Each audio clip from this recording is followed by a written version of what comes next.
Chapter 2200 Guard Kitty. Dr. Rania Watton Larkinson's transformation from a typical hexer into a more tolerant and open-minded Larkinson occurred remarkably quickly. As someone who dealt with Gloriana on a near-daily basis, Vez knew that hexers spent a lifetime learning that women were superior and boys had to be brought to heel. Spending 10, 20, 30 or even more years in the hegemony where this orthodoxy affected every aspect of society meant that hexers were notoriously stubborn about their beliefs. He thought that other hexers would be just as obstinate and convinced in their warped values and beliefs as his fiancée. Perhaps it was a mistake to think that Gloriana was a representative example of a hexer. As a journeyman, much of her attitude, behavior, values and other personality traits had been essentially set the moment she formed her design seed. It was the same for Vez. He could never forget about the time he advanced to journeyman and witnessed the side of his loose spiritual energy collapsing into a concentrated ball. It not only absorbed everything related to his design philosophy and approach to mech design, but also a bunch of random thoughts, emotions and feelings that he possessed at the time. This phenomenon probably explained why Gloriana would always remain as she was for the most part. Only through the passage of time was it possible for design seeds and whatever had been stuffed inside to undergo a gradual evolution. Expecting any changes to happen quickly among those who formed their design seeds was impossible. Since Rania was not a mech designer and did not form anything like a design seed, she became much more susceptible to the Larkinson network's subtle influence. The clansmen connected to the Larkinson network may be able to influence the Golden Cat's development, but the opposite was true as well. Vez hadn't been worried that the addition of Gloriana and Rania into the clan would turn Goldie into a female supremacist or something. The two hexers were so outnumbered by the other groups of Larkinsons that their opinions didn't matter. What Vez, the true-blood Larkinsons and the other groups thought possessed much more weight to the Golden Cat. In that sense, it would have been more surprising if Rania was just as contemptuous towards the male gender as she was at the start. To be honest, as Vez interacted more with Rania, he became more and more frightened at the effectiveness of the Larkinson network's indoctrination effect. Countless other people in the Komodo Star sector had tried to change the minds of hexers so they wouldn't be so virulently offensive, but such measures rarely succeeded. Outside of extreme measures such as brainwashing, many hexers had all been raised from the ground up to take the orthodoxy they learned as an absolute, universal truth. Technically, adding Rania Watton technically meant that she had been subject to brainwashing as well. Even if Vez couched it in a less alarming term such as indoctrination or enlightenment, it still did not hide the fact that Rania experienced a lot of changes that she ordinarily wouldn't have made on her own accord.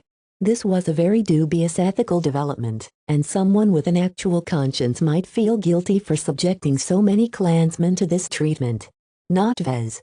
Though he understood the problematic issues, the gains vastly outweighed the costs in his eyes.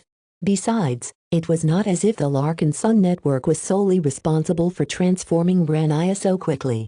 Previously, she resided in the Hexodric hegemony, where dissent and different opinions practically didn't exist. The powerful state had done a very good job at shaping the entire environment and all of the hexers living within the mold of its culture. Under such circumstances, there was too much fertile ground for hexer orthodoxy and no room at all for other opinions. Rania grew up and developed herself in a way that made fit in the hegemony. Yet ever since she was suddenly plucked from her familiar home state and jumped into the pond of the Larkinson clan, she lived in an entirely different environment. Usually, it wasn't so straightforward for a foreigner like her to integrate with a clan who abided by very different values. Over the course of many years, someone who wasn't actively trying to integrate with the Larkinsons would enter into at least two different trajectories. The most typical trajectory was that Rania would still cling to her roots as a hexer and a Watton. All of the pride and affection that she held towards her background and origin had already seeped into her bones. Vez could easily imagine that she would have remained stubborn about her own identity. The second trajectory entailed a gradual surrender. If Rania wasn't as conceited about her hexer identity as Vez thought, then she may slowly begin to accept the Larkinson mindset over time. This was a very gradual development and could easily stall for many reasons. What actually happened was that the Larkinson network hastened her integration into the Larkinson clan to a much greater degree. With the instinctive affection that she sensed from other Larkin sons, it was very difficult for her to treat male Larkin son with contempt. The effect of spending a short amount of time in the Larkin son clan and bonding with the Golden Cat was much stronger than spending entire decades in the Hexadric hegemony. This combination embodied the concept of institutional isomorphism to a much greater degree. Institutions and the people that interact with them ultimately influenced nonconformists into becoming conformists through exerting external pressure. In other words, the environment changed the person. Yet with the addition of the Larkin son network, Renaya and every other adopted Larkin son suddenly became exposed to an influence that bypassed every obstacle and connected straight to their minds. The active bond that every Larkin son shared with the Golden Cat in effect exerted change from within. If Renaya joined the Larkin son network but returned to the Hexadric hegemony, then it was difficult to say if she would change at all. After all, no matter what thoughts she harbored in her mind, she still had to act like a hexer to fit into the environment. It's the combination that matters. The dramatically effective results frightened Vez a bit.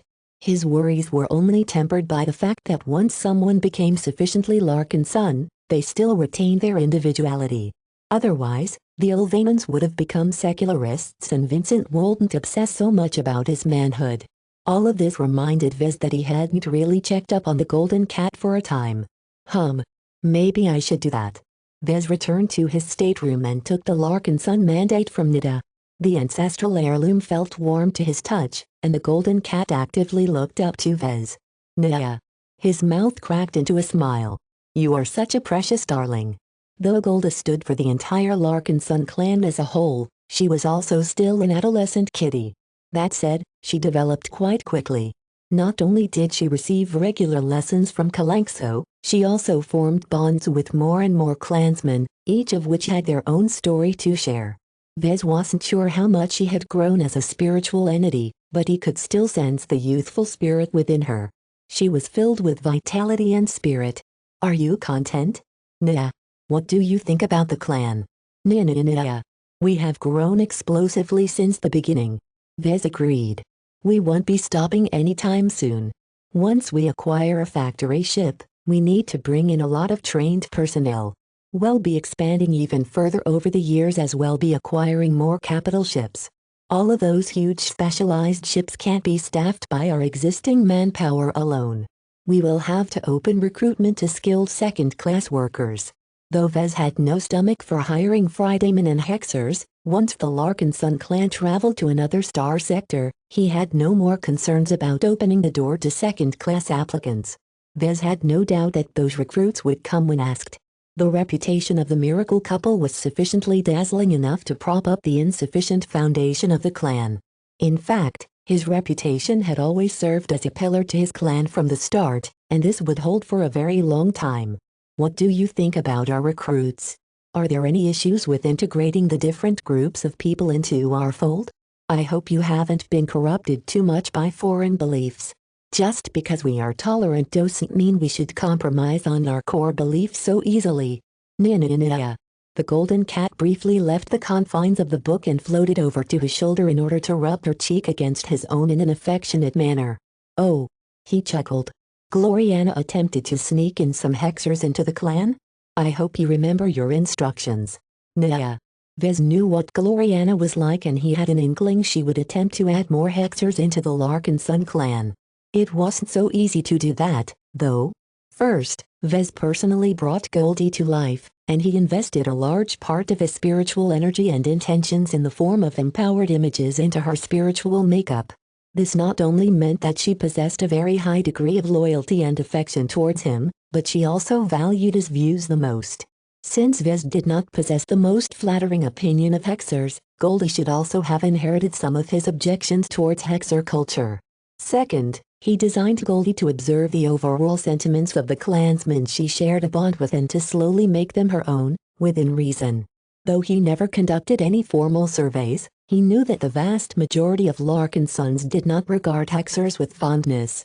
The male Larkin sons were very proud of themselves and would never subject themselves to the insane discrimination that Hexers practiced on a daily basis.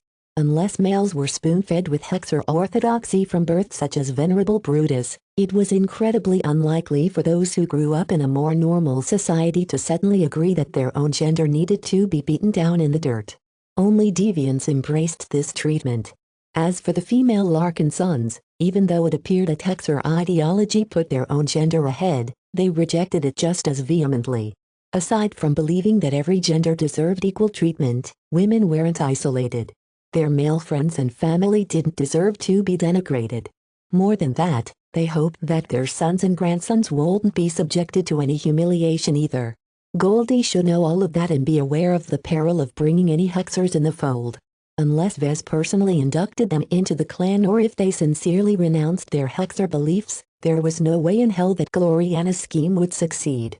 After a younger and more naive Golden Cat inducted a degenerate like Vincent Riglin into the clan, Vez had taken the time to lecture her and provide her with specific instructions. One of them just happened to be related to Hexers. At the time, Vez only wanted to guard against contingencies. He did not actually expect that his thorough preparation paid off. He raised his hand and caressed the Golden Cat. "You've grown both smarter and stronger. Good job. The clan will need your strength in the coming days. How well can you cooperate with the mech pilots in battle? Are you able to empower the people piloting the Bright Warriors in any way?" "Nah." Vez sighed. "Don't feel ashamed. This is new to me as well. I'm sure we'll figure something out when I work on the Chiron project. Well, I'll be depending on you to help our next generation. You won't have to do everything alone. I'll do my best to coordinate with you from the design side. We're in this together, Goldie." Nya. Chapter 2201 for Freedom and Fortune. Chapter 2201 for Freedom and Fortune. As Task Force Predator ventured deeper into the Nixon Gap, the core of the Komodo star sector heated up unabated. War had engulfed the most prosperous areas of the star sector, and every second-class citizen became subject to the effects of war. The media of the Friday Coalition and the Hexadric hegemony flooded their domestic audiences with heroic tales and grand displays of valor. The citizens of both states thought that they were winning. The truth was a bit more nuanced, however. Due to the relative stalemate and lack of progress made by either side, it became difficult to ascertain the true state of the war. Not even the generals involved in the planning possessed a complete impression of their own success. Almost everyone involved focused completely on their own war theaters and individual battlefields. Before the Komodo War could proceed to the next stage, the fortified star systems that both states had spent centuries to build up needed to be taken down. It was not that simple to topple these locations at the border. The Friday Coalition had already known from the beginning that the Hexadric hegemony would choose to overrun critical border systems in order to reach the interior of Coalition space. Since that was the case, the Coalition invested an immense amount of resources to turn those locations into one of the toughest shells to crack. Nonetheless, as long as the enemy threw enough war assets at these defensive works, even the best defenses could be overcome, no matter what the boastful news articles claimed. The only question was how many enemy mech bodies the defensive works grinded into pieces before they succumbed. Attacking a fortified star system was inevitably a wasteful proposition. Both states accumulated an immense amount of mech and mech pilots, to the point that they were still in the process of mobilizing the bulk of their fighting forces.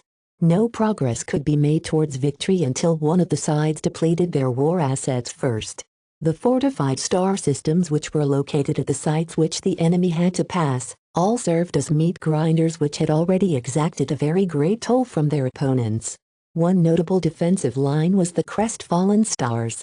Made up of a line of 7 fortified star systems, it was situated right at the border between the Carnegie Group and the Vraken matriarchal dynasty. As soon as the war formally kicked off, the Hex army situated in the Vraken border system had immediately launched a major offensive against the defensive line. The war became incredibly hard-fought as entire mech army groups slugged it out in a maze of orbital defenses and mines. The sheer amount of debris and broken wrecks floating in the Crestfallen Stars already surpassed the total amount of military mech involved in the latest Bright Vision wars. All of the debris originated from second-class mech, ships and defensive works. Yet despite the huge amount of wealth floating around in space, neither the Hexers nor the Fridaymen invested a huge amount of effort into recovering the materials. It was too dangerous. In general, a lot of debris and contested space remained untouched until one side completely defeated the other. Only at that point was it safe to harvest all of the bounty. This reality only raised the stakes of each individual campaign and battle. If one side conquered too many star systems in the early stages of the Komodo War, they did not lose out too much in terms of materials. Instead, the winner could salvage much of neglected wealth and thereby prolong the use of high-quality mech. The Marakath system was one of the most heavily contested sites of the crestfallen stars. The Carnegie Group, which feared Hexer aggression for a very long time, invested heavily in the system's defenses. Almost every planet was ringed with orbital defense networks. An enormous figure of stealthy minefield had been littered throughout space. Millions of hidden listening posts were strewn around in random points of space.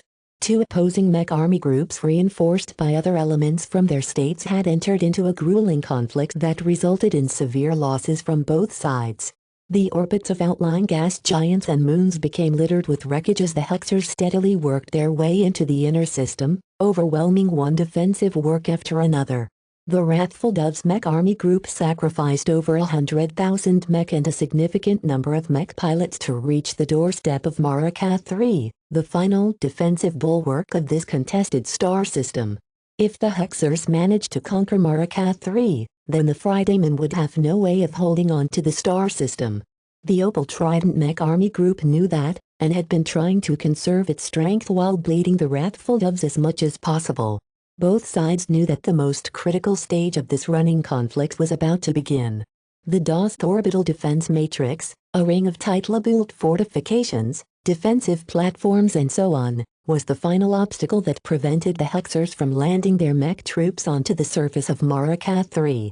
Over 100,000 turrets of different weapon types and calibers spat out death at the advancing mech of the Hexers.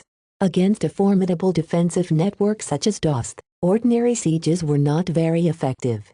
This was because the defensive platforms were not only clad with a huge amount of compressed armor plating made out of bulk exotics, but also featured a vast array of shield generators.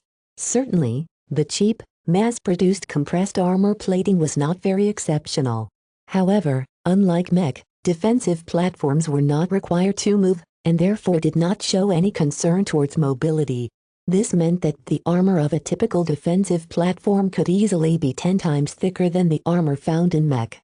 As for the shield generators, while they were pricey, the Carnegie Group had built, maintained and replaced them over many years. The shield generators were also tied to a lot of power reactors as well as high-density energy storage banks. With all of these potent works, the Opal Tridents possessed a considerable defensive advantage against the Hexers. Even so, the Wrathful Doves still decided to launch a straightforward assault at DOST. They were confident they could achieve breakthrough as long as they attacked ferociously enough.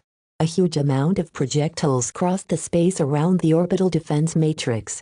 The Wrathful Doves had decided to split their assault forces in several prongs in order to split the attention of the defenders. They committed to this plan despite knowing that the Hexer mech divisions would face off against a lot more defensive platforms. Devos maniacs, the time has come. These uptight women think they can trample over us and treat us differently because of how we were born. Let's show them what our boys are made of. For freedom and fortune. For freedom and fortune. For freedom and fortune. For freedom and fortune. The soldiers of the 363rd Devos Maniacs all echoed the motto of the Fortune Legion. As the primary mech military of the Carnegie Group, the Fortune Legion's composition and doctrines reflected the relatively open-minded nature of the coalition partner. The Fortune Legion was one of the rare military forces that openly recruited a significant number of foreigners. The Carnegie Group had the money to spare but was slightly deficient in terms of population base. Supplementing its combat forces with foreigners from other star sectors was a risky but viable solution to strengthen its numbers. Though the quality and personality of these foreign warriors were not very consistent, the Fortune Legion succeeded in its objective of trading wealth for military power. Not even the Hexers looked down on the Fortune Legion. The 363rd Devos Maniacs had stood out as one of the mech divisions that hired a prominent breed of foreigners. Many of them consisted of violent criminals and exiles. More than a few of them originated from the vicious Mountain Star sector. There, These well-trained second-class mech pilots lost out in the many power struggles between warlords. When it became inconvenient for these mech pilots to remain in Vicious Mountain, various recruiters dispatched by the Carnegie Group eagerly offered them a new life where they could redeem their honor. The foreign mech pilots of the Davos Maniacs did not enter this mech division in order to chase after something as nebulous as honor. They just wanted to shed blood. Spilling the blood of arrogant female hexers and cowardly male hexers excited the Maniacs to no end. Despite the losses they suffered since the start of the war, the Maniacs brilliantly used their defensive advantages to slay at least twice as much hexers. Now, an opposing hexer mech division had been assigned to break the Maniacs and breach their portion of dust. The 1345th Travaxis Helldoves was just as ferocious as the Davos Maniacs, but differed from the Fridayman mech division in an important aspect. The Travaxis Helldoves was one of the more premier assault divisions of the Hex Army. Their Spaceborne mech were noticeably stronger than the mech fielded by the Maniacs. This was what gave the Helldoves the confidence to break their Fridayman opponent in a single assault. The huge offensive soon intensified as the Hexer mech closed the distance. The Helldove mech approached by the thousands but had to work their way through an extremely voluminous amount of defensive fire. Tens of thousands of turrets and bunkers spewed out a wide variety of attacks. Laser beams, positron beams, plasma bolts, gauze projectiles, corrosive missiles and much more slowed down the Helldoves and inflicted fatal damage to numerous mech. Even so, the Helldoves did not relent. Having already prepared for the offensive, the Helldoves fielded a considerable number of Space Knights. Piloted by obedient male Hexer mech pilots, these Space Knights held thick tower shields and a robust flight system that allowed them to advance while building up a significant amount of momentum. If that wasn't enough, the mech also incorporated shield generators which helped with repelling a large amount of attacks. Hexer support mech regularly rotated back and forth in order to swiftly recharge or swap out the depleted energy cells of the Space Knights as they advanced relentlessly. No matter how much fire these Space Knights endured, their loyal mech pilots did not halt their advance or seek to avoid danger. They pushed forward until their mech sustained enough damage to automatically eject their cockpits. Even so, many of these male mech pilots met an unfortunate end when their cockpits ejected into space. The Davos Maniacs took sadistic pleasure in shooting down the vulnerable objects. Not only would they be able to satisfy their bloodlust, they also weakened the Hex Army by depriving them of bodies they could put into other mech. Ha, these Hexers only care about protecting their women. Their boys are easy pickings. The commanders of the Travaxis Helldoves cared nothing for the boys under their command. As cannon fodder, it was their job to attract enemy fire. By leaving their ejected cockpits exposed, the Davos Maniacs focused heavily on shooting down these easy targets, thereby leaving the cockpits that held women alone. The Space Knights succumbed at a rapid pace, causing hundreds of boys to die in a span of just a minute. Nonetheless, the Helldoves did not allow the Maniacs to bleed them with impunity. The ranged mech of the Hexer mech division had already worked their way through numerous turrets and defensive platforms. No matter how much armor plating and how many shield generators they faced, it was impossible for them to hold once they became the target of hundreds of ranged mech. The DOS orbital defense matrix began to sustain serious damage. The Davos Maniacs that manned this section of the defensive works began to sustain casualties as well. As the Helldivers advanced closer, the destruction intensified.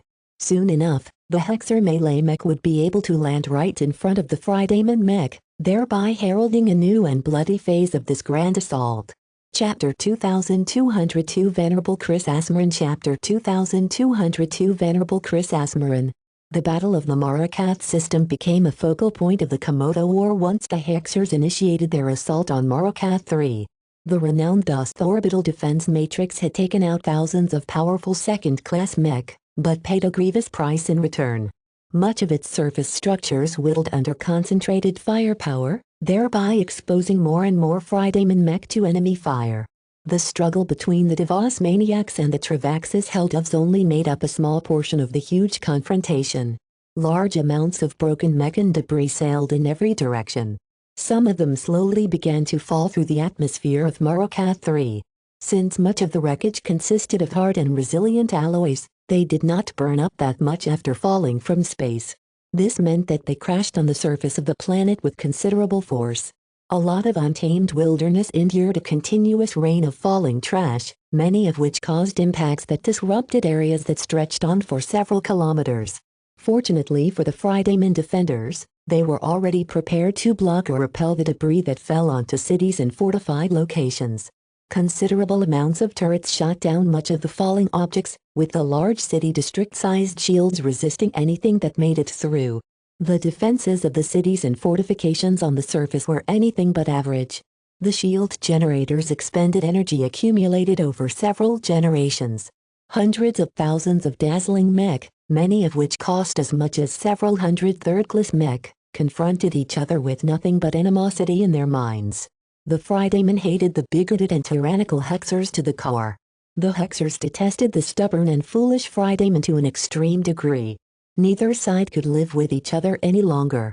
After roughly 4 centuries of living in tenuous peace, the two dominant second-rate states of the Komodo Star sector finally moved to conclude the rivalry that had started at the very start of the Age of Mech. During the assault, some portions of the Dust orbital defense matrix fared better than other portions. The Hexer mech divisions that assaulted these sections weren't too exceptional. The leaders of the Wrathful Doves essentially threw these units on several random points to split the focus of the Opal Tridents. The section which the Travaxis Helldoves attacked was one of the more serious goals of the Hex army. The Devos maniacs, as enthusiastically as they were in taking out Hexer mech, were slowly beginning to realize that they failed to prevent the Helldoves from closing into melee range. Once the Hexer mech fell right on top of their positions, much of the defensive works became ineffective. This was also why the Helldoves did not hesitate to sacrifice so many Space Knights and other valuable assets to get in close. They knew that no amount of defenses would be able to stop so many melee mech at once.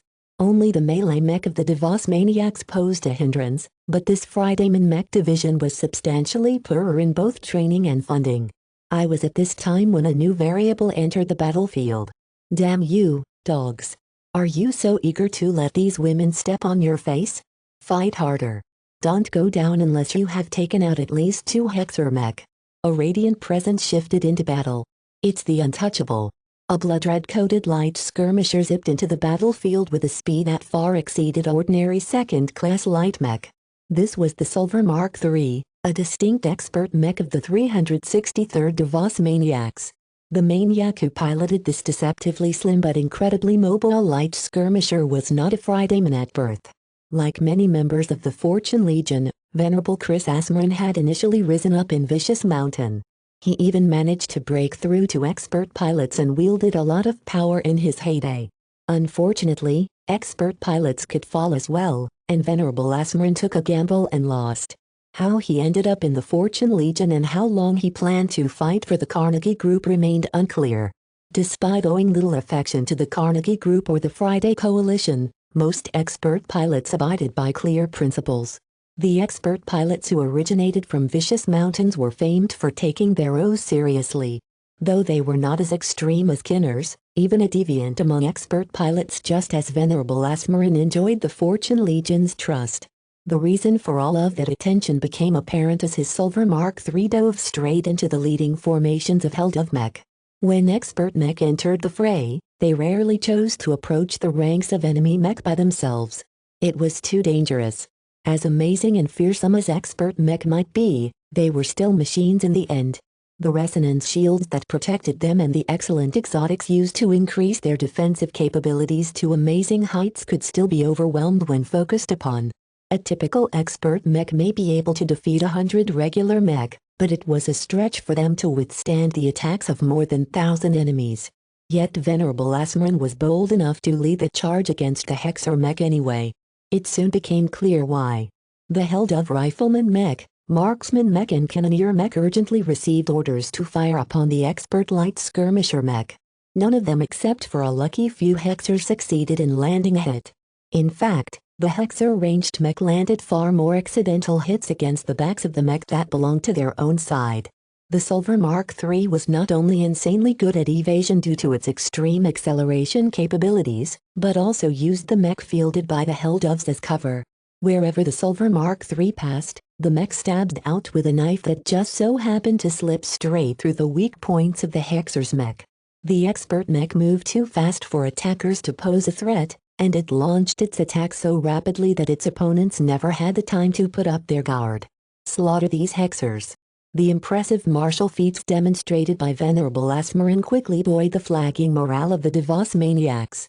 None of the mech pilots could remain calm when they saw one of their own massacre the Hexers single-handedly. Ha ha ha. Kill those boys and uptight women. What was horrible about Venerable Asmarin's insanely swift but incredibly precise attacks was that he always managed to puncture the enemy mech cockpit.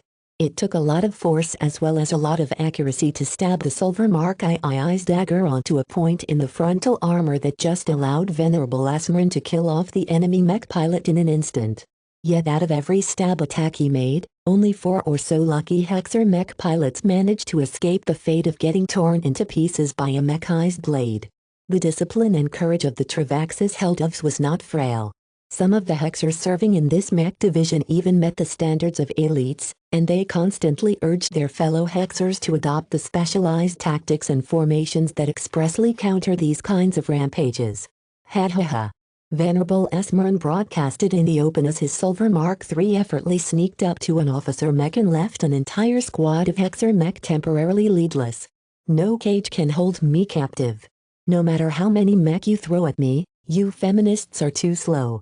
The Silver Mark III might not offer amazing defenses or attack power compared to comparable expert mech, but its speed advantage was truly strong enough to offset many shortcomings. Its unique, custom flight system was not only capable of accelerating very quickly in any direction, but could also be empowered by Venerable Asmarin's true resonance, thereby achieving even a greater level of evasion. A mech that couldn't be hit might as well be invincible. No matter how much firepower the Hexer mech threw at the Silver Mark III, the expert mech still remained unscathed even as it managed down more than 50 in a short amount of time. "Where's Venerable Emdis?" some of the Hexers desperately asked. "We need someone to stop this uncouth mutt." The disruption caused by the enemy expert mech risked throwing the Helldovs into disarray. Once the Hexers became unable to deploy their mech in specific formations, their overall assault against Ost would definitely lose momentum. At that time, the Helldovs would fail their mission and be met with a lot of shame by their Hexers after the battle. Such an outcome couldn't be tolerated. By the time Venerable Asmarin slaughtered over 30 additional Hexer mech pilots, the Response 363rd Devos maniacs finally arrived. The male and female mech pilots of the Travaxis Helldovs all erupted into cheer. Venerable Masha Emdis was one of several notable expert pilots of the Helldovs. Her expert mech flew forth with speed that did not lose out too much from that of the Silver Mark III. With so many Hexer mech regaining some of their ferocity, Venerable Asmarin knew that he could no longer defeat the Hexers so unscrupulously. "I am Venerable Chris Asmarin, of Vicious Mountain," the maniac expert pilot barked. "To whom do I have the pleasure of fighting? Do not speak your foul words at me, dog. Rabid animals like you should have been put down a long time ago. Since your mother refused to raise you properly, let I be the one who will teach you a lesson." Venerable Asmarin scowled with great intensity. "Don't talk to my mother that way. You're the dog." With tempers flaring up, the two expert pilots ignored the inconsequential mech around them and immediately began to engage in a high-speed duel. The Silver Mark III was almost unsurpassed in terms of mobility. Its extreme acceleration alone gave Venerable Asmarin the capital to be called the Untouchable. Yet Venerable Emdis and her expert mech were not that weak either. Surprisingly, Emdis managed to fend off every attack launched by her opponent, mainly because she piloted an expert light skirmisher mech herself. Her Xeon Blade Master focused more on offense than mobility. Its design and resonance materials were all geared towards increasing its attack power and attack methods. For example, with one attack pass, the arm that held one of blades began to shudder and glow in green, causing the stabs it made to be repeated 7 times in the same instance. Not a single opponent of the Xeon Blade Master remained undamaged when struck by this deadly resonance ability. Yet there was one instance where Venerable Emdis failed completely. Even though the simultaneous stabbing attacks unleashed by her Xeon Blade Master covered a small area around the elusive Silver Mark III, The latter machine nimbly managed to dance between the attacks before almost managing to launch its counterattack. If Venerable Mecha Mdis hadn't anticipated the counterattack, her Xeon Blade Master would have suffered a severe blow against its defenses. The two light skirmishers did not let this exchange of blows slow them down. Both expert mech excelled at speed, so they quickly turned around and swapped another series of blows. The mech surrounding them quickly gave them room and retreated from the duel. It was not as if the regular mech pilots from both sides wanted to assist their heroes. It was just that they would only get in the way if they rashly intervened. Rather than poking their noses into something that could easily lead to pointless deaths, the regular combatants instead turned back to fight each other. This gave both expert pilots the opportunity to explore the weaknesses of their opponents and adjust their fighting style. As the minutes began to pass, it slowly became apparent that Venerable Asmrun's Silver Mark III entered into a disadvantage. Its energy reserves were depleting faster than those of Xeon Blade Master. All of that acceleration and maneuvering consumed a huge amount of energy. In terms of endurance, the Silver Mark III had never been designed to excel in any battles of attrition. Venerable Mdis, on the other hand, did not fight as frantically as her opponent. Instead, her Xeon Blade Master adopted a defensive posture and efficiently fended off lethal attacks while expending as little energy possible. She did a far better job of conserving her mech energy reserves. Chapter 2203 Seeking Greatness. Chapter 2203 Seeking Greatness.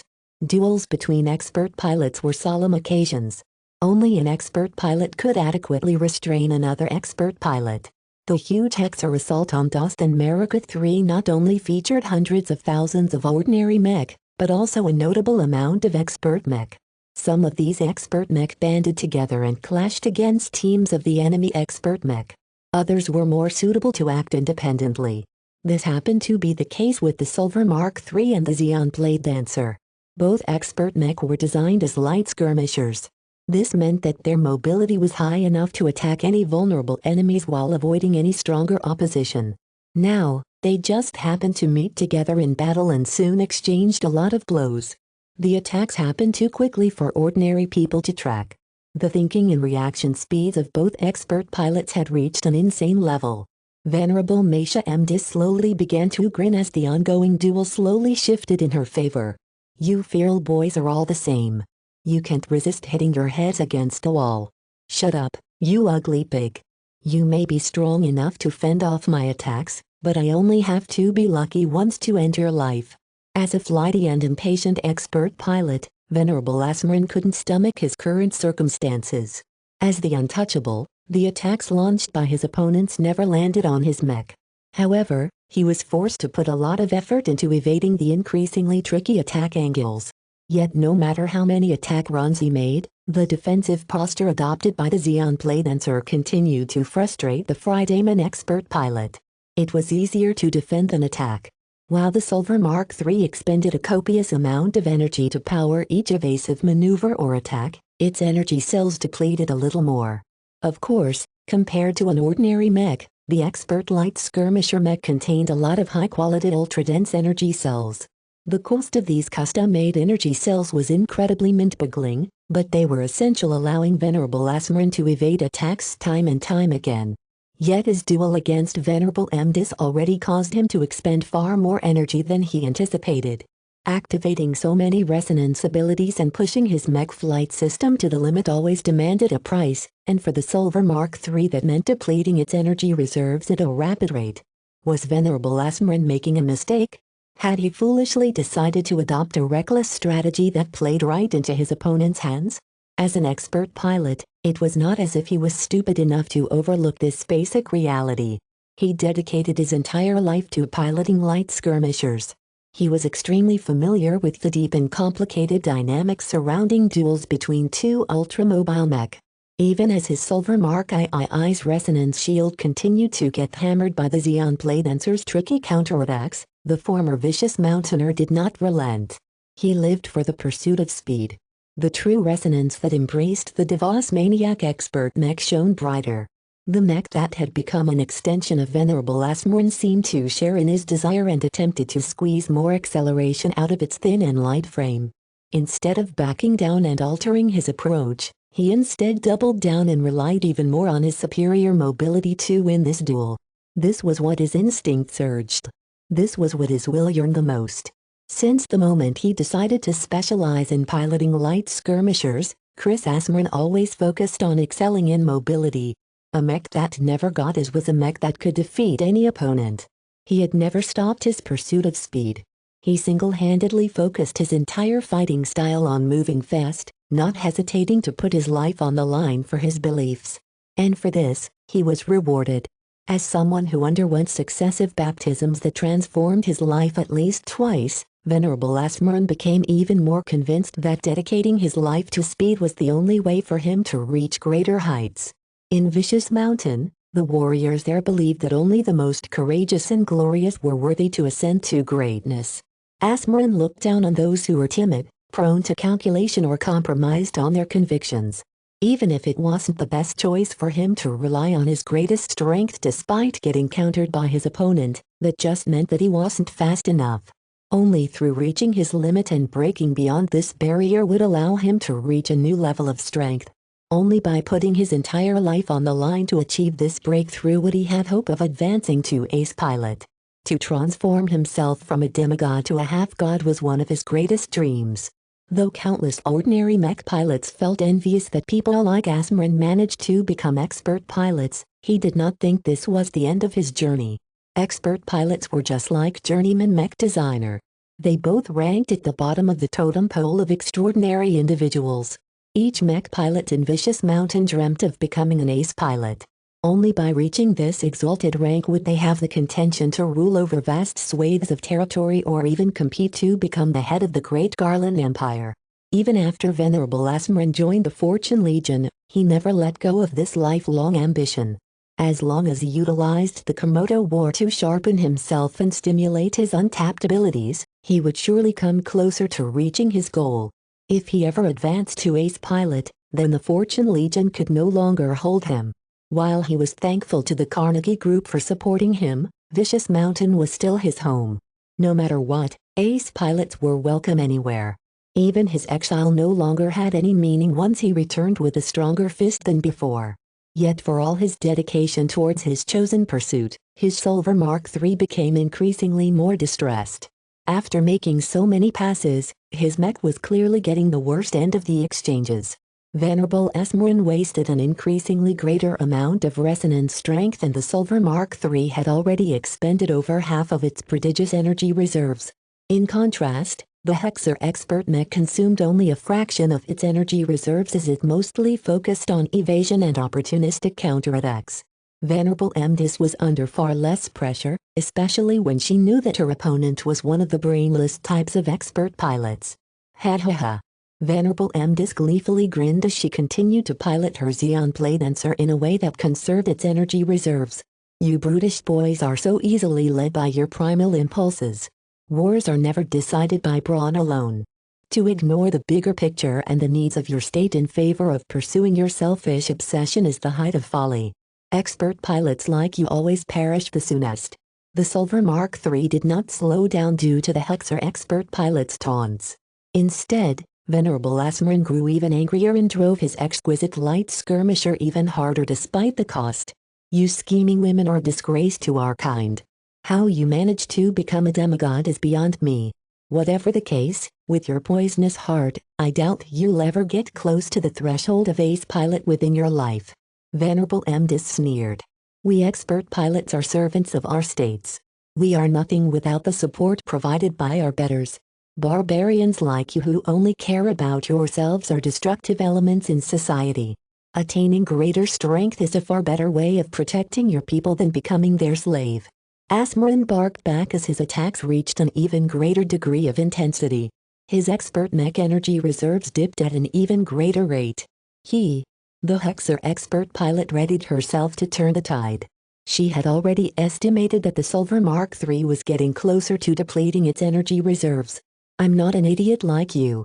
You willingly fell into my trap, which is just the way I like it. Let me show you why I'm called the Wrathful Witch. The Xeon Blade Master finally looked ready to make a fatal move. Even as the Silver Mark III continued its futile attempts to break the defenses of the Hexer mech, Venerable Mdis already knew this duel had been decided. An awesome amount of true resonance surrounded the entire mech. One of the knives the Xeon Blade Master held started to glow so much red that it seemed like it was dripping with fiery blood. An ominous pressure settled onto Venerable Asmron's heart. His eyes widened a little. The interruption was just enough to disturb his attack rhythm, causing his Silver Mark III to become slightly exposed. Even though it would only take less than a second to correct this mistake, the wrathful witch pounced on this opportunity. Venerable Mdis would not let the Fridayman expert mech continue this farce any further. Once the Silver Mark III succumbed, the Devos maniacs would lose a critical expert mech and expert pilot, thereby inflicting a severe blow to their morale. Though the 363rd Devos maniacs fielded more expert mech, the fall of one of their number would definitely impair their ability to stall the Travaxis Helldovs. The Hexer expert pilot couldn't wait to get rid of Venerable Asmron before launching her own massacre amongst the ranks of the Devos maniacs. Just as the Xeon Blade Dancer was about to launch its fatal resonance-powered attack, Venerable Mdis suddenly blinked and directed her mech to dart in the opposite direction. A very powerful positron beam had just passed through the path her Xeon Blade Master would have taken if she committed to attacking the spent Fridayman expert mech. There was no way that Venerable Mdis could retain her calm. She had patiently conserved her battle strength and waited so long to reach this point. Just as she was about to harvest her reward, another powerful opponent arrived to forestall her victory. In contrast, Venerable Asmron felt nothing but relief. Even though it appeared that they were all alone, they were still part of a battle between two massive forces. They were hardly the only expert pilots in the field. It made sense for the defenders to dispatch reinforcements when they noticed that Venerable Asmron was having a hard time. This intervention basically saved him from paying the ultimate price after he lost a critical bet. However, once the Silver Mark III's sensors began to pick up the new arrivals, Venerable Asmron grew puzzled. What is the CRC doing here? And what is up with all of these riflemen mech? The Coalition Reserve Corps rarely appeared on the front lines. As its name suggested, it was a weaker branch that mostly concerned itself with other matters. Even so, Venerable Asmron did not begrudge the timely intervention of the ranged expert mech. The resonance power attached to that positron beam was no joke, especially against lighter mech. Declare yourself. Venerable Mdis barked over the open channel. Since the Fridayman dispatched reinforcements, why couldn't the Hexers do the same? She had no intentions of fighting two expert mech at once. Even if the Silver Mark III had almost reached its limits, it could still play a critical role when it worked together with a powerful rifleman mech. The 1345th Travaxis Helldovs already acknowledged her request. 2 more Hexer expert mech should be arriving anytime soon. Even though one of them was male, Venerable Mdis knew that she couldn't be too picky at the moment, especially when expert mech were required everywhere. The impressive-looking rifleman mech at the head of a formation of lesser rifleman mech was coated in blue. It featured golden accents and carried a very large rifle with multiple attack modes. I am Venerable Ganso Larkin, son of Unit L. Together with my men, we shall end your reign of terror and rid this star sector of another cancer cell. How dare you? The Hexer expert pilot felt affronted. Chapter 2204 Scara. Chapter 2204 Scara. Venerable Masha Mdis of the Travaxis Helldovs did not share the mindset of a brute like her previous opponent. Now that she encountered a new enemy, she did not intend to make a move. No matter how much the newcomer insulted her, she still knew it would be a mistake to vent her fury at this instant. Rather than fight Oniantaro, it was better for her to stall for time until reinforcements arrived. The Xeon Blade Master's lack of activity did not escape the Fridayman expert pilots. A private communication channel opened up between the Silver Mark III and the newly arrived expert rifleman mech. This Hexer is very calculating. She's definitely waiting for reinforcements. We should gang up on her and see if we can't finish her off before any help arrives. While I can't muster up enough strength to finish off the Hexer, I can still pin her down so you can land some solid blows. I don't need your assistance. Ganso replied to the older man. My Charlemagne and Unit L are enough to defeat this fly. Gansu's young voice and his arrogant declaration astounded Venerable Asmaran. Look, I may have acted unwisely earlier, but a rifleman mech like yours is heavily countered by a light skirmisher of equal strength. Even if that Xeon Blade Dancer is not as fast and evasive as my Silver, it is still a light mech that can dodge all of your attacks. You don't have to worry about me. If you want to contribute, then stay by my side and block the Xeon Blade Master if it suddenly draws close. Very well. Venerable Asmaran knew that this CRC expert pilot possessed his own pride. Just like the vicious mountaineer, Gansu Larkinson wished to utilize his greatest strength in order to develop it even further. Yet just like before, Venerable Asmaran worried whether the Charlemagne would just waste all of its strength. After all, attempting to land a hit on an expert mech that was practically made for evasion was difficult. The two Fridayman expert pilots exchanged no further words. Gansu knew that the huge battle taking place around him did not afford him the time to chat and swap ideals with his opponents. Not that he even wanted to. Hexers were incredibly repulsive to him. He harbored a special grudge against their arrogant women, though he did not let off their brainwashed boys either. The latter were already too far gone to be saved. This was a truth that Gansu only realized later as the CRC instructed him about the Hexers.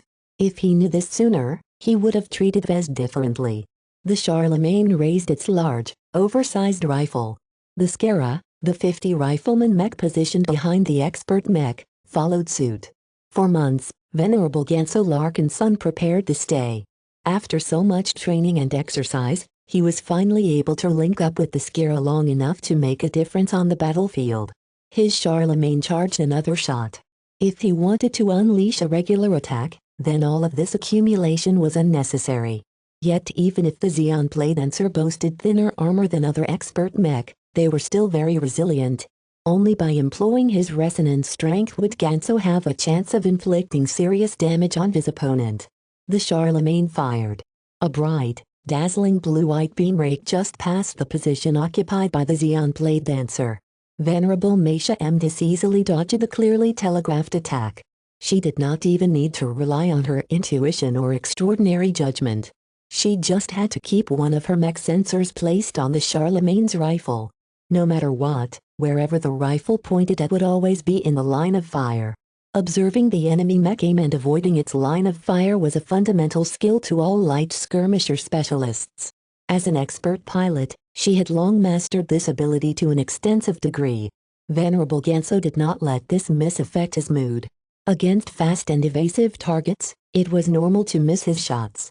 The Charlemagne continued to resonate with its mech pilots as its rifle spat out 3 more shots in quick succession. Even though Gansu employed some technique and layered those shots to make it tricky for the Xeon Blade Dancer to avoid getting hit, this kind of means was not enough to succeed. Venerable Emdis was a seasoned expert pilot who had long prepared an answer against this trivial technique. If this was all the Charlemagne could accomplish, then Venerable Emdis had no reason to worry. Ha ha ha. You're too young to make me break a sweat, little boy. Expert pilot or not, this little amount of skill and power is the worst I've ever seen. At least Asmaran forced me to fight seriously.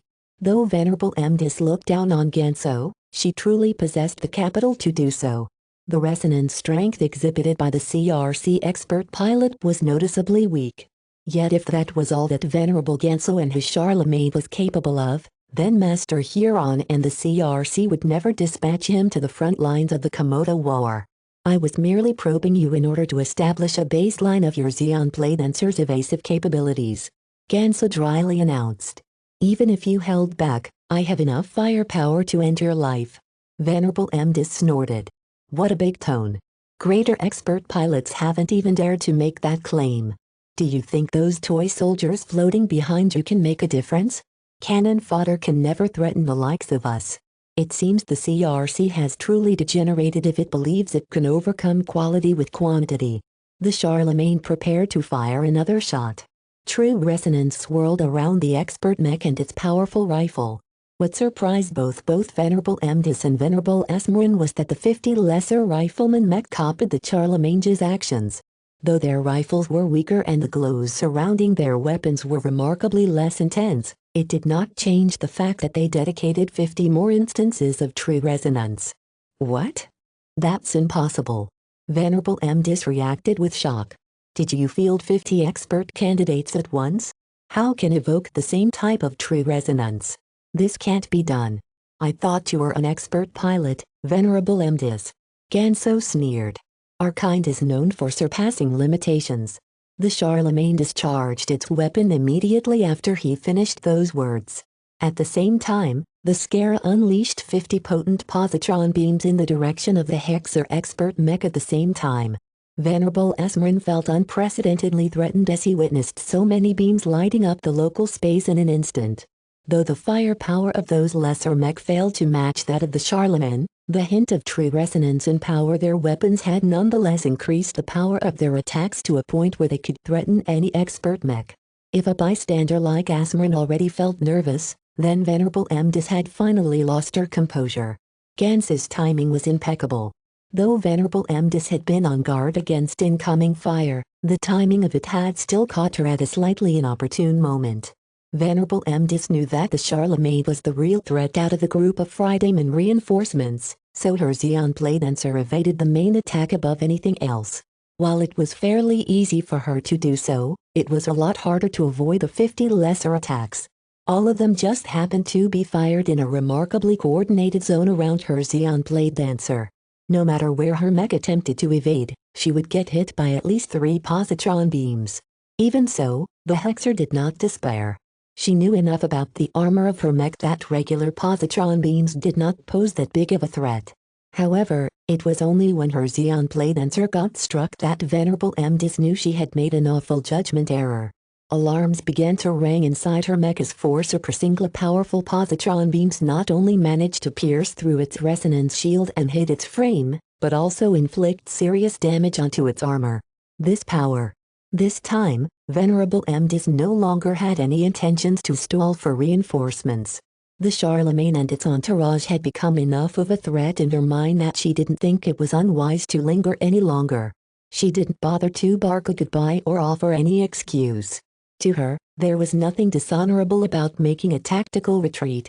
Most of the time, light skirmishers weren't meant to clash head-on against strong opponents. Though the Xeon Blade Dancer's flight system became more active, allowing it to distance itself rapidly from the Fridayman, Ganso had already prepared his next volley. 5th ion positron beams struck the location of the Hexer mech in the surrounding area. Venerable MDis turned even more distressed as the integrity of her mech armor system declined even further. Not even Venerable Asmerin inflicted this much damage against her mech. She went all to preserve her mech even as it continued to widen the distance. The greater the distance, the easier it was for her to evade the ranged attacks of the CRC mech. At least, that was supposed to be the case, but 5th ion positron beams raining down on her position all at once was still a massive threat. Within the span of 20 seconds, the Xeon Blade Dancer's resonance shield endured a considerable amount of attacks, causing it to quickly disappear. A shield generator activated next. This was a rather unusual addition to regular light skirmishers, and even the Xeon Blade Dancer had to give up some performance in order to incorporate this highly miniaturized module. Unfortunately, its strength was insufficient to repel resonance-powered attacks. The quasi-expert mech of the Skara might not be able to inflict significant damage by themselves, but when they all pooled their strength together, not even the Charlemagne was able to output so much damage unless it paid a significant price. Against such a voluminous and highly coordinated barrage, the Xeon Blade Dancer could no longer hold on any longer. It sustained too many attacks for her front and rear armor to hold. As Venerable MDis became more and more distressed, she began to exhibit more and more judgment errors. This allowed the Charlemagne to finally land a hit. Once its powerful positron beam struck the Hexer expert mech, it just so happened to strike a damaged portion which already lost a lot of armor coverage. The beam instantly penetrated past the remaining barrier and inflicted a huge amount of internal damage. The Xeon Blade Dancer jerked and froze in space. The mech had lost too many internal components to remain functional. It's over. The Charlemagne fired one more leisurely shot that caused the Hexer mech to explode. Venerable Mesha Emdis was dead. The wrathful witch that had long terrorized the Fridaymen during the past month had finally met her end. Those who observed Venerable Ganso Larkinson in action couldn't believe what they had seen. A single-ranged expert mech accompanied by 50 special mech had managed to take out a prominent Hexer expert pilot in a surprisingly lopsided fashion. Those mech. Venerable Esmorin observed the Skara with considerable doubt. What are they? They're the Skara. They're my retinue. Are they piloted by expert candidates or something? It's classified. Before they could speak any further, 2 more Hexer mech arrived at the side of the broken Xeon Blade Dancer. Sister Mesha. No. The Hexer expert rifleman mech and a Hexer expert space knight arrived too late. Only debris remained of the Onsaproud expert light skirmisher mech. You. The Hexer ranged mech pointed its weapon at the Charlemagne. You have spilled an honored sister's blood. I will settle nothing less for taking your own. Die. The Hexer ranged mech flew behind the male space knight and used its thick shield and powerful resonance shield as cover. The pair worked with such coordination that the Charlemagne could not possibly gain a firing angle on the more threatening of the Hexer expert mech. Yet this did not make Venerable Ganso distressed. Instead, he grinned. Immobile targets like these were just sitting ducks in his eyes. The Charlemagne and its entire entourage fired at the expert space knight. Even though the defensive mech was extraordinarily resistant against damage, the concentrated firepower of 50 quasi-expert mech was much more than the Hexer expert pilots anticipated.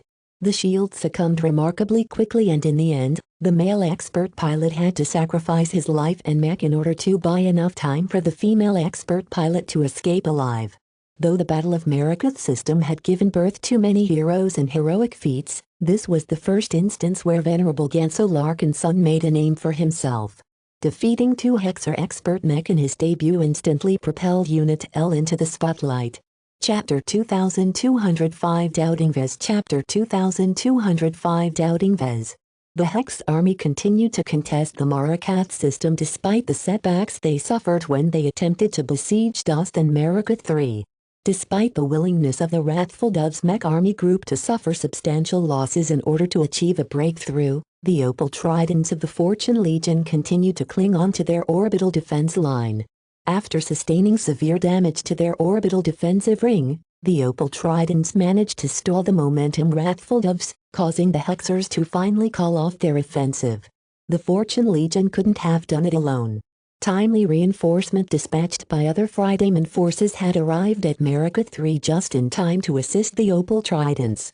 Yet even as the Fridayman mech pilots and support personnel cheered, the aftermath was ruinous for both sides. The state of the orbital defense matrix had degraded enormously. Along many stretches of the fortified ring, hardly any turrets and hard cover were left to meaningfully resist a follow-up assault. The Fridaymen rapidly initiated repairs and began to jury-rig some creative solutions to make up for the damage. For example, they captured much of the floating debris from the previous battle in order to pile them into improvised walls. Yet these stopgap solutions would never be able to restore an orbital defense matrix that took decades to build back to peak condition. For all intents and purposes, it was up to the mobile assets of the Friday Coalition to fend off Hexer aggression a second time. None of the Fridaymen tasked with defending Dust knew whether they could last a second, third or fourth offensive.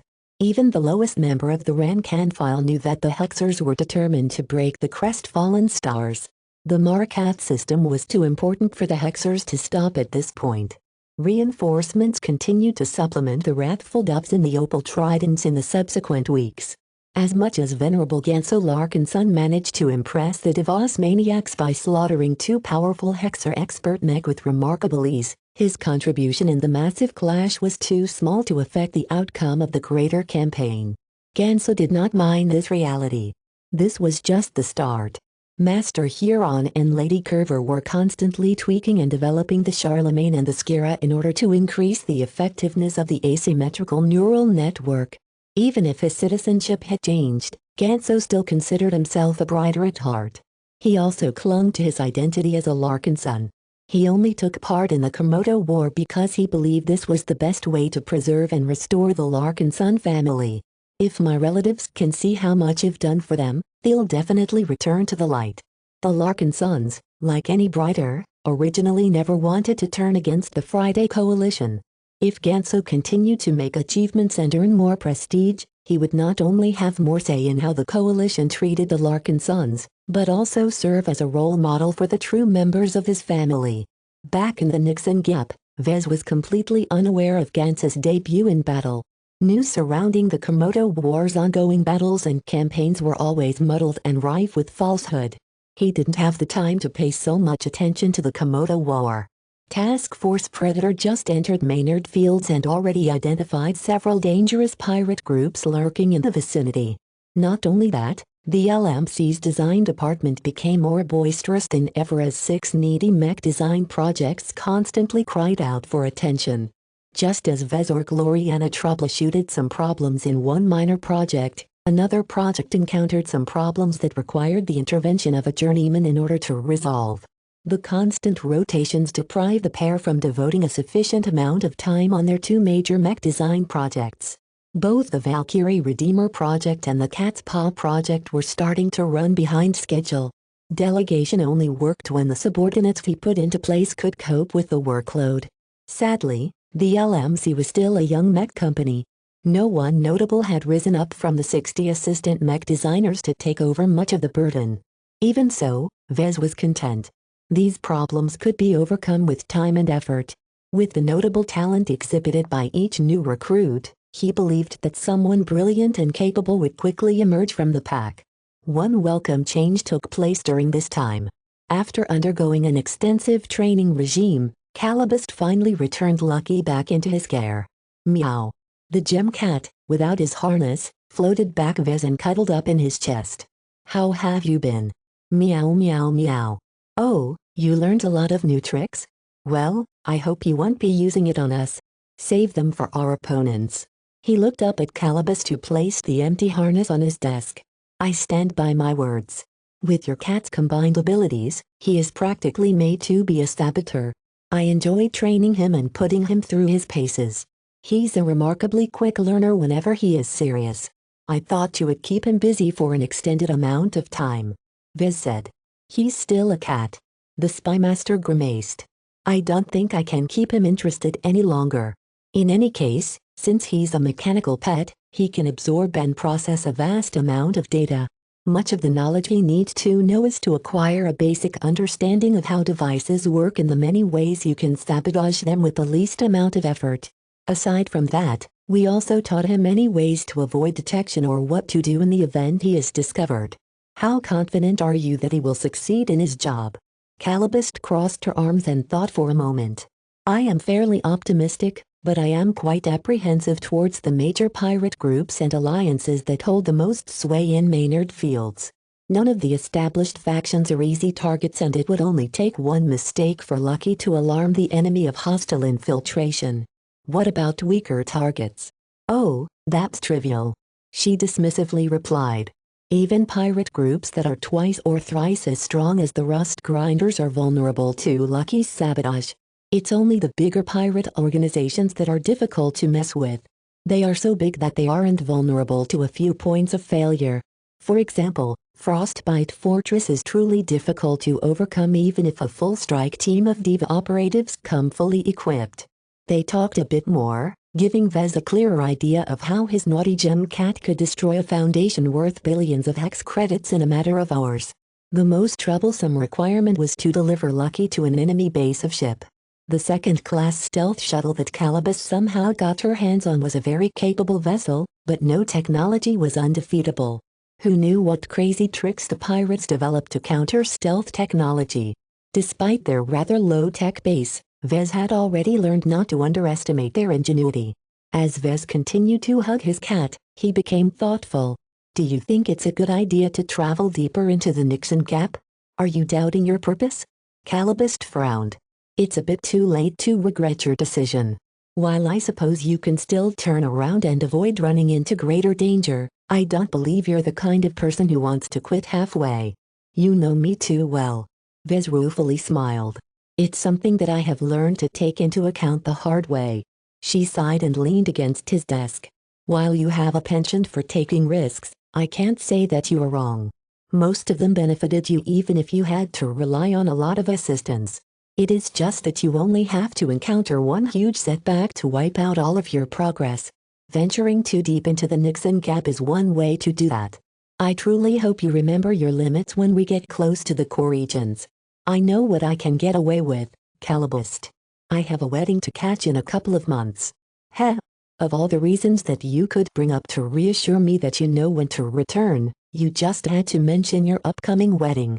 Do you know what this says about you, kid? Nothing flattering, I'm sure. Vez dryly responded. Anyway, I've been spending some time reflecting on myself.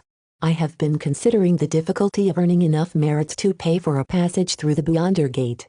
With less than 8 years to go, I'm becoming increasingly less confident that Gloriana and I will be able to obtain the necessary amount of MTA merits. It is truly hard for journeymen to earn millions of merits at a time. If that wasn't the case, Vez wouldn't be taking so many risks to venture into the Nixon Gap. Are you thinking about partnering up with other aspiring pioneers? Calibust grew sharp. He nodded. Preferably, I want to keep it all in the clan. Once I partner up with others in order to collectively purchase a Beyonder ticket, the Big Two expects us to share some responsibilities. I have always thought that this was troublesome. I don't want to rely on other powers. That's the entire reason why I am so keen on keeping the Larkinson clan independent. I have been considering this scenario as well. She spoke and smiled. To be honest, I think you are obsessing too much over the potential risks. I don't think you have as much to fear as you think. If you can partner up with someone who is willing to become a member of your clan, then that would be best. If that is not the case, then you can still come to a mutually beneficial agreement with another powerful individual as long as the power disparity isn't too great. You're saying that as long as the Larkinson clan and I are strong enough, we can keep our fellow partners honest? Aha. You are getting wiser and wiser, Vez. All that time spent around politicians must have surely rubbed off on you. I'm impressed. Heh. It's more like I fell victim to their schemes too many times. Whatever the case, you are no longer the upstart of a few years ago. Your Larkinson clan might not be impressive compared to the might of a second-rate state, but you already have the power and ability to make deals with plenty of powerful figures. What's more, you don't have to find a partner immediately. There is still more than 7 years to go until we reach our self-imposed deadline. I believe that both you and the Larkinson clan will continue to grow rapidly over this time. You'll have much more say at that point and can negotiate better deals with more qualified partners. She made some good points. It would be grossly premature to begin searching for partners right away. What kind of partners do you think I should look out for? I have received suggestions ranging from business magnates to diplomats. Both of them sound useful.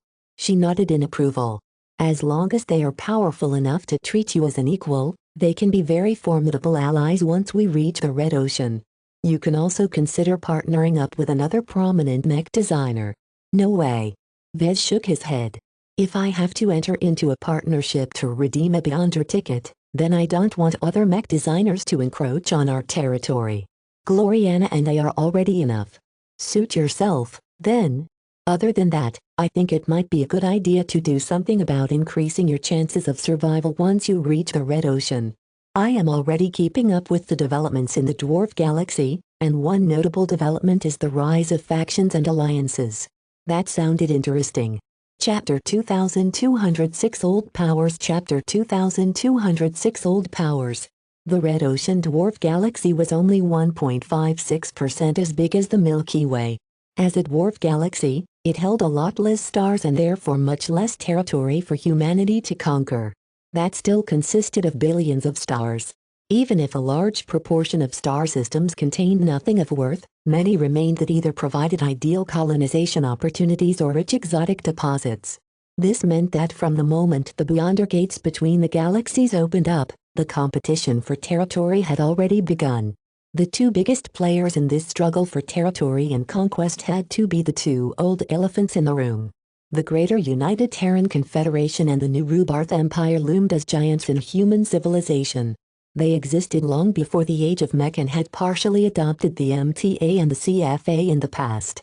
Even when the Big Two rose up and stripped the Terrans and Rubarthans of some of their sovereignty, the First Earth superstate still loomed all over human space.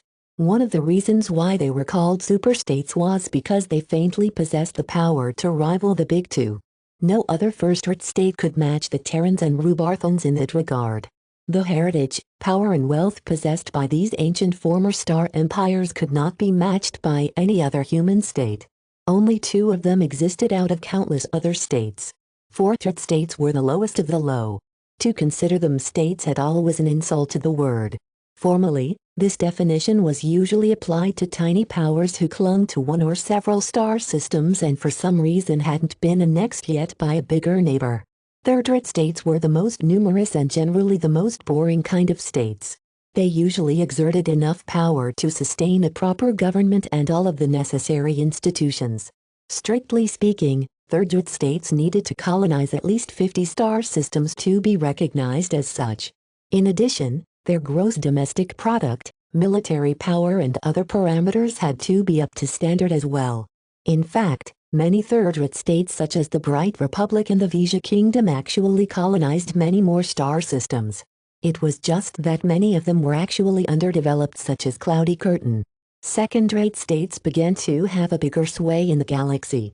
This was the point where the Big Two slightly took them seriously. The basic requirement to qualify as a second-rate state was to grasp at least 1,000 star systems and meet many other development requirements. A second-rate state should absolutely be able to crush a score of third-rate states in terms of wealth and force. The same applied to first-rate states in relation to the lower tiers. A first-rate state must easily be able to defeat numerous second-rate states with ease. In general, first-rate states only emerged in the galactic center and sometimes the galactic heartland. The wealth and force requirements to meet the standard was virtually impossible to attain in the impoverished galactic rim. Owning several star clusters was just the minimum requirement. It was much more important to turn them productive. At this point, a distinct category of states existed which did not fit in with these categories. There were certain states in the galactic rim which had managed to conquer several star clusters and ballooned in power. Yet for all of their territory, their wealth and power paled in comparison to even the weakest first-rate state in the galactic heartland. The difference could not be overcome. Yet these humongous second-rate states were nevertheless overlords in the galactic rim. Therefore, a new and rather informal term of second-rate superstate emerged in order to describe these rural bullies. No matter what they were called, many powerful states in the old galaxy all cast their greedy eyes on the Red Ocean. Just because they were established and successful in the Milky Way did not mean that their dominance in their respective corners remained that way. Many other powerful states and nations had risen up in the long river of time, only to fall and be forgotten due to growing complacent. The galaxy was an extremely competitive ocean. Only by continuing to strive for greater power would states be able to keep up with their rivals. Now, a newer and smaller pond opened up. Though most of the Red Ocean was occupied by various indigenous alien powers, every human pretty much regarded it as unknown territory. Filled with rich exotics that were rare or completely unavailable in the old galaxy, every state knew that occupying a space in the Red Ocean was crucial to their growth and continuity. Incredibly powerful exotics such as phase water could completely elevate the strength of a state. If the Rubarthans eagerly harvested as much phase water as possible while the Terrans lazily ignored the new wealth, the power balance in the old galaxy would soon shift towards the former. Therefore, it didn't matter if the big states weren't eager to colonize a distant territory hundreds of thousands of light years away. They were all forced to join this rat race, if only to make sure their rivals did not surpass them in strength. When Calibust patiently explained these dynamics, Vez gradually comprehended the layout of the old powers in the new dwarf galaxy. The ability to manufacture FTL-capable mech in meaningful numbers is already enough to make the first-rate superstates crazy. Calibust pointed out. It stands to reason that the Terrans and the Rubarthans have already established their own structures in the Red Ocean. At this early time, many smaller powers in the dwarf galaxy have joined up with one of their umbrella organizations. Vez raised his eyebrow. That sounds rather strange. The Red Ocean is supposed to be a new start to many ambitious people. Submitting to the first-rate superstates in a dwarf galaxy where their power is subject to constraints sounds counterproductive. It's a lawless frontier out there. You should know what that means.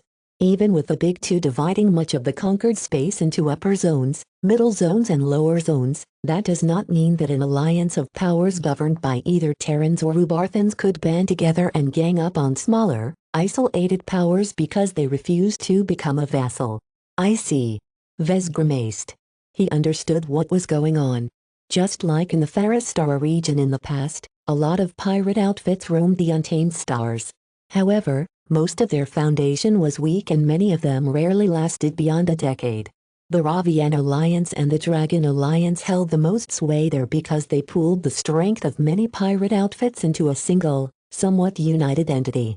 Many lesser pirate outfits actively desired to join these once prestigious alliances because the shelter they offered was a strong guarantee of protection. Ideals such as freedom, independence and control meant nothing if that just left you weak and vulnerable. Of course, Vez also remembered that the rabid Sandmen domineeringly engulfed the two great pirate alliances in an unstoppable tide of sand. The overall situation in the Red Ocean was somewhat different because every galactic pioneer possessed considerable strength of their own. However, that did not stop certain fundamental truths from applying as well. While it is still viable for galactic pioneers to mix up in the Red Ocean as independents, they cannot contest against predominant alliances for biggest prizes. Calibust explained. Vez looked skeptical. Our Larkin Sun clan doesn't have any plans to colonize any planets or erect a state. Can't we just roam as neutrals between their territories? Not quite. The alliances want to keep most of the benefits in their own respective clubs. If you want to remain unaffiliated, then you can only do business with other unaffiliated pioneers. In other words, the bottom feeders remained in the dirt while the sharks and whales occupied most of the ocean. I have the feeling that you're trying to push me away from my original intentions. Why are you encouraging me to join up with one of these alliances? You know I don't like to put my safety and security in the hands of others, especially states. The only thing you can be sure of is that their rulers always look out for themselves. Calibust spread her arms in innocence. I am not forcing you to compromise your goals. I just want to inform you that the circumstances have changed and that you haven't adequately considered any alternatives when you came up with your original plan. It is well worth considering aligning yourself to one of these established alliances. The thing about them is that they are quite loose. Joining them does not mean you are signing up to become a vassal or a subject to the Terrans or Rubarthans.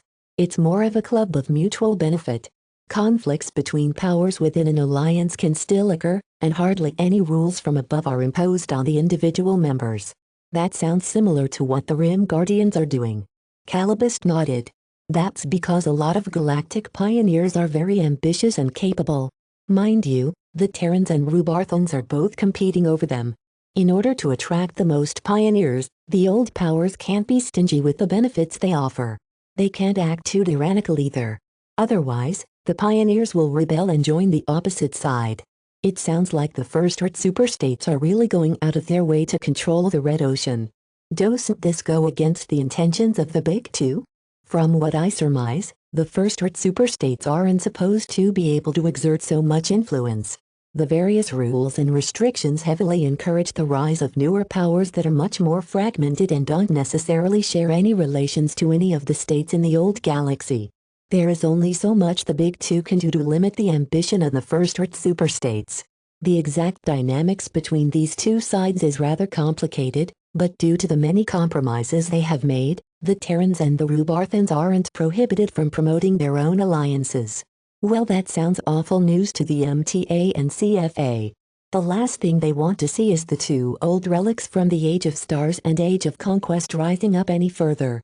Surely the Big Two aren't allowing the First Earth superstates to do what they want, right? The Spymaster smirked. Of course not. Shortly after the Terrans and Rubarthans have unveiled their ambitions in the Red Ocean, a third alliance has emerged. Supposedly, this new alliance just started off as a loose gathering of power pioneers backed by regular First Earth states. However, there are many signs that this new alliance is actually the Big Two's response.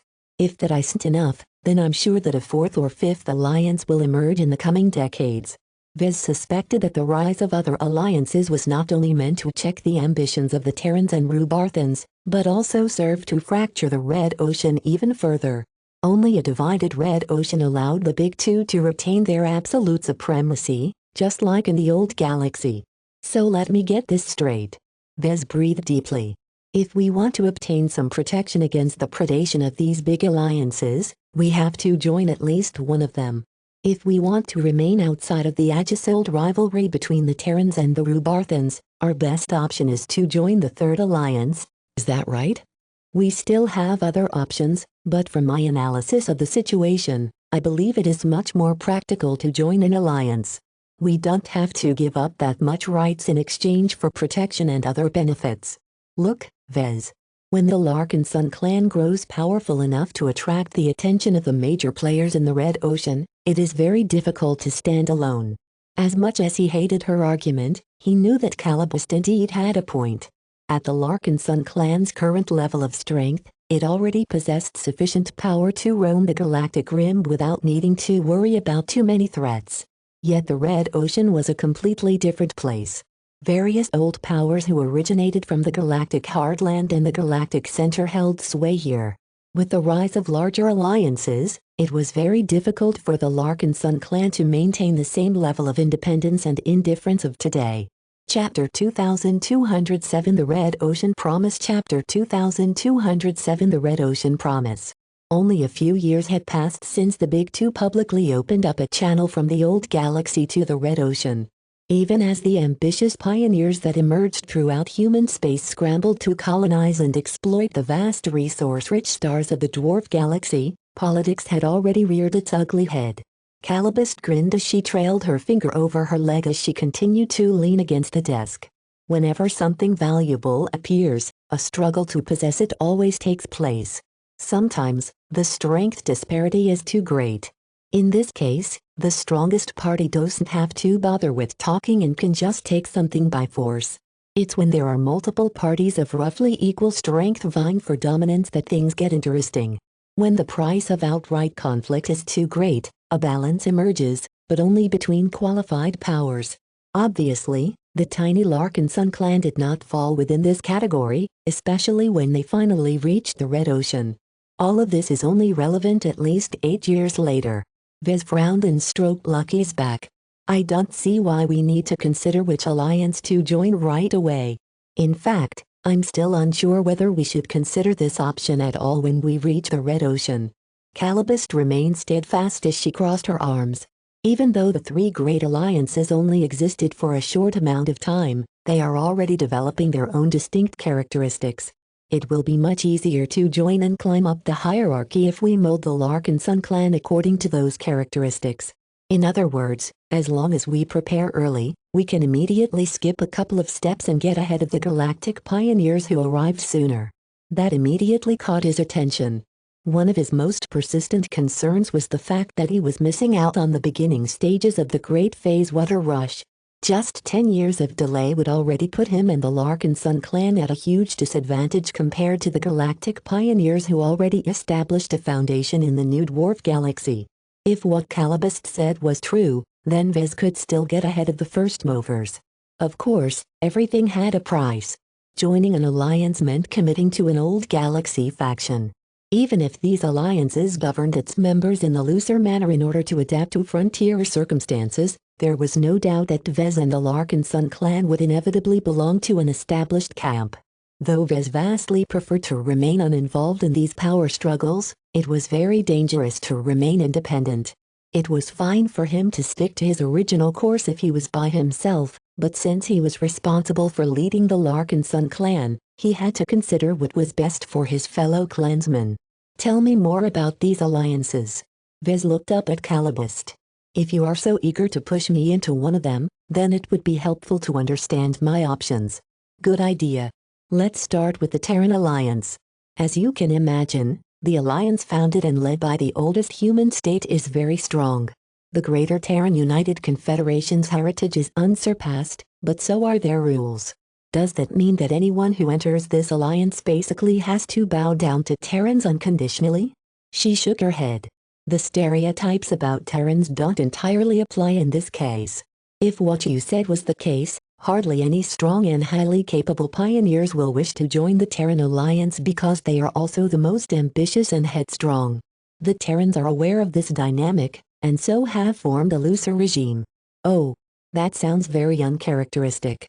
From what Vez knew about the Terrans, most of the power and wealth in the first Earth superstate fell into the hands of agile ancient clans who had risen into power all the way back to the Age of Stars or earlier. These ancient clans were not only incredibly old and powerful, but also incredibly savvy about maintaining their lead.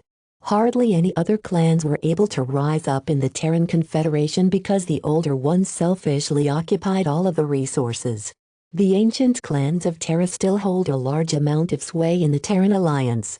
However, their power and reach are deliberately constrained in order to offer many galactic pioneers the chance to develop themselves. And these pioneers fall for this trick? It's not a trick, Vez. The Terrans aren't entirely made up of fossilized relics. There are many Terrans in charge who hold different views, and they are expressly in charge. Even if that is the case, public opinion of the Terrans still isn't great.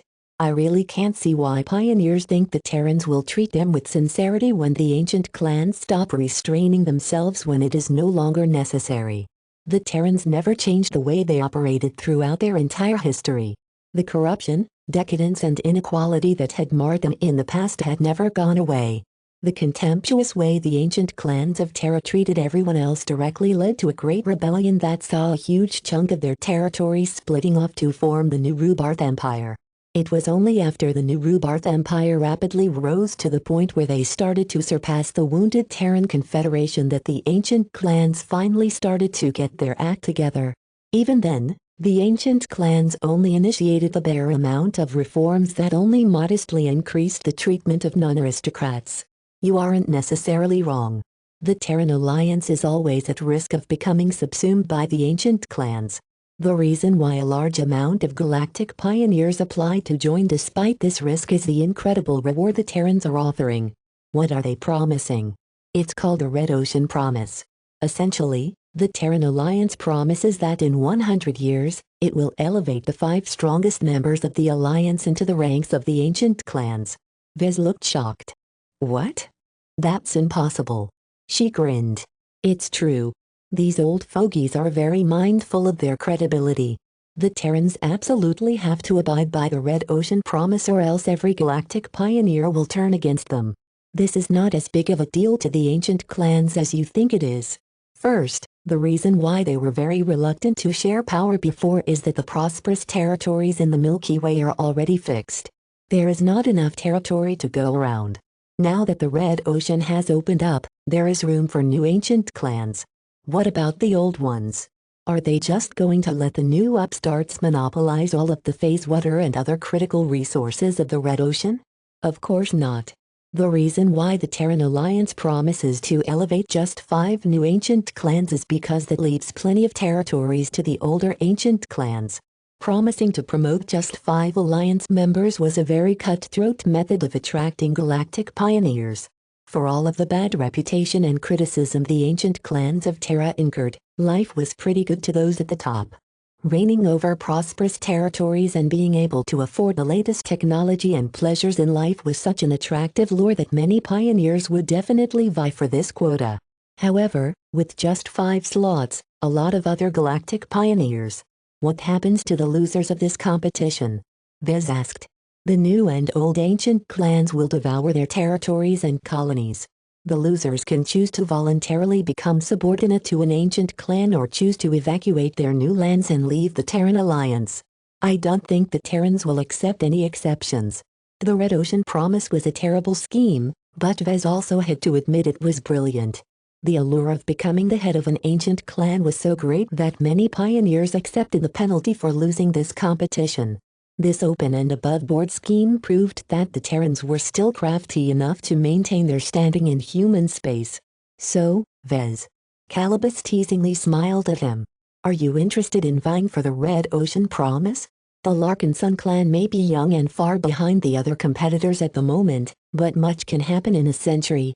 With your capabilities and the unique strengths of our clan, I believe there is a small but possible chance that we might succeed. His expression did not reflect any enthusiasm. I already told you that I have no intentions of settling down and founding my own state. Fixed territories are only shackles to me. All I care about is designing and selling mech, and that has never changed. From what it sounds like, there is no place in the Terran Alliance for spaceborne clans. In 100 years, the only players left are the old and new ancient clans. Everyone else must surrender to them, which is unacceptable. He did not want to work hard to rise up in the Terran Alliance only to throw away much of what he worked for. Even if he could part from the Terrans with amiable terms, it was very difficult to cast off the Terran stain from the Larkin Sun clan. I think you are being too stubborn about your aversion to colonization. The opening of the Red Ocean is one of the best opportunities to found and lead your own state from the ground up. Calibust frowned. The two argued a bit about this topic, but Vez remained stubborn. Where everyone saw endless power and wealth, he only saw greater burdens. The responsibility of leading a modest-sized spaceborne clan already weighed heavily on his shoulders. He did not wish to let this meaningless game distract him from becoming a greater mech designer. Becoming a star designer was a much greater achievement than ruling over his own first Earth state. A shame. Calibust eventually sighed. There are more people in the Larkin Sun clan who harbor the same hopes. Most of our members aren't looking forward to leading a nomadic life space for the rest of their lives. To live on open soil, build their own homes and be part of a vibrant community is a very strong human desire. That will change in time. Vez smirked and clasped his hands. We are all new at this. I'm sure that once a few generations pass, everyone will get used to life in space. For now, we are only held back by our inexperience and our shabby ships. Once we get our factory ship and other fantastic vessels, we can finally enjoy enough room and facilities to make ourselves at home in space. This was one of the biggest reasons why luxurious arc ships existed despite their great expense and marginal utility. They were the closest thing to floating cities or moving space stations. The open parks, vast spaces, simulated horizons and other wasteful accommodations all gave humans the perfect living environment outside a planet. If Vez wanted to make his fellow Larkin Sun stop yearning about living on a planet like a bunch of primitives, then he needed to get his hands on an arc ship large enough to accommodate the entire clan when they were off duty. The bigger the arc ship, the better. This was not something that Vez could obtain rashly, even with his current financial strength. He also had to prioritize the acquisition of other capital ships such as a strong fleet carrier. Expanding the clan's military and industrial power came first. Only after the Larkin Suns met its fundamental survival needs would Vez be able to bring up the topic of acquiring an arc ship. So in conclusion, you are not considering the Terran Alliance? Hell no. He snorted. I don't want to turn myself into a puppet that dances to the tune of ancient clans. My reasons for entering the Red Ocean are entirely different. For now, Vez ruled out the option of applying to become a member of the Terran Alliance. The Red Ocean promise was just a giant trap in his eyes. Chapter 2208 Rising Empire Chapter 2208 Rising Empire. The Greater Terran United Confederation may be an old and decrepit power to many people, but it had withstood the test of time. With the opening of the Red Ocean, the Terrans would never be foolish enough to alienate all of the galactic pioneers that ran wild in the dwarf galaxy. Unlike back at home, the Terrans did not possess an overwhelming lead this time. The Terrans, Rubarthans and every other power from the old galaxy had to start from the beginning. This meant that none of them could act as domineeringly as they did back home because they simply didn't have enough strength to back up their demands. The separation of several 100,000 light-years was unsurpassable in ordinary times. The Beyonder Gates remained the only channel for the old power to extend their reach into the Red Ocean, but only barely. The gates fell into the hands of the Big Two, and they made sure to make it as difficult as possible for the Terrans and Rubarthans to dispatch an enormous amount of troops in the Red Ocean. The first Earth superstates weren't meant to divide the Red Ocean between themselves. Due to the inability to dispatch sufficient combat forces to impose their will on the Red Ocean, the Terrans and Rubarthans had to take a step back and leverage the strength of other pioneers. Hence the reason why they bothered with putting up a friendly face in order to attract pioneers to join their respective alliances. Even though the Terrans couldn't help themselves from exposing their rotten behavior, they were at least cunning enough to do it in a way that would attract many ambitious pioneers. joining the ranks of the ancient clans of Terra that had long led one of the most prosperous states of humanity was an irresistible temptation. Very rarely did newer ancient clans rise up. Otherwise they wouldn't have been called ancient. The existing ones were simply too strong to budge from their rock-hard positions. Only rarely did an excessive amount of decadence, infighting and incompetence open up an opportunity for a smaller Terran faction to rise up and topple the weakened ancient clan. Yet the amount of times this happened was very small. In fact, it hadn't happened once during the Age of Mech. In the end, the great stability and continuity of the ancient clans of Terra reflected both their strength and wisdom. How do the Rubarthans measure up, then? Vez asked, curious of how the rising power responded to the antics of their greatest rival. Calibist reached out with her hand, luring Lucky away from Vez. She caressed the gem cat. Meow. Lucky was acting all cute under the attention of a woman's caress. The Rubarthans are much more straightforward. They haven't released anything convoluted like the Red Ocean Promise. The Rubarth Pact they set up is simply a defensive association at heart. Anyone who signs up to the pact will receive a measure of protection from the Rubarthans. Members are free to choose what they want to do next. It's that simple. Vez raised an eyebrow. Of course not. The new Rubarth Empire values strength, ability and ambition. The Rubarth Pact is a bit hollow for now, but there are already signs that greater possibilities are in store. One of them would be to cooperate with one of the Rubarthan princes. The imperial household of the new Rubarth Empire was immense. The Star Emperor held absolute power and his will reigned supreme.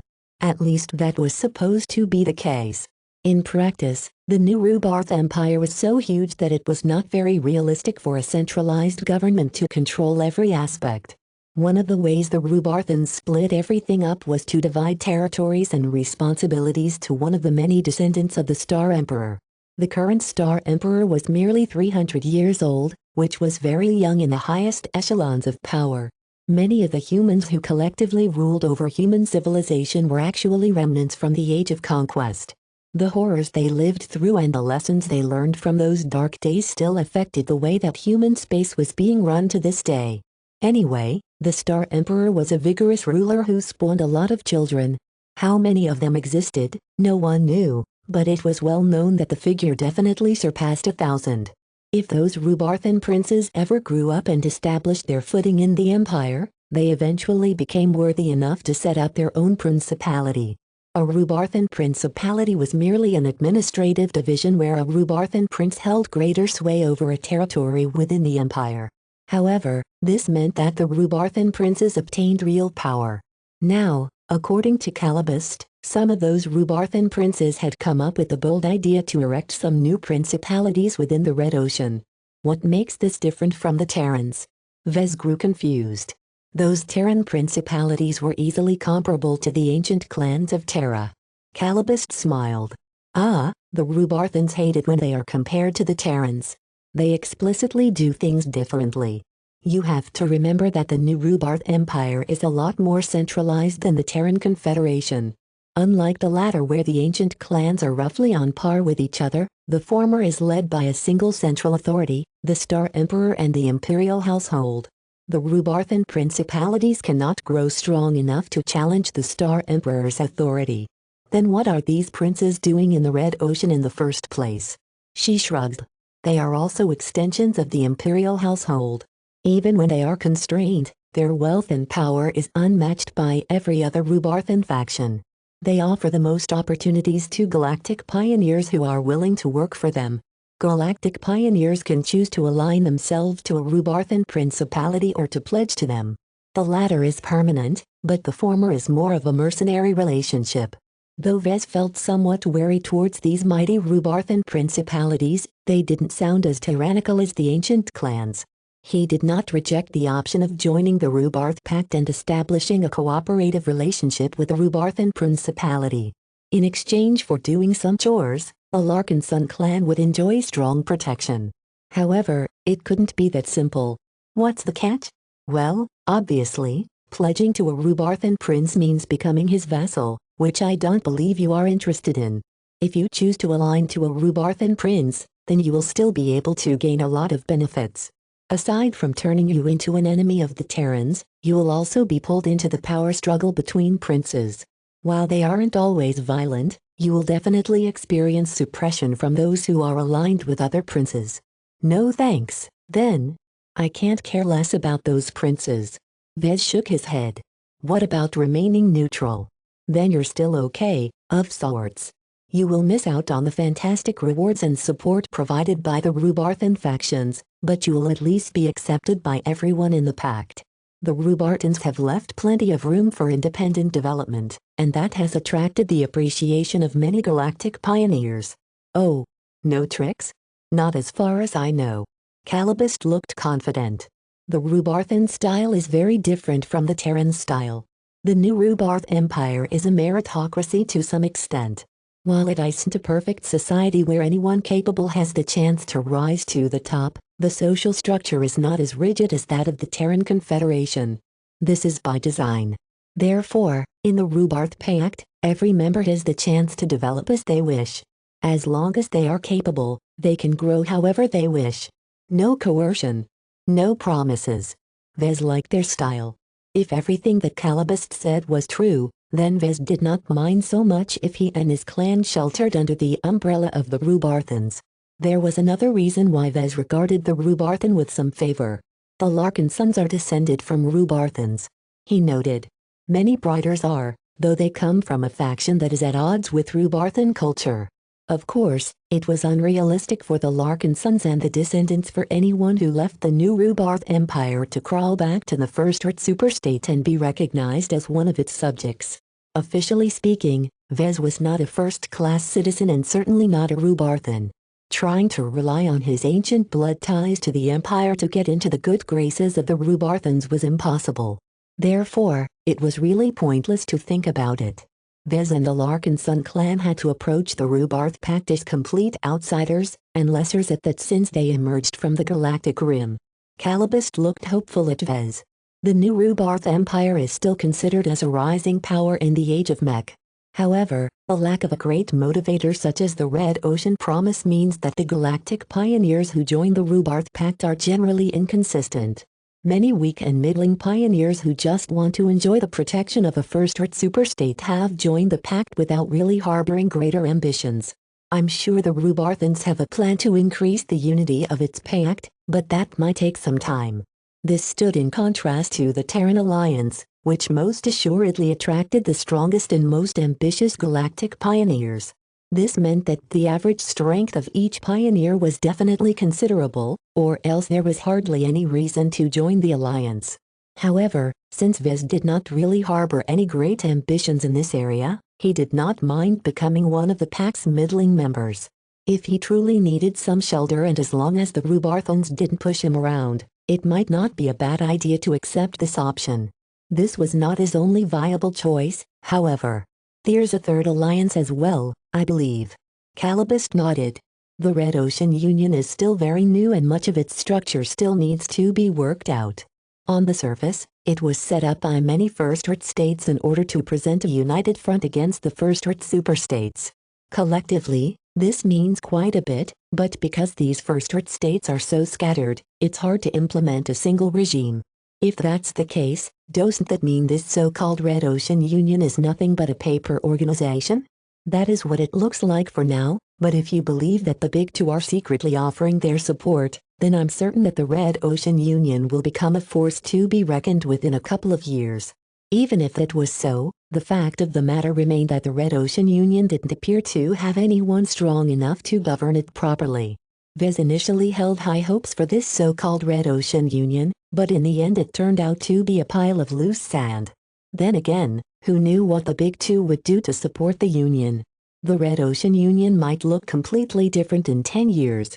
Since the Union wasn't properly set up yet, Calibust did not mention anything important. That's all for the three major alliances of the Nixon Gap, she said and began to push herself off the desk. You can read the remainder on the Galactic Net. Just remember that you can start on developing your clan early in order to gain a head start in joining one of them.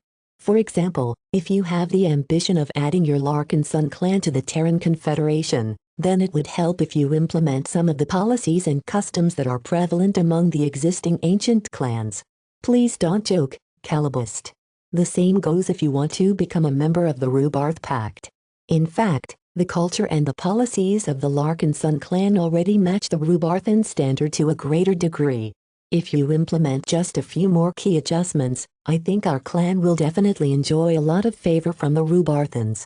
She was right. Chapter 2209 Discount to Rubarthans Chapter 2209 Discount to Rubarthans. Long after Calabist left his office, Vez remained introspective. Meow? Lucky crawled upon his shoulder and poked his smooth-shaven cheek that was as soft as a baby's bottom. Vez reached out with his hand and pushed his cat away. Do you think we've become Rubarthans without realizing it? If someone from the outside looks at how we run the clan, then there's at least a 60% resemblance to a Rubarthan equivalent. His cat tilted his head. Meow. Don't underestimate this degree of similarity. It only takes a few more rule changes and cultural shifts to bump that up to 80%. If the Larkinson clan reached that point, then it would pretty much become a discount Rubarthan organization. The only reason why Vez couldn't push his clan even closer to the Rubarthan standard was because he lacked the amazing amount of wealth, tech and resources to implement the most extravagant policies. Even so, it was already pretty good to be able to fit in with one of the greatest human states to such an extent. The new Rubarth Empire emerged as an explicit rejection of Terran philosophy. Its ideology had spread throughout human space for a very good reason. Its pursuit of meritocracy, its worship for actual strength and its rejection of inherited authority had allowed the Rubarthans to quickly catch up and slightly overtake their former overlords. With such a stellar example of what their ideology was capable of, many other states throughout the galaxy copied the Rubarthans to a varying extent and mostly became stronger due to these reasons. Even all the way at the border of human space, both the Bright Republic and the Vija Kingdom avidly adopted the societal revival theory. Whether purposefully or not, both states warred against each other every generation with the expectation of conditioning and strengthening their fighting forces. Yet the Rubarthan philosophy also had its downsides. The central premise of this thought was that people were surrounded by enemies and needed to become strong enough to deal with them. Those who adhered to this philosophy had to be prepared to pay a heavy price in order to survive in the hostile galaxy. The cruel price is often paid with human lives. Vez muttered. Wasn't that what he was doing as well right now? In his personal pursuit of strength, he did not hesitate to drag his fellow clansmen into the Nixon Gap in order to bloody them and refine them into crack troops. Just because no one died so far did not mean that Task Force Predator would be able to escape the gap unscathed. Now that they had entered Maynard Fields, the Black Cats had already identified many pirate organizations in this zone that could easily give his forces a run for their money.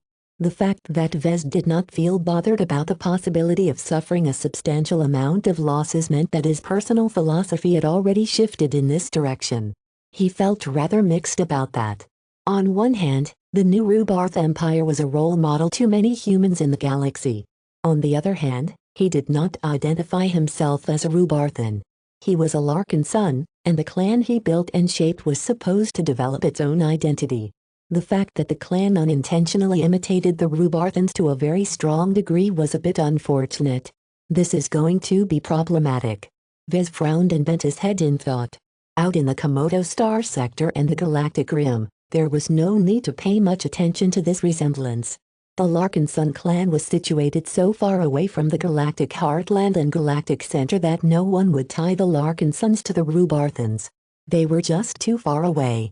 Yet once he entered the much smaller Red Ocean and mixed up with many powers with connections to the First Earth superstates, this resemblance would definitely affect the Larkinson clan's treatment. Even if the Larkinson clan tried to remain unaligned or join the neutral Red Ocean Union, others would still suspect that the clan was in the camp of the Rubarthans. This is a huge issue, he concluded. If he did not want his clan to get entangled with the Rubarthans, then he needed to change the culture and policies of his clan. Yet that was unacceptable to Vez. The values and principles that underpinned the clan was the source of its strength. Vez had grown up with some of these ideals, and acquired the rest through his experiences in his life. He believed it was absolutely necessary for the Larkin Sun clan to hold on to its current philosophy. That left him stuck. If he was unwilling to change his clan, then did that mean it was stuck with its Rubarthan association? He frowned. Calibust likely brought up the issue of alliances in the Red Ocean because she must have recognized this latent problem beforehand. If Vez and the Larkin Sun clan naively entered the Red Ocean while remaining unaware of this issue, then they would likely get into a lot of trouble. Hearing about the complex political considerations in the Nixon Gap made him feel as if this shark pool was much more dangerous than he thought. As a response, he developed a faint yearning to acquire a qualified diplomat. As long as he hired or partnered up with someone who could navigate the various interests of the Big Two, the First Earth superstates, the alliances carving the Red Ocean and the pioneers following their ambitions, then Vez did not have to worry about leading his clan into a dead end. It's stupid to remain independent. He sighed in resignation. Without the protection of an alliance, the Terrans or the Rubarthans can easily use their overwhelming might to squash my clan like a bug. There is no way we can resist their might. Joining the Rubarth Pact sounded like a great way to gain solid protection. Yet the price of doing so was great. By aligning his clan to the Rubarthans, Vez could basically forget about doing business with the Terrans and their allies ever again. As a mech designer, Vez really did not wish to exclude any customers. He already knew how awful it was to get blocked from a huge portion of the market when the LMC's products were pulled from the shelves in every coalition aligned space. Therefore, Vez would much rather join the Red Ocean Union even if it sounded a bit weak and scattered. Yet perhaps it was too late. Vez could already predict that if the Larkin Sun clan in its current incarnation entered the Red Ocean, every outsider would treat them as Rubarthan vassals. This is too frustrating. Diplomacy was not the Larkin Sun clan's strong suit. In fact, none of his clansmen possessed any meaningful experience in it. Though Vez could instruct the clan to recruit capable diplomats, he wasn't sure whether that was enough. He resolved to keep an eye out for any notable diplomats in his travels. Anyone who was competent enough to navigate the complex relations of the Red Ocean and could turn enemies into friends was worth befriending. That was something to consider for later. For now, he had enough issues on his plate.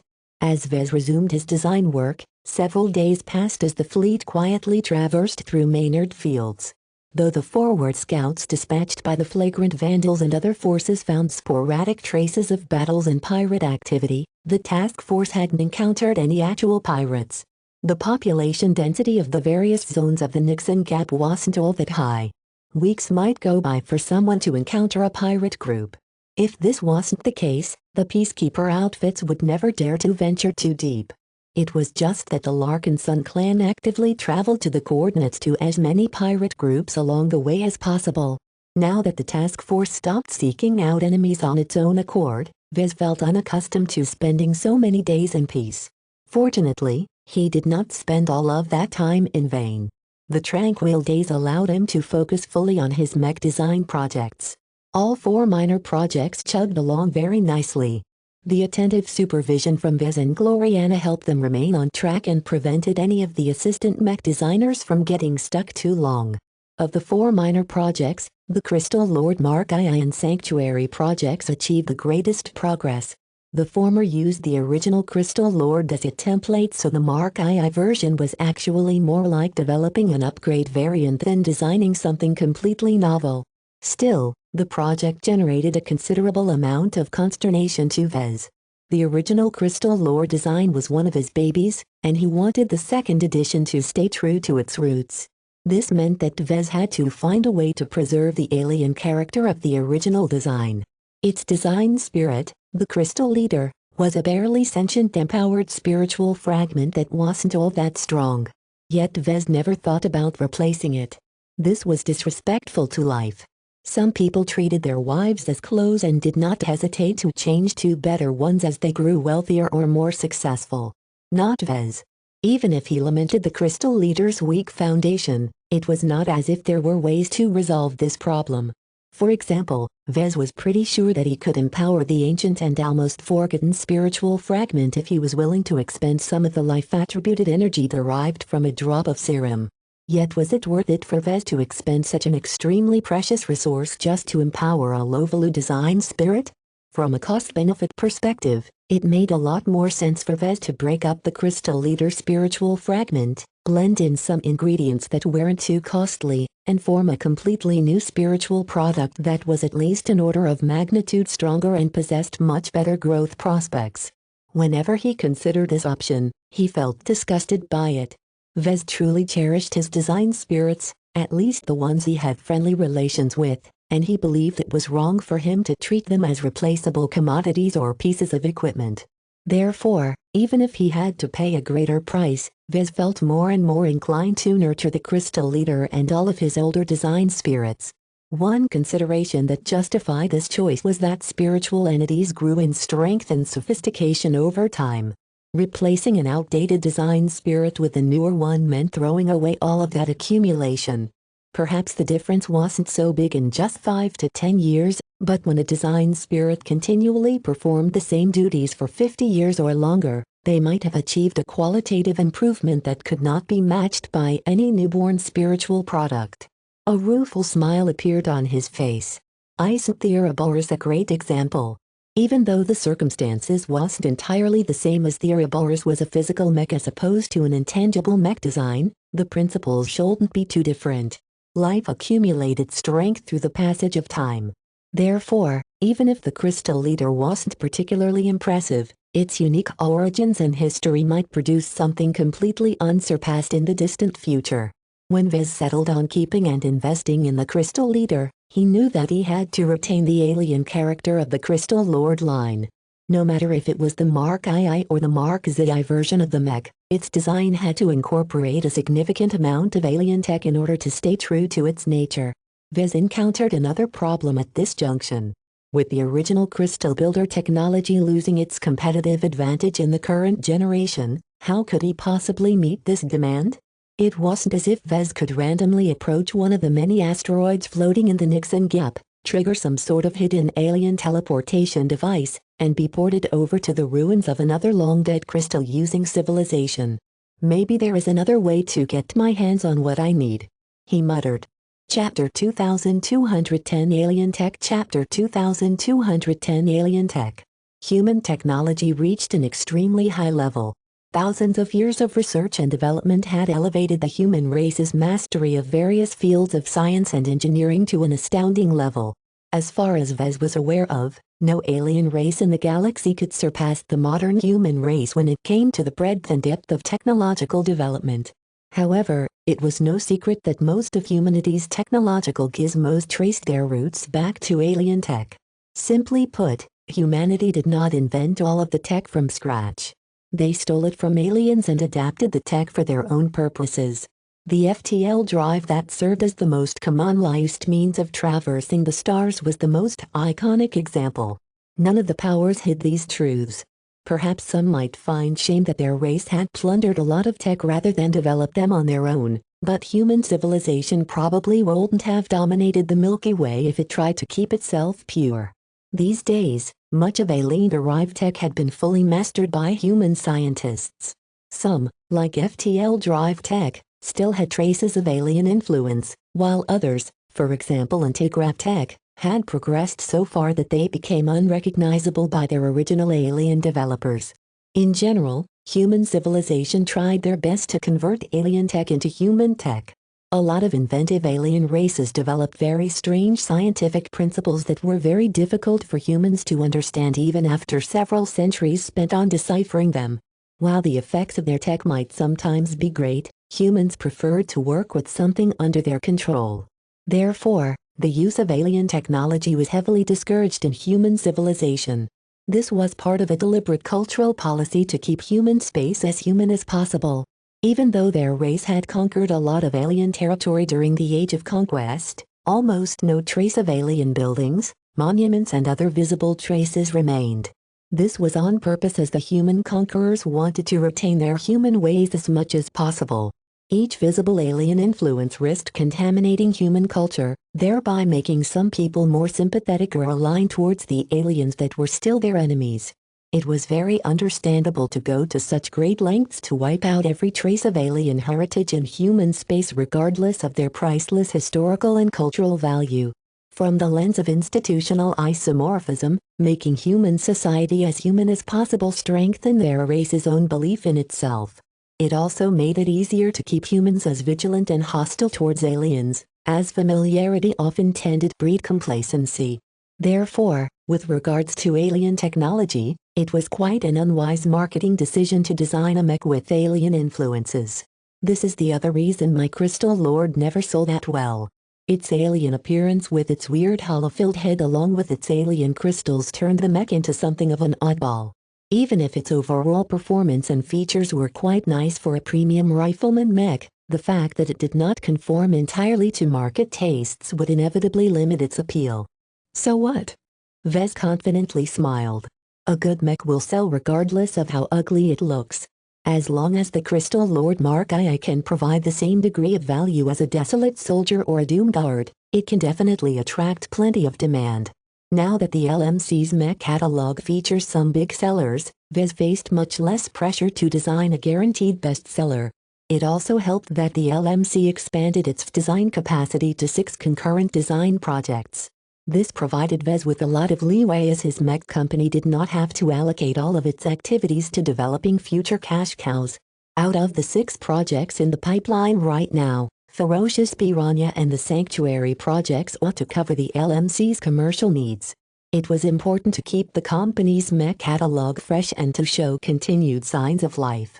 Otherwise, the market would begin to wonder whether the LMC had declined like last time. Once he recognized that he didn't have to treat the Crystal Lord Mark II design as a purely commercial project, Vez felt liberated. If he was allowed to pursue his desired vision for this mech, he was certain he could turn it into a great mech in its own way.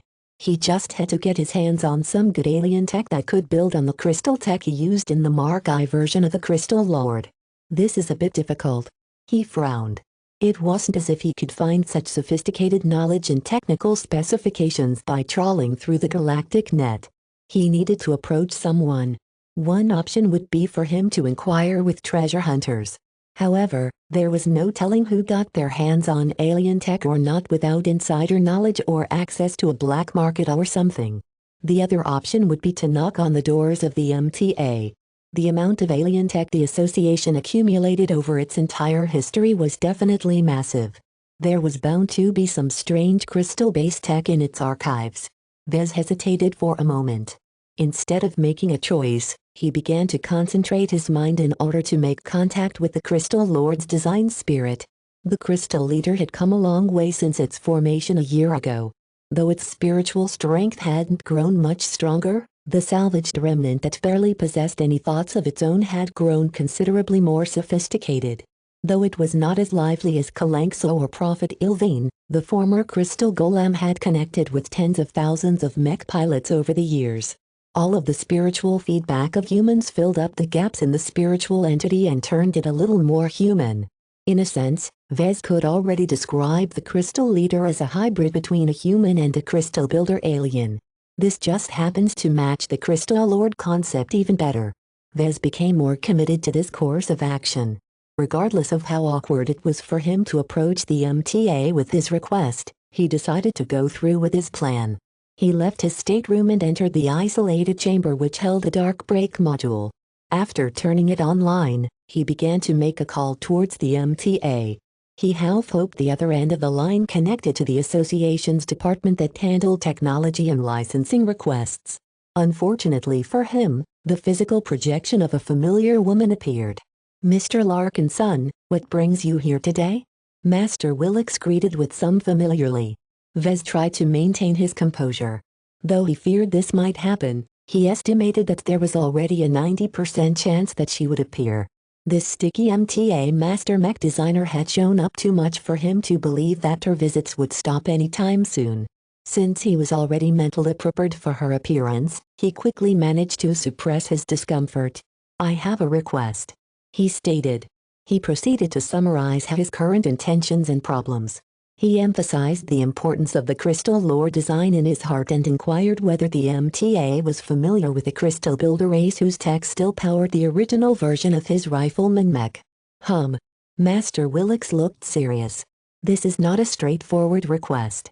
Normally, we don't release alien tech of any kind to mech designers or the public. The only companies that are eligible to work with alien tech are research institutions and development companies that are capable of using it to fuel the research of human tech. Is there no means to get the alien crystal tech that I want, Mom? Not quite. I haven't finished yet, Mr. Larkinson. While it is usually not done, I have the authority to release the tech you want. She looked around a bit to make sure the chamber was devoid of other people. Since we are speaking over a private MTA network at the moment, I can reveal something that you normally aren't supposed to know. Some of the alien technology or association hordes isn't left alone. Some of them work on such amazing principles that we still can't replicate these applications with purely human technology. Vez widened his eyes. Does that mean the association is still researching them, Master? In a sense. Not all alien tech is worthy of further research. One of the goals of studying them and deciphering them is to understand how they work so that they are replicable. In the course of this research, sometimes we manage to achieve greater effects. This isn't difficult to accomplish when we blend human innovation and native alien tech. Does that mean that some research has been performed on alien crystal tech? Willix smiled. I am familiar with your crystal lore design. The implementation of alien crystal technology within the frame and rifle of the mech are inspiring design choices. In truth, the race that was originally invented is already known by our association. While I am not allowed to say much about them, they were actually quite impressive in their own way. Eons in the past, this small, diminutive race of aliens rose up with their excellent affinity and mastery of crystals, electromagnetic radiation and even more unusual applications. The ruin that Vez once found in the heartland of the Bright Republic all those years ago was not an outlier. The crystal builder race used to be present in many more star systems. Then, the methods and scientific principles employed by the Luminar race are somewhat strange and difficult to grasp. Willix said. The research group that is in charge of exploring the technological advancements of the Luminars have only deciphered a fraction of how the distinctive alien runic programming works, but the researchers have already made some modest gains.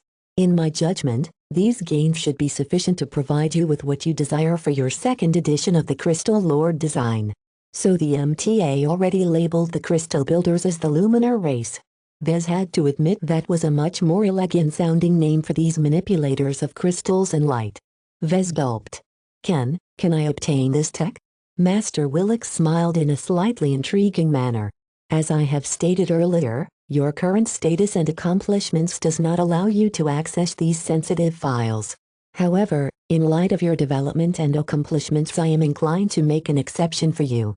The fact that you have contributed materially to defend humanity against the Sandman race proves that you are not an alien sympathizer, so it is doubtful that you are unduly obsessed with the extinct Luminar race. With all of the negotiations he went through in his life, how could Vez not recognize that Master Willix wanted to obtain something valuable in exchange? If she asked him on how to teach her to add spirituality to a mech design, then she could just forget about it. There was no way that Vez would do something so stupid. It wasn't worth it to hand over one of his precious trade secrets in exchange for a marginal improvement of one of his lesser mech designs. Perhaps she saw that Vez did not feel comfortable about the trade. She made a surprisingly simple request. When Mr. Armelon and I last visited you, we couldn't help but notice the ubiquity of the glows of your product. In fact, I was pleasantly surprised but a bit puzzled that you have managed to attach your glows to a statue rather than a mech. The statue is the source of the glow, Master. Vez commented without saying anything more. Is it possible for you to imbue your glows to multiple fixed objects? She asked. Our association possessed a considerable interest in these glow-empowered items of yours. We are already aware of the so-called loyalty medallions that are proliferating through the branches of the LMC. They are quite compact for what they are capable of. If you do not mind, we would like to obtain these. Totems. I call them totems. That is a very apt if controversial name for them. If you can provide our association with the totem of every glow you have made, then I will authorize you to access some of our research in the relevant luminar race tech. Do you find this trade agreeable? The MTA wanted Vez to provide them with the totem for every glow he made?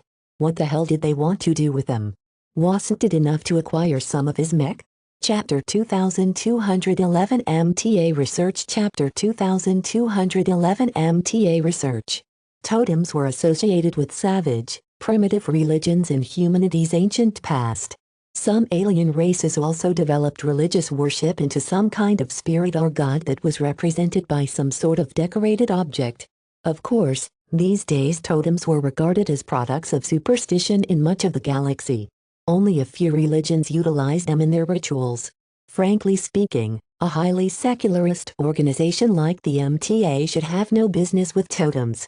Vez doubted Master Willix was interested in them because she wanted to worship any proto-gods. Considering the MTA's insatiable hunger for knowledge, Master Willix and her fellow colleagues would definitely research them as much as possible. Vez felt rather chilly at this prospect. How much would Master Willix be able to decipher from the glow of a totem? Perhaps the only reason why he didn't panic any further was because he couldn't really stop the MTA from poking its nose in his business anyway. If they wanted to study an LMC mech in great detail, they could just purchase a bunch of copies and subject them to all sorts of examinations.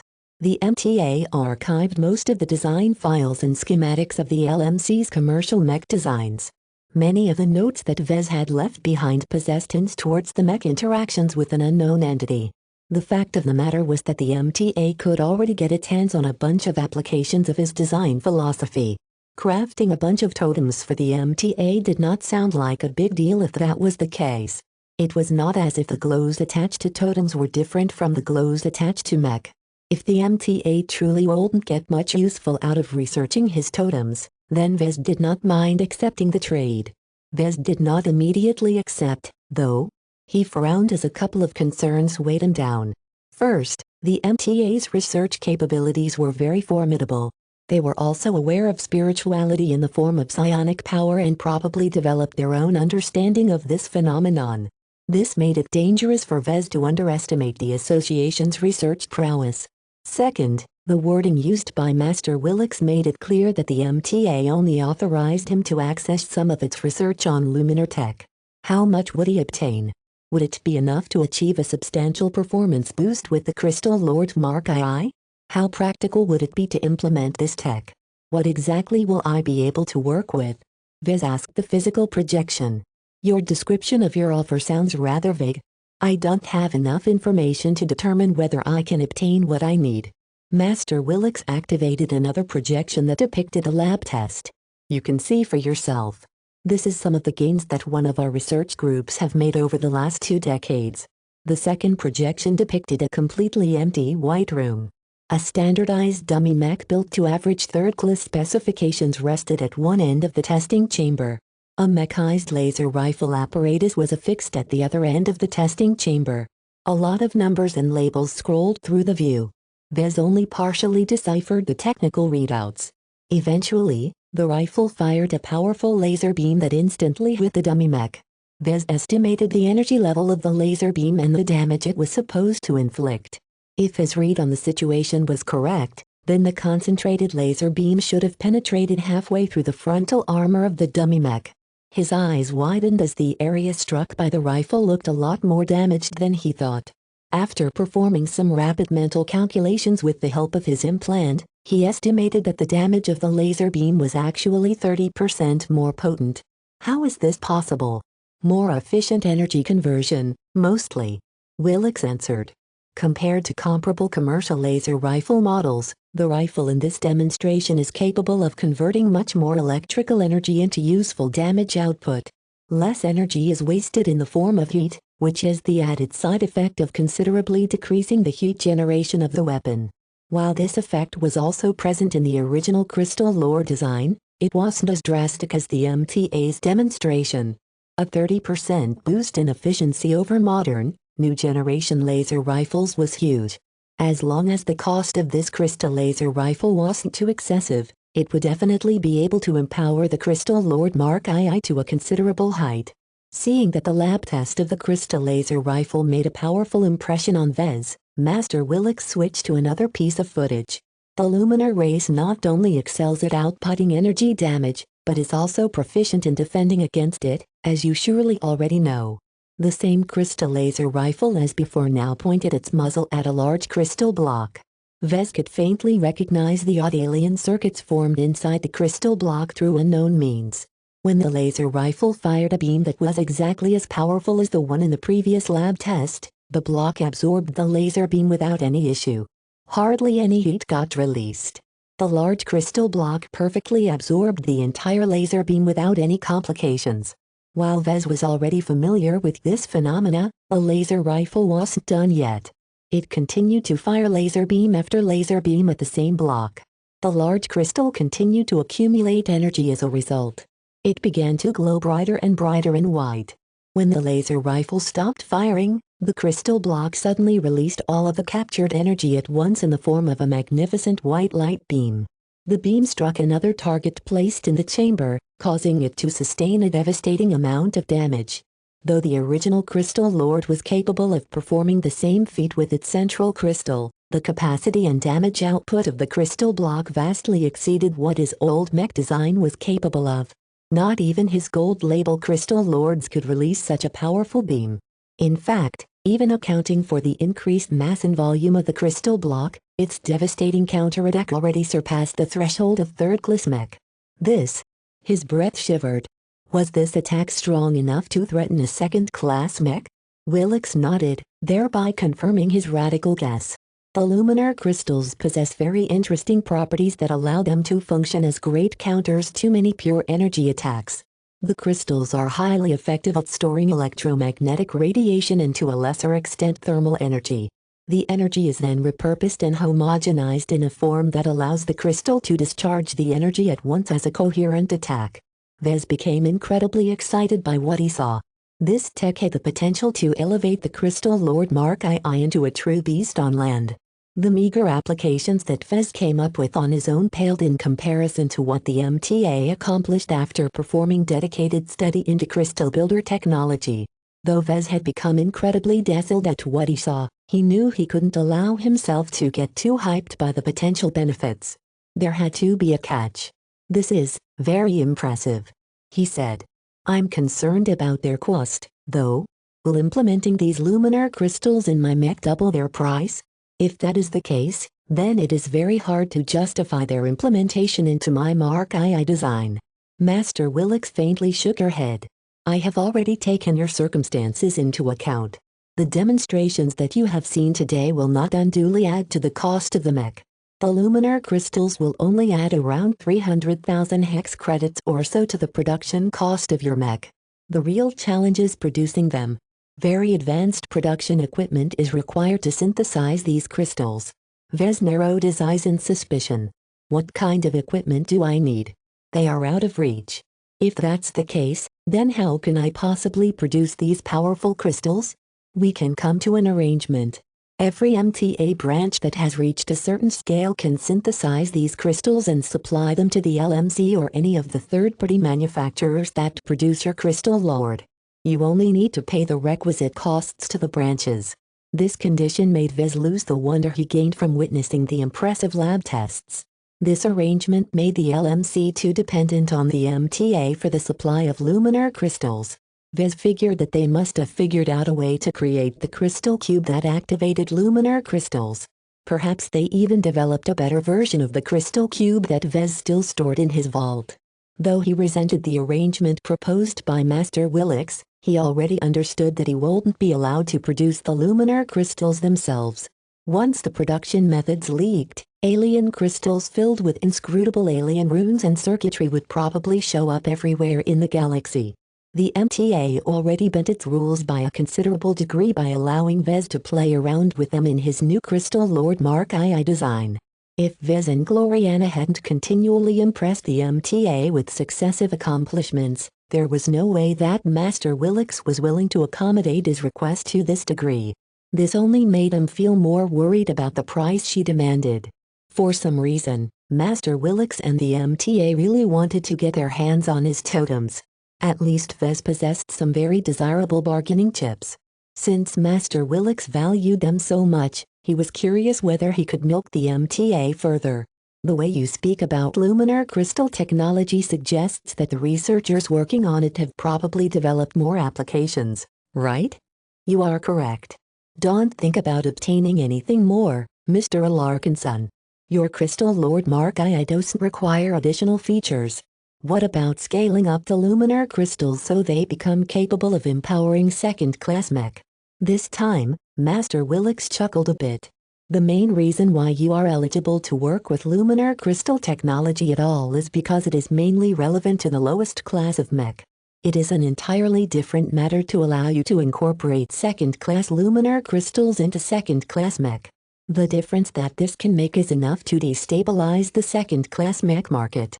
The MTA may offer a lot of tech in the form of component licenses to mech companies and mech designers, but it also held a lot of it back. This kind of alien tech that was clearly superior to conventional human tech was truly dangerous to human society if it started showing up everywhere.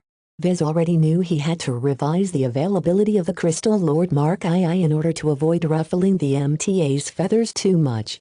He would likely have to jack up the price of his product so that its amazing performance was paired with an even more excessive price. He thought for a while.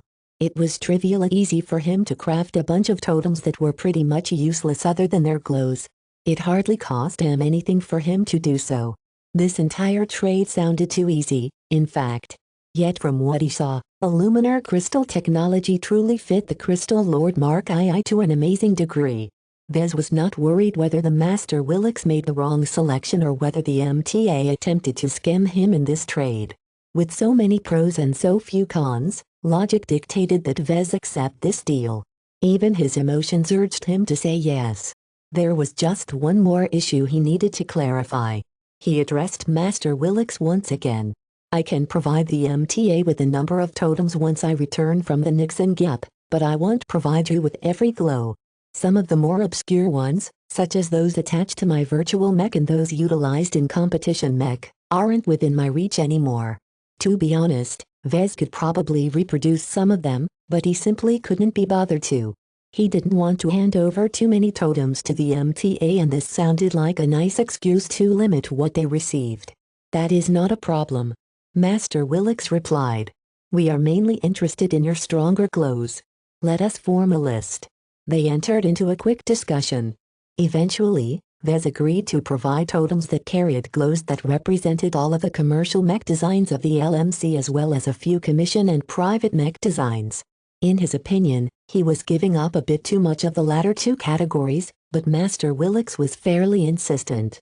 Eventually, Vez reached out and shook hands with Master Willix's physical projection. It's a deal, she said with a smile. It's a deal, Vez replied with a mix of excitement and resignation. Chapter 2212 Research Frenzy. Chapter 2212 Research Frenzy. As soon as Vez and Master Willix struck their deal, they transmitted a large data packet to the Darkbreak module.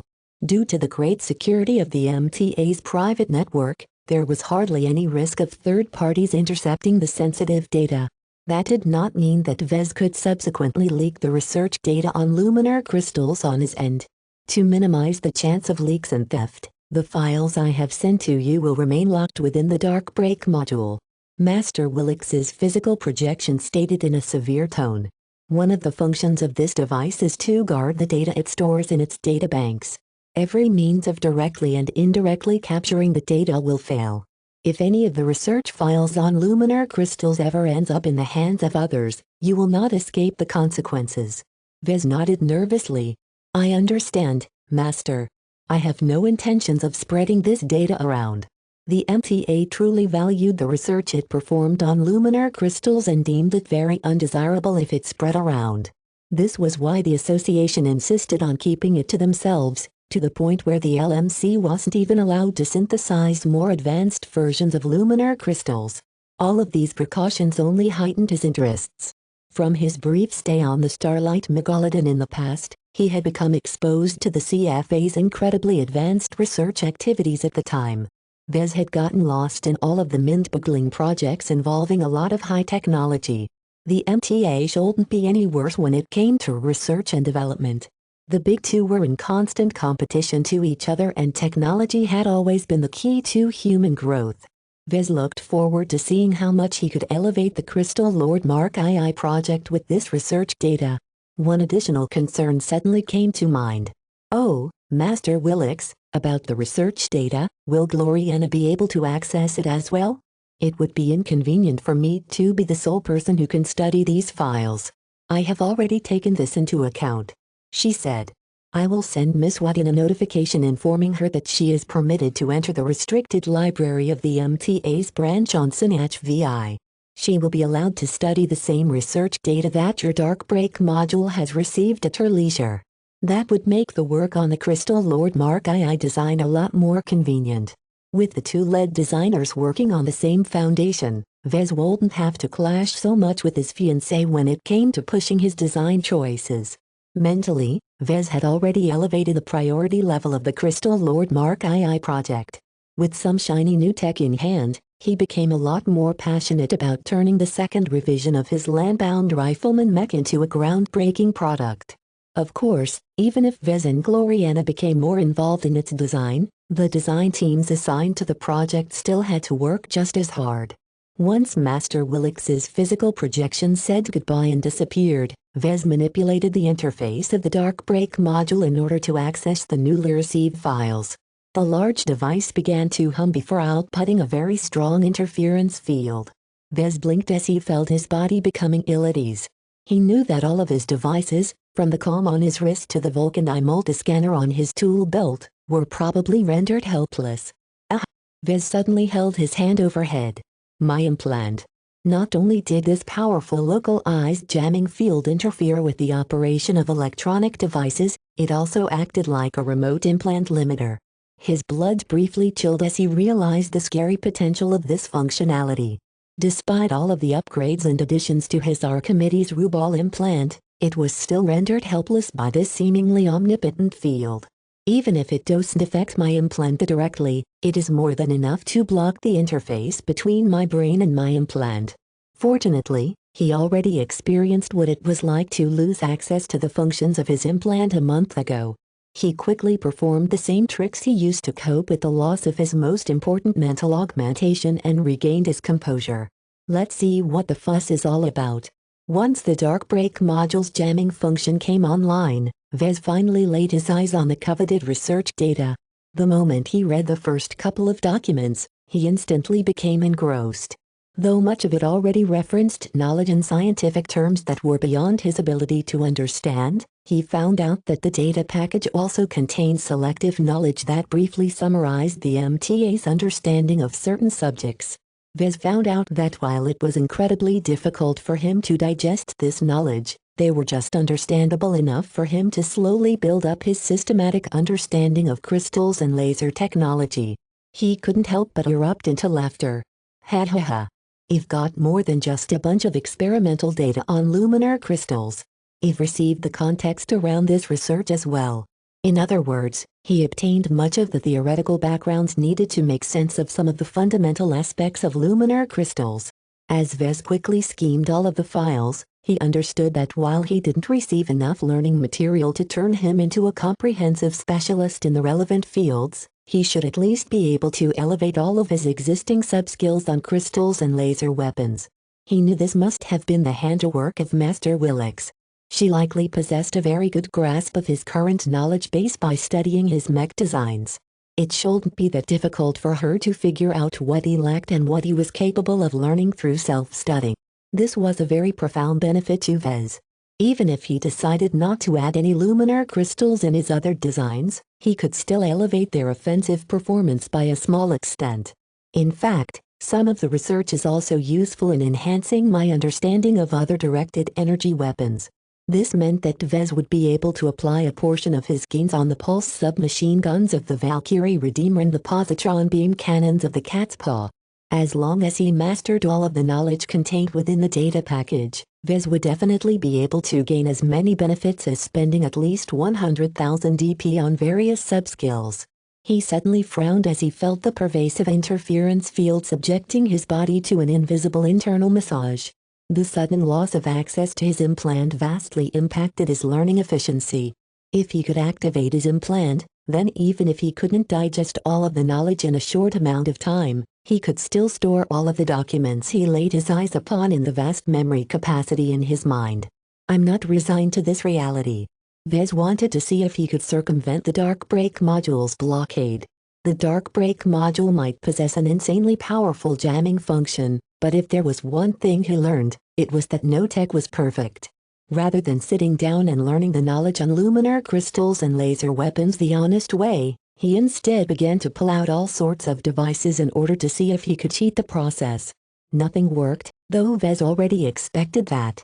No sensor, scanner or any other device worked properly in the range of the field. He even tried to open the hatch of the secure chamber in order to stand outside.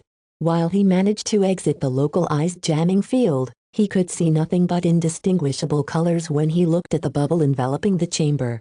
His sensors only captured static when trying to record the weird phenomenon. Since normal solutions didn't work, Vez began to employ more esoteric means. He first had the bright idea of bringing in a chunk of stone. Sadly, for all of its amazing potency at blocking and interfering with spiritual energy, it exerted no effect at all. The stone acted like a completely normal rock in front of the Dark Break module. Though this harebrained experiment failed, Vez nonetheless grew thoughtful at this result. The stone's lack of interaction with the Dark Break module proved that the latter only acted against technological means. What about spiritual means?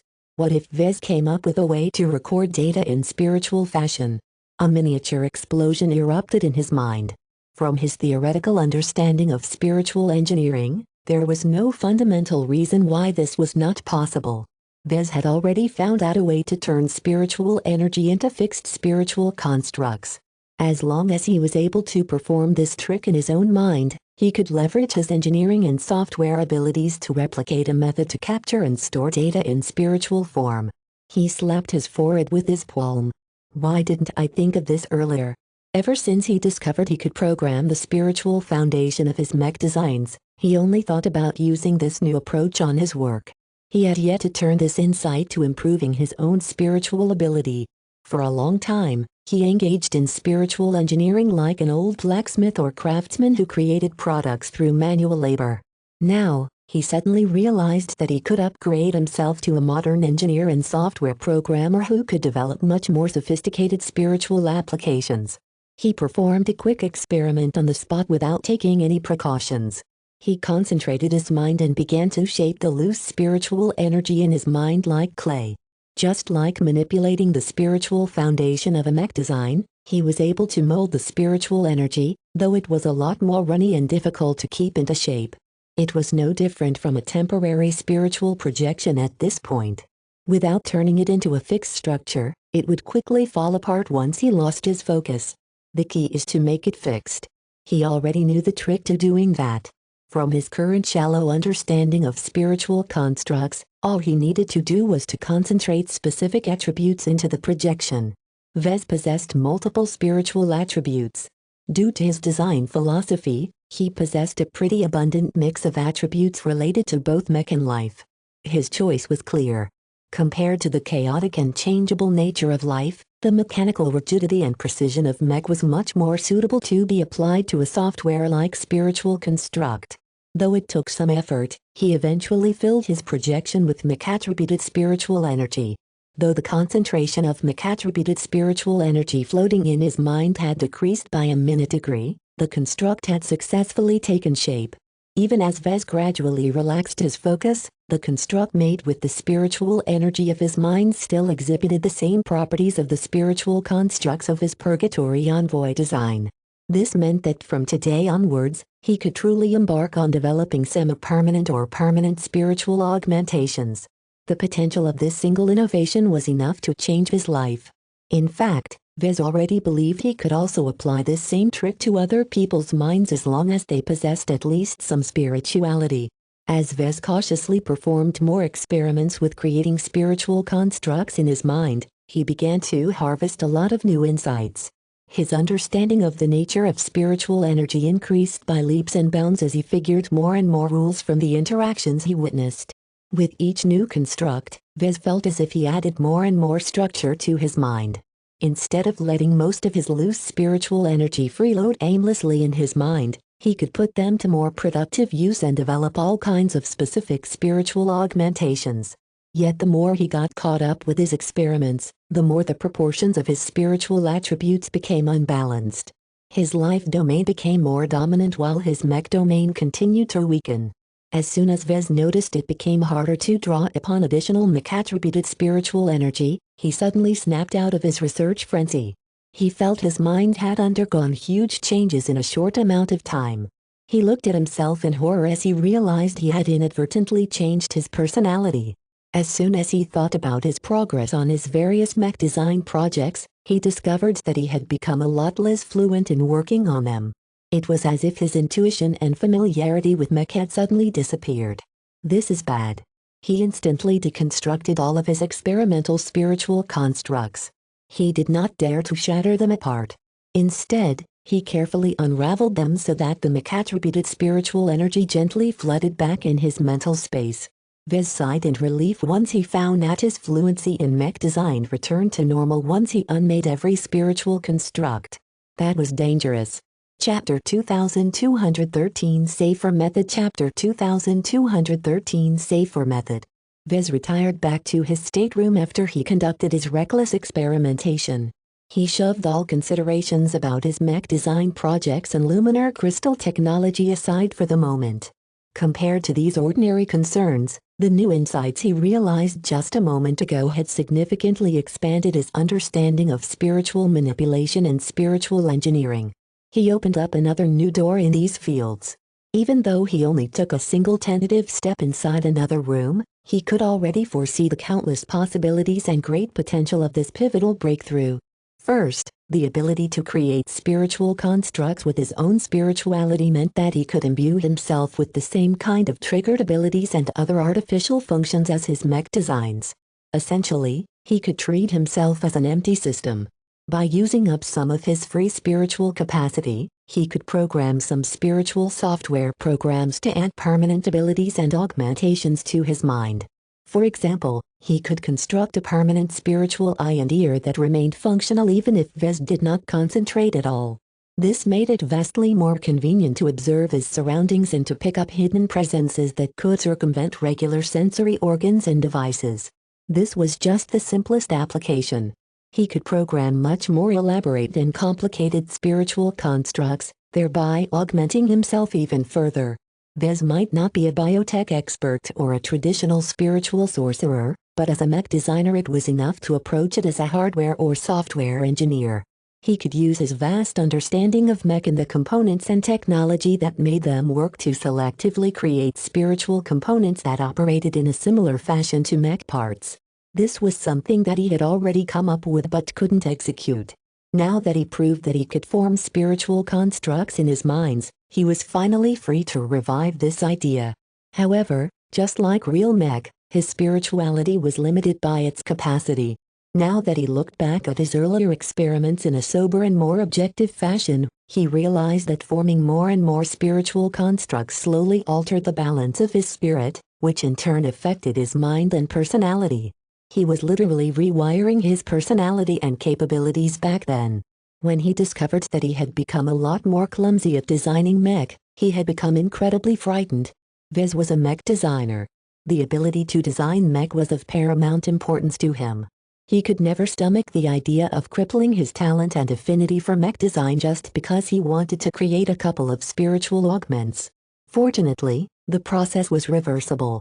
So far, he had never seen any spiritual constructs decaying by themselves, but it was not that difficult for him to unravel them, especially since he created them in the first place.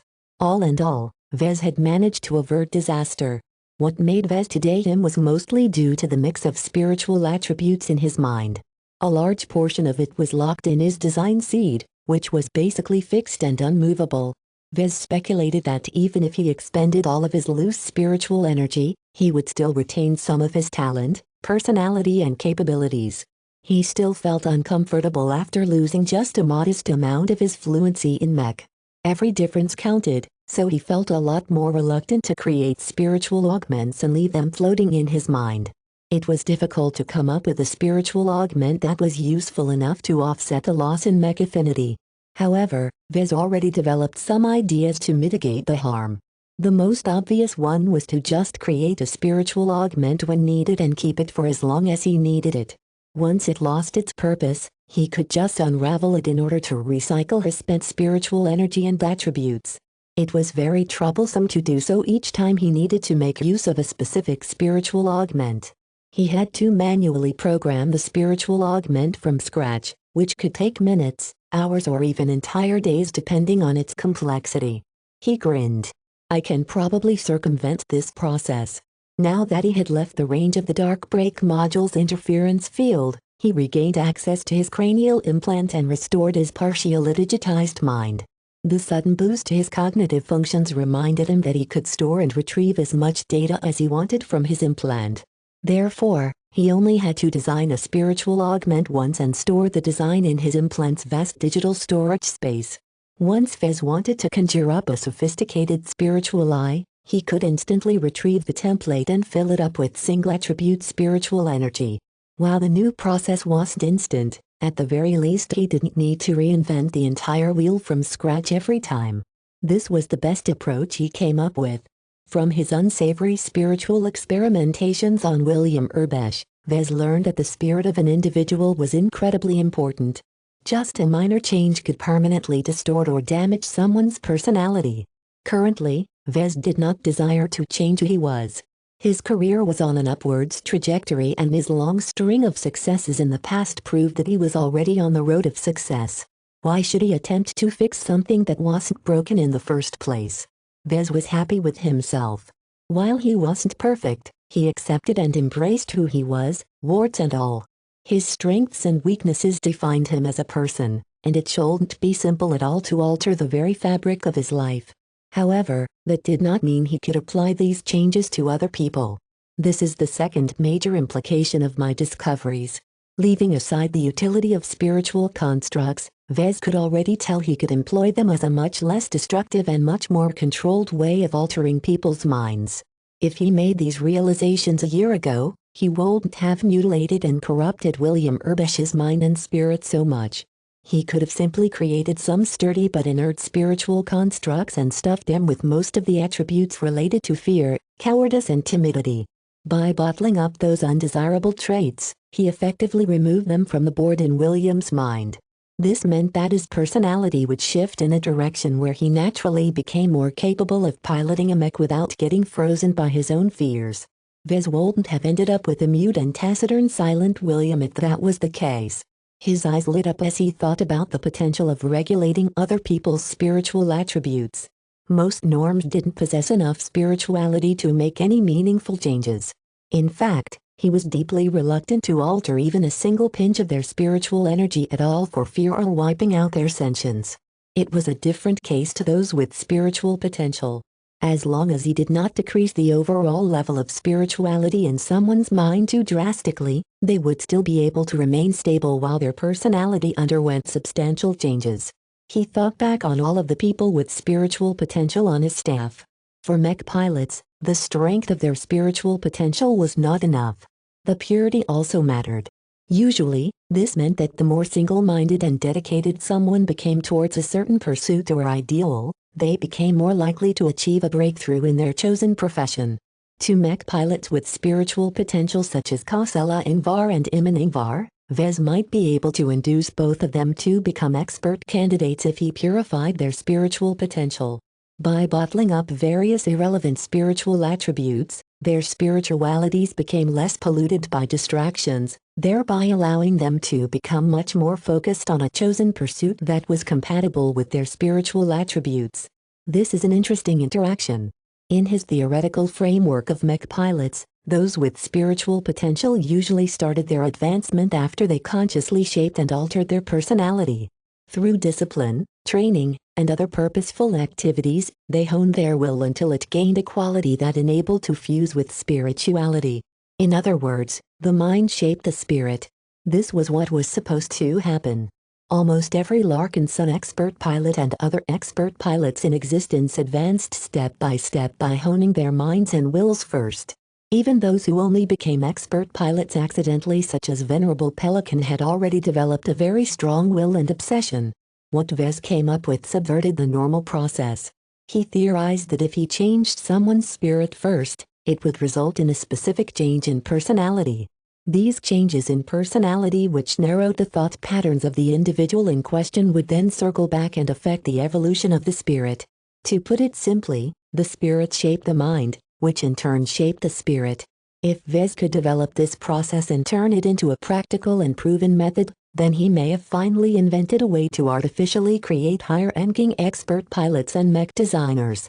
His heart beat faster as he realized the great promise of this method. Wait. This is also dangerous. There was no guarantee it would work as smoothly as he thought. Messing with someone's spirit was literally the same as messing with someone's personality and sense of self. Minds and spirits were so complicated and interconnected that a single change might induce a lot of unanticipated changes. Vez would never subject his own clansmen to the reckless experiments that he was already forming in his mind. The risks were too great. Yet the temptations of this possible new method was too great. Even if he wanted to withhold the use of this method because the MTA already paid too much attention to him, it would nonetheless be helpful to keep this option in reserve. One of the benefits of developing a safe way to foster expert pilots and journeyman mech designers was all of the missions he could complete. The Rim Guardians and the MTA issued a lot of missions related to helping people breaking through. The mission related to William Urbesh was hardly unique. Vez knew that there were much more merits he could earn as long as he attempted to fulfill them with his new method. If not for the fact that he would attract too much suspicion, he wanted to log into the Rim Exchange right away and snap up all of those missions right away. He vigorously shook his head. I need to control myself. He still had to develop this ability further, but he did not dare to experiment on himself or his Larkinsons. He did not believe it was wise to hire volunteers from local states and subject them to life-changing and potentially damaging experiments. I still need test subjects, though. He sighed. It's best to get a lot of them. I need to perform a systematic study to test the limits of this method. Where could he get his hands on hundreds, if not thousands of humans who he could mess around and get rid of without getting into trouble with the authorities? It wasn't as if there was some giant superplanet floating around in the Nixon Gap that just happened to offer a huge population of degenerated people who no one cared about. Wait a second, there's always pirates. As the ultimate scumbags of the galaxy, pirates had forsaken all of their rights as a human. The Big Two explicitly stripped them from all of the protection they afforded to other humans. Vez would not get into trouble at all if he used a bunch of pirates as test subjects. If some of his harmful experiments ever got exposed, at most he would suffer some damage to his reputation. He would not get in any legal trouble as long as he properly documented proof that his test subjects were recognized pirates or members of outlawed organizations. Why didn't I realize this sooner? The Nixon Gap is filled with test subjects. Chapter 2214 The Scientific Method. Chapter 2214 The Scientific Method. The moment he conceived of the possibility of using lawless pirates as test subjects, Vez eagerly wanted to get his hands on them. The more test subjects he had access to, the more progress he could make towards his study in artificially cultivating higher-ranking mech pilots and mech designers. As long as he developed a method and confirmed it was safe, he could apply it to anyone with untapped spiritual potential. Even if they did not break through on the spot, Vez at least paved the way for them to advance smoothly. As for those who already developed themselves to an extent such as Janzi, Joshua, Tusa, Commander Dice and Commander Orphan, Vez might be able to purify their will and spirit even further so that their chances of breaking through their respective bottlenecks increased. If he completed his experiments quickly enough, he didn't have to wait until he returned to civilized space to foster the first expert pilots of the Larkinson clan. He could encourage the formation of one of them while he was still in the Nixon Gap. The thought of adding bona fide expert pilots to his force makeup almost turned him drunk. Of course, an expert pilot without an expert mech was like an emperor without clothes. The true might and majesty of a higher-ranking mech pilot could never be expressed with the mundane mech that did not incorporate any resonating materials. However, the emergence of just a single expert pilot would have a very effect on the morale and confidence of all of his combat personnel. His fellow Larkinsons would fight a lot harder if they knew that an expert pilot was in their midst. Their admiration and worship to those who underwent apotheosis was so high that the expert pilot did not even have to enter battle in order to enhance the battle performance of other mech pilots by 20%. Still, it was a bit of a stretch to expect that he could raise an expert pilot in a matter of weeks. He was far from reaching this point. Though the method he conceived sounded nice, it was based on a lot of unproven assumptions and shaky homemade theories. While Vez was very confident in the theoretical framework on spirituality that he built up step by step, a good scientist should never peddle untested solutions. "I'm a bit of a bad scientist," he shrugged and admitted to himself. Many times, he became so excited by his innovations that he immediately implemented them into his work without properly testing them. Even if it worked out most of the time didn't mean he was vindicated. If Vez wanted to become a more effective and respectable researcher, he needed to respect scientific method and follow it earnestly. The scientific method could be framed in many different ways, but Vez preferred to split it up in 5 stages: observation, question, hypothesis, results and conclusion. For example, in this case, his initial observation was that forming spiritual constructs in his mind altered the distribution of spiritual attributes in his mind. This led to various questions. One of them went as followed: was it possible to induce individuals with spiritual potential to advance to a higher rank? After forming a question he wanted to answer, it was helpful to gain some direction by forming some guesses. Usually, this was the stage where he was supposed to hit the books and read up on the research performed by others. However, since Vez did not have access to a single textbook on spirituality, he could only resort to his own theoretical framework as a basis.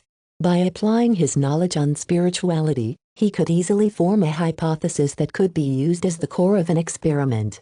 In this case, his current hypothesis went something like this: the key to inducing people to advance to a higher rank was to alter their spiritual attribute makeup. Now that he made this statement, he needed to back it up with proof. In this case, he needed to conduct a range of experiments. Since his experiment involved changing people, he needed to get his hands on people. Usually, scientists who wanted to experiment on people had to go through a lot of trouble. Conducting simulations could only do so much because no model perfectly replicated the functioning of human physiology and mentality. Even cloning humans was problematic because these human-shaped meatbags exhibited various deviations from normal human functioning due to their lack of sentience. This was especially problematic when it came to matters of the mind. Normal biotech experts still preferred to experiment with cloned bodies if there was nothing better at hand, but Vez already ruled out this option. Clones possessed no spirit. This was something that Vez had already ascertained. That left him with the ethically dubious option of performing his experiments on actual, living humans. This was a little bit problematic in human space.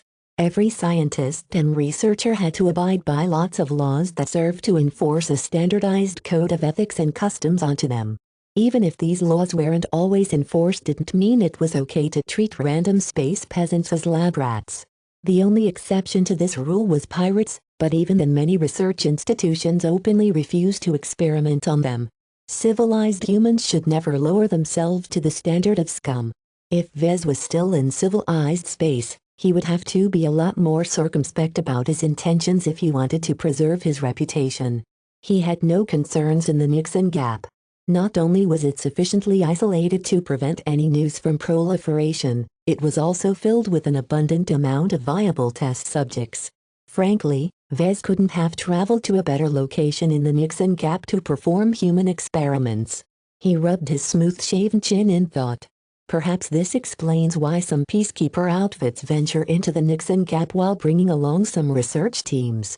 It's very risky for those researchers to conduct their experiments in a lawless region, but as long as they gain their desired results, it is worth the risk. Results. This was what Vez was after. Performing experiments was not an end in itself, but merely a means to an end. However, not every research result was equal. They varied in accuracy, precision, relevance, representation, quantity, and so on. In general, the more thorough the experiment, the higher the quality of results. When it came to developing a promising but risky method of facilitating the advancement of his talented personnel, Vez was not okay with performing a simple and rudimentary experiment. I need to abide by a higher standard this time, Vez urged himself. I'm a journeyman mech designer.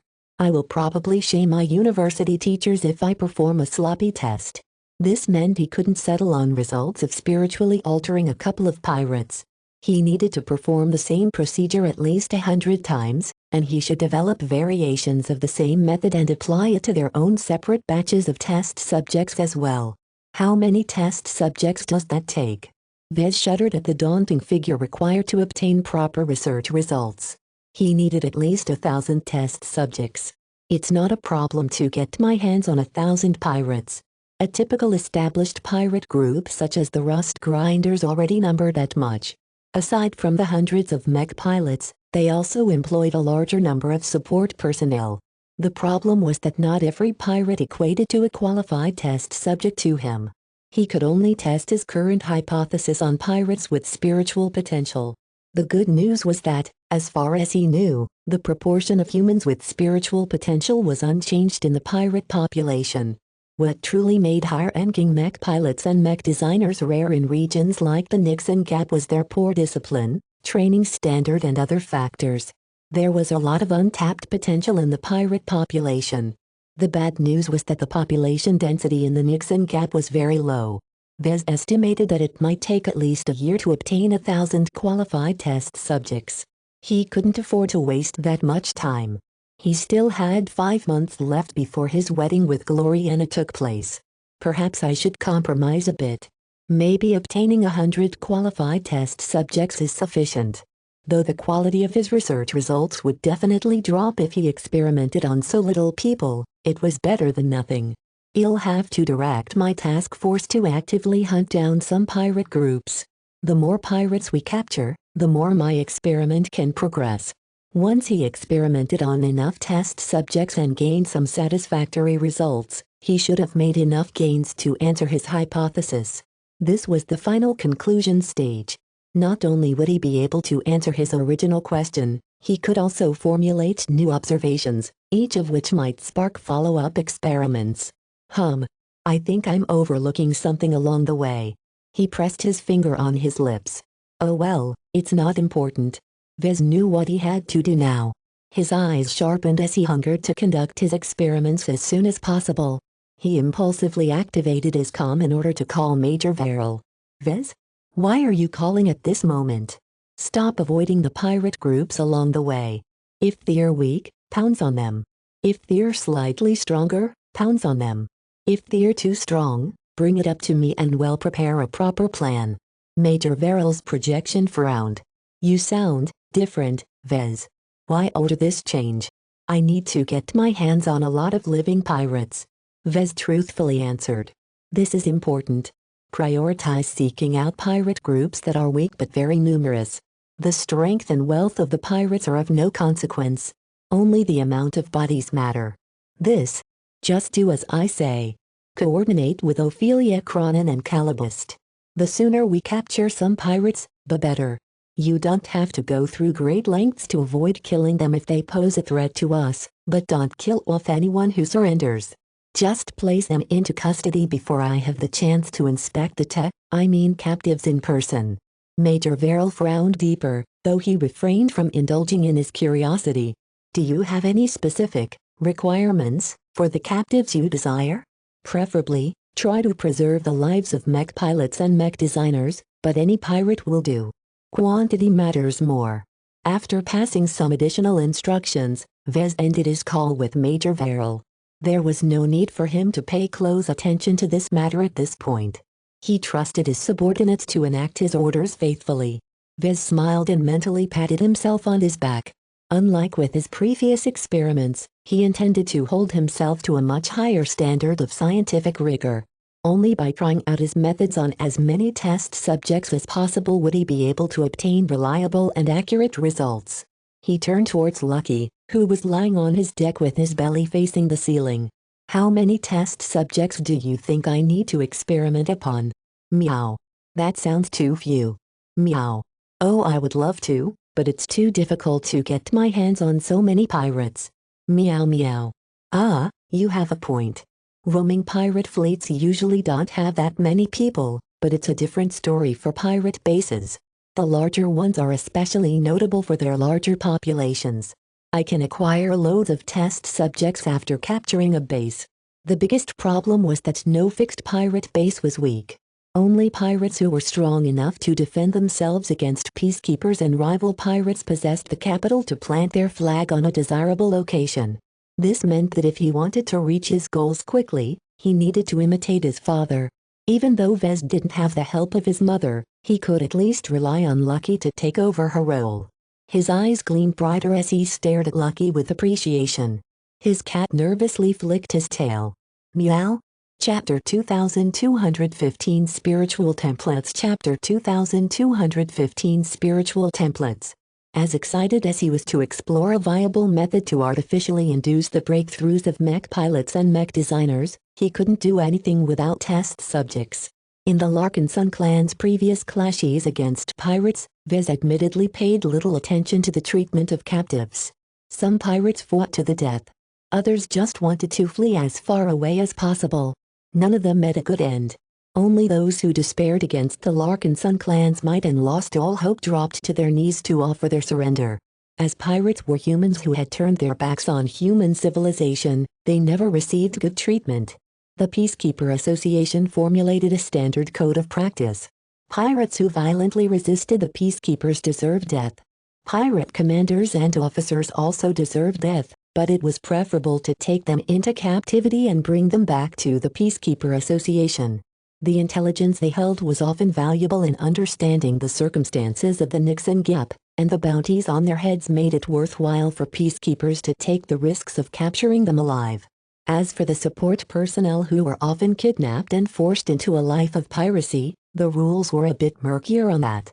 Officially, the peacekeepers had to take them into custody and bring them back to civilized space to put them to trial. If they were culpable for crimes against humanity, then they were put to death. If they were just innocent people forced to serve as a mech or something, then they had a chance to live. However, Vez knew that in practice the peacekeeper outfits weren't so diligent and discriminating. Holding captives was a considerable burden and the peacekeeper outfits didn't really receive that much rewards for bringing them back so that they could go on trial. Therefore, the more humanitarian peacekeepers tended to wipe out any violent pirates on a ship but leave the innocents alive. This was not really a good solution. Those innocents stranded on ships that usually didn't possess any FTL drives were still trapped in the Nixon Gap. They either fell victim to another pirate group or turned pirates themselves. Therefore, the more ruthless peacekeepers simply disappeared these tainted and unwanted people. They never showed up again, and it wasn't hard to imagine what it took to vanish them from existence. Perhaps the only former captives who could gain a new life were well-trained engineers and other notable technical talent that was very hard to come by. Anyone who didn't meet the standard simply wasn't valuable enough to retain. Was this unjust? Probably. Did anyone care? Nope. In deep space and especially in vast, isolated regions such as the Nixon Gap, different rules applied. The commander of the fleet or the highest leader assumed absolute authority. It was too impractical to apply the laws of civilized space in a region of space where they never took hold. Each fleet turned into a moving own sovereign domain that applied its own laws however they wanted, though within a couple of limits. This was the risk that people had to accept when they ventured into lawless space. In any case, Major Verrill was in overall command over Task Force Predator. When the question of dealing with captives came up, he decided to act leniently and simply allow the innocent captives to take control over the useless pirate ships that the Larkinsons viewed as trash. It was likely that most of those captives and ships would fall into the hands of another pirate group, but the gesture at least allowed most of the Larkinsons to sleep peacefully at night. Vez did not begrudge Major Verrill's decision, seeing as he did it in order to retain the Larkinson clan's sense of righteousness. However, Vez regretted the executions of so many violent pirates. All of them were destined to die anyway. They could have paid some of their debts back to society by donating their spirits to him so that they could contribute to pivotal, life-changing research. It was the ultimate way to atone for their sins. Next time will be different. he vowed. Calabast already identified a juicy target that would potentially yield a lot of living test subjects if the task force managed to capture the site intact. It would take some time to get there and perform the necessary scouting in order to plan their assault properly. Until then, Vez had no choice but to return to his more mundane mech design work.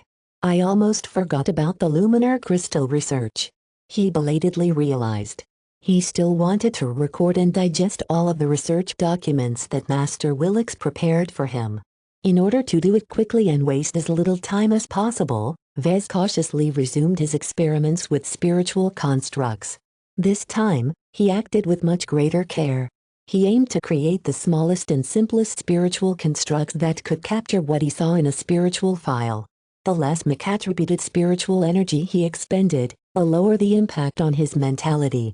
To simplify the construct as much as possible, he decided to go as low-tech as possible and merely aim to create something that could capture visual data in an analog format. It was the spiritual equivalent of an ancient film camera. Surprisingly, the process went smooth. Vez borrowed many elements from the spiritual eye taught by Goldie to interpret visual data with spiritual means. He actually spent most of his time on defining the format of the spiritual file in order to make sure it didn't spawn some uncontrollable horror. When Vez tested out his spiritual camera by snapping a picture of Lucky munching on a bar of Brayer alloy, his imaginary new device expended some of its mech-attributed spiritual energy to spit out a spiritual file. When Vez accessed the file and interpreted it through a special means, he was able to recall the exact image of Lucky eating a piece of alloy in pretty good fidelity. Certainly, the image that popped up in the forefront of his mind wasn't perfect. Its resolution and clarity looked very shabby compared to the images that could be captured in near-perfect detail by modern optical sensors. However, this result was already sufficient enough for Vez to declare this small experiment a success. With this trick, no jammer can stop me now. The follow-up step was easy to process. Due to the partial digitization of his mind, he could easily convert the spiritual file in his mind into a digital format which his implant was able to process in many different ways. If Vez captured a picture of a bunch of text, then his implant would automatically be able to strip it all and compile them into a proper document. At that point, Vez could leverage the combined might of his organic intelligence and his implant's data processing capabilities to absorb the knowledge in rapid tempo. Perhaps Master Willix estimated that Vez would take 6 months to absorb all of the knowledge on luminar crystals. With this measure, Vez could shorten that by just 1 month or less. He could easily internalize the most relevant knowledge that was most applicable to the Crystal Lord Mark II project within a week. He couldn't help but grow smug at the fact that he succeeded in doing something he wasn't supposed to do. Every time he circumvented a rule, he felt incredibly pleased. The application of the spiritual camera was only useful in specific situations since his implant could do a much better job. However, this was just the start. By developing a greater variety of spiritual augments such as a spiritual calculator or a spiritual radar, he could essentially regain some of the functions afforded by implant when it was ever rendered inoperable for some reason. This meant that in a design duel where the mech designers had to wear implant limiters, Vez could easily boost his productivity by 50% or higher by making use of spiritual augments. Still, there's a limit to what I can do. He frowned. The biggest downside was that each spiritual construct removed some mech-attributed spiritual energy from the table. This lowered his overall ability to design mech.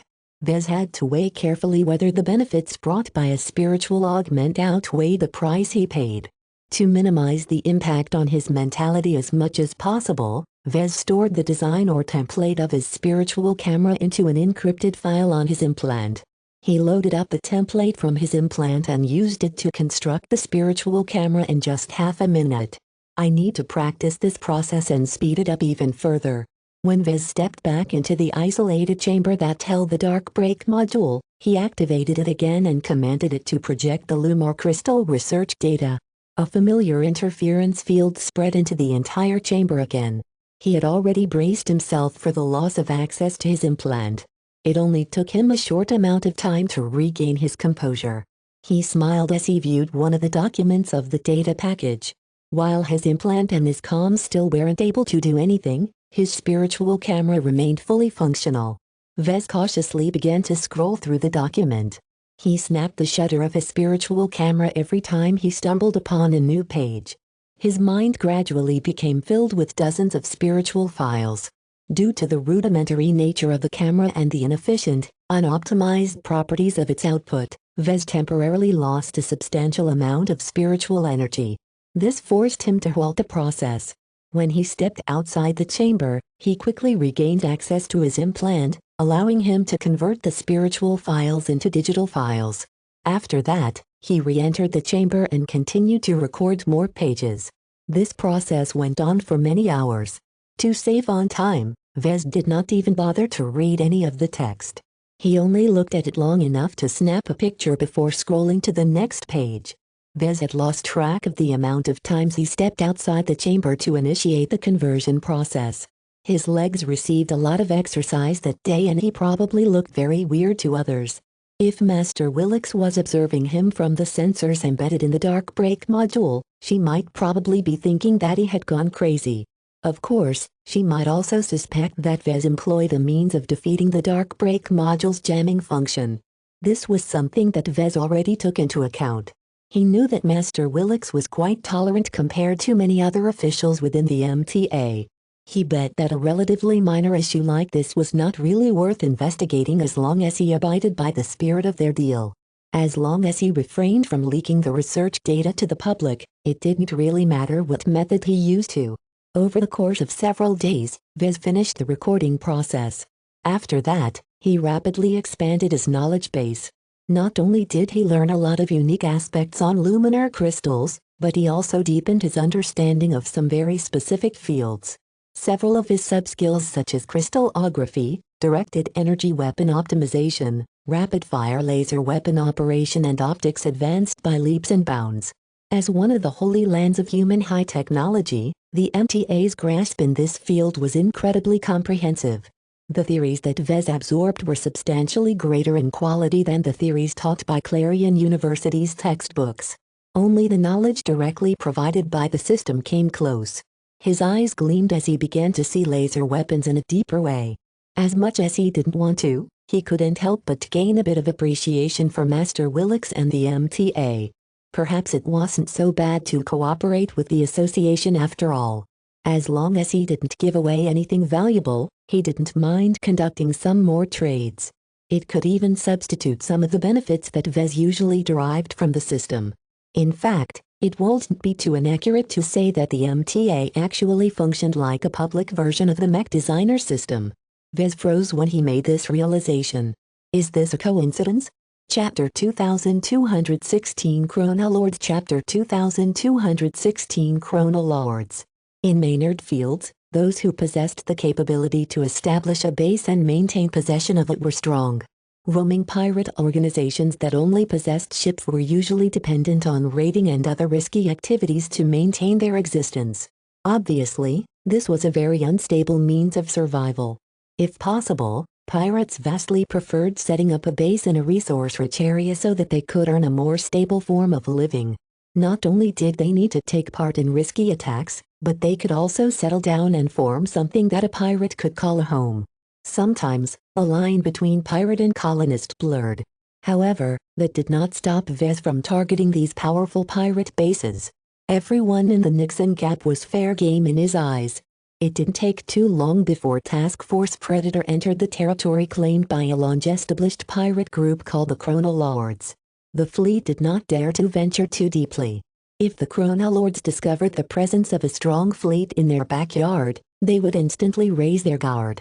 A careful scouting operation commenced. To reduce the vigilance of the Chronolords, the flagrant vandals resorted to a simple trick. They took some pirate mech captured in some of their earlier battles and modified them a little bit before sending them forward. While they were not as easy to hide as the regular scout mech of the flagrant vandals, their low quality shouldn't arouse as much vigilance. Some time passed before the flagrant vandals obtained long-range scans that depicted the surroundings of Zifford Base. Built into an asteroid and surrounded by other asteroids, Zifford Base was a very defensive fortification that was home to tens of thousands of people. Not all of them were strictly pirates. A large number of shabby mining vessels roamed the asteroids, floating in a wide perimeter around Ziffert Base. Each of them were tasked with mining the relatively abundant amount of cabinet deposits. Most of their crew consisted of slaves. The Chronolords established Ziffert Base in this specific location because they discovered that the local area just happened to offer a lot of cabinet. The pirate group used the earnings they made from their mining operation to continually invest in their mech and most notably their fixed defenses. They were much like the Mountain Kings in that regard. According to Calibust's intelligence, Supreme Lord Rhoda was a cautious and relatively patient leader. He maintained a low profile and a tight grip on the Chronolords. There were plenty of pirate commanders who possessed a lot more ambition and went to a lot of extremes to climb to power. Not so for the so-called Supreme Lord. Aside from giving himself a ridiculously inflated title, Rhoda did not leverage his growing power to fight for better territory but instead invested fully in turning Ziffert Base into a strong fortification. Most rival pirate groups did not show any eagerness in conquering Ziffert Base. First, anyone who attacked it would suffer severe losses. With 1,200 mech and very strong base defenses, the cost of attacking the Chronolords would definitely hurt. Second, it was pretty much an open secret that Ziffert Base hid even more surprises in the dark. If a truly powerful enemy arrived, the Chronolords would definitely bring out something powerful that allowed them to punch above their weight. Third, it was not unusual to rig a base up to blow if worse came to worst. Sometimes, pirates refrained from doing so because once someone hacked their way to the hidden self-destruct mechanism and activated it, everyone would instantly die. However, there were always pirates who were daring or stupid enough to install a self-destruction mechanism. No one knew for sure whether Supreme Lord Rhoda was one of them, but no one dared to take the risk. Fourth, cabinet could be found in many more places in Maynard Fields. There was no need for most ambitious pirate groups to attack the highly entrenched Chronolords when there were plenty of softer targets. The asteroids in the vicinity of Ziffert Base weren't valuable enough to justify the loss of thousands of mech and other assets. Due to this formidable amount of deterrence, the Chronolords managed to withstand the test of time. Vez and every leader in the fleet knew that assaulting Ziffert Base was too risky. Certainly, the MTA placed some bounties on the Chronolords and Supreme Lord Rhoda, but the amount of merit he could earn was not enough to compensate for the huge amount of losses his task force would incur if it initiated a direct assault. It's very likely that not even the second-class mech of the Penitent Sisters can withstand the trump cards of the Chronolords. Calibust warned him during an initial briefing. If the pirate groups of Wreckage Paradise are any indication, then we will definitely suffer serious casualties for the very first time. It's worth it as long as we don't lose too many lives. Vez spoke. Not only will our troops gain a lot of tempering for attacking such a powerful opponent, a pirate organization as long-lasting and successful as the Chronolords must have accumulated a lot of treasure.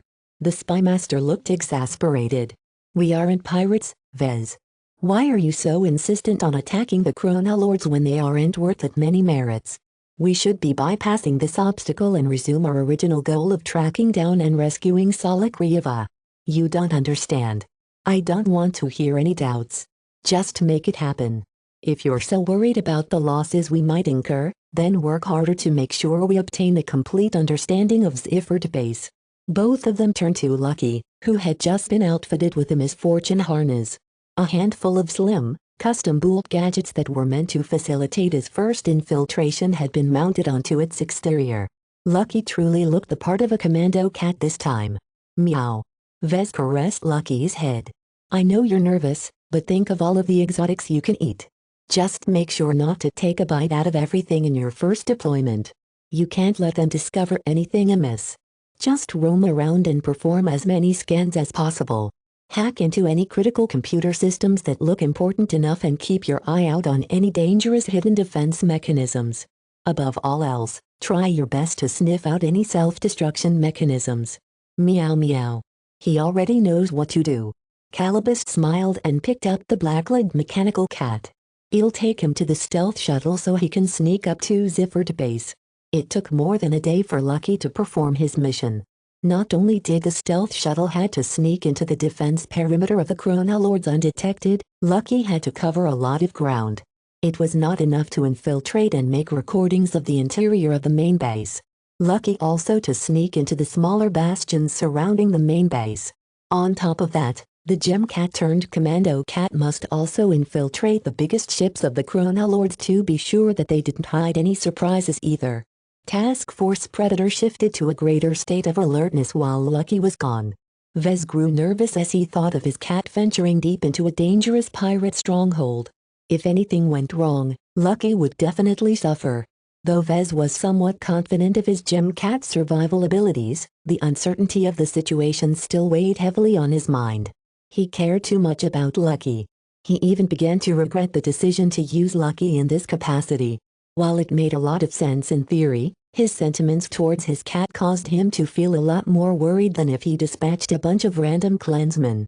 "I'm sorry, Lucky," he quietly whispered. "No one else can do what you can do. For now, I can only rely on you to perform this mission." If possible, he wanted to train some disposable clansmen to perform this infiltration mission instead, but Calibust already told him it couldn't be done. Not even Diva could equal Lucky when it came to intruding into highly guarded facilities. Only Lucky possessed the ability to turn intangible and phase through solid obstacles. Though Vez temporarily gained the same ability in the past, it quickly faded for some reason. In fact, now that he recalled the incident, both of them gained this ability when they stumbled across an unknown installation of the Crystal Builder race.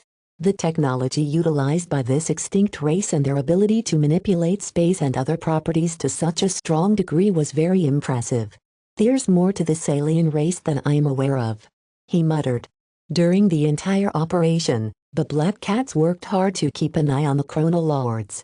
The disguised pirate scout mech not only kept a constant eye on Ziffert base, but also deposited stealthy sensors as well as other devices in order to glean more insights from their observations.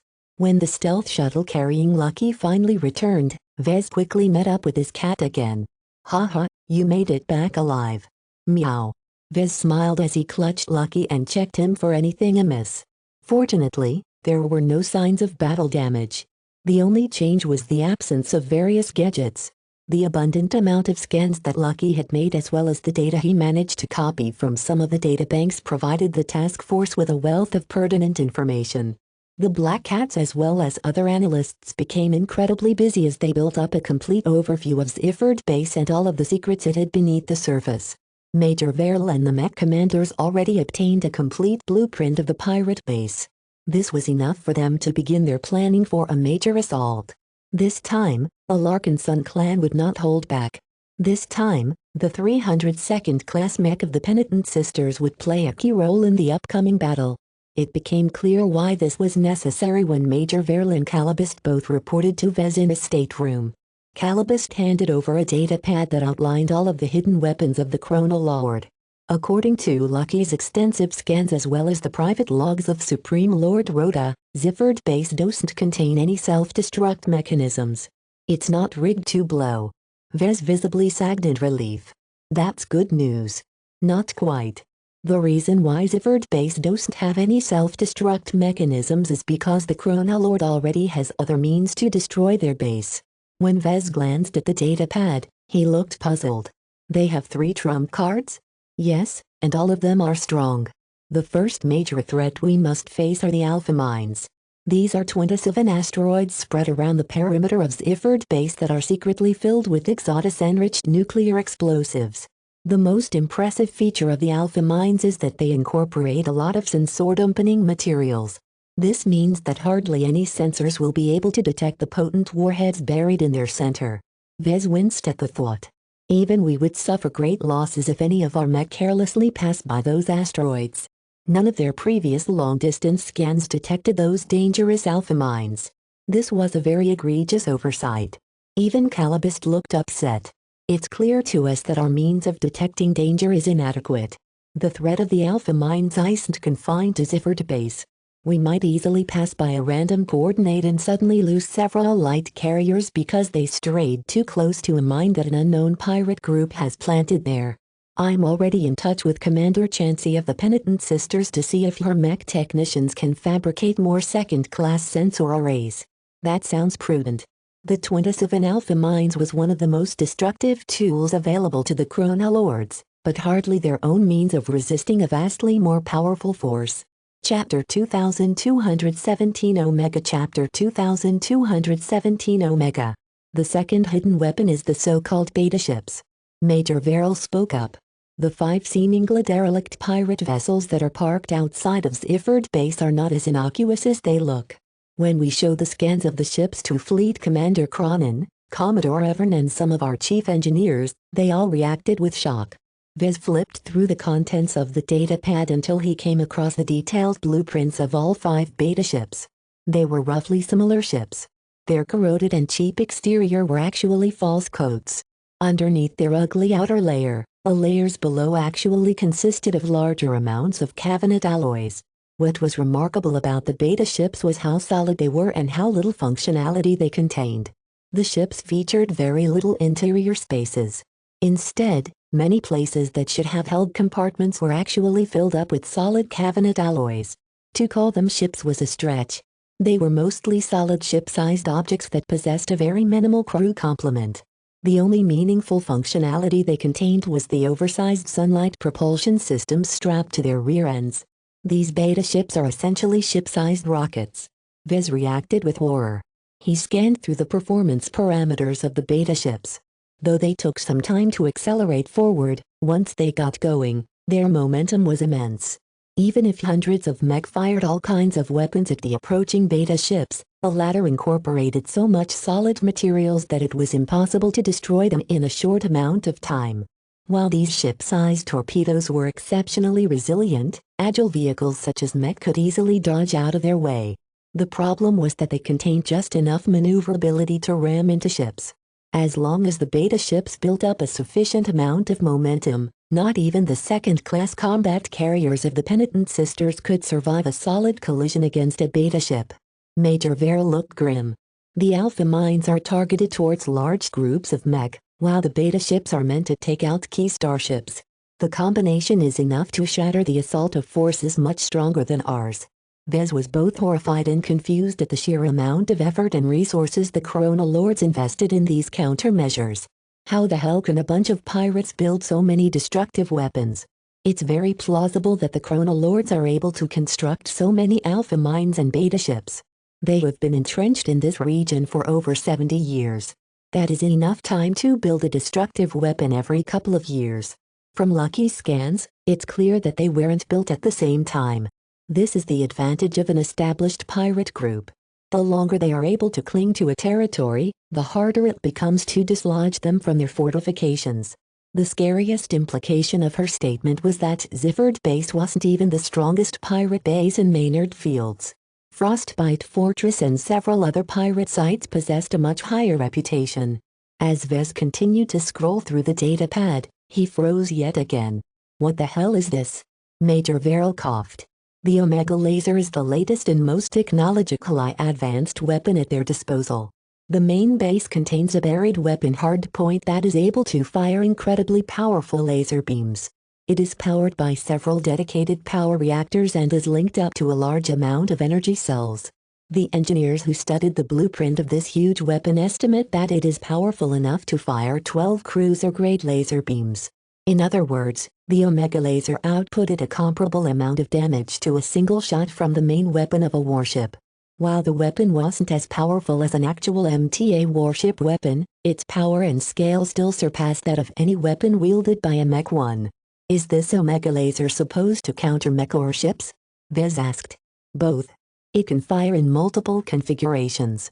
In its most basic form, it fires an ultra-powerful concentrated beam that can bore a hole straight through the hulls of several light carriers. The operators can also switch it to a wide-area mode to wipe out hundreds of mech at close range or a splitting mode that allows it to take out a large number of mech at a distance. The datapad clattered onto the surface of the desk.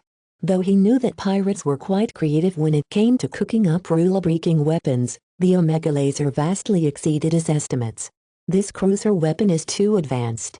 While I can believe that the Chronolords have trained or captured enough engineers to build the Alpha Mines and Beta ships, the schematics of this Omega laser is not just a scaled-up laser cannon. As a mech designer and someone who recently absorbed a lot of new knowledge on laser weapons, he could tell that the design of this super weapon not only used up a lot of valuable exotics, but also incorporated technological principles that most journeymen shouldn't even know.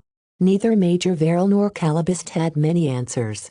The records of the Chronolords deliberately avoid as many references to their trump cards as possible, so we don't have the full story behind the Omega laser. Not a single log written by Supreme Lord Rotom mentions the laser, despite the fact he occasionally references the Alpha mines and the Beta ships. From the indirect clues we have gathered, it's likely the Chronolords performed a secret transaction with one of the other major pirate groups of the Nixon Gap. This meant that there was a very powerful pirate group that secretly supplied other Nixon pirates with taboo-busting weapons. Once Vez gained a good grasp of the 3 secret weapons of the Chronolords, he sighed and leaned back on his chair. What is the chance that the Chronolords are hiding additional surprises? Fairly low. Calibist instantly replied. Lucky has scoured all of the major places that can hide anything that can threaten our troops. The biggest risk is that the Chronolords have seeded more alpha mines or comparable traps in the local asteroids, but we have gathered sufficient clues to believe this is not the case. Just to be sure, my black cats have specifically configured our sensor arrays to scan for the specific sensor signatures and unique signs of the alpha mines. Now that we are aware of their existence and know what they are made of, it's a lot easier to detect them in the asteroid field. We have already double-checked and confirmed the placement of all 27 alpha mines. That sounded good. Vez found that it was quite enjoyable to be surrounded by capable leaders. Every time Vez was about to bring up a concern, Calibist or Major Verrill would quickly reply with an answer that made it clear they were already working on the problem. Despite the great impact of these hidden weapons, Major Verrill actually looked optimistic. One of the key rules to warfare is to know your enemy. In my long career in the Mech Corps, I'm used to working with much less information. The intelligence we have gathered is so extensive that we have practically stripped all of the clothes of the Chronolords and taken scans of their naked bodies. We know almost every significant detail about their defenses and combat troops. Now that we know of their trump cards, we can specifically target them before we initiate our main assault. Vez turned to Calibist. I take it that Lucky is needed to sabotage all of these weapons? She nodded. That, and more. Our analysts have already detected that it is trivial and easy to disarm the alpha mines as long as Lucky can slip in. He just has to cut a couple of sections to render them inoperable. The biggest challenge here is that Lucky has to do this to all 27 mines, which will take a lot of time. How long? Half a day. The beta ships are much easier to disable due to their smaller numbers. For all of their might, the 5 ships aren't deadly if they can't even move. Lucky just has to sabotage a few critical sections of their propulsion systems to turn them into actual floating husks in space. If Vez could sneak aboard one of these so-called beta ships, he could accomplish the same. What about the Omega laser? I'm sure you can tell that it is no different. Calibist replied. This is a large and powerful weapon, but it relies on a lot of key components to function. Disabling just a handful of them is enough to knock it offline. There are 2 problems, though.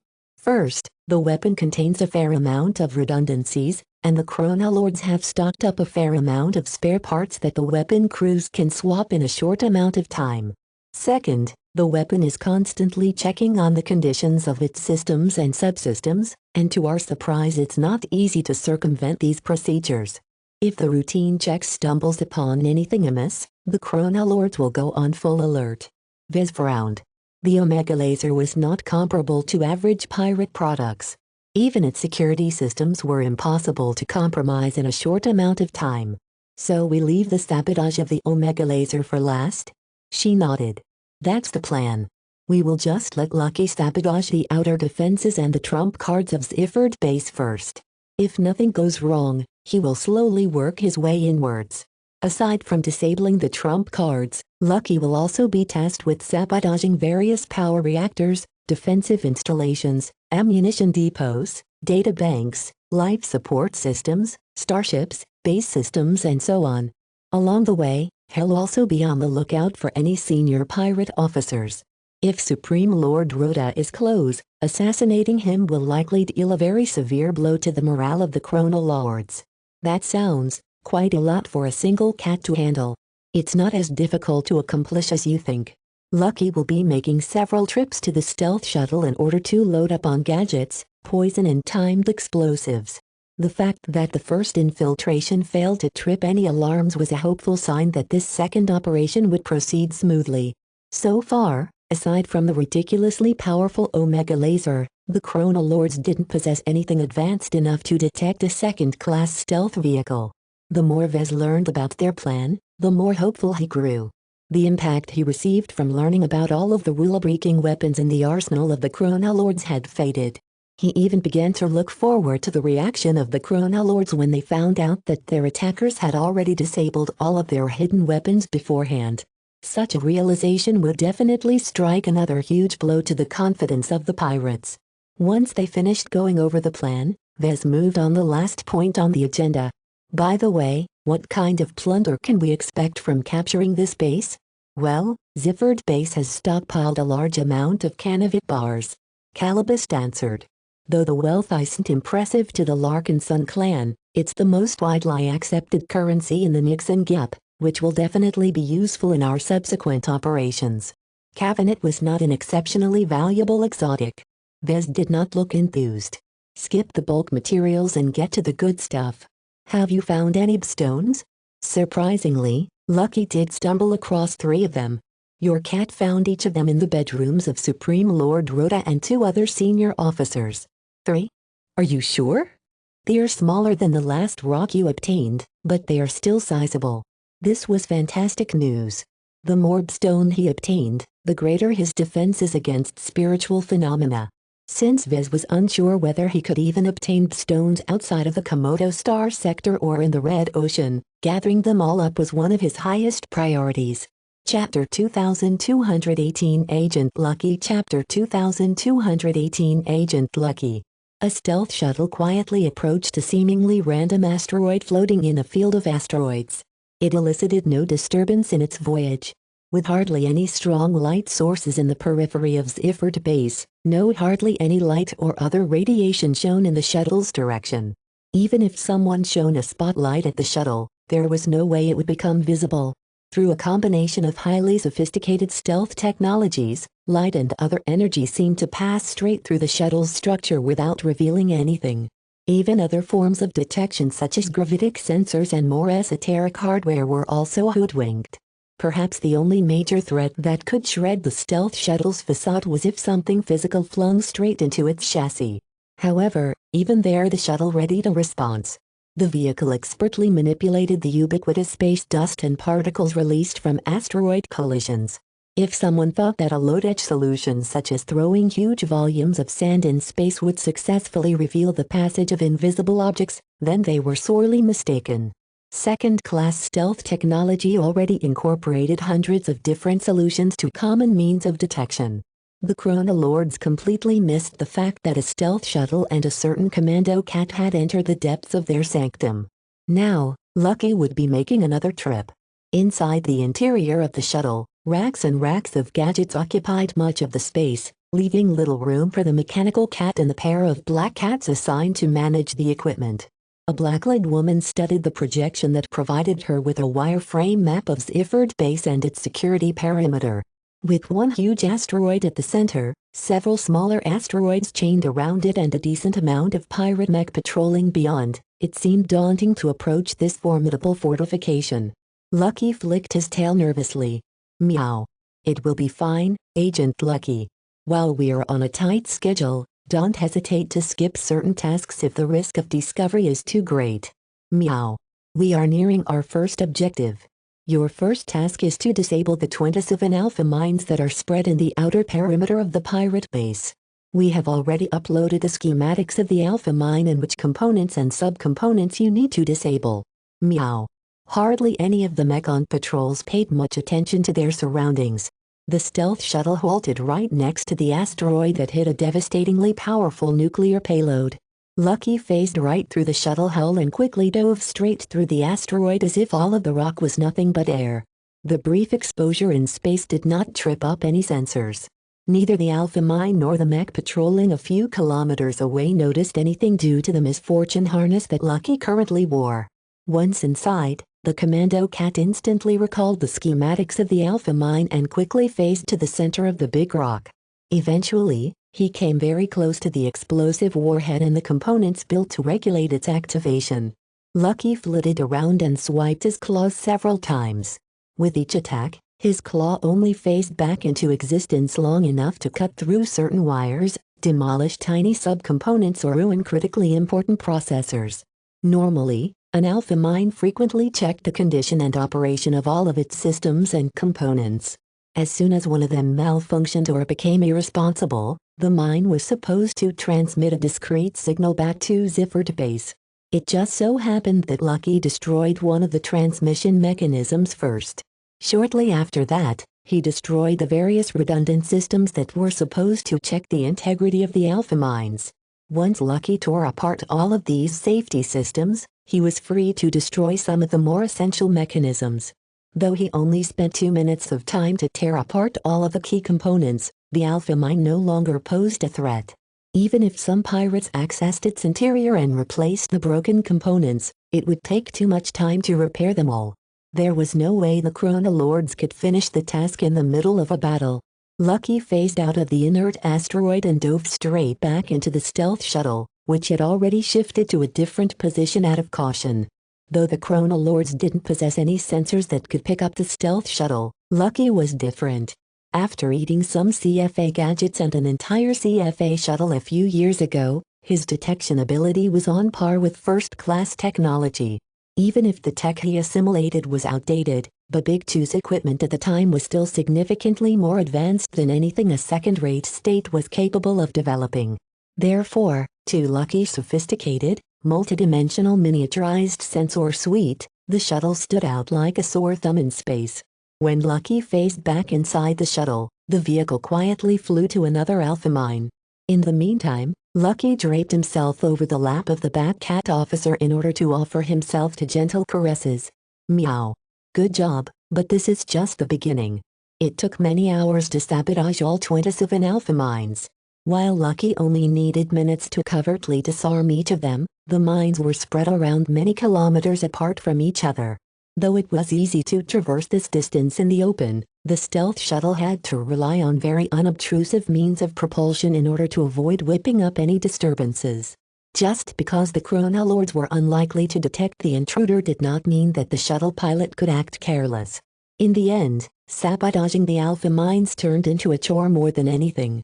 The Chronolords placed them a fair distance from Ziffert base as the pirates did not wish for their explosive packages to impact their mech and assets. Lucky and the Black Cats considered this step to be a warm-up phase. Now that Lucky was tasked with sabotaging the beta ships and the various carrier vessels of the Chronolords, the stealth shuttle had to fly much closer into Ziffert base's security perimeter. At this point, if the pirates ever detected the stealth shuttle, it was unlikely for the craft and its crew to escape death or capture. You need to act with much more care from now on. Just a single mistake can spell the premature end of this operation. Meow. The stealth shuttle approached one of the several derelict-looking ships parked just outside the defensive asteroids.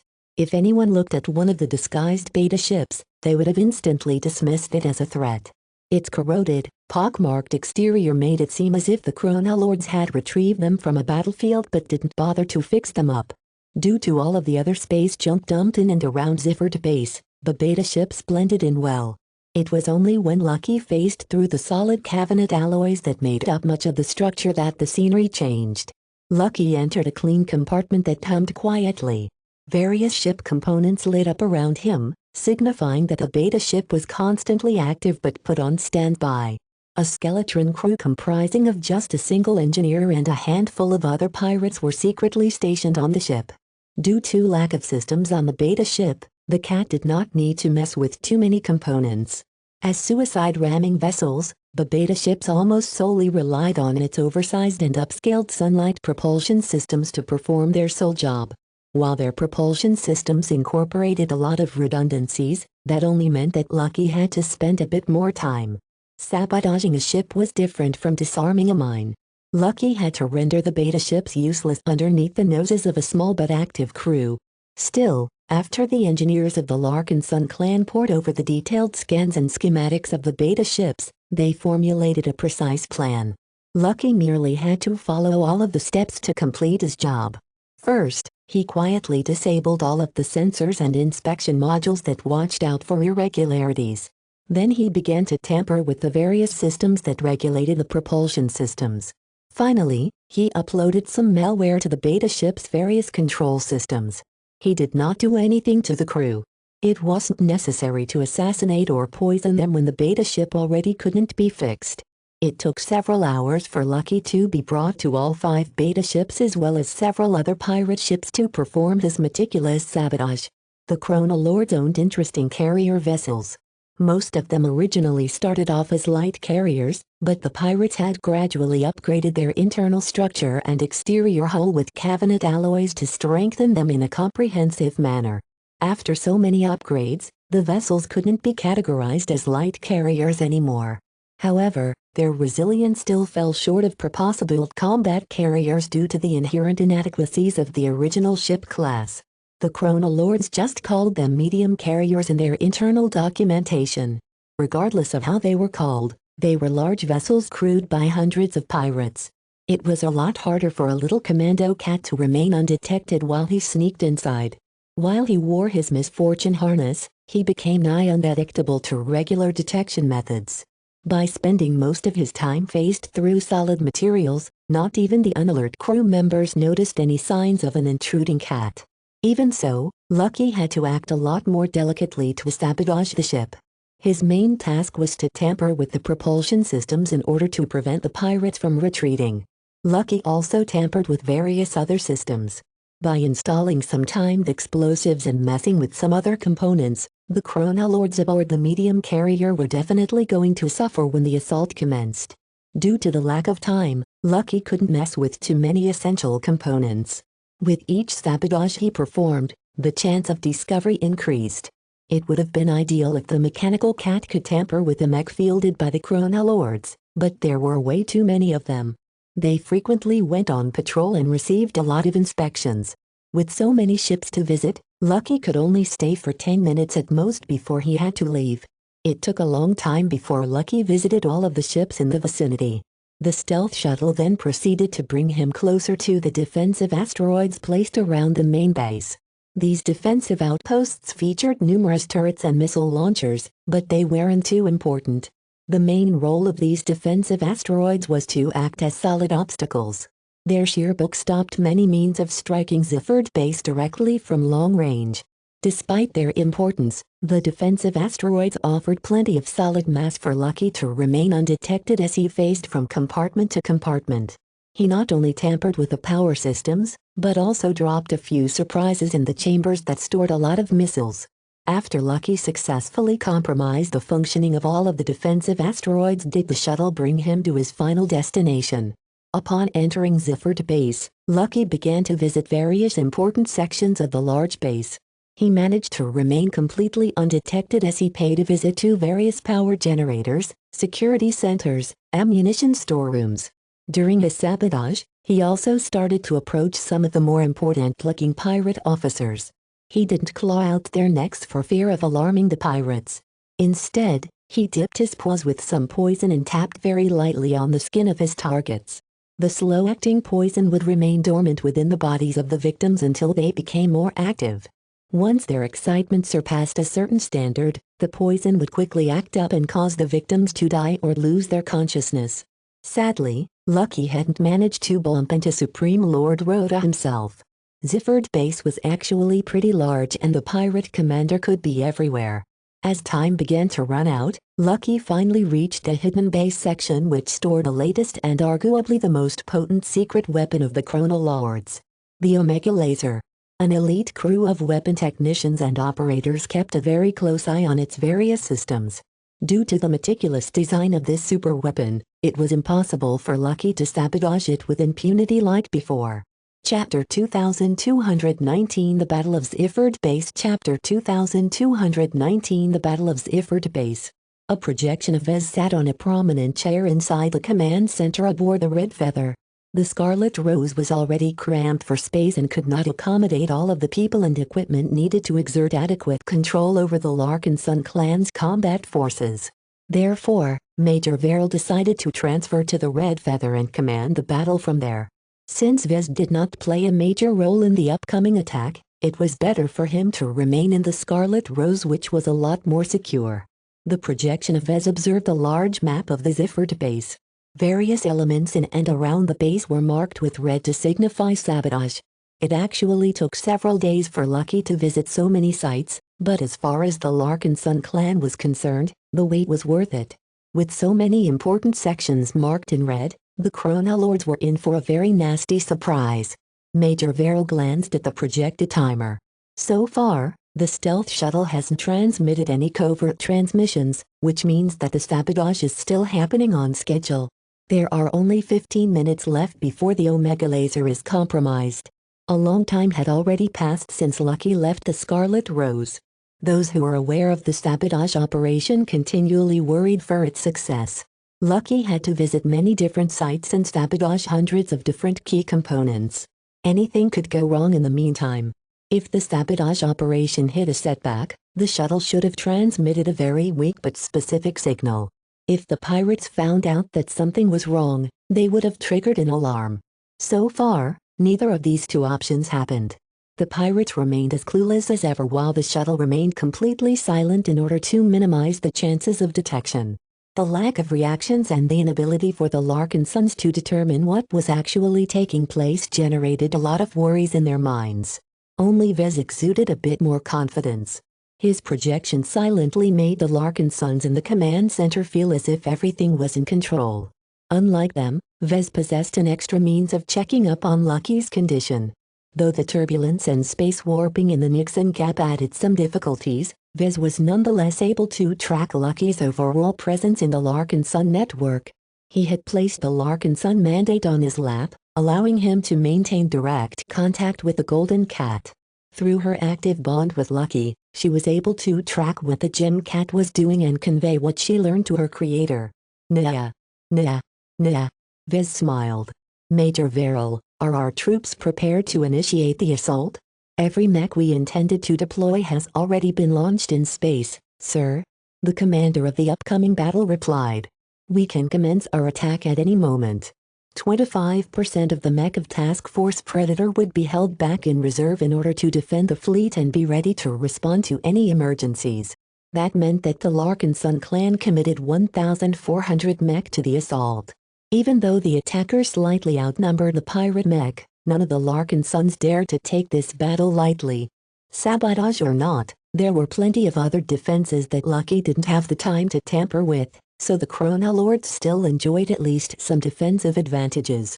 Their mech weren't as shabby as the machines fielded by nomadic pirate groups. With a foundation stretching more than 70 years, the Chronolords had the time, resources and patience to build up a strong core of mech and mech pilots. The pilots received an abundant amount of training and rewards from the Chronolords.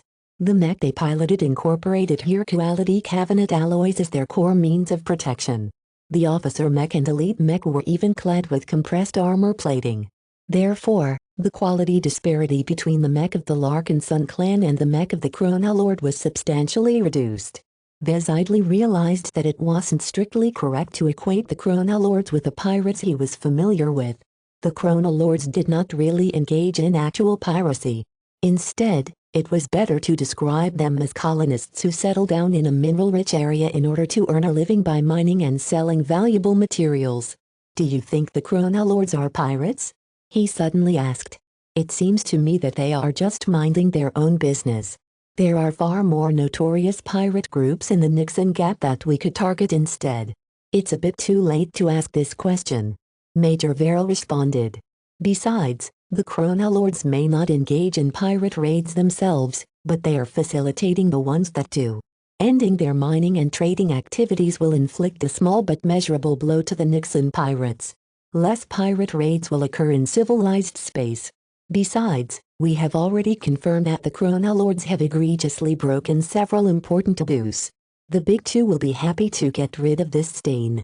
That reminded Vez to get in touch with the MTA in order to report all of the taboo weapons the Chronolords had accumulated.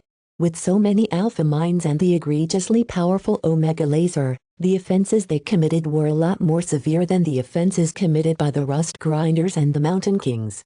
This meant that Vez might be able to earn more than 100,000 MTA merits this time. If he was merely aiming for merits, then launching an attack against such a powerful pirate base still wasn't worth it due to the risks he incurred. Fortunately, there would be other gains. As the timer slowly ticked down, the forward scouts finally reported some activity at Ziffert base. Heightened activity detected. Ships are moving into more defensible positions while additional Chronolords mech are being launched into space. The amount of signal transmissions in and around the base has skyrocketed. Major Verrill turned to the projection of Vez. "Sir, permission to commence the assault?" Vez nodded as he gripped the Larkin Sun mandate tighter. "Go for it. Commence the assault." The Spaceborne mech that had already deployed in space began to emerge from behind the asteroids they huddled behind and advanced boldly in the direction of Ziffert base. In order to remain undetected, the combat forces had to traverse a lot of distance before they entered the pirate base's security perimeter. However, the emissions from their activated flight systems stuck out like a sore thumb, especially when more than 1,000 mech approached from a single direction. Even though the various mech companies and mech squads maintained some distance from each other in order to make them less susceptible to wide-area attacks, a huge wave of emissions quickly tripped the long-ranged sensors of the alarmed pirates. After the Omega Laser detected something amiss, the entire apparatus sounded a huge alarm. The crew in charge of guarding and operating the Omega Laser became alarmed, but just as they were about to crack open the huge weapon in order to inspect the damage, a quick succession of blacklit claws swiped across the necks of every pirate. Over 2,000 weapon operators and guards lost their lives in quick succession. Even if they detected an intangible dark shape zipping in the chamber, Lucky moved too quickly, and even if someone managed to land a hit on him, his intangible form allowed him to ignore all physical projectiles and most energy attacks. Meow. Lucky domineeringly phased back into the material realm. His misfortune harness was completely unaffected by the scuffle. Aside from the blood dripping from the tip of his front paws, there was no sign that the gem cat had just harvested a couple of lives. The cat looked longingly at the Omega Laser before orienting his body in the direction of the main base. The sabotage of the Omega Laser did not mark the end of his deployment. If everything went as planned, the general assault had just commenced, which meant that Lucky could still play a useful role. Since the Chronolords tried and failed all of their defensive systems, they would soon find out that there was a saboteur in their midst. Lucky's mission was to take advantage of the turmoil and wreak even more havoc inside Ziffert base. He no longer needed to evade detection as much. As long as he kept himself safe, he was free to kill every important pirate he saw and tear apart any critical systems in his way. Meow. As Lucky tormented the unfortunate pirates stationed at Ziffert base, from the outside more and more pirate mech hastily deployed into space. The Chronolords were under attack. The aged but vigorous form Supreme Lord Rhoda had been inspecting one of the medium carriers when a large number of alarms bombarded his ears. He initially headed towards the hangar bay in order to return to Ziffert base, but once the base defenders warned him that there were hostiles present, he changed his mind and entered the command center of the ship instead. "Give me a status report. What is the state of our defenses?" "Milord, our defensive bastions report numerous signs of damage. 80% of our turrets are inoperable and 90% of our carrier vessels are immobilized." "What?" The Supreme Lord panicked. "Why can't our ships move? Our engineers have just detected signs of selective sabotage on every ship. Their propulsion systems and several other systems are not working." Suddenly, the air in the command center and the rest of the medium carrier got sucked away. Across the hull of the ship, several ports inexplicably opened up, causing them to vent all of the air and oxygen. Many compartments automatically closed up to stop the leakage, but they moved too late. This wasn't necessarily a disaster, though. Since each Chronolord was supposed to wear at least an underlayer vac suit, helmets formed over their heads. Supreme Lord Rhoda just happened to wear a much higher quality vac suit, but even he became frightened out of his wits at the sudden disturbance. "Milord, 55 crew members on this ship have lost consciousness. They weren't wearing their vac suits. Damn it. Those lazy gits. Pirates were pirates, after all. No matter how much Supreme Lord Rhoda tried to instill discipline in their men, they were still rule breakers at heart. Many of them didn't like to sleep in them, so they just removed them before going to bed. While several comrades managed to supply air to the unprotected crewmen in time, others weren't so lucky. What was worse was that this phenomenon took place in several more ships. Hundreds of unsuspecting chronolords had already died or suffered from severe oxygen deprivation before the enemy even entered into battle range. Suddenly, various explosions started to detonate inside the defensive asteroids and Ziffert base. More emergency notifications started to flood the communication channels. Some of the explosions even caused some base sections to fling rock and debris into space. Tell me what just happened. Our missile storage compartments have just detonated. Ziffert base and the bastions have just suffered severe internal damage. Most of our missile launchers can only fire a small number of volleys before running dry. Wait, we just lost contact with the bastions. Their communications have just lost power. A litany of bad news poured into Supreme Lord Rhoda's ears. The sheer amount of harmful incidents taking place momentarily overwhelmed the normally seasoned and stable pirate commander. His fists clenched as he felt as if an invisible hand cruelly stripped everything he had built away from him. How could the chronolords be so vulnerable to attacks from the insides? Their security protocols should have been thorough enough to thwart any intruder. His experience quickly compelled him to pay attention to the assets he had left instead of the ones he lost. There was no use obsessing over his crippled ships and defenses. At the very least, their mech were still functional. In addition, the Supreme Lord still had some secret weapons in reserve. Wait. The initial alert that Rhoda received came with a code that he immediately associated with the Omega laser. If the unknown attackers had been able to cripple his base defenses to such an extensive degree, then his secret weapons may have all been tampered with as well. This single realization immediately caused him to contact a number of trusted pirate officers. At this point, he threw all caution out of the wind. Arm the alpha mines and arm up the engines of the beta ships. The responses he received were anything but hopeful. The alpha mines aren't responding to our signals.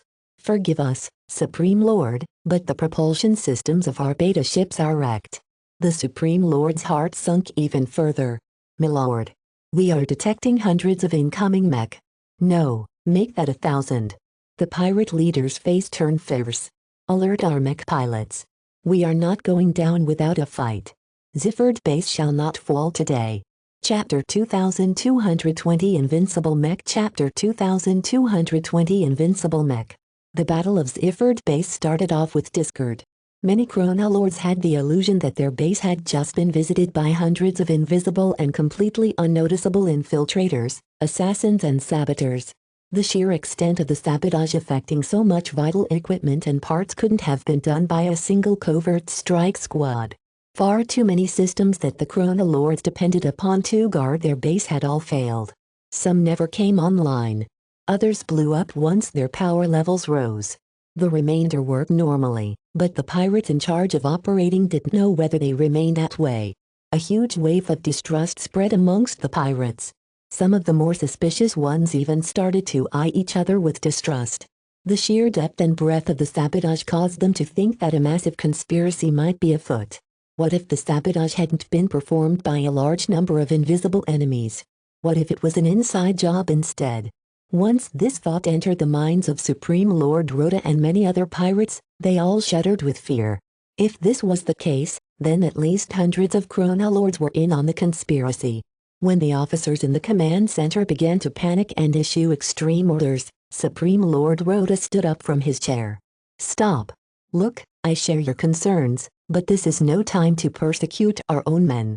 Station all of our guards at critical sections and tell them to keep an eye on every slave and crew member. Tell our officers and supervisors to summarily execute anyone who stirs trouble or spreads panic, but don't act out when everyone behaves.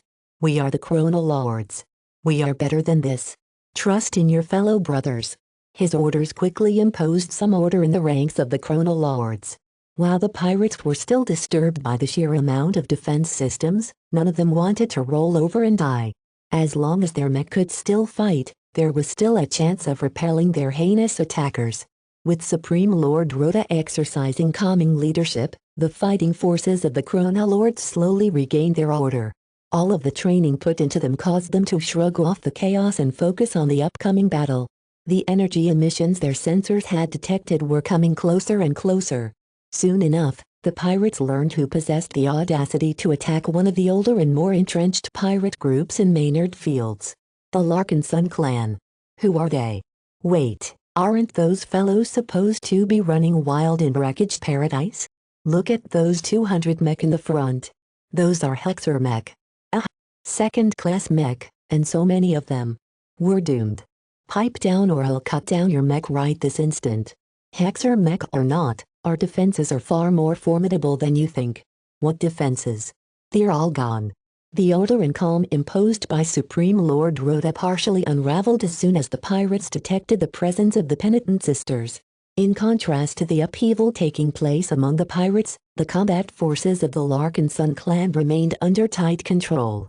Hundreds of avatars of myth flew in neat, slightly dispersed formations. Their spotless gold coating along with the large amount of glows proliferating throughout their ranks caused them to build up a considerable momentum as they advanced. The Avatar commander decided to lead his forces into battle. Despite the risks, Melker was still a mech pilot, and he did not wish to command from the rear. The Speed Demons and the Bright Companions took part in the attack as well. The former had already split off from the main force in order to approach the pirate base from the flanks. Tusa Billingsley Larkinson knew he wasn't as close to the clan patriarch as the other expert candidates in the clan. He hoped his upcoming battle performance would raise his reputation.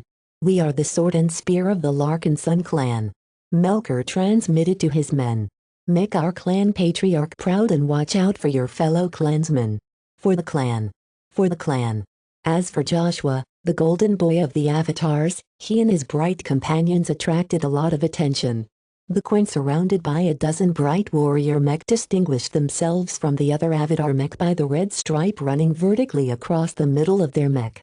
Joshua insisted on adding the stripe in order to represent his conviction and reinforce the assault role of his bright companions. The stripe ran from the top of their mech, went past the third eye on their foreheads and cut straight through the front of their torsos until they ended at the lower waist. Today, Joshua decided to outfit most of his bright warrior mech with the swordsman mech configuration. This was the best loadout for large, protracted battles and chaotic brawls involving hundreds if not thousands of mech. A couple of bright warrior mech in their Space Knight configurations gave the bright companions some insurance. "Stay together and follow my lead. We will target every enemy officer mech and cause as much disruption in their ranks as possible. If you can't keep up, then fall back, but I expect each of you uphold the honor of the bright companions. For the clan. For the clan." Commander Magdalena Larkinson was too old to take part in the battle, but she didn't need to. The living Sentinels already fielded plenty of capable mech pilots and mech officers. After clashing against several smaller pirate groups, the rookies of the Sentinels rapidly matured. The officers and seasoned veterans also became more proficient in guiding them and exercising their leadership over them. The Sentinel commander was confident that none of her men would be making any rookie mistakes in this battle. Commander Orphan of the Flagrant Vandals and Commander Dice of the Sword Maidens flew side by side as their forces were situated in the rear of the main force. This was not a sign of disfavor to them. Instead, Major Verrill held great trust in the experience, composure and veterancy of the two mech forces. Unlike the Avatars and Sentinels who still had much to go before they matured, the Vandals and Sword Maidens were old hands in battle. Therefore, Major Verrill assigned the two to act as troubleshooters. If the Chronolords put up much greater resistance than anticipated somewhere, then the Vandals and Sword Maidens were ready to intervene in an instant. Neither Orphan nor Dice opened a private communication channel between their mech. It wasn't needed. Outside the Larkinson network, they were already connected to each other through another spiritual bond. Commander Orphan savagely curled her lips. "It's been a long time since we last fought side by side. I still remember our days on Ian Coronavidai." Dice snorted. We lost too many good sword maidens on that cursed planet. We got to bond with the big lizard, but you're right. A lot of vandals died as well. Let's make sure that none of our fellow clansmen suffer the same fate. I'm not sure we'll even get to make our moves. Commander Orphan grimaced. Those penitent sister mech can wipe out the pirates by themselves. Let's not get overconfident, sister. The penitent sisters are strong, but no Nixon pirate is a pushover. It wasn't as bad back in the Faristar region, but even there it was unwise to drive a pirate into a corner. Ha ha ha. You're kidding, right? The entire base of the Chronolords is falling apart around them. I heard that all of their fancy super weapons are offline. With their mech and the few intact turrets they have left, what can they possibly do to beat those invincible penitent sister mech? This time, the penitent sisters would be taking part in the battle.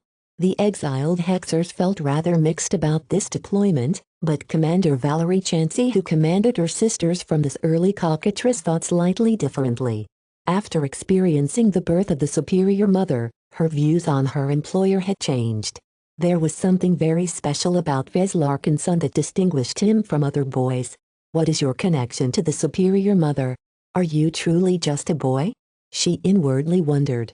Soon enough, the assault force entered into combat range. Even though a lot of asteroids still blocked the line of sight of many mech, some of them already started to fire their weapons. The pirates, though considerably less organized, responded in kind. The quality disparity between the two sides immediately became apparent. The Chronolords' mech and turrets weren't individually powerful, but they had numbers on their side. Even after Lucky sabotaged a lot of defensive systems, a decent amount of turrets as well as a considerable number of bunker mech still remained intact. Those fixed defenses increased the damage output of the pirates, thereby causing the approaching Larkinson mech to be met with a rain of fire. Space Knights and other sturdy mechs such as the Bright Warriors took the lead. The more vulnerable Rifleman mech and Light mech huddled in the rear. This caused most of incoming attacks to deal negligible damage. As the distance shortened, the pirates started to land more solid hits, but that didn't necessarily boost their confidence. The ranged mech of the attackers hit much harder. The Larkinsons mostly fielded premium mech, so their rifles inflicted considerably more damage. Their mech pilots possessed considerably greater skill as well, so their shots accurately pounded the cabinet armor plating of the pirate mech even at longer ranges. However, it was the penitent sister mech that made their presence felt. Their ranged mech fired much more powerful laser beams, positron beams and gauze rounds at the Chronolords. Hardly any Chronolord's mech could withstand a direct hit. You idiots! Don't fly in the open. Get into cover. Supreme Lord Rhoda commanded. The pirates enjoyed an immense defensive advantage. Even if most of their defenses had been knocked offline, the solid cabinet alloy barrier still offered a lot of protection against ranged attacks. The Chronolords significantly reduced their rate of losses after their mech all took cover behind an asteroid or defensive fixture. The penitent sisters didn't waste their firepower on the rabble, though. Instead, they directed their firepower towards higher priority targets such as the armor turrets and fortified bunkers that were clad with heaps of cabinet alloy. Even with the prodigious damage potential of the Hexer mech, the penitent sisters still had to concentrate their fire and fire continuous shots to neutralize all of the fixed defenses. The Chronolords had mined way too much cabinet over the decades and put some of them to very good use. So far, the battle progressed within expectations to the Larkinson clan. Major Verrill observed the Chronolord movement closely, but saw no sign that they were pulling out some hidden superweapon that Lucky's prior reconnaissance had overlooked. That did not mean that Vez and Major Verrill were ready to relax. Anything could happen in a battle of this scale, let alone smaller ones. The extreme amount of scouting, preparation and sabotage they conducted may have given the Larkinson clan some huge advantages, but until the pirates surrendered or lost their ability to fight, the Larkinsons still maintained their vigilance. As the exchange of fire between the two sides became more intense, both sides suffered more and more damage. The Chronolords exhibited enough coordination to focus their ranged firepower on a handful of mech. Once they learned that the penitent sisters' mech were too tough to be taken down in this fashion, they focused their ire on the avatars of myth, but especially the living sentinels. As the most numerous but weakest-looking mech force, the Sentinels endure the brunt of pirate attacks. Many of the mech targeted by the pirates sustained severe battle damage and were forced to fall back prematurely, much to the regret of their mech pilots. Some of the Sentinel mech pilots were even forced to eject their cockpits. As for the Chronolords, their assets succumbed at a significantly higher rate. With the Penitent Sisters methodically thrashing their fixed defenses, the Chronolords felt more and more dread at the incredible power of so many second-class mech. They're unstoppable. I didn't sign up to fight Hexers. Well, I'll die before we can kill a single Hexer. As morale amongst the Chronolords continued to drop, a change occurred on the battlefield. A fleet of pirate ships emerged from the other side of Ziffert Base. Their markings and colors differed from that of the Chronolords. A substantial escort of hundreds of mech surrounded the vessels. Some of them consisted of medium carriers, while others of them were large transports. Supreme Lord Rhoda's eyes lit up. Haha. You arrived early, my old friend. It turned out that one of the Supreme Lord's trading partners had dispatched its supply fleet early. This unscheduled arrival completely floored Vez and Major Varel. Chapter 2221 Lord Drogon Chapter 2221 Lord Drogon. This was awkward. Just as the Larkin Sun clan innocently went out of its way to undermine and assault a pirate base, a number of outsiders arrived and caught Vez in the act. Prior to the assault, the Larkin Sun ships and mech had largely remained together and at a distance from Ziffert Base. Task Force Predator aimed to leverage the advantage of surprise, and for that to happen, the Larkin Sons had to stay well away from the Chronolords. Due to various reasons, the Larkin Sons only opted to dispatch scouts in order to keep an eye on the surroundings of the main fleet. This was a compromise decision that allowed the task force to monitor its own surroundings but effectively remained blind to all but one of the approaches to Ziffert Base. This meant that an unknown pirate trade convoy had managed to approach Ziffert Base without alarming any Larkin Sun scouts. The new arrivals had already detected signs of battle just beforehand. Their light and medium carriers calmly disgorged mech after mech. In the end, the full escort of the trade convoy consisted of 300 mech, which was not a negligible figure. Worst yet, these 300 mech appeared to be a lot more formidable than the mech fielded by regular outfits. The rank-and-file machine was roughly equivalent to a mid-range commercial mech. As Vez studied the preliminary sensor data, he became aware that the mech were clad with a tougher Cavanite alloy that blended Cavanite with considerably more expensive exotics. Careful, Major Varel. The escort mech of that pirate convoy are equivalent to mercenary mech. They're not equal to the mech of the living Sentinels, but if their mech pilots are any good, they can give us a run for our money. 3 mech companies look different than the rest, though. Their purple and orange exterior featured considerably more ornate frills and decorative features. They looked as grand as an honor guard, and from the long-range scans their armor plating consisted of high-quality compressed armor. Those are bridge mech. Vez gasped. The roughly 120 elite pirate mech may not be equal to second-class mech, but they performed considerably better than typical third-class mech. As Vez analyzed the elite mech further, he picked up a lot of indirect clues. The elite mech utilize a very advanced and rather wasteful alloy formula. Whoever produced the armor has blended a lot of Cavanite with a lot of exotics and blended them together in a simple manner. After compressing it, the resulting armor plating is very strong, but its percent-to-performance ratio is quite awful. It's uncompetitive in civilized space. He scanned the armaments of the mech next. Their weapons are nothing special. They are largely last-gen weapons, but their laser rifles seem odd and contain modules that I'm not familiar with. Investigate them thoroughly. He analyzed the other features of the mech such as their flight systems. The remaining systems are not very remarkable. The relatively low-tech base of the pirate industry constrains the local producers from fabricating components that are too complex or use up exotics that are very difficult to source in greater amounts. The mobility of these mech are average or below average. Vez continued to rattle more and more details at a rapid pace as the scanners continued to supply him with more detailed data. The expert analysis he provided gave Major Varel and the other mech commanders an increasingly more thorough impression of the new arrivals. All the while, the battle against the Chronolords still raged as hot as ever. The Larkin Sun Mech did not let up on their assault, while the defenders did not cease fire just because they met with some friends. A battle never ended easily once the first shot had been fired. The penitent sisters fought with fury and overwhelming force. Their ranged Hexer Mech unleashed devastating fire that rapidly chewed up the Cabinet alloy barriers that the Chronolords used as cover. Dozens of Chronolords' mech had already succumbed. An even greater number of fixed defenses got knocked out in rapid succession. Barring any surprises, the Larkin Sun clan would likely be able to attain an overwhelming victory against the Chronolords. The morale of the pirates had constantly been sagging prior to the arrival of the trade convoy. Yet now that the new arrivals boldly kept traversing towards Zifford Base, it became evident that the 300 mech of the unknown pirate force did not mean to shy away from this conflict. Who are they? Vez frowned. The projection of Calibust emerged in the command center of the Red Feather. I can answer that. After scanning the markings and colors on the exterior of the mech and ships of the new arrivals, I can conclude with a high amount of confidence that they are part of the Alidus Alliance. Vez immediately looked alarmed. What? Isn't that the pirate alliance based in the core regions that built the Graviton Arlax? He remembered what Master Willix said about the Graviton Arlax. She was a heavy cruiser that was completely built from the ground up by the Alidus Alliance.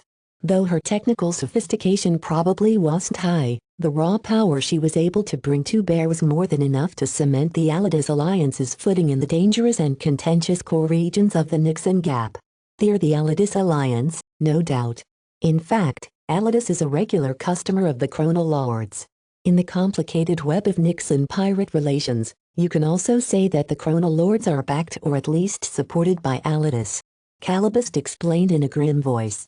What is strange is that according to the trade logs we've obtained from Zifford Base, the trade convoys dispatched by the Alliance aren't scheduled to stop by in a couple of months.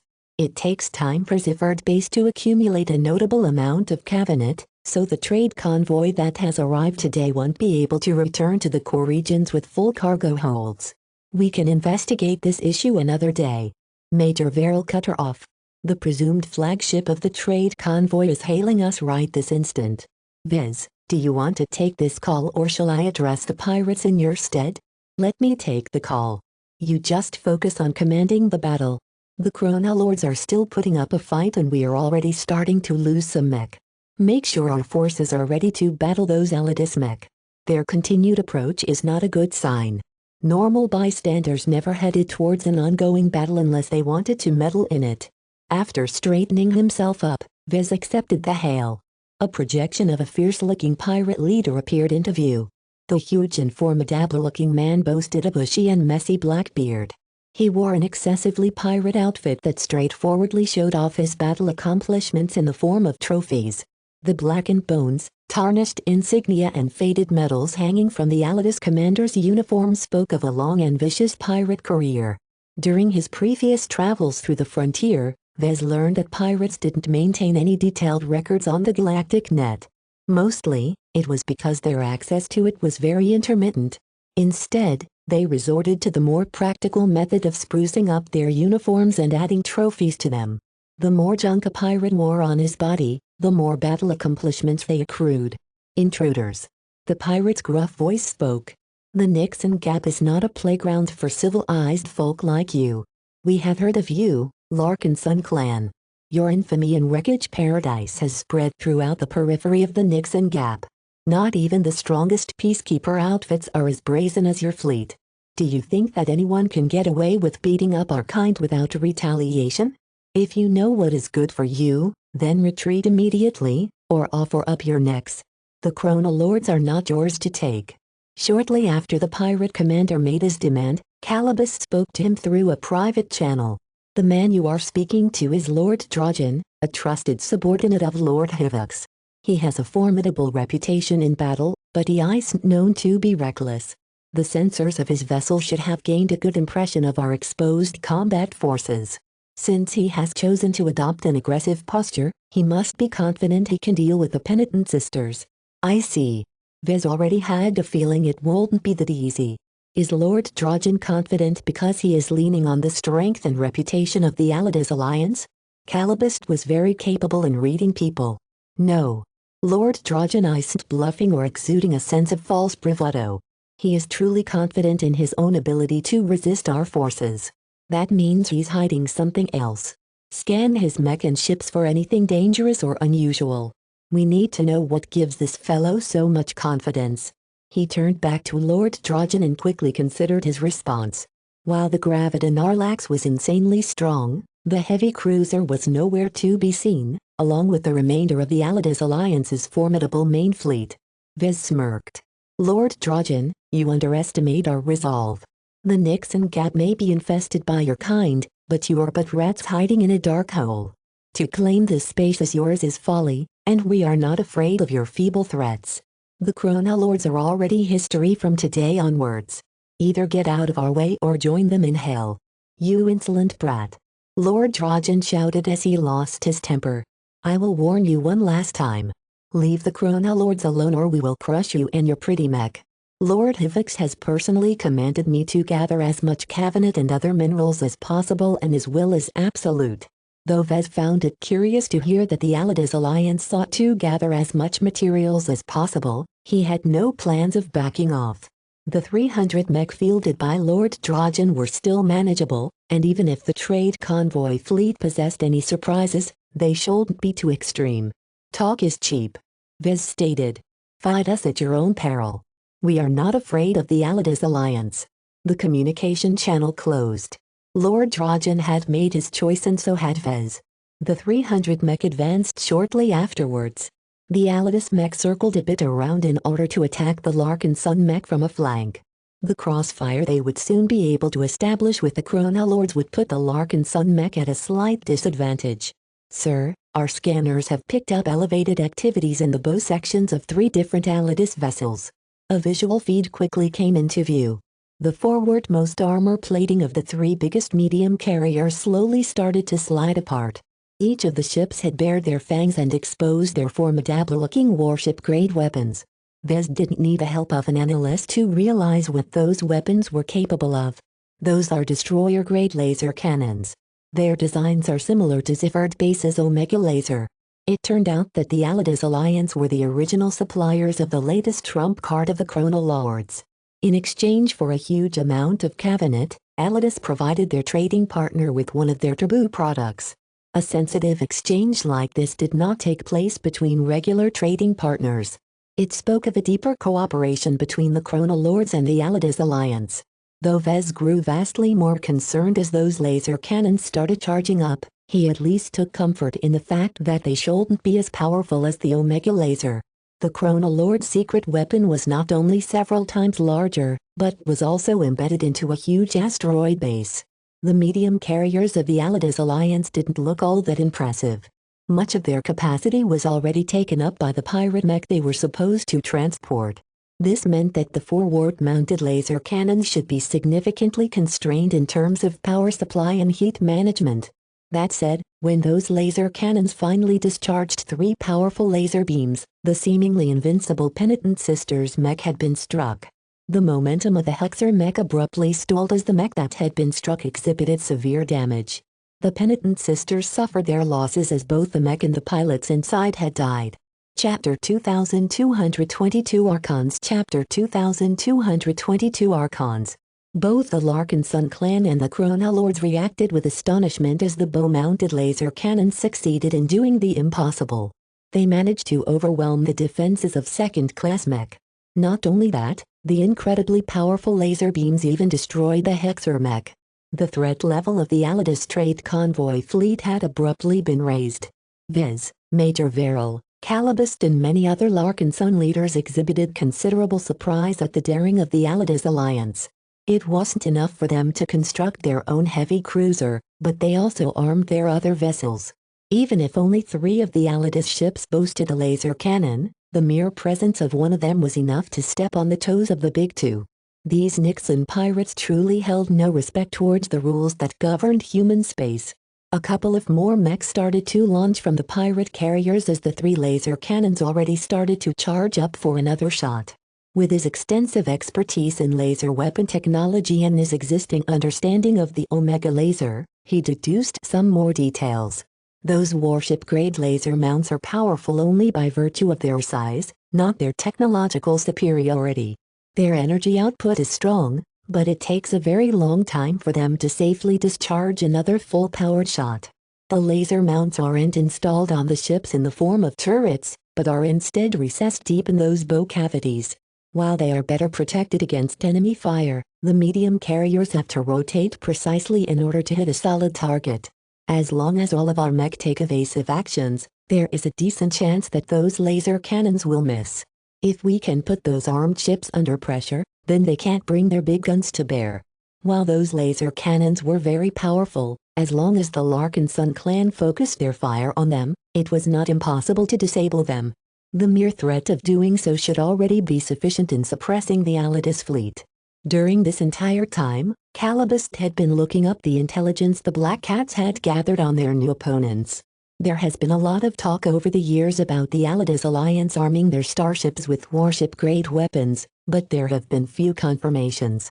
Word of a so-called judgment laser has spread in some corners of the galactic net. I suppose they are true, she reported. Despite parading around the heavy cruiser, Alidus normally refrains from showing off anything else. It is rather uncharacteristic for this pirate alliance to expose these weapons just to reinforce a rather modest trading partner. Certainly, it would hurt customers like Alidus if Zifford Base no longer existed. However, there were more suppliers of Cabinet in the Nixon Gap, so it was not as if the Chronolords played an indispensable role. Yet Lord Drogon did not hesitate in confronting the Larkinson clan. He even decided to expose his trump cards at the beginning in order to prove to everyone that the penitent sister mech were mortal. As Major Verrill received more information, he came up with a revised battle plan to deal with the changing circumstances of the battle.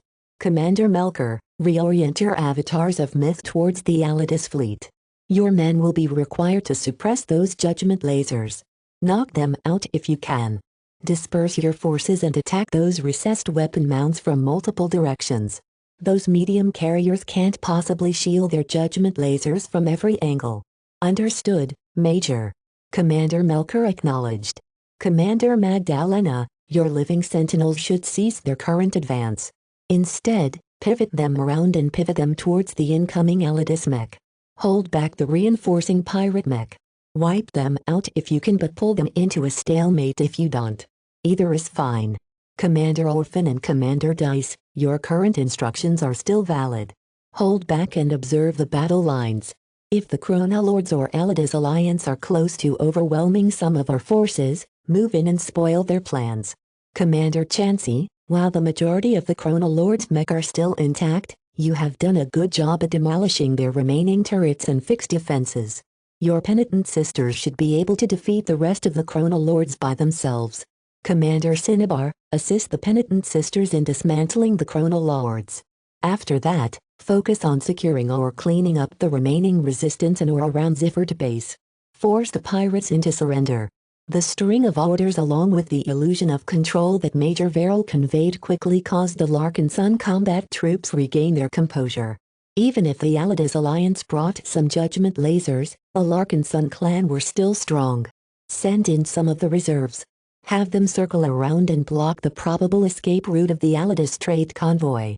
Since they have chosen to throw their lot in with the Chronolords, then they should stay here to the bitter end. The battle intensified as the formations of Larkinson mech started to split up. The majority of the mech oriented towards the Alidus Alliance ships and mech. Only the penitent sisters along with a modest number of battle criers continued their attack run on the Chronolords. Despite being outnumbered by more than 3-2, none of the penitent sister mech pilots lost confidence. Now that the Chronolords had lost all of their fixed defenses, there was nothing from stopping the penitent sisters from targeting the pirate mech. Supreme Lord Rhoda didn't have the time to catch up to Lord Drogon. He was shouting orders after orders in an attempt to find a way to stop the penitent sisters. He would rather face thousands of Avatar and Sentinel mech than confront a couple of hundred penitent sister mech. At least with the former his forces could still make them bleed. Without the Alpha mines, Beta ships and Omega laser, Rhoda found that his Chronolords were completely unequipped to stop the penitent sisters from drawing closer. Once the Hexer mech entered melee range, the cover that his mech relied upon to stall their defeats would play no role anymore. Only the judgment lasers of the Allides Alliance could save his Chronolords from destruction, but their allies were too preoccupied to come to the aid of Ziffert base. Around 400 Avidar mech confronted 300 Allides mech. From the furious exchange of ranged volleys to the intense collision between melee mech, the two forces seemed to have met their match. Commander Melker, who piloted a rifleman mech and simultaneously commanded his men from the rear, saw that the Allides mech were actually piloted by very skilled pirates. Along with skill, the Allides mech pilots also possessed an abundant amount of battle experience. None of their mech showed any signs of panic or loss of control. What was worse, the pirates also exhibited close cooperation and coordination. Though none of their battle tactics, formations and maneuvers were sophisticated, the Allides mech force fought like a well-oiled machine. In comparison, the Avidar mech pilots were a lot more inconsistent and not nearly as stable. The battle-hardened pirates largely compensated for their inferior mech by exhibiting much greater grit. The battle between the elite components of the two forces was a sight to behold. The Bright Warriors, which were all clad with Brayer alloy, were all being constrained by a slightly larger number of elite pirate mech. However, once the avatars began to adjust to the rhythm of the pirates, the glows of theirs started to make a difference. The confidence of the Avidar mech pilots constantly swelled while the pirate mech pilots came under varying degrees of mental pressure. The regular Allides mech already started to flag, but the elite mech remained steadfast. Calibust quickly identified this strong unit. Those elite pirate mech are part of the Allides Archons. Who the hell are the Archons? Vez asked. They're the 10% most skilled mech pilots in the service of the Allides Alliance. They are renowned for their battle prowess, brotherhood, fearlessness and powerful mech. Their mech were far better than any other pirate mech that Vez encountered so far.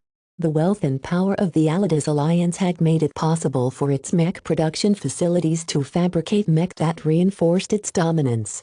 As Vez studied the performance of the Archon mech, he began to recite their properties. The elite mech are bridge mech. Their offense, defense and mobility are all superior to premium and premier third-class mech. They are not second-class mech and can still be defeated by our avatars.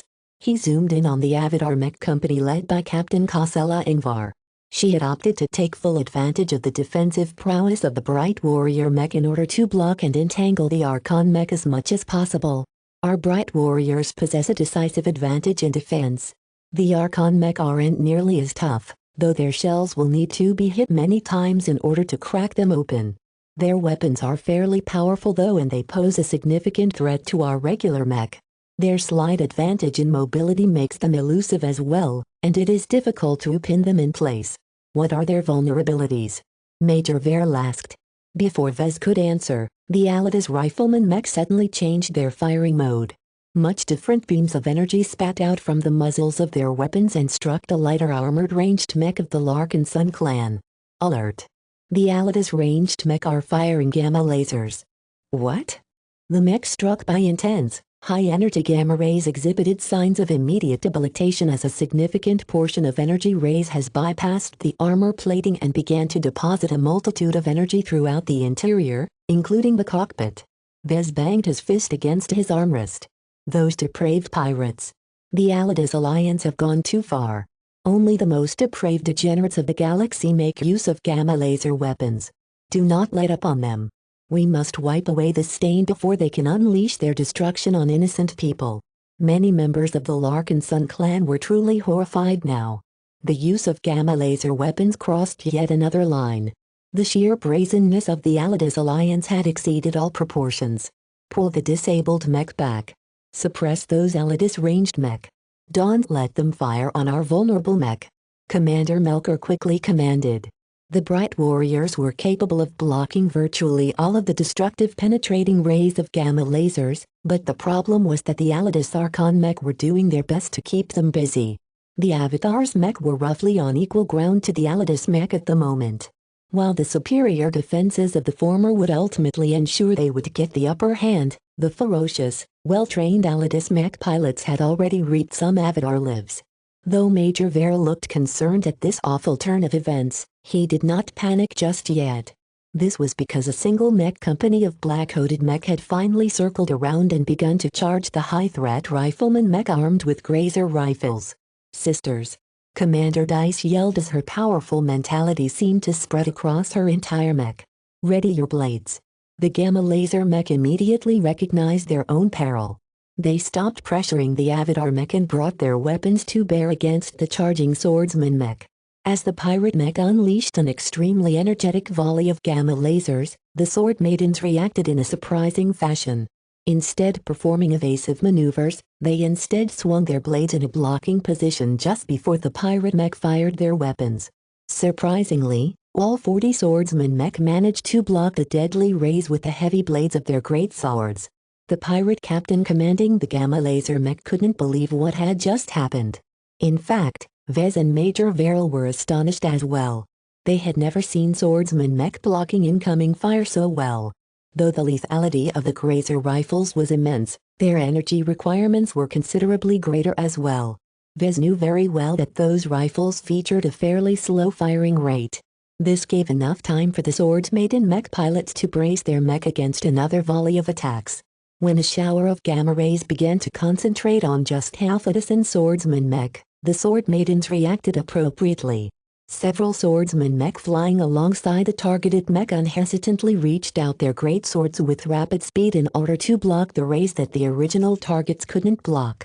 Though this hasty defense maneuver failed to block every grazer beam, the ones that went through only hit the legs or some other unimportant section of the mech.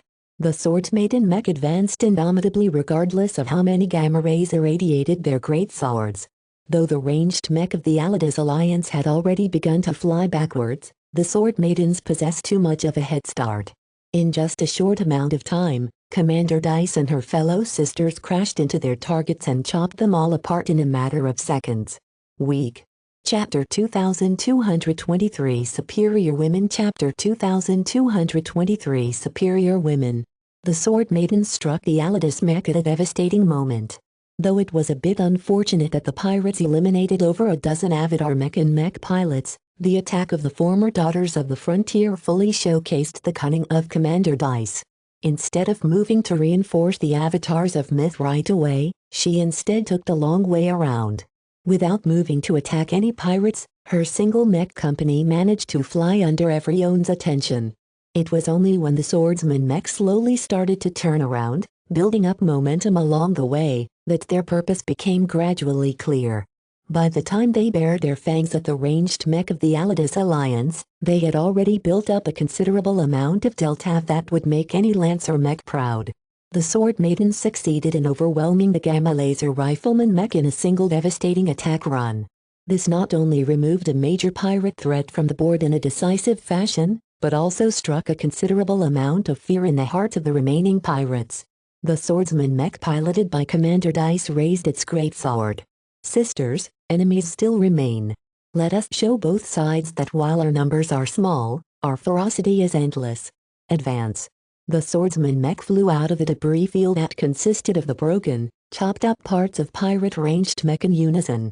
The elite Archon mech as well as the regular Allidas mech both noted to their alarm that the black-coated melee mech approached the rear of their formation. The pirates hastily reorganized their ranks in order to muster up a hasty line of melee mech to meet the sword maiden charge. Though it seemed as if another collision was imminent, the sword maiden mech company veered aside a few seconds from impact, thereby avoiding the prepared pirate defenders. Instead, the swordsman mech raked the edge of the pirate formation.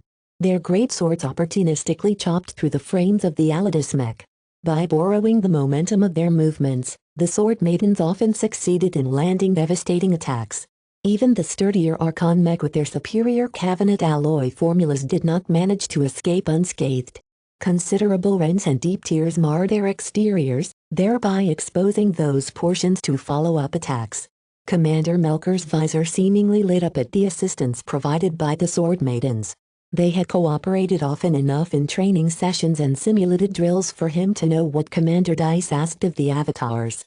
"If you want us to be the anvil to the hammer, then so be it. We will gladly accept this role." The orders he issued intensified the stubborn, sticky approach of the Avatar mech.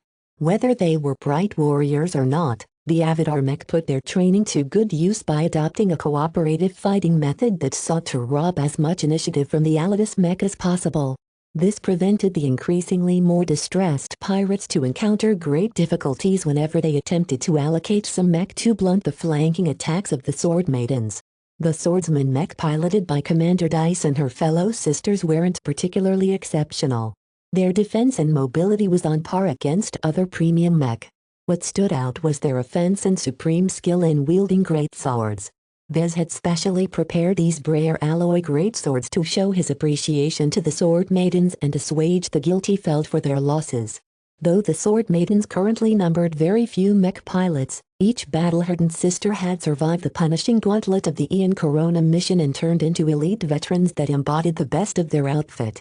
With their sharp and practically indestructible greatswords, the Sword Maidens ferociously circled around the rear and sides of the pirate formation as it remained entangled with the Avatar formation. Chop! Chop! Chop!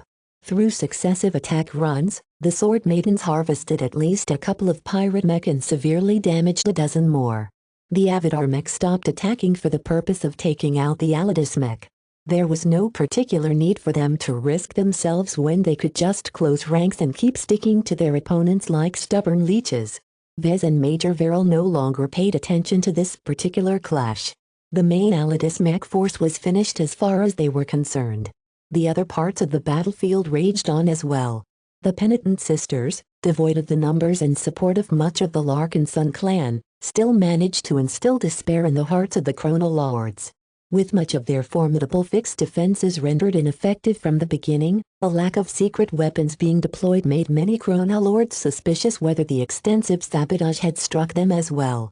If this was the case, the Chrono Lords had very little power to contend against the superior Hexer mech. While Supreme Lord Rhoda did his best to motivate and stiffen his fighting forces, there was only so much a good leader could make a difference. With the living sentinels running interference on the medium carriers armed with so-called judgment lasers, the exiled Hexers were completely unburdened by the threat of this super weapon. Unless the Chrono Lords managed to fix their monstrously powerful Omega laser, they completely lacked the punch to inflict serious damage to the superior mech. Initially, the Chrono Lords believed that the combination of solid cover and super numbers might allow them to stall their defeats and buy time for Lord Trajan's troops to come to their aid or their secret weapons to come online. Yet as the less than 200 Penitent Sister mech continued to advance while enduring a storm of ranged attacks, Supreme Lord Rhoda and his fellow pirates continued to feel as if doom approached. The melee mech of the Chrono Lords readied themselves for a punishing confrontation. While none of the Chrono Lords possessed the confidence to defeat or even last more than dozen seconds against a second-class mech, at least they had more mech at their disposal. Keep calm and don't panic. Supreme Lord Rhoda instructed his mech pilots. Second-class mech have met their end in the Nixon Gap many times. Hexers are always overconfident. Use their arrogance against them. As long as at least one of you manages to circle around their mech, you can hack away at their flight systems. As long as we break off their wings, it doesn't matter how tough they are or how powerful they land their blows. The immobilized mech will just float away in random directions. His logic was sound. The weakest components of any spaceborne mech was always the flight systems. Though the flight systems of the Penitent Sister mech were not easy to break, compared to the frontal armor they were sturdy as twigs. However, would the Penitent Sisters allow these filthy pirates to execute their naive and simplistic battle plan? Penitent Sisters, punish the damned. Punish the damned.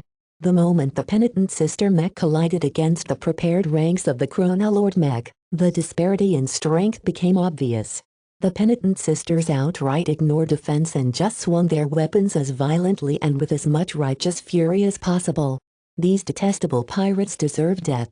The Penitent Sisters did not allow their inferior pirate opponents to attack their vulnerable rear. No matter how much cabinet had been used to form their armor plating, the feeble pirate mech lasted only seconds against the attacks of the Hexer melee mech. By mowing their opponents with an even greater degree of lethality than that of the Sword Maidens, the Penitent Sisters decisively demonstrated the might of Hexodric hegemony. Even if they were exiled from their state and paired with outdated, worn-out mech, they still possessed the identity and corresponding battle prowess of the most feared women in the Komodo star sector. Life. A hexer swung a long sword with a single hand in a horizontal slash. The sharp blade raked across the chests of 3 Chronolords' mech in an instant, slaying not only the machines, but also their pilots. Traces of evaporated live blood leaked from the exposed cockpits as their mech pilots only had seconds to live before their broken bodies succumbed. Death. A penitent sister mech lieutenant commanded her squad to rain death from above. Now that the penitent sisters had reached the position of their opponents, they were able to attack the pirates from angles where their defensive cover hardly offered any shelter from the apocalyptic devastation unleashed by hexer rifles. Godhood. A pair of hexer lancer mech crashed straight in the middle of a prepared Chronolord formation. Their lances pierced straight through multiple mech. After shaking off the impaled mech, the lancer mech continued to fly away before the pirates had any chance of swarming them in every direction. Damnation. A hexer space knight interposed itself in the path of a squad of Chronolord elites. Though the pirate mech weren't as good as the ones deployed by the Alidus Archons, they were still one of the remaining hopes of the pirates. Yet no matter how many times they pounded on the thick shield of the Space Knight, they only managed to scratch the coating. After discovering that it was a waste of time to attack the defensive mech, the elite Chronolord's mech attempted to divert to other prey, but the Hexer Space Knight would not have it. It instantly boosted forward and began to counterattack. Its swords lopped off the weapon of an enemy pirate mech while its shield slammed against the surface of another pirate mech, visibly causing it to deform. Gust. A modest number of Hexer Cannoneer mech fired their Gauss cannons at a slow but devastating pace. With each heavy kinetic slug they fired, a Chronolord instantly shattered. A shower of broken parts and crumbled components spread out with every shot. As for the human remains of their mech pilots, hardly anything bigger than a nail or a drop of blood was distinguishable from the expanding debris field. Woman. Perhaps stimulated by the display of martial prowess exhibited by the sword maidens, the penitent sister swordsman mech banded together and began to sight through the main body of the Chronolord formations without stop. Their blades hewed up and down, left to right, back to forth in rapid succession, causing any opposition in front of them to be hacked apart. Not a single penitent sister mech fell. Their constant forward movement as well as their in-depth coordination between each other displayed complete contempt to the means of the Chronolords. No matter what tricks they attempted to pull off, the superiority of the Hexer mech negated all forms of resistance.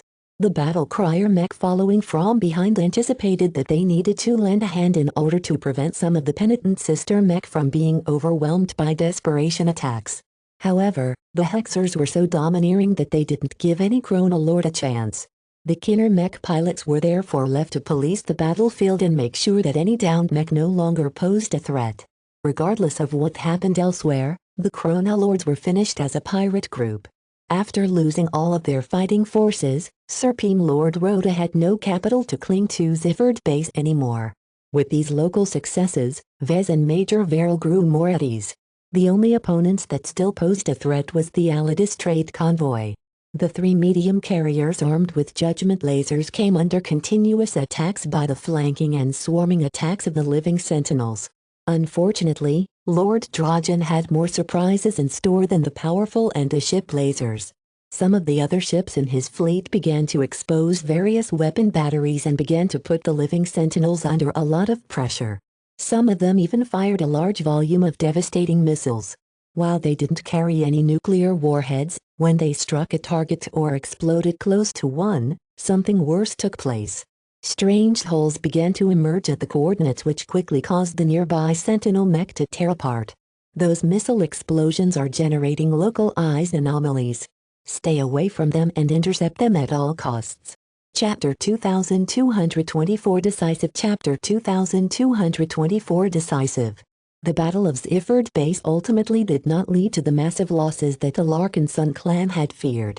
With much of its defenses and secret weapons crippled, the Chronolords stood no chance against the Penitent Sisters. Their mech, despite outnumbering the second-class mech by Fivatoon, only served to give the exiled Hexers more exorcise. The mech pilots of the Chronolords mostly died in vain. Their feeble attacks did not cross the threshold that allowed them to overcome the superior armor of their opponents. Certainly, with quantity they might have been able to circle around and attack the weak points of the penitent sister mech, but they needed at least twice or thrice as much mech to pull off such a plan. The reinforcing mech of the Allidas Alliance fared little better. Even though the Avatars had finally met their match for once, the Larkinson clan had brought more forces. Commander Dice cleverly recognized an opportunity to hammer the Allidas mech from the flanks despite the modest number of her sword maidens. That left only the assault on the trade and escort vessels of the small Allidas convoy fleet. The cargo vessels served little use in battle, but the light and medium carriers constantly pushed the living sentinels back. The reason? Many of the pirate ships were armed. The 3 considerably powerful destroyer-grade judgment lasers forced the living sentinels to escape from their line of fire. Though the judgment lasers were well protected in their recessed bow positions, this also meant that the medium carriers that mounted them had to rotate their entire hulls in order to aim their unwieldy weapons. As long as the living sentinel mech attacked from the rear, there was no risk of getting taken out by a massive laser. Yet as the living sentinels discovered at the cost of dozens of mech and almost just as many lives, the Allidas escort vessels held more weapons in reserve.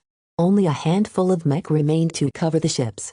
When Vez and Major Verrill saw that the Allidas Alliance had foolishly dispatched too many of their mech away, they thought the pirates overestimated their capabilities. It turned out that Lord Drogon did have something to rely on after all. From secondary batteries that fired slugs at a rate of fire that equaled the output of a mech squad to strange missiles that created localized anomalies, the living sentinels who confronted all of this unorthodox firepower became confused. "Get your heads back together, sentinels," Commander Magdalena Larkinsons admonished her flagging mech pilots. "Those ships aren't as formidable as you think. Keep your distance and take out the exposed weapon batteries in Nebione. Don't come close." There was no telling what might happen if hundreds of melee mechs swarmed the armed vessels. The Allidas Alliance had already shown that it did not respect the taboos set by the Big Two.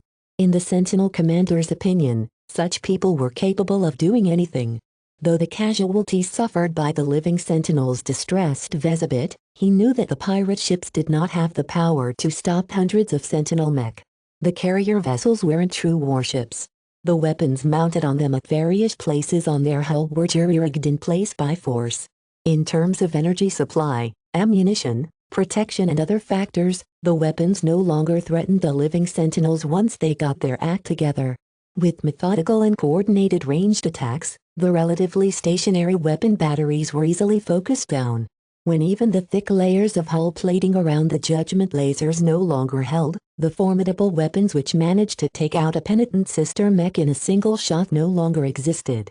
After stripping the vessels of all of their weapons and shooting their exterior sublight propulsion systems into pieces, the Larkinson clan successfully disarmed and immobilized the Allidas trade convoy. Yet despite surrounding the pirate ships, the living sentinels received strict orders not to approach. Vez stood up from his chair and hailed the flagship of the Allidas trade fleet once again. When the odd-litterest pirate commander appeared once again, he didn't look nearly as confident than before.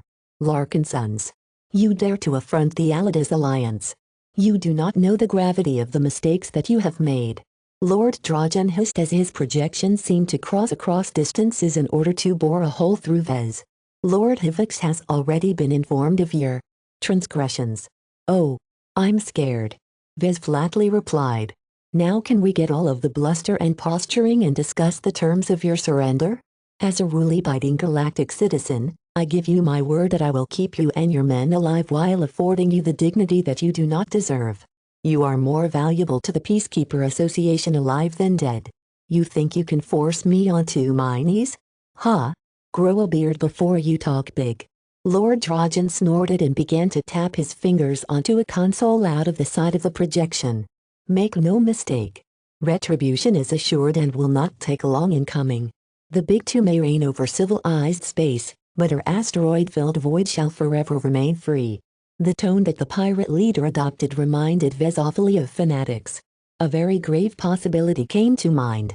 "Wait a minute, Lord Drogon. Let's not be hasty here. All of your men don't need to suffer from your mistakes." Lord Drogon contemptuously sneered at Vez. "You may think little of us pirates, but we have our own honor. Lord Hivix, Forgive us for failing in our mission. Let us serve you one last time. For Alidus. During the pirate commander's decisive speech, Major Verrill had already hastily commanded the living sentinel mech to withdraw from the crippled Alidus trade vessels. He did so just in time, as all of the cargo vessels, light carriers and medium carriers blew up in huge explosions that churned the surrounding space. A rain of debris and metal chunks spread in every direction as the self-destruct mechanisms tore every ship apart from their insides. Vez ached at the sight. Lord Drogon differed from typical pirates. The Alidus Alliance seemed to be an extraordinary pirate organization that managed to instill great loyalty and devotion in its members. They were similar to the Sword Maidens in that regard, but enjoyed much more success. He missed the bottom-feeder pirates of Wreckage Paradise. At least the pirates there were always predictably craven. The deeper Task Force Predator entered the Nixon Gap, the greater the likelihood of stumbling upon the real powers who truly held sway over the dispersed but surprisingly interconnected pirate groups. Vez regretted the loss of all of those Alidus ships. Even if their weapon batteries had been destroyed, he wanted to take a peek at the remains and any schematics that were doubtlessly stored in the databanks of the vessels. He also wanted to ransack the vessels for all of their juicy equipment and resources. Unfortunately, Lord Drogon was far too loyal to the Alidus Alliance to surrender the valuable ships and trade goods his cargo vessels carried. Vez was genuinely surprised that the pirate commander did not hesitate in initiating the self-destruct mechanisms when it became clear that his ships wouldn't be getting away. Vez looked at Major Verrill and Calibust. Neither of them looked pleased. It's fortunate that we were prudent enough to be on guard against this possibility. Major Verrill spoke. Pirates never meet a good end once they fall into the hands of a lawful group. Calibust added. Lord Drogon knows that it is unlikely for him and his men to survive captivity and trial if they get to live long enough to be brought to court. We have gathered abundant proof that they have deployed warship-grade weapons and prohibited gamma laser weapons. The Big Two is never merciful when it comes to passing judgment on those who yearn to turn back time to humanity's darker age. Verrill agreed with their assessment. Since they are marked for death regardless of what they do, a quick and imminent end is therefore the best possible course of action to take to Lord Drogon. They are able to perform one last service to the Alidus Alliance by depriving us of our spoils, thereby gaining the appreciation of Lord Hivux. This will make sure that the dependents they have left behind will be treated well. Pirates were humans as well, and they possessed human needs. Though the typical pirate consisted of a former outlaw or refugee who had forsaken all of their ties to the people they knew, that did not mean they remained alone in their pirate careers. The more established pirates were much more likely to settle down and start a family, though their circumstances were very challenging, to say the least. At some point, a pirate organization grew so powerful that they took on the form of a traditional power or state. The Alidus Alliance was huge. If all of their members consisted of single men and women, then it was doubtful if it could withstand the test of time. Vez sighed and waved his hands. Okay, we can discuss these issues later. The battle may largely be over, but the fighting hasn't ceased. There are plenty of stragglers that need to be hunted, and Zifford Base is still in enemy hands. Let's make sure the pirates don't rig something up that causes it to blow. I want as many pirates to be taken alive as possible. Yes, sir. I believe the Chrono Lords possess much less resolve to follow in the footsteps of the Alidus Alliance. From the signal transmissions we have intercepted, it appears that Supreme Lord Rhoda is still alive and aboard one of the crippled carriers hovering in the vicinity of Zifford Base. That doesn't mean the engineers there are incapable of causing the ships to explode. Vez warned. We are aware of the risks. We will attempt to intimidate them into surrendering voluntarily. Usually, surrounding the ships with lots of mech is an effective way to break the nerves of trapped ship crew. Even if Supreme Lord Rhoda became determined to go down with the ship, his fellow Chrono Lords might not agree. What about the base? We are deploying our infantry en masse in order to secure and pacify Zifford Base. While it wasn't a high priority, we made sure not to neglect the training and outfitting of our foot soldiers. Even if the outcome of the Battle of Zifford Base had become clear, tens of thousands of unruly pirates still remained alive on the crippled ships, defensive posts and the base itself. As long as they were able to use tools and weapons, They could accomplish an untold amount of mischief before they surrendered. This meant that pacifying them was a very high priority. Vez did not want the desperate pirates to overload a power reactor, blow up an ammunition depot or vent all of the oxygen in Zifford Base into space. Their lives were precious to Vez. He already considered the soon-to-be captured pirates to be one of his most valuable spoils of war. He could not bear the thought of losing so much precious assets. As the Larkin Sun forces started to wrap the battle up, Vez saw no need to supervise the remaining operations. Make sure to tally our losses as well. We will honor the clansmen and penitent sisters who have died. Yes, sir. The Battle of Zifford Base ended in an overwhelming victory for the Larkin Sun clan. Yet Vez knew that much of his clansmen wouldn't see it that way. For the first time since they entered the Nixon Gap, Larkin sons have died. Broken mech could be fixed or replaced, but the loss of a precious mech pilot was not so easily remedied. Vez looked down at the Larkin Sun mandate resting on his lap.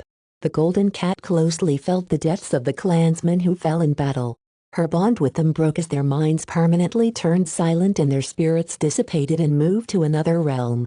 Even Vez didn't know what happened after these valiant clansmen died. He faintly hoped that at least a portion of their lives could be preserved through the Larkin Sun network, but as he questioned the golden cat, it seems that not everyone could sustain a life after death like his mother. Nah. It's okay, Goldie. He whispered and spiritually stroked her head. Death is a natural consequence of life. Chapter 2225 Pacified Chapter 2225 Pacified. Compared to the decisiveness of Lord Drogon of the Alidus Alliance, Supreme Lord Rhoda was much more prone to equivocating. The negotiators of the Larkin Sun clan constantly tried to tempt the powerful pirate commander into offering his surrender. Even though there was little chance that the Supreme Lord would be able to remain alive for the rest of his old age due to all of his violations, a man could still dream.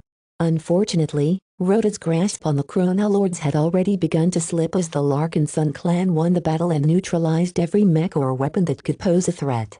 Just before the Supreme Lord was almost ready to offer his surrender, 3 of his confidants aboard his ship had suddenly pulled out pistols and shot their former leader to pieces. The pirate commander's flamboyant uniform that was decked with various trophies might look impressive, but it offered relatively little protection against attacks.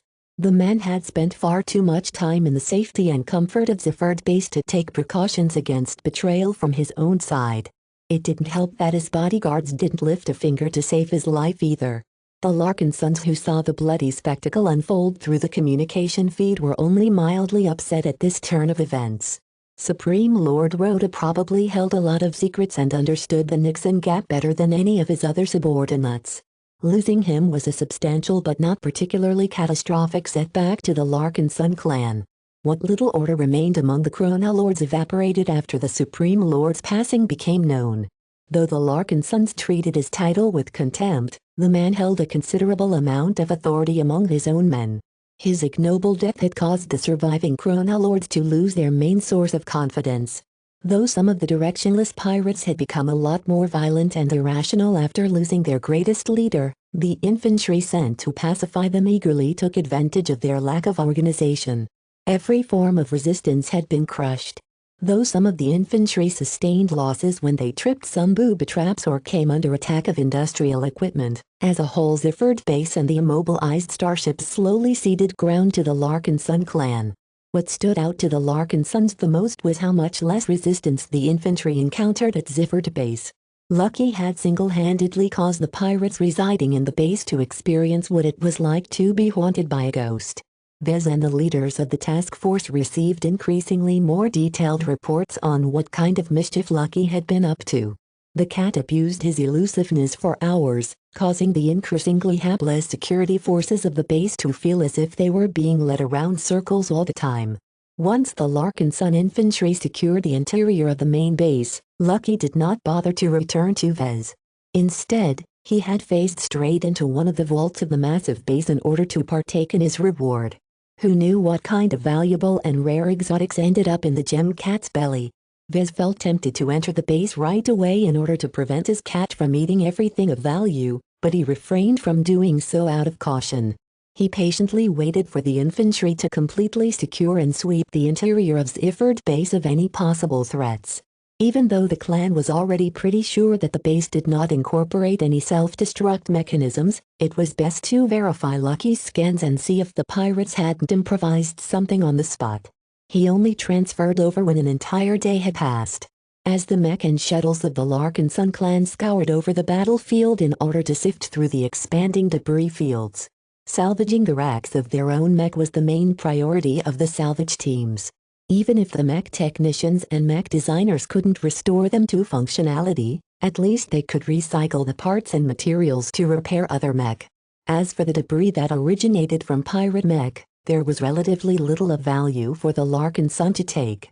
In general, the clan wasn't interested in making use of Cabinet alloys. The only exception was the considerably more powerful armor plating of the mech of the Alidus Archons. The elite mech offered protection that was far superior to any regular third-class armor system, though it was very inefficient to produce. That said, once they were made, they were usually built to last.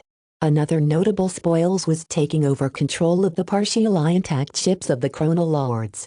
While they weren't great vessels and weren't functioning properly, the sabotage that Lucky inflicted was very targeted, thereby leaving most of the core parts intact. This meant that it didn't take too much time and resources to reverse the sabotage and restore them to working condition. Whether the Larkin Sun clan actually intended to take over the ships remained to be seen. A handful of passenger shuttles landed in one of the main hangar bays of Ziffert base. A considerable number of guards emerged from them first in order to secure the premises. Though they were only repeating the actions of the infantry that arrived before, it didn't hurt to be careful. When Vez and 26 assistant mech designers finally stepped out, they all looked with awe and fascination at their new surroundings. Due to safety concerns, everyone who entered the base had to wear a hazard suit or something sturdier. No one was allowed to walk around unexposed in case some pirate trap released poison in the air or caused some volatile component to explode. Though the suits elicited a lot of discomfort among the mech designers, Vez valued the extra layer of protection. Various mech, shuttles, mining vessels and maintenance equipment had been left behind in the spacious interior. The Chronolords maintained fairly decent standards, so the hangar bay was actually rather clean and orderly. So this is a pirate base. It doesn't look much different from a mercenary facility. Most of the stories I've heard about the Nixon Gap is that they can't distinguish a plasma welder from a multi-tool. I heard that pirate groups always keep a lot of slaves. Where are they? None of the Braves had ever been exposed to pirates up close.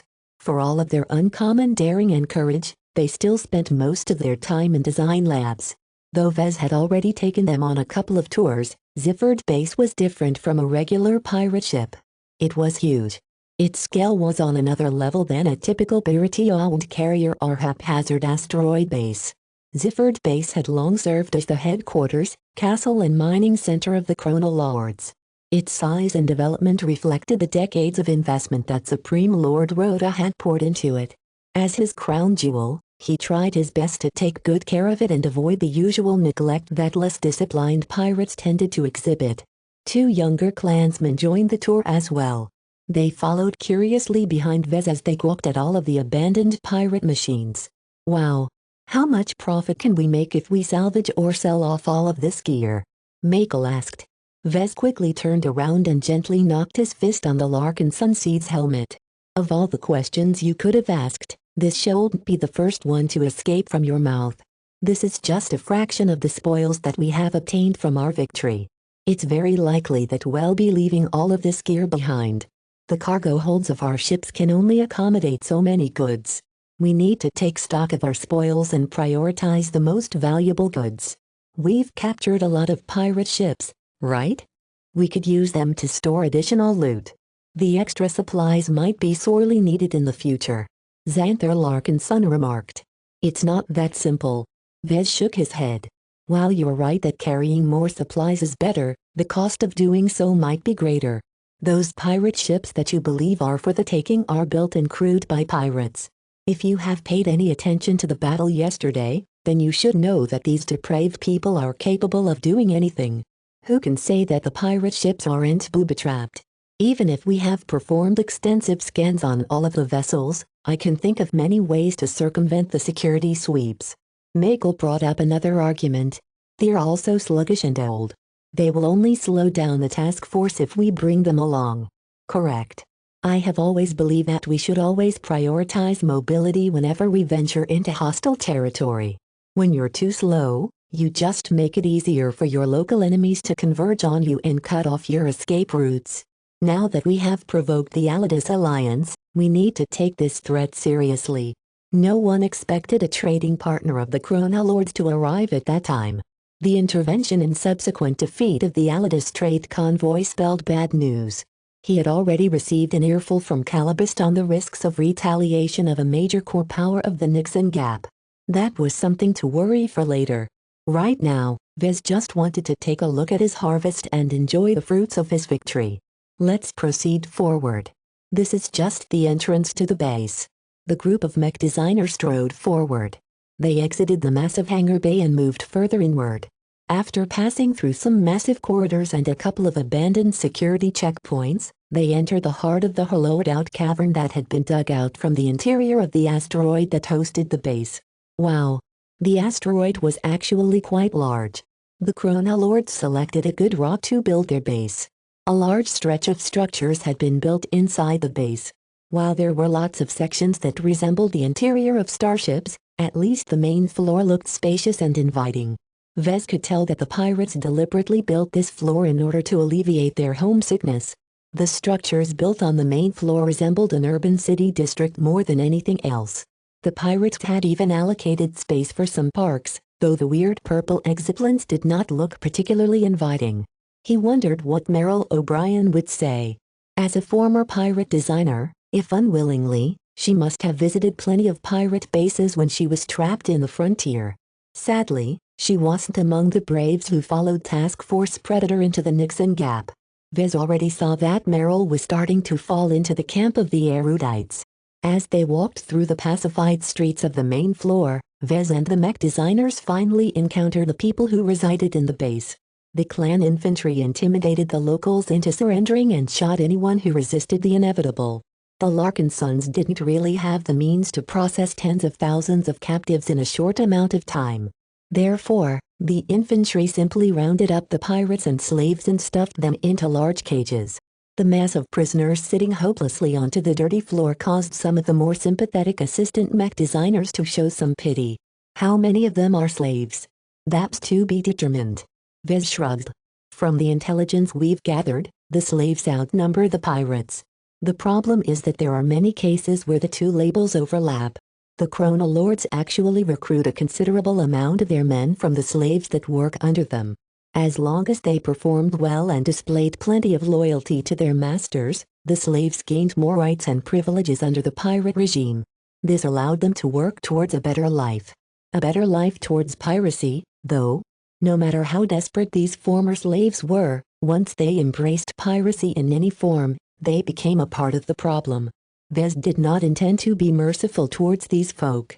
Chapter 2226 Peter Seterin Chapter 2226 Peter Seterin. Vez took his assistant mech designers and students on an extensive tour through Ziffert Base. The sights were eye-opening to those who never interacted with pirates and only knew them from the drama broadcasts on the Galactic Net. They were a lot less impressive if you looked at them up close. Especially that now that they had been stripped of their weapons and thrown into improvised cages and put under gunpoint, the dangerous air around them had dissipated. Supreme Lord Rhoda had died, killed by his own men. The loss of such a major pillar to their organization had caused every other Chronolord to feel as if they had reached the end of their long and exciting ride. The tour group visited many important-looking sites, each of which kept Ziffert Base alive. From power generation, waste treatment, air filtration, mineral processing and so on, the mech designers gained a greater impression of the Chronolords. More and more, the sites they had seen disabused them of the notion that pirates were technical illiterates who carelessly abused their stolen machines until they broke. In fact, the Chronolords or their slaves did a decent job at maintaining their equipment. Certainly, their standards were fairly low, but that was mostly by necessity as the pirates did not have access to a robust supply network. Too often, Vez saw signs of jury-rigged solutions and inadequate repairs resulting from a lack of materials or technical expertise. The sight both pleased and disappointed him. The chronolords obviously held themselves to a higher standard, but they were ultimately limited in what they could do. It was a sign of what humanity was like when they became disconnected from the galactic civilization that supported their entire race. One of the more interesting parts of the tour was to witness the interrogation of the senior officers, those the Larkin sons managed to capture alive at least. It turned out that Lucky had been a little too effective in clawing out the throats of every notable chronolord that held authority. Their elaborate uniforms decked with bones and other trophies had made it very easy to distinguish them from low-ranking pirates. Vez reminded himself not to wear any clothing that was too fancy in hostile space. He briefly looked down at himself and was pleased that his hazard suit did not look that different from the others despite its higher quality. In any case, when they entered a security center that the Larkin sons had taken over, everyone split up and curiously observed the former leaders as they underwent interrogation. In one interrogation room, a pair of black cats draped themselves over the restrained form of a pirate officer. "What are those women doing?" "They are extracting information," Vez said before grabbing the shoulders of the Larkin son seeds and pulling them away. He brought them to another cell where a more normal interrogator from the Larkin son clan talked to a captive. This time, Vez noticed that the man being interrogated appeared to be a slave. After spending some time in Ziffert Base, Vez had learned how to distinguish the chronolords from their forced labor. According to the various clues he derived from the man's appearance, the slave appeared to be some sort of senior technical supervisor. In other words, he was in charge of servicing and maintaining the large machines that kept Ziffert Base running. A man like that probably knew the base from inside out. Vez grew interested in chatting with the slave. He impulsively entered the interrogation room, startling the interrogator. "Patriarch Larkinson, I was not expecting your arrival here."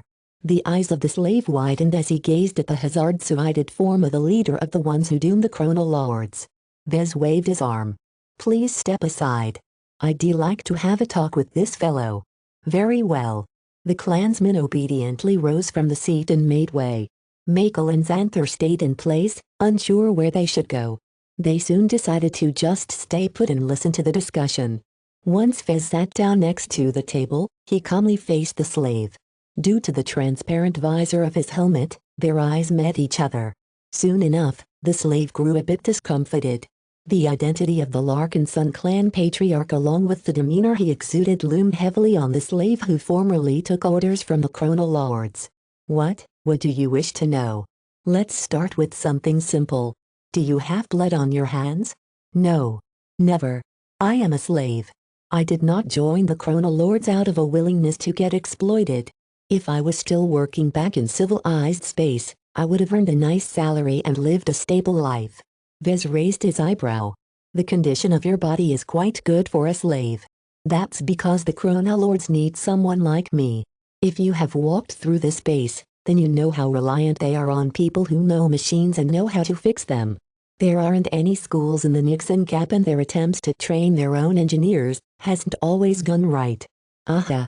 So they feed you with better rations and outfit you with pretty decent clothing." The senior base engineer looked upset. "I'm not a pirate.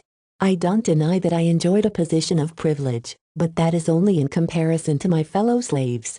I had to play by the rules in order to survive. The chronolords can be very harsh on those who offer resistance." If Vez was in the man's position, he might have opted to make the same choice, so he did not begrudge the slave too much. His circumstances were very bad and striving to survive under a pirate regime always entailed desperate measures. "What's your name?" "Peter Seterin."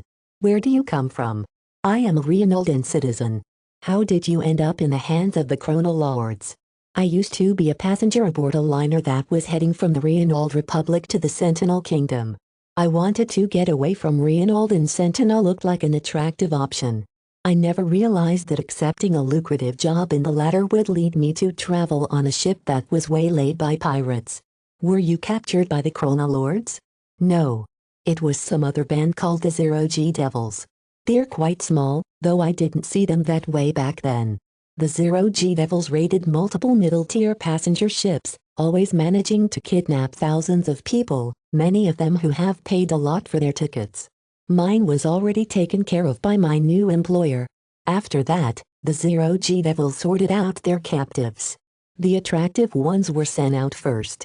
The pirates then transferred the skilled ones like Peter to a more discreet pirate ship, which carried the prisoners all the way to the Nixon Gap, where pirate groups paid well to obtain some useful slaves.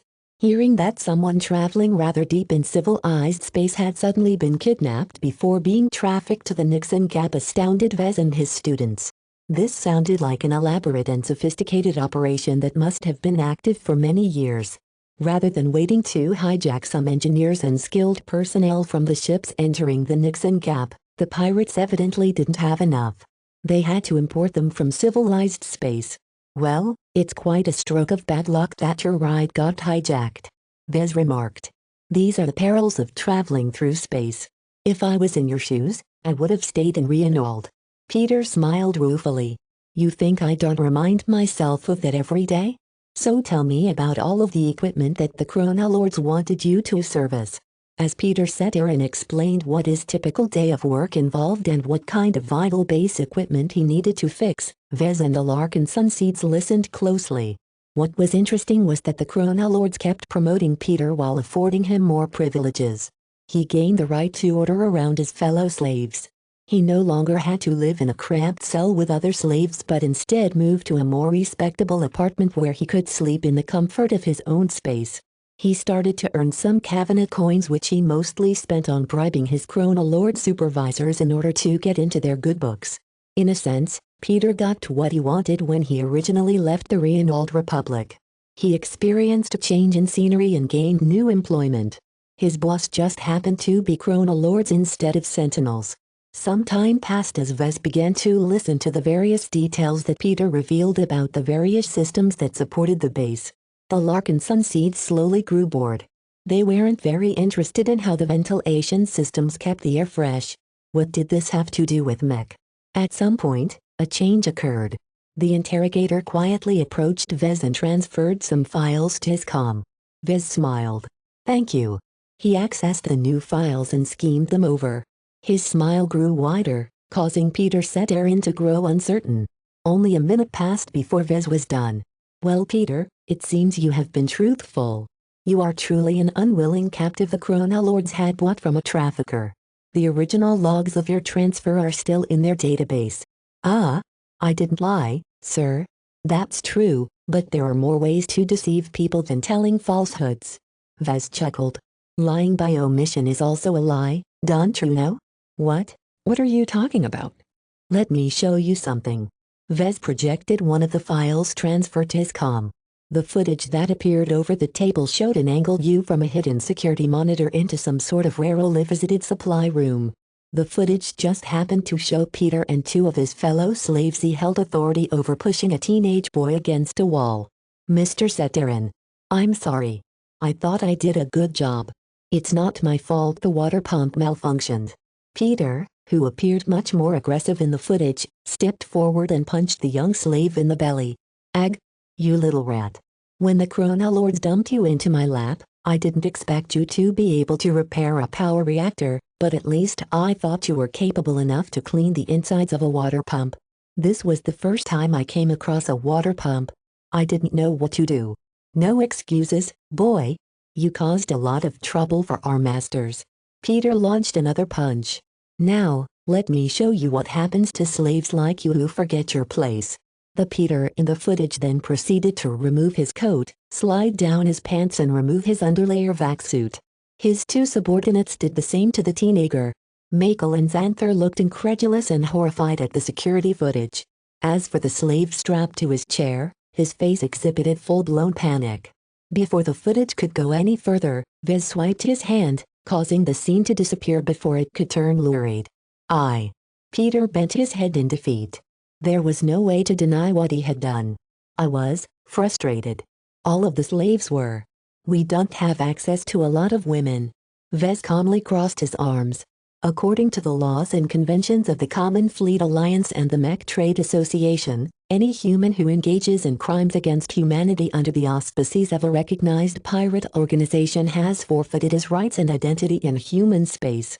As an individual who has gone beyond aiding and abetting the activities of pirates by partaking in some of their crimes, you have met the legal standard of an interstellar pirate. Do you have any objections to this statement? I'm not a pirate, Peter insisted. I'm a slave. I never wanted this. I don't care. I'm only interested whether I have to treat you like a human being or not. Luckily, I don't have to. Vez grinned. What are you planning to do to me? Peter shook. Why, helping you atone for your crimes, pirate. With those ominous words, Vez rose from the chair and moved to leave the room. I will see you later, Peter. Vez teasingly said. I can promise you that I will make sure that you are able to contribute to science. Chapter 2227 Battle Incentives Chapter 2227 Battle Incentives. The greatest pleasure of defeating pirate organizations was obtaining their spoils. Certainly, Vez did not expect to take over everything. The valuables in their eyes might be trash in the eyes of the Larkin Sun. The goods may have become irrevocably damaged or lost during the fighting, as was with the case of the Alidus trade convoy. Nonetheless, Lucky Sabotage and the Penitent Sister Assault both managed to defeat the Chronolords without inflicting excessive material damage. In fact, the writhing and despairing Chronolords inflicted the most collateral damage on the base. After some time, the Larkin Sons began to search through every corner of the base, ransacking both personal possessions and larger goods owned by the Chronolords as a whole. Since the LMC earned a hefty amount of money every day, ordinary goods which made pirates wild no longer interested Vez. He did however allow the individual Larkin Sun clansmen to pick out something nice depending on their contribution in battle. Risk should always be followed by reward. While Vez expected his Larkin Sons to do their duty to the clan, he wanted them to be enthusiastic about it. Therefore, every member of Task Force Predator was entitled to a bonus. Mech pilots who risked their lives directly received the greatest benefits. Officers and Huron clansmen received some nice rewards as well. Even if the Larkin Sons disdained the jewels, trophies, personal weapons, alien relics, random minerals and other spoils, the clan would just directly reward them with hex credits instead. Many Larkin Sons understood that money increasingly became less relevant to them. Most of their basic needs were already taken care of by the clan, and it was difficult to spend the money while they were traveling in deep space. What the clansmen began to aim for instead was Larkin Sun merits. Though the Larkin Sun Merit Exchange did not offer a full range of services at this time, many clansmen already cast greedy eyes at the second-class augmentations on offer. Empowering the mech pilots in the clan was an important priority to Vez and the other leaders of the clan. However, the warriors wouldn't value their augmentations as much if the clan handed them over for free. In order to keep them motivated and foster a culture of diligence and hard work, Vez decided to boost their existing gains by rewarding them with varying amounts of Larkin Sun merits according to their battle contributions. This was a fair and transparent way for the mech pilots to improve themselves. Vez hoped to establish a virtuous cycle of improvement with this incentive structure. In theory, in order to redeem valuable augmentations, they needed to train hard and actively improve their skills. This would make them stronger, and thereby lead to better battle results. Better accomplishments rewarded them with more merits, which would allow them to augment themselves faster. Once they received their augmentations, their skills and battle prowess would soar significantly.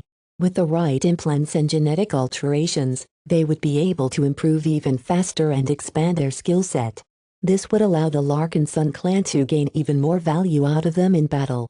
Vez knew that as long as the Larkin Sun Merit Exchange kept offering attractive rewards, the Larkin Sons would keep fighting and improving with great vigor. All he needed to do was to get the ball rolling, which he just did. As he and his students entered the main warehouse of Ziffert Base, numerous off-duty clansmen walked past the crates and piles of refined metals in order to reach the racks that the infantry soldiers had quickly prepared. On these racks rested a large variety of pirate spoils and trophies. Most of them had been stripped from the bodies of pirates, whether alive or dead, or had been dug from their personal rooms. Various clansmen in their suited forms inspected the items placed on the racks and picked anything they liked, whether it was a weapon, a piece of gear, some ornament or other curiosity. Of course, not every spoil was safe and still had to undergo a thorough check, but those were problems that could be dealt over time. This is cool. Xanther grinned. Can we take something as well? Vez knocked his fist against his hazard suit helmet. Nope.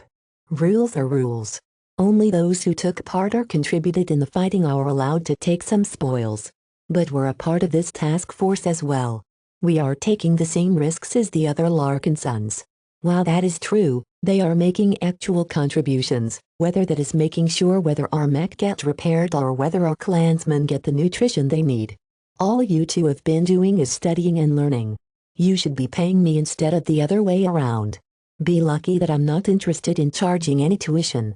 Many people would kill to receive the personal tutelage of a skilled and knowledgeable mech designer. While Vez was not yet a senior who usually held respectable positions at universities, he was already one of the foremost journeyman mech designers of his generation.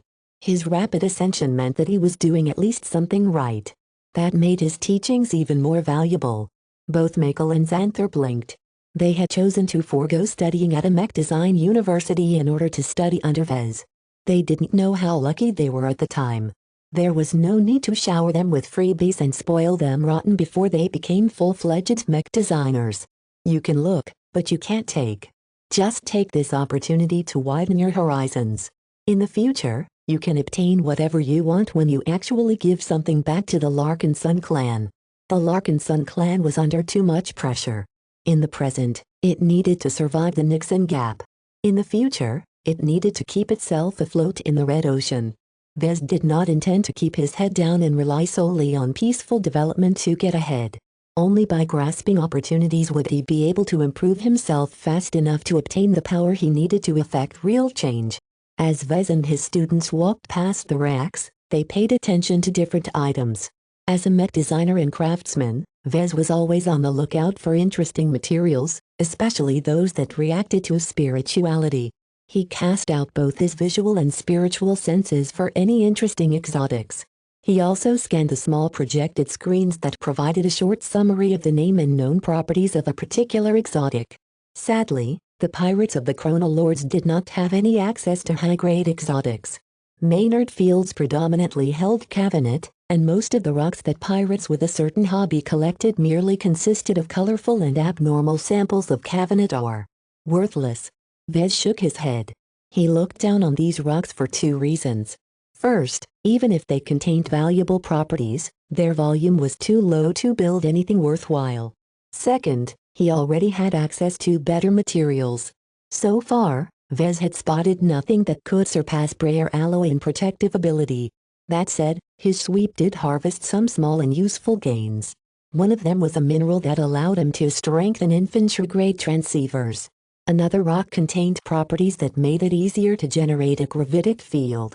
Vez wordlessly snapped up these small rocks and ordered his clansmen to take them back to the Scarlet Rose. In the meantime, his two students ignored the strange exotics and instead studied the much more impressive-looking pirate gear. The Chronolords owned all manner of equipment that rarely showed up in civilized space. Weapons such as heated daggers, serrated swords, tiny hold-out pistols, cruel and majestic hand cannons, poison arm bracers received almost every clansman's appreciation. Sadly for Michael and Xanther, they could only look on enviously as their older clansmen put a claim on them. Most Larkinsons either sought to add these wicked weapons to their personal arsenal or intended to show them off to their friends. It seemed the pirate habit of showing off their accomplishments in the form of trophies was beginning to rub off on the Larkinsons. It was a much more vivid and interesting way to present one's life to other people.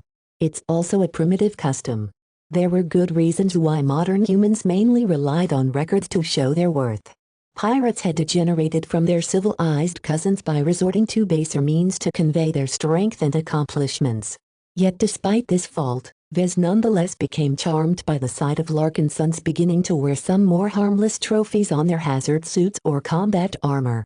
It gave them a slightly more savage air, as if they were starting to become pirates themselves. Vez thought they were beginning to look a bit more ferocious. That was good. They needed plenty of guts to make it out of the Nixon Gap intact.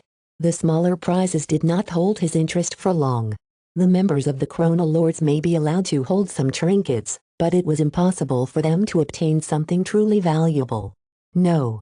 That was left to the likes of Supreme Lord Rhoda and his most trusted subordinates.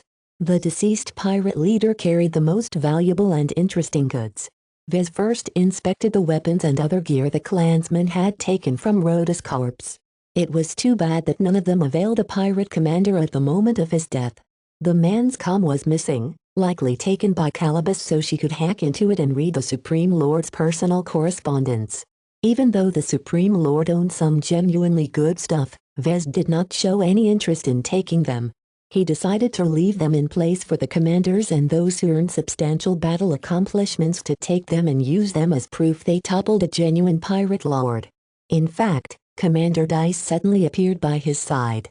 She wore a wicked-looking suit of combat armor that was draped in the furs of an exobeast along with many other battle trophies. She quickly raked over the goods and picked up the Cabinet alloy insignia which represented the Supreme Lord's authority over the Chronolords. "You'll be taking this, thank you," she spoke.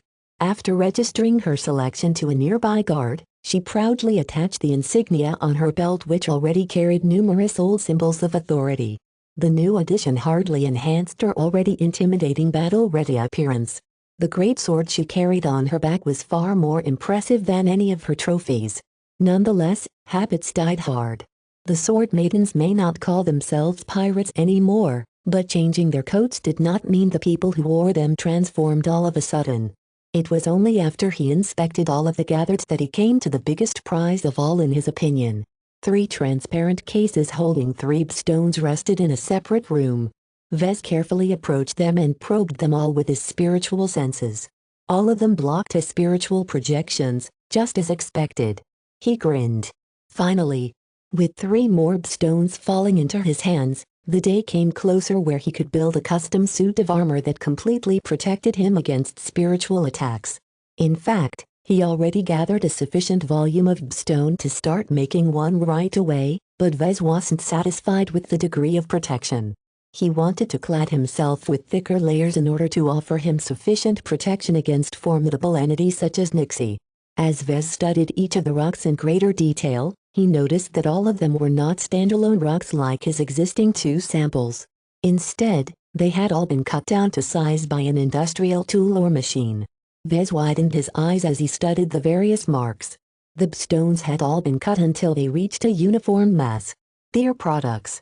While this did not necessarily mean that the source sold stones en masse, it at least proved that the Nixon Gap must be hosting a stone mine. Where the hell did the Chronolords obtain these rocks? Chapter 2228 Pity Chapter 2228 Pity. As the Larkinson clan catalogued the material goods of the Chronolords and selectively brought them back to the fleet, Vez no longer cast his eyes in this direction. Aside from picking up some interesting exotics, Vez mainly came for the stones. The 3 light leprosist stones more than doubled his existing collection.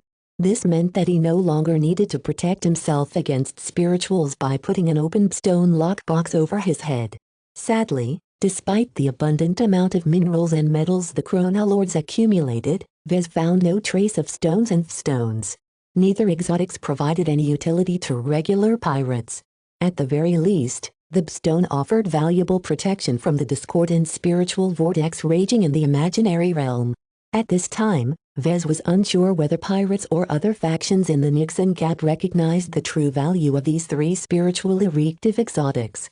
He knew that the 5 Scrolls Compact maintained a hidden base in the depths of the Nixon Gap.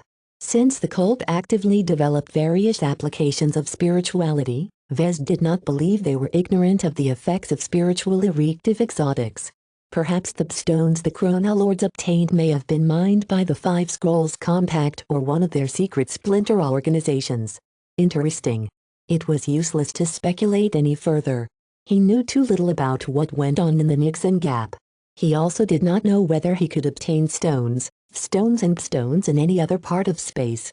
What he did know was that smashing pirate groups was an expedient and effective way to obtain more spiritual erective exotics. It was not as if the Larkinson clan intended to settle down in the Nixon Gap in order to erect its own mining operations. Robbing pirates is surprisingly convenient and fun. The irony of the situation was not lost on him. Pirates usually raided other targets in order to steal their hard-earned valuables. Now, Vez and the Larkin Son clan did the same to the pirates. The predators had become the prey. That did not mean that the Larkin Sons could keep raiding the pirates with impunity. Calabist wanted to speak to him about this topic later in the day. First, though, Vez wanted to make some other stops. He briefly visited a room next to the warehouse where the star of the previous battle enjoyed his rewards. Having shaken off the misfortune harness, Lucky eagerly dove into the pile of yummy, hero-grade exotics that he reserved. There was no telling what Lucky had already eaten, but fortunately Vez didn't care too much about the materials that remained. Letting them end up in Lucky's belly was not a bad outcome, especially when Vez was confident it would pay off later in the form of a powerful gem. Be sure to eat to your heart's content, Vez lovingly said to his cat. I expect you to produce great things in a month. Meow. Don't be like that. You have eaten so much other exotics in the past month and you still haven't deposited anything from your other end. Meow meow.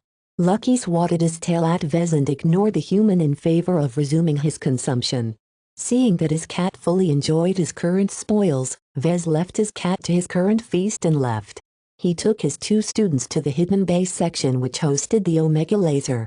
As soon as his little group passed the security checkpoint, they entered a cramped chamber which contained a huge bulk. It's as large as a corvette. Megal gasped at the sheer metal monstrosity squeezed into the chamber. In order to transfer as much heat away as possible, the huge rod-like laser weapon had been squeezed into a hole.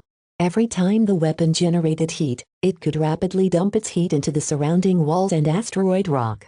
The Chronolord's only a modest amount of space to allow people access and to offer enough room to perform external maintenance.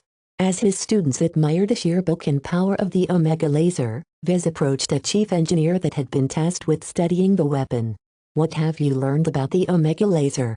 It's a ridiculously sized laser cannon, sir, and I mean that literally. If you study the schematics, then core components are identical to the components of a conventional laser cannon, but scaled up by more than 10 times.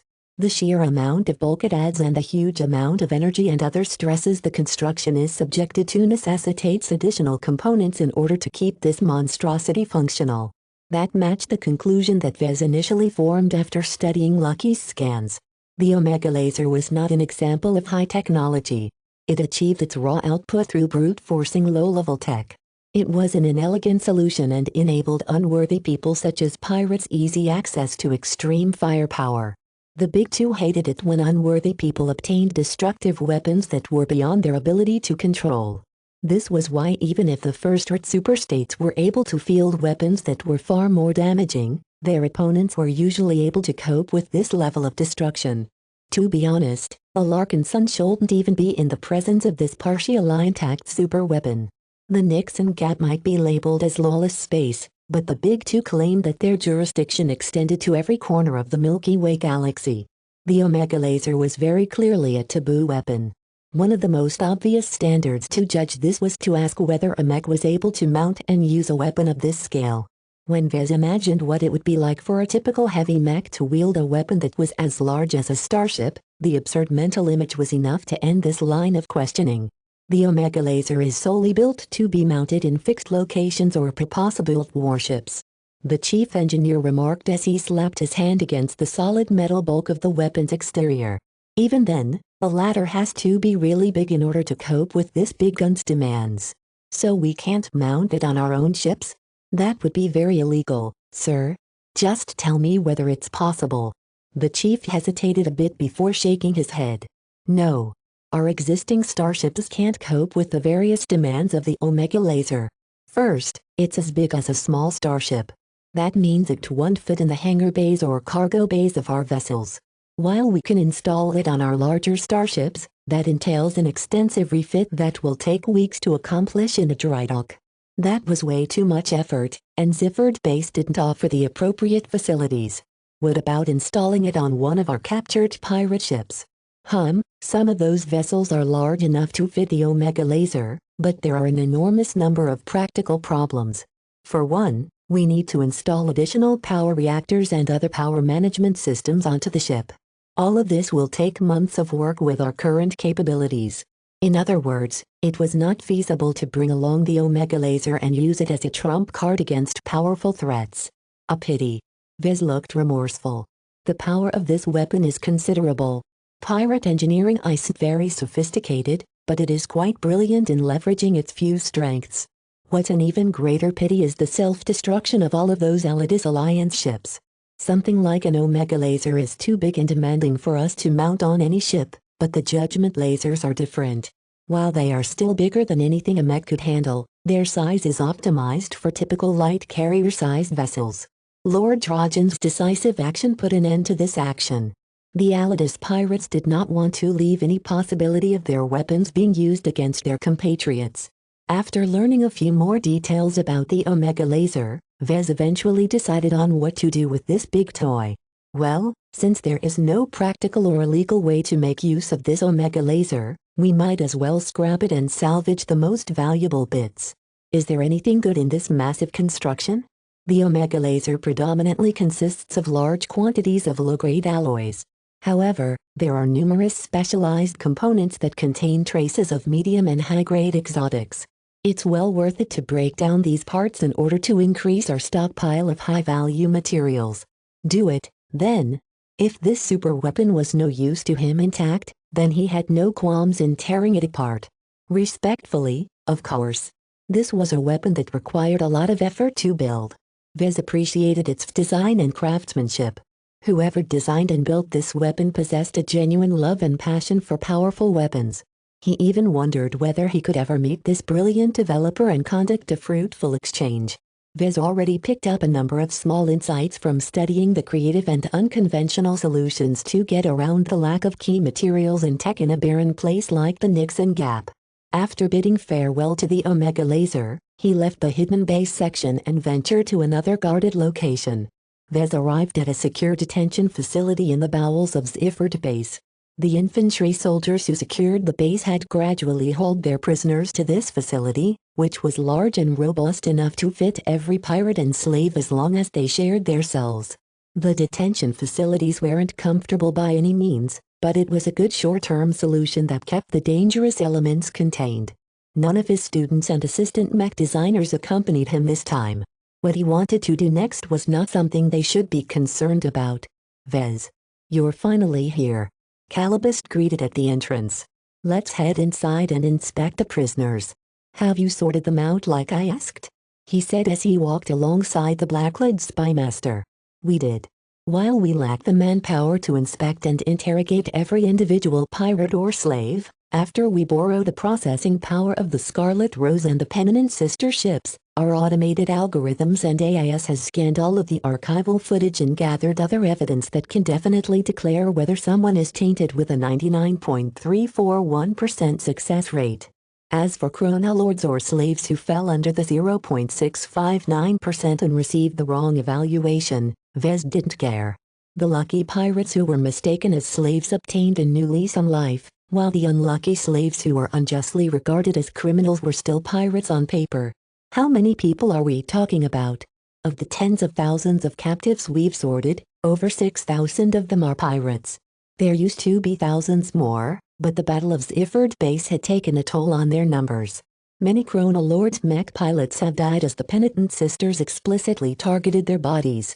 Those we managed to rescue from their ejected cockpits or reassemble intact wrecks are mostly intact, but they only constitute 30% of the Chronolord's original pilot roster. That disappointed him. He held an elevated interest towards mech pilots for his upcoming experiments. It won't be the same if he conducted all of his experiments on norms. Fortunately, there was no question that they were pirates. No matter what excuses those mech pilots brought forward, the fact that they hopped into a pirate mech and urged it to fight alongside other pirates sealed their guilt. Show me the prisoners who are proven to be pirates. Have you made sure to catalog all of the evidence and get all of the paperwork in order? Yes, but... Calibust frowned. This is usually unnecessary. The Big Two usually turns a blind eye to what people do towards captives in the Nixon Gap. Don't neglect this step. I want to cover my legal avenues in case my activities draw scrutiny. What are you up to now? exploring the mysteries of reality and the laws of nature. Calabast immediately grew dark. Human experimentation. Can it even be called as such when pirates aren't legally recognized as humans anymore? Vez directed an amused look at her.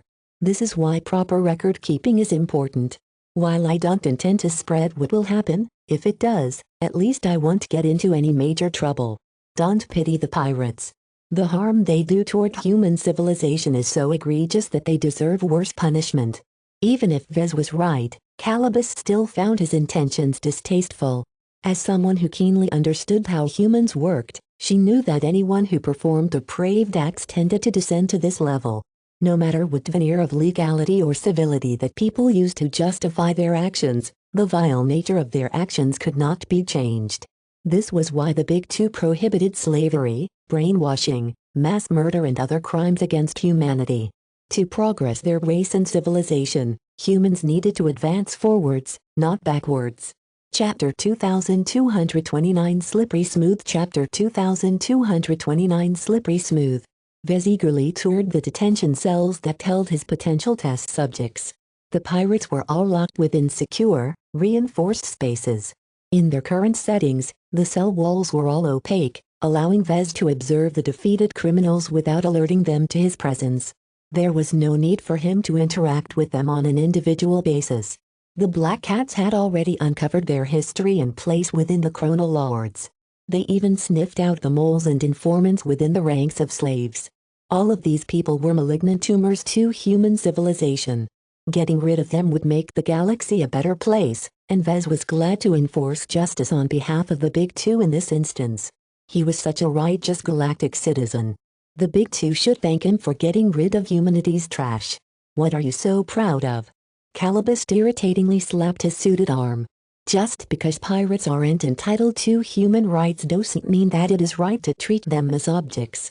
I know it's a tall order to ask for you to behave decently, but please consider whatever you are planning to do. I am aware of the sordid experiments you performed on the indigenous population of the Coronavidai. Do you really want to return to those dark days? Vez looked absolutely unperturbed. Everything I do has a purpose. Back then, our survival and success literally hinged on the outcome of those experiments. While I admit that the need is not as great this time, I believe we should grasp every acceptable opportunity to strengthen ourselves. The Nixon Gap is even more dangerous than the frontier due to the brazenness and elevated development of the local organizations. With superweapons like the Omega lasers proliferating among the Nixon pirates, it's more important than ever to give my clansmen a greater chance to survive the battles to come. Viz. All the rationalization in the galaxy doesn't change the fact that some lines just aren't meant to be crossed. While I am not a die-hard supporter of the Big Two, I appreciate the calm and order they introduced in the galaxy after the destruction unleashed during the Age of Conquest. Do you know what originally caused humanity to descend into beasts? The admirals and the people in charge engaged in reckless genetic modification that reduced their inhibitions and turned their emotions volatile. That's a major contributor, but not the only reason. She said. Back then, a strong authority such as the MTA and CFA didn't exist. Power was concentrated in the rulers of great star nations. The Terran Confederation and New Rubarth Empire both believed they were the masters of the galaxy and that everyone else had to obey their whims. The smaller star nations adopted similar philosophies.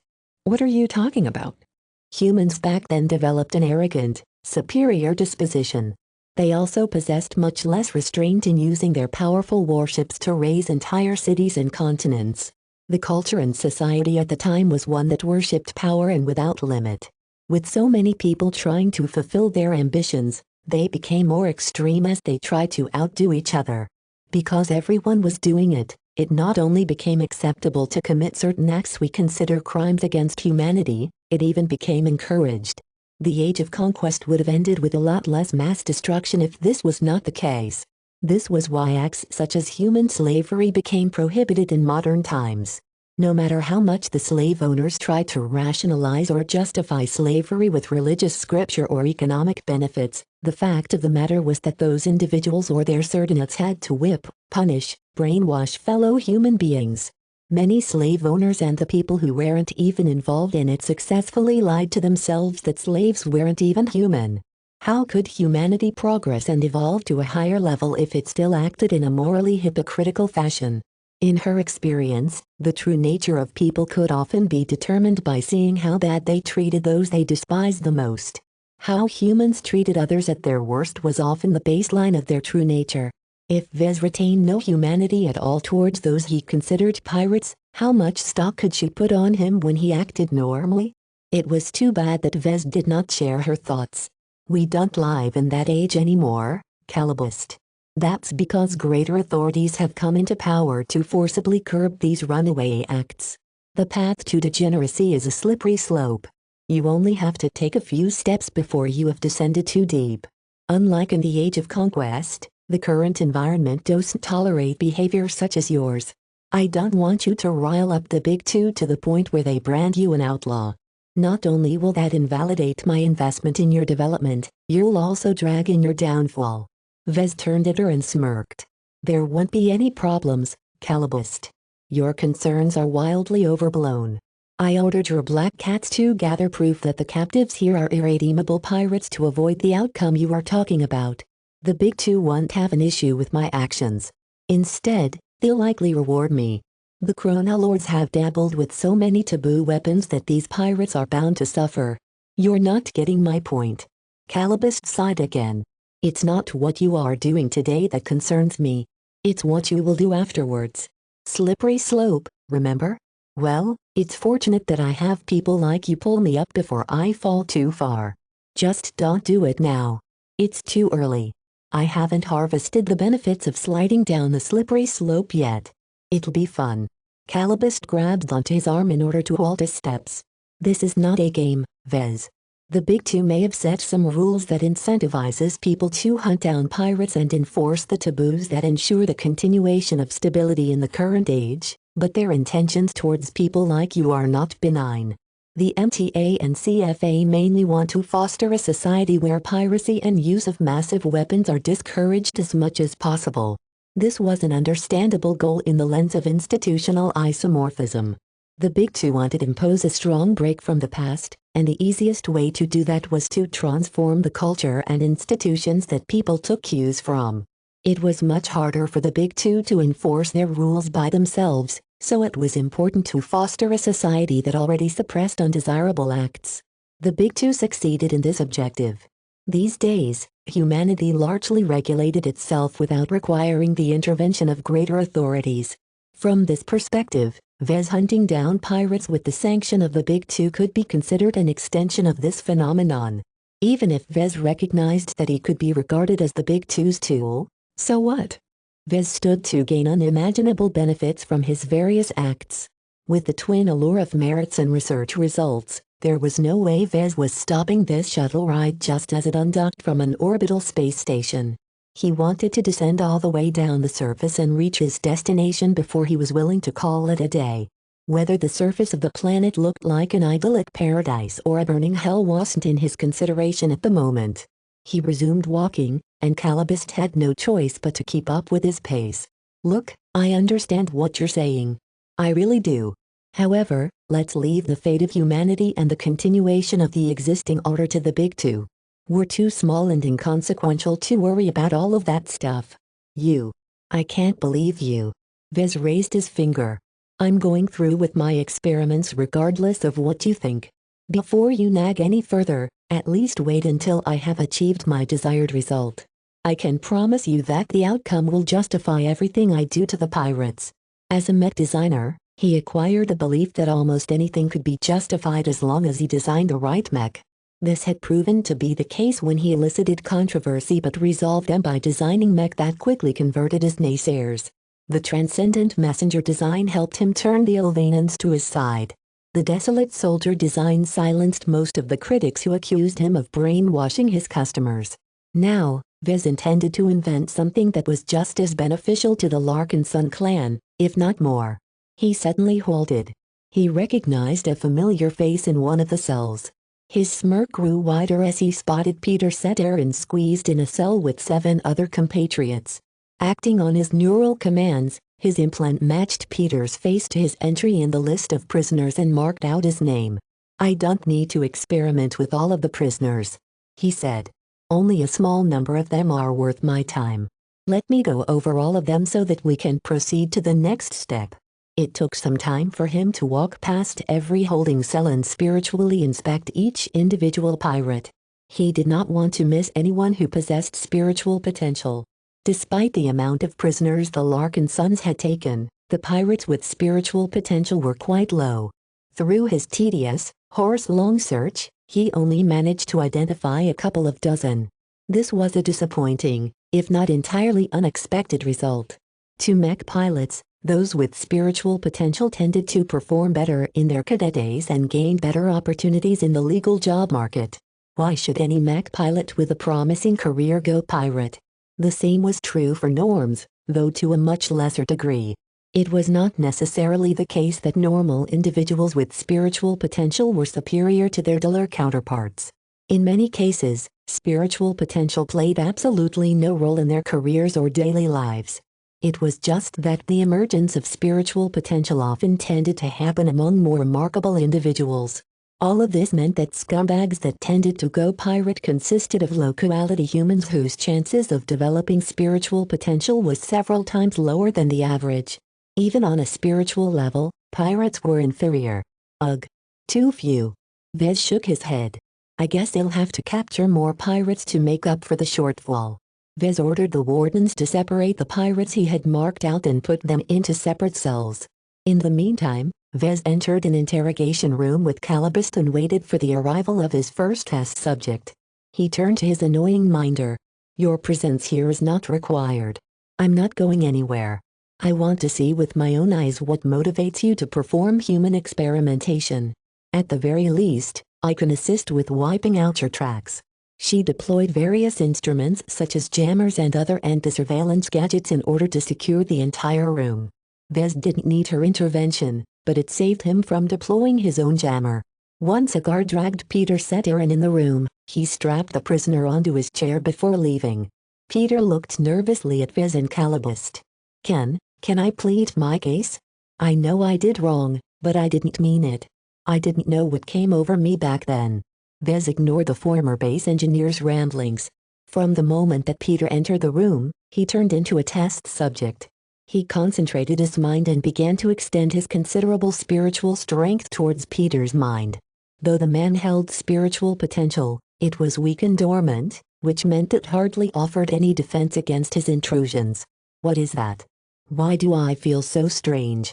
Did you drug me or something?" As Peter jerked against his restraints, Vez decided to perform a quick and simple experiment. He forcibly tried to take hold of a portion of Peter's spiritual potential and mold it into a special shape before infusing it with one of Peter's spiritual attributes. Surprisingly, every step of the way, Vez encountered notable resistance. Breaching Peter's mind was easy. Manipulating his spirituality without causing unanticipated changes was quite challenging. Once he completed his crude and forceful manipulation, Vez drew back and stared at Peter. The man already stopped trying to fight against his restraints. Instead, the base engineer's demeanor changed on a subtle but fundamental level. "What have you done, Vez?" Calabist asked with a measure of shock in her tone. To her, the shift was impossible. It was as if the prisoner switched to a different personality. Vez continued to observe his test subject. He grew a bit discomfited when Peter locked eyes against his own. While being stared at in the eyes was not necessarily a big deal, Vez did not like the kind of look his test subject directed at himself. "You." Peter began to huff. I can't resist." The prisoner suddenly raised his waist as far as his restraints allowed. Both Vez and Calabist managed to spot something notable. That was not a codpiece. Peter quickly became increasingly more unhinged. "Your skin is so soft. Let me lick it. I can't live without getting a taste." Vez grew grim. Is this what your experiment is supposed to achieve?" Calabist carefully asked. "I must say that this is a novel way to interrogate a prisoner." Vez resisted the urge to summon the Amistendera in order to blast his test subject's skull. Chapter 2230 Natural Defense Mechanisms. Chapter 2230 Natural Defense Mechanisms. In the initial experiments, Vez manipulated Peter Setiren's spiritual potential like a mortician dissecting a corpse. He knew what he was doing was wrong and unnatural in a way, and the increasing resistance he encountered only reinforced that impression. Peter Setiren was alive. His spirituality, however weak it may be, represented his strength as a person and a living, sentient being. From his various interactions with other spiritual entities such as his spiritual products, he always made a big distinction between their states before and after Vez breathed them to life. As long as they hadn't come into existence, spiritual products remained a disparate collection of ingredients. Vez could tinker with the ingredients and manipulate their merger process to an extensive degree. Yet once they came to life, their entire state had shifted. The whole became more than the sum of the ingredients. At that point, the spiritual product he created could no longer be altered as if it was a machine. He had to treat it as a proper life form which mainly changed through growth rather than mechanical tinkering. Though Peter's spiritual potential showed signs of neglect and even atrophy, it still possessed defense mechanisms of its own. While Vez managed to bend it at first, once he tried to force a change that deviated too far from Peter's original mindset, a portion of his spiritual potential actually broke. Peter yelled as he felt something deep inside his being tearing apart. The moment Vez induced substantial harm to Peter's spiritual potential, it suddenly did something drastic. It retracted in itself. It was as if the residents of a town fled to a castle which barred its gates and posted archers on the wall. Peter's spirituality began to retract and compress itself into a form that was similar to a seed, except not as strong. Peter visibly sagged once that happened. Though the unknown change shielded him from the soul-searing pain of losing a literal chunk of his spirit, he also became less attached to one of the sources of his strength. As Vez studied Peter's changed condition, he speculated that the shift caused his test subject to devolve back to a norm. The reason why he felt this way?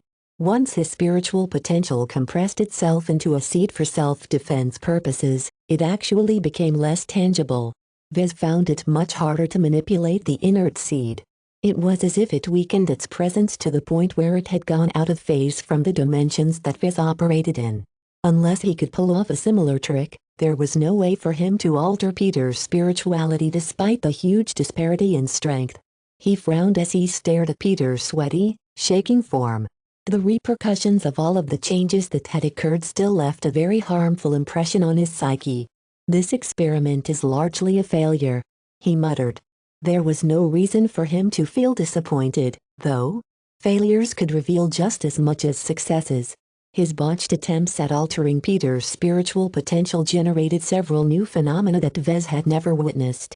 The results provided even greater support to his theory, which stated that recklessly messing with someone's spirit could easily lead to great harm. The only question he had right now was whether Peter's retracted spiritual potential would stay huddled like a hedgehog forever. As Vez peered closely at it with his spiritual vision, he intuitively felt that it might be harmful if maintained for a longer period of time. This was because once the spiritual potential tightened itself into a shell, it didn't interact with any external impulses, including Peter's own thoughts and emotions. Vez guessed that the state of Peter's spiritual potential therefore depended on how much danger it perceived. If Peter's spirituality believed that it would get messed around once it lowered its defenses, it might decide that starving itself was better than the alternative. As Vez observed, analyzed and derived numerous mechanisms related to spirituality and how it responded to certain changes, Calabast continued to remain baffled. Unlike her partner, she possessed no spiritual potential at all. Even if she did, there was no way that she could perceive the elaborate spiritual changes happening out of her sight. The only way she could tell that something happened was by observing Peter Setiren's drastic changes and reactions. His body language, his stress levels, his facial expressions and his words all indicated to her that Vez was manipulating the captive in an invisible and inscrutable manner. The sight of it frightened her. Though she had managed to uncover Vez's greatest secret, she did not actually have a good understanding of what Holy Sons were capable of. Certainly, his mech designs provided a lot of clues to her, yet she always assumed that his powers mainly applied to mech. Now that she witnessed him manipulating people directly instead of resorting to indirect methods such as glows, her evaluation of him as a threat had risen considerably. Fortunately, she was an ally of Vez instead of his enemy. She knew that for all of his lack of constraints, he treated his friends and allies sincerely. That did not take away from the disturbing nature of his current experiments, though. Pirate or not, Calibus deplored senseless cruelty. If Vez wanted to punish Peter, then he should just give the poor fellow a quick execution. What is happening to Mr. Seterin? She decided to ask directly. Is there a point to all of this, or are you merely developing a new torture method? I am conducting serious research. Right now I'm just exploring the mechanics and learning from failure. Once I succeed, you'll definitely support me even more. Vez defended himself. He continued to poke and prod Peter Seterin's retracted spiritual potential and concluded that he could no longer do anything to it in any meaningful way. Take Mr. Seterin away and bring in the next test subject, he said. Calibus partially lowered the jamming to transmit a command to her men.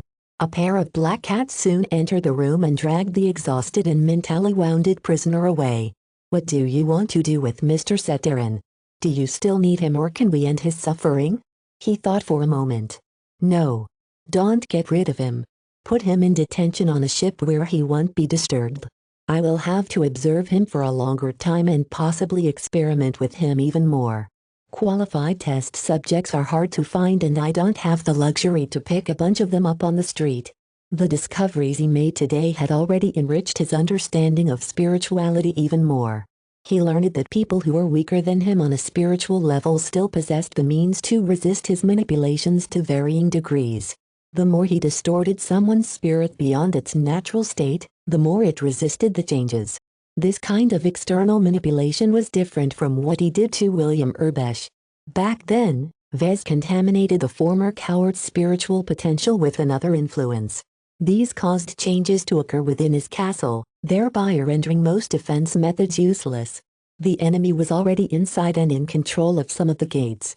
There's a very important difference there, Vez concluded. Changing someone's spirituality through contamination was an insidious method. It was like slipping in spies into a castle and turning some of the people inside into traitors. Despite the ease of this method, this was a very destructive and uncontrollable means of transforming people. Seeing how William Urbesh ultimately ended up made Vez swear it off against using it against his own clansmen. In contrast, the new method he applied to Peter Seterin showed great promise despite the initial lack of success. He attempted to amplify one of Peter's traits by creating an open spiritual construct and piling it up with one of his strongest and most abundant spiritual attributes. Due to the difficulty in grasping and manipulating Peter's spirituality, Vez could only pull out one of the stronger attributes, which happened to revolve around lust. The outcome proved that the method he used on the spiritual foundations of Mech also worked on a living person's spirit. The problems that ensued complicated his plan, but Vez was confident he could overcome some of them. He just had to break down the problems he encountered and figure out the appropriate solutions. In his previous experiment, the crucial difference lay in his authority. His own spirituality and the spiritual foundation of his mech designs that he fostered with his own spiritual energy belonged to him. They naturally allowed Vez to manipulate them as he possessed full ownership over them. They considered him to be on their side. It was different for Peter Seterin. Even to a close friend, his spiritual potential would likely resist any changes that caused it to move further away from Peter's actual nature. This was a great issue to Vez as it constrained the scope of his changes. If he pushed someone too far, they would activate their most desperate form of defense and simply close their spiritualities to any external influence. I just have to rein myself in then, he muttered. This is quite a hindrance, but reassuring as well. The defense mechanisms at least show that humans weren't defenseless against unbridled spiritual manipulation. Perhaps they had more means of defending the integrity of their spirits that Vez had not discovered as of yet. That was what made these experiments so valuable. Knowing what took place was always better than remaining clueless. The Black Cat soon brought in another prisoner, this time a true unrepentant pirate. Once the attendants bound the chronolore to the chair, they soon left so that Vez could resume his second round of tests. Let's do something different this time. Previously, Vez wanted to start off with something easy and attempted to distort Peter's spirit by amplifying one of his strongest personality traits. However, Vez had overlooked that he was dealing with a bunch of pirates and depraved criminals. Their personalities were rotten and their spiritual potential, if they had any, reflected their ugliness. Perhaps it might be a different story if Vez attempted his manipulations on someone nobler such as a Larkinson. Yet against scum, Vez would only be turning them into bigger bastards if he amplified one of their core spiritual attributes. Maybe I need to perform subtraction instead of amplification. He partially replicated what he performed within his own mind when he went overboard in creating spiritual augments. He created closed spiritual constructs that sought to leverage a specific spiritual attribute separately, thereby isolating them from the rest of someone's mind and spirit. When Vez quickly read through his current test subject's record, he noted that the man possessed an unhealthy desire to beat up slaves in order to establish his martial prowess. You brat. The Chronolords may have fallen, but the Allidas Alliance won't let you get away with taking out one of their suppliers. Lord Hivix is going to hunt you down and tear you from limb to limb before letting his dogs put you back together so that he could do it again. Hell, once I get out of here, I'll do it myself. Vez grimaced. Well, you're quite a cruel guy, aren't you? Let me see if I can fix that aspect. He went to work. Again, he encountered great resistance when he attempted to take some of his test subject's spiritual energy and mold it into a shape that was meant to contain some of the man's cruelty. Vez encountered a couple more setbacks. First, he couldn't create a big enough construct to his liking. Second, he couldn't draw out all of the spiritual energy with the right attribute. The test subject's spiritual potential was already on guard, so Vez could only redirect a modest portion into his newly created spiritual construct. Overall, the changes Vez had made was a lot less drastic than the ones he applied to Peter. Fortunately, the second test subject's resistance to alterations had not reached a critical threshold. Both Vez and Calibus stared at the test subject closely. Before, the bearded Chronolord snarled and scowled at his captors. Now, some of the animosity and aggression on his face had faded. Though the pirate still showed obvious dislike towards the Larkinson clan, Vez managed to tone down his hatred by a noticeable degree. This time, Calibus became genuinely impressed. This is interesting. It's as if you drugged this pirate. I can think of numerous interesting applications for this trick. The pirate may have grown less furious, but he hadn't turned into a vegetable. He still retained plenty of spunk. You dumb kid. Release me now so that I can cave in your face. Comma. Well, he already said worse just a minute before. It's progress, at least. Chapter 2231 New Discoveries. Chapter 2231 New Discoveries. Though the second experiment seemed to have made no difference, after studying various other signs, Vez still considered it a partial success. His original intention was to isolate a second test subject's cruelty or aggression and lock it up in a box. While Vez indeed managed to make these changes, the results were much more modest than he anticipated. First, the box he created to contain the pirate's undesirable spiritual attributes wasn't big enough to fit much. Second, he could only stuff away a portion of the spiritual attributes related to the test subject's aggression before the defense mechanisms kicked in. He felt very frustrated by these hindrances, but he also felt hopeful he could slowly overcome them over time. One of the guesses he formed was that the degree of control he could exert on someone's spirit was partially determined by his mental strength. Becoming stronger probably wouldn't help him override someone else's defense mechanisms. What he did expect to get better at was the fine control he could exert. As the third, fourth and fifth test subjects came around, Vez experimented with various methods. He found out that he had a lot of difficulty in manipulating someone's weaker and less prevalent spiritual attributes. He needed to exert more and more strength in order to grasp the rarer spiritual attributes.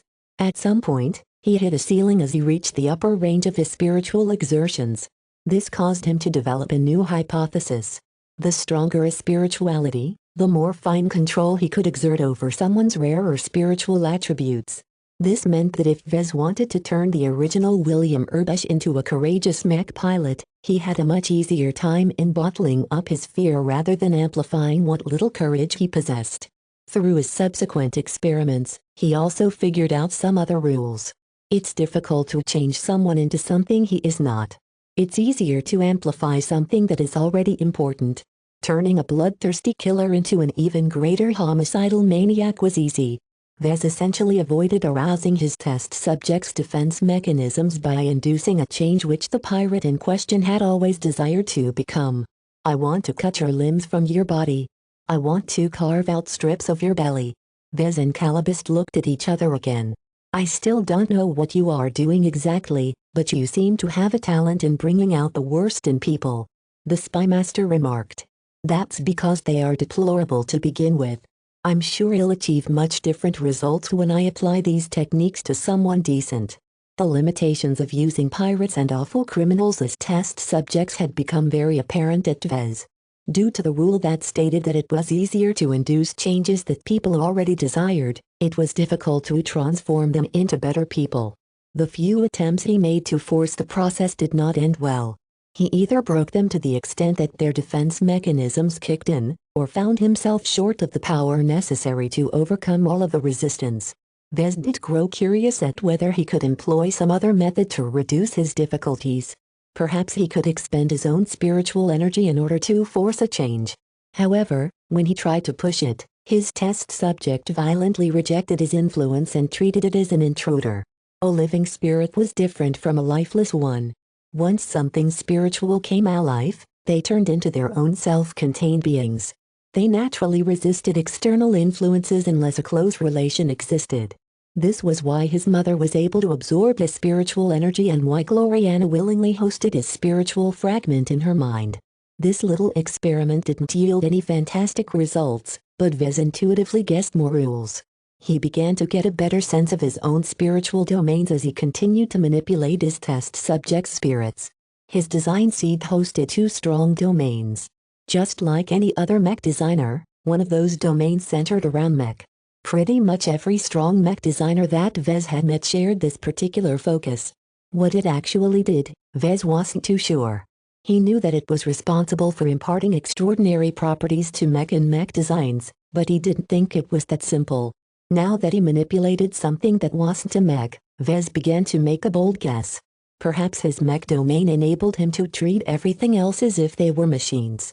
Though this domain mainly enhanced his affinity and fluency with mech, Vez suspected that it also came with side effects that he could leverage. This explained why it became a little easier for him to craft other gear such as weapons and totems. A small portion of this benefit also affected his ability to manipulate human spirits, but only to a minor extent. When he attempted to expend his spiritual energy in order to empower this aspect of his, he did find out that he was capable of exerting more control over his test subjects, but only to a modest degree. The biggest problem with this method was that it was very inefficient. Vez wasted much more of his spiritual energy than he wanted to in order to effect a change. This means that while it's possible to force a process, I'm not strong enough to achieve anything too meaningful. He needed to grow stronger before achieving a better effect. He certainly did not wish to halt this direction of inquiry. His initial in-depth exploration of his own mech-attributed spiritual energy even caused him to make another bold conclusion. The great importance of this specific domain caused him to develop the suspicion that developing it and nurturing it was the key to advancing up the ranks. The logic made a lot of sense. When domains grew more powerful, they became capable of distorting reality to a greater degree. To mech designers, the mech domain determined how much of their intrinsic specialties could stick to their mech designs. A low-rank mech designer possessed a very weak ability to empower a mech design. Part of that was due to their low spiritual energy, but the attributes that it consisted of also played a role. All of this meant that when Vez grew stronger, he needed to make sure that his mech domain grew in the same pace as his life domain. If the latter's growth outpaced the former, then he feared whether he could still design a good mech. As for the life domain, Vez became inspired by the way the life attributed spiritual energy from the serum easily fed other spiritual entities during the superior mother's birth. Though the spiritual remnant that originated from his mother absorbed most of it, before that the other spiritual ingredients managed to absorb it as well. Vez became particularly impressed at how life-attributed spiritual energy exhibited no incompatibilities at all no matter which spiritual entity it encountered. Could Vez achieve the same? It would provide him with an alternative to using up his finite supply of life-prolonging treatment serum if that was the case. His eyes lit up at the amazing benefits he could secure if that was the case. The next test subject that the Black Cats brought into the room looked angrily at Vez and Calabist. Just like any typical pirate who knew they were destined to die, the fellow was very defiant. Vez didn't care. He ignored the pirate's meaningless ramblings and began the tedious process of isolating and infusing his life-attributed spiritual energy. For a moment, Vez believed that the pirate's spiritual potential fed off his donation. Then, a huge rejection reaction took place. From the brief moment of contact, Vez sensed that while the pirate's spirit desperately wanted to absorb the life energy that Vez had cultivated, the spiritual imprint that came with it ruined the entire process. They were too incompatible. Damn. Vez shook his head in disappointment. It was too good to be true. He at least learned something interesting from this failed test. The high-quality spiritual energy from the serum possessed special properties which allowed it to become compatible with everything. Perhaps its spiritual imprints were unusually docile and unpossessive. Vez speculated whether he might find more success if he infused his life energy into someone more intimate to him. After all, his mother effortlessly sucked him like a popsicle because of a lack of resistance from his own spiritual imprint. By this logic, it might be possible to transfer some of his life energy to a Larkin son. The closer his relationship to a Larkin son, the greater the likelihood of success. It was far too soon to try out this idea, though. Considering the pain and personality changes that his test subjects experienced, Vez was far from confident in applying any of his current methods on people he actually cared about. He fell into thought as the latest test subject was brought away. The fellow's spiritual potential had collapsed in on itself in order to defend itself against the hostile intrusion of life energy. Maybe I need to erase the imprint first. Vez had already developed a technique to erase spiritual imprints. When he applied it to his own spiritual energy, he actually had to expend quite some effort to do it because his imprints were strong. When he fed the ownerless life energy to the latest pirate test subject, the result he anticipated did not take place. The pirate's spiritual potential did not absorb the meal that Vez prepared. What the hell? Why? Am I not tasty enough? Vez puzzled. After exploring the situation further, he began to develop a good guess why his life energy met with a different reaction. The lack of imprint robbed his spiritual energy of his unique strengths. The role of spiritual imprint went beyond claiming ownership. It actually imparted spiritual energy with some unique properties that were more valuable than he thought. Spiritual energy without an imprint was akin to form without substance or food without flavor. Vez disappointingly reclaimed the ownerless spiritual energy. As soon as he did so, the energy seemingly came to life again. The imprint they gained seemed to make it part of his spiritual domain again. After messing a bit more with the test subject, the pirate eventually got dragged away. You've run through all of the pirates you have marked out, Vez. Unless you want to grab more pirates from their cells, we can't supply you with more. It's useless. Vez shook his head. The pirates who have passed over don't have the properties I want. The Larkinson clan can handle them according to our existing rules and customs. A brief silence ensued as Vez reflected on this session. I can see from your expressions that you have managed to make many discoveries. Calabist interrupted the silence. Despite your gains, you don't appear to be very satisfied. You wanted to achieve something, but fell far short of your goal. Vez shrugged. That's the normal outcome of experiments, especially preliminary ones like mine. You're right that I've learned plenty of new interactions. Messing with people is a lot more difficult than I thought. Still, I'm glad that I managed to gain a lot of insights and learned a bit more about my own strength. In particular, he believed that he could leverage his life-attributed spiritual energy for something more than facilitating his communications with sentient animals and exobeasts. As long as he could figure out a way to feed it safely to other people, he might be able to accelerate the advancement of those with spiritual potential. An even greater hope was the possibility of granting spiritual potential to people who did not possess it in the first place. This was such a wild and revolutionary possibility that the very course of human civilization would change once word of it spread. However, Vez did not need to make use of his intuition to know that this was a very daunting and challenging goal. It was best if he set his sights a little lower. Changing people is harder than I thought. Chapter 2232 Adverse Development Chapter 2232 Adverse Development. After several days of taking control of Ziffert Base, Task Force Predator looted it of all of the valuables it was willing to carry. With nothing left for the Larkin Sons to take, they readied their fleet to depart. Most of the chronolords the Larkin Sons had captured were put on trial, for whatever good it did. In order to save on time, a clansman proposed the bright idea of programming an AI that automatically judged every pirate based on the evidence gathered from interrogations in the databanks. It only took 0.00034 seconds to pass judgment on every single pirate or slave. Predictably, the judge AI sentenced most of the pirates to death. The slaves received mixed treatment. The most innocent ones regained their freedom while the slaves who had become corrupted were supposed to receive various prison sentences. As it was, the Larkin Sons simply decided to keep them in their cells and let the recently freed slaves decide how to handle the mess. What happened next in Ziffert Base was none of the clan's business. Before the task force resumed its journey, the Larkin Sons made sure to dismantle and destroy any illegal weapon. They stripped the enhanced nuclear payloads from the Alpha mines, used the beta ships as target practice and salvaged the most valuable materials from the Omega laser before completely destroying it beyond recognition. Those freed slaves won't end up better.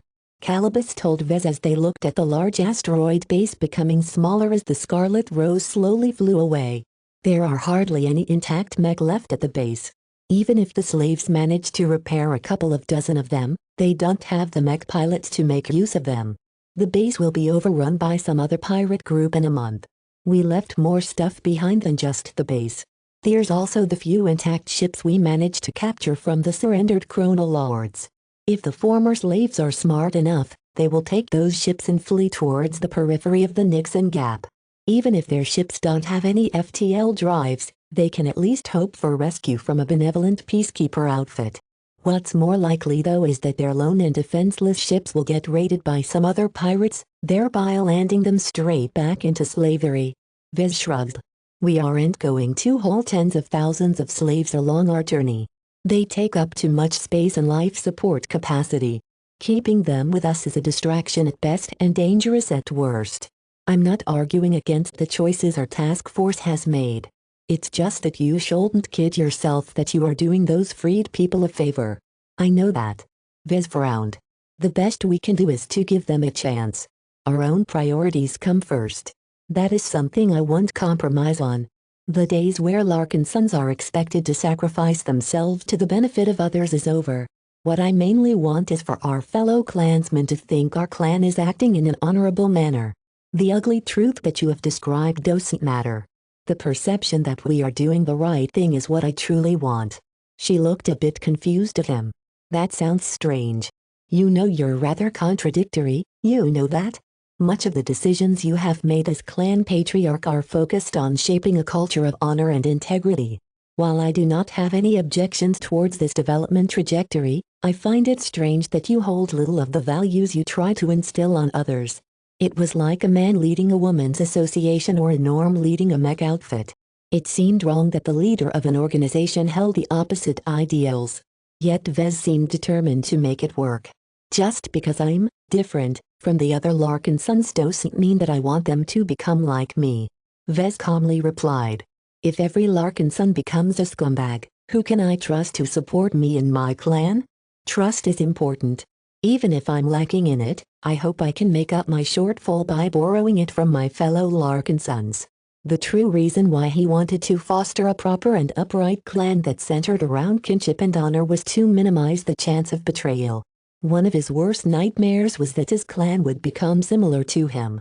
If everyone became selfish bastards who wouldn't hesitate to break the rules the moment they became an obstacle, the Larkin Son clan would quickly tear itself apart from the inside. That did not benefit Vez the slightest. Since his influence over the development of the clan was very great, Vez wanted to make sure that it stayed on the right path. This was why he needed to make careful and deliberate decisions on behalf of the clan. Rather than slaughtering every human in a pirate base right away, Vez encouraged the clan to judge them all property even though they did not have to do that. The objective of this decision was to establish a pattern where the clan always attempted to act honorably. What Vez didn't tell Calabist was that he had another reason to foster such a culture. The experiments he conducted earlier provided him with a wealth of new insights. He gained a comprehensive new understanding of the nature and mechanics of spiritual phenomena, and this was just the start. One of the conclusions he tentatively made was that it was easier to enhance someone's existing traits than to suppress or supplant them with something else.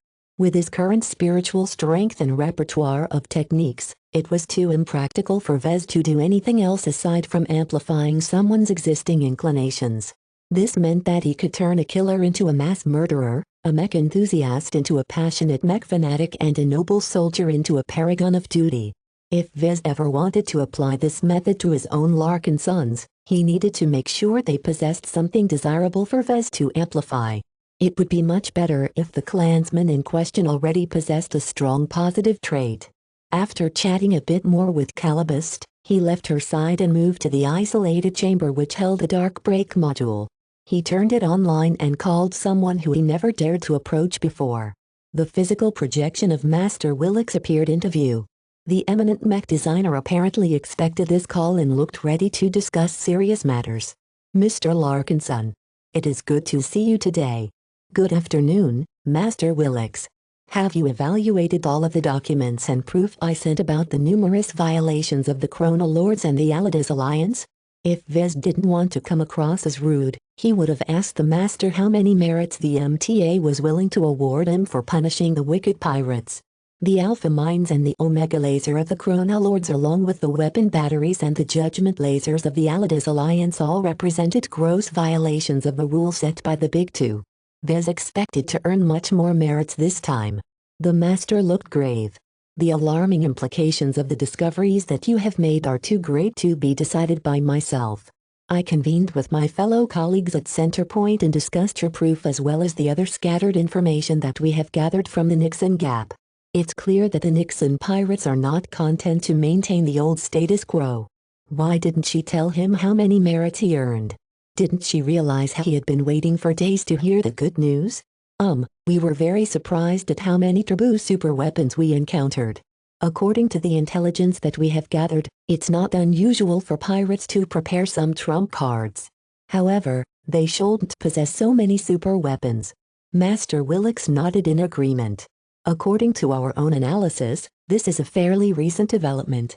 The rise of certain pirate organizations such as the Allides Alliance that have begun to sell destructive warship-grade weapon batteries and weapon emplacements are at fault here. Allides make too much light of the CFA and MTA because we have been remiss in enforcing our will upon them. The safety afforded by the anomalous environment they inhabit has given the rats the courage of a lion. While the rats are still fairly small, their fangs have grown sharper. It's not easy to defeat these pirate groups that make use of weapons of mass destruction. Our task force has lost over 50 mech pilots and at least double the amount of mech in our latest battle. The Master's projection threw a look at him as if she knew what he was doing. She was not in a hurry to provide him with the answer he wanted to hear, though. We have always monitored the Nixon Gap and tried to keep on top of what is taking place there. Despite our efforts, it is still difficult to ascertain how many taboo weapons the pirates have obtained. Serious confrontations are rather rare and pirates often cease their conflicts before one side is willing to go all out. We are quite grateful that an outside factor such as you who doesn't play by their rules has exposed some of the actual state of this region. Did that mean that Vez was entitled to a bonus? From what we have gathered from our own investigations, the Chrono Lords and several other pirate groups they are friends with have only recently begun to augment their arsenal of super weapons. Part of that is due to the recent escalation in the conflict between the Nixon pirates and the Sentinel Kingdom. Willix stated.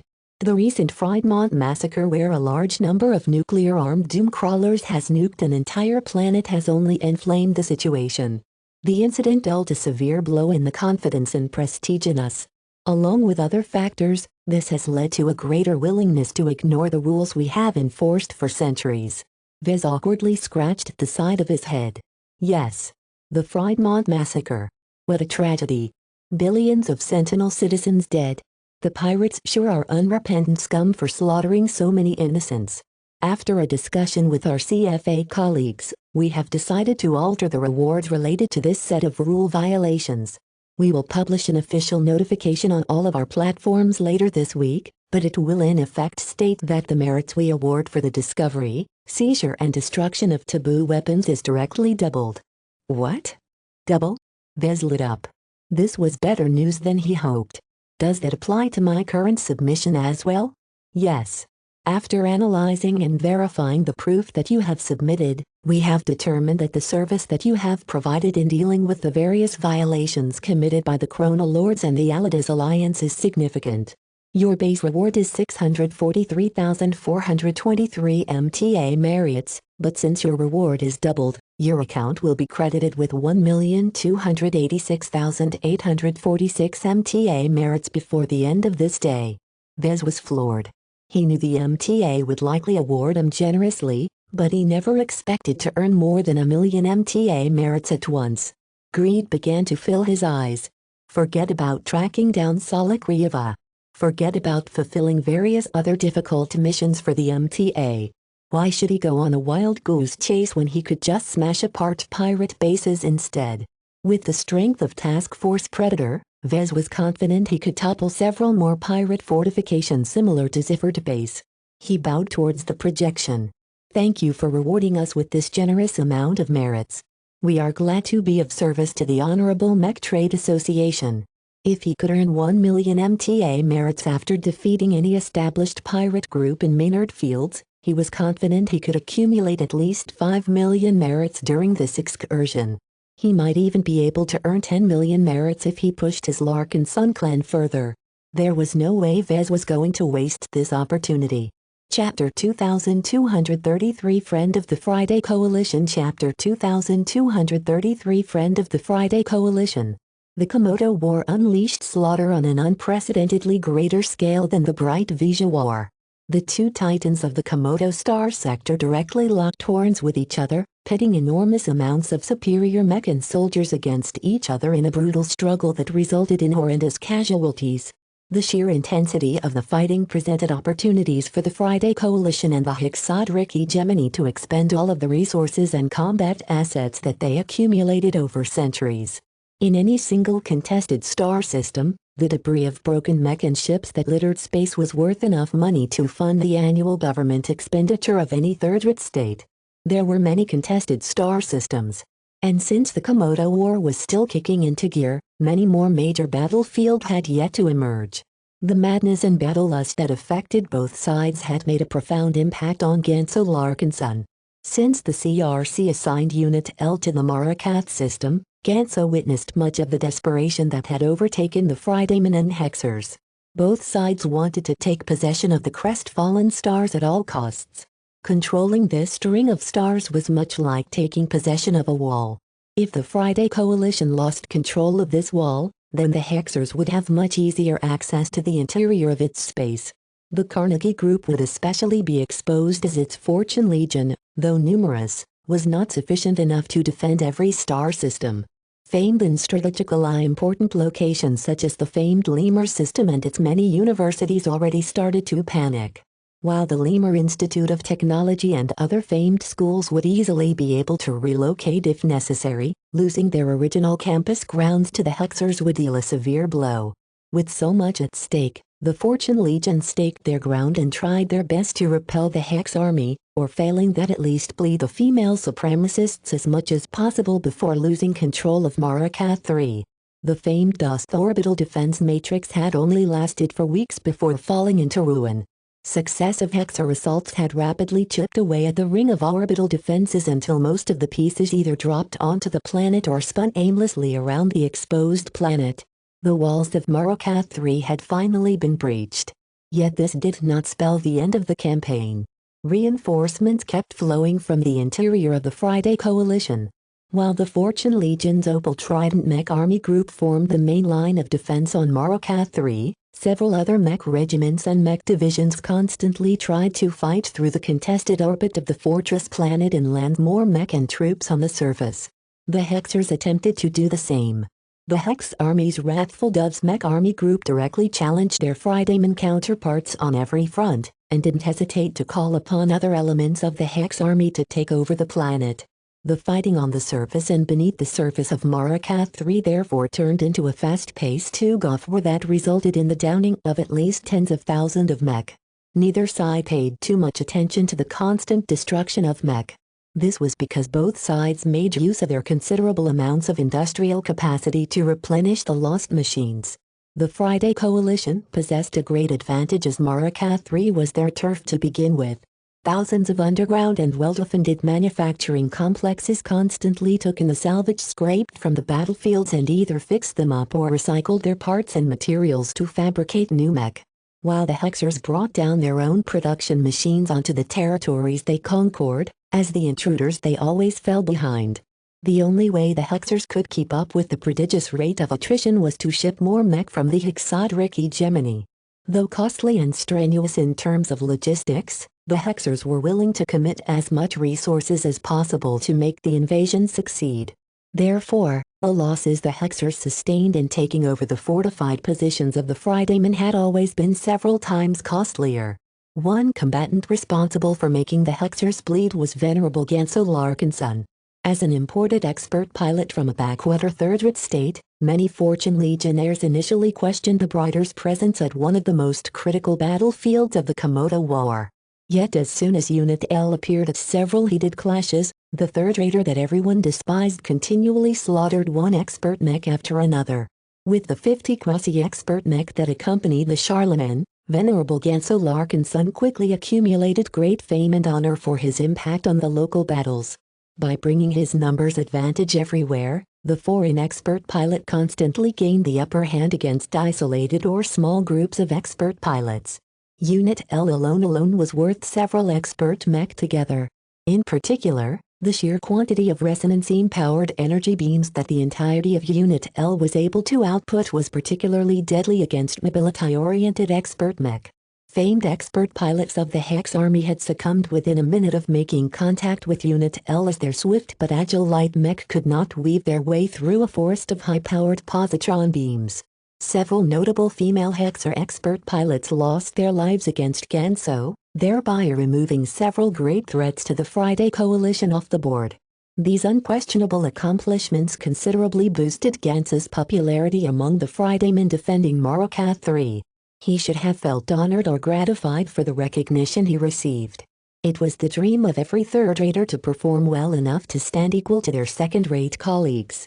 Yet Ganso did not feel happy at all at the moment. The bloodshed inflicted on the people and soldiers of the Carnegie Group as well as the constant deployments took a toll on his well-being. Currently, he sat on a bench in one of the ready rooms of an underground base.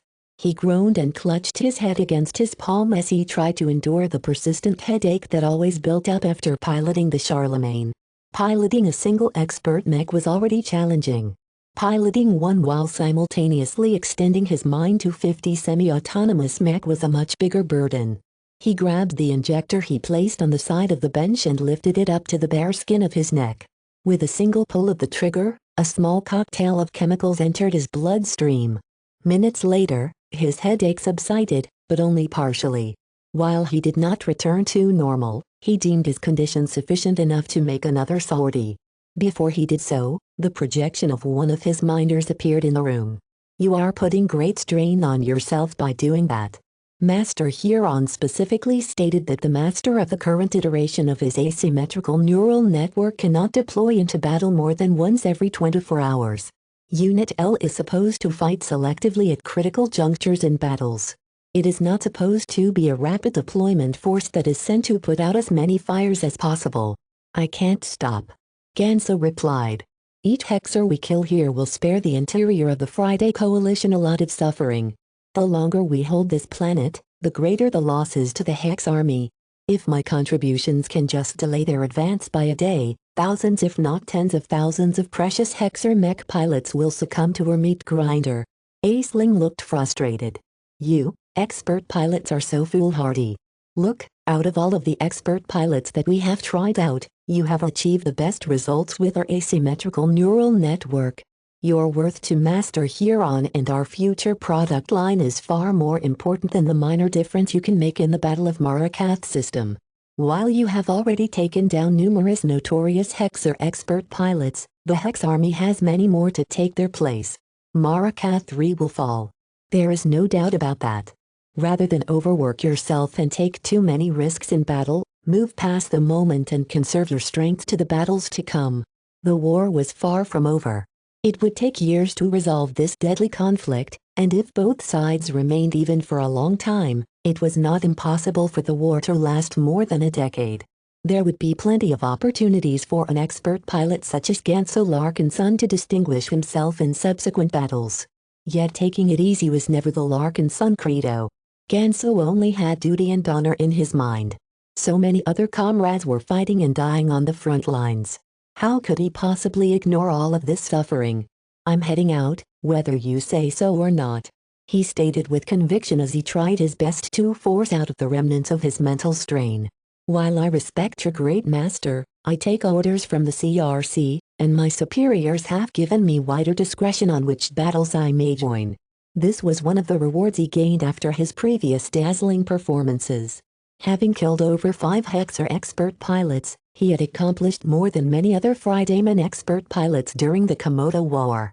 The strength he demonstrated and the fame he accrued during this campaign made it so that nobody treated him like a third-rater anymore. Even so, Aisling Curver still exhibited a lot of concern. She knew quite well how Ganso was pushing the limits. Ordinary expert pilots weren't able to take charge of an asymmetric neural network that comprised of 50 slaves.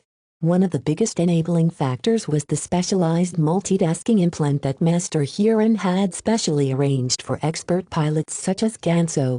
The necessity of this implant was also one of the determining factors why other Fridayman expert pilots couldn't take part in Master Huron's experimental new product. They already possessed existing piloting implants of their own. Even so, this implant could not make up for the pressure mounting on Ganso's organic brain. Seeing that Ganso insisted on his current course, Aisling no longer bothered to persuade him. This wasn't the Hexadric hegemony where a woman like her could unilaterally take charge of a boy. Her projection sat down on the bench next to Ganso and sighed. "You wanted news of the Larkinsons, right?" The mention of his relatives caused him to jerk his head at her. "Are they all right?"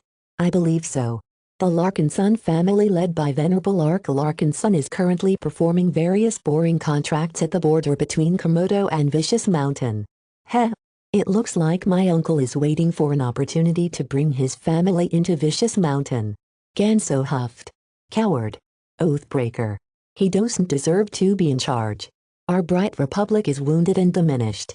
Our home state needs our strength more than ever, but instead of staying behind to resolve our misunderstanding with the government, he just listens to Vez and runs. It's very troublesome if the Larkinson family actually manages to cross over. Our relations with Vicious Mountain are very shallow and mostly based on trade. We won't be able to tell the Vicious Mountainers to send the Larkinson family back. At worst, you'll need to enter the neighboring star sector and drag your relatives back while they are kicking and screaming." Ganso sighed. "I will do whatever is necessary to correct our family's dereliction of duty. I just hope to gain the Friday Coalition's support when I do so. Even I recognize that it will be difficult to accomplish my goal by myself. And you will have it so long as we win the Komodo War." Aisling nodded. "Let it not be said that we do not take care of our guest expert pilots. In the future, you will be fighting alongside more foreign expert pilots.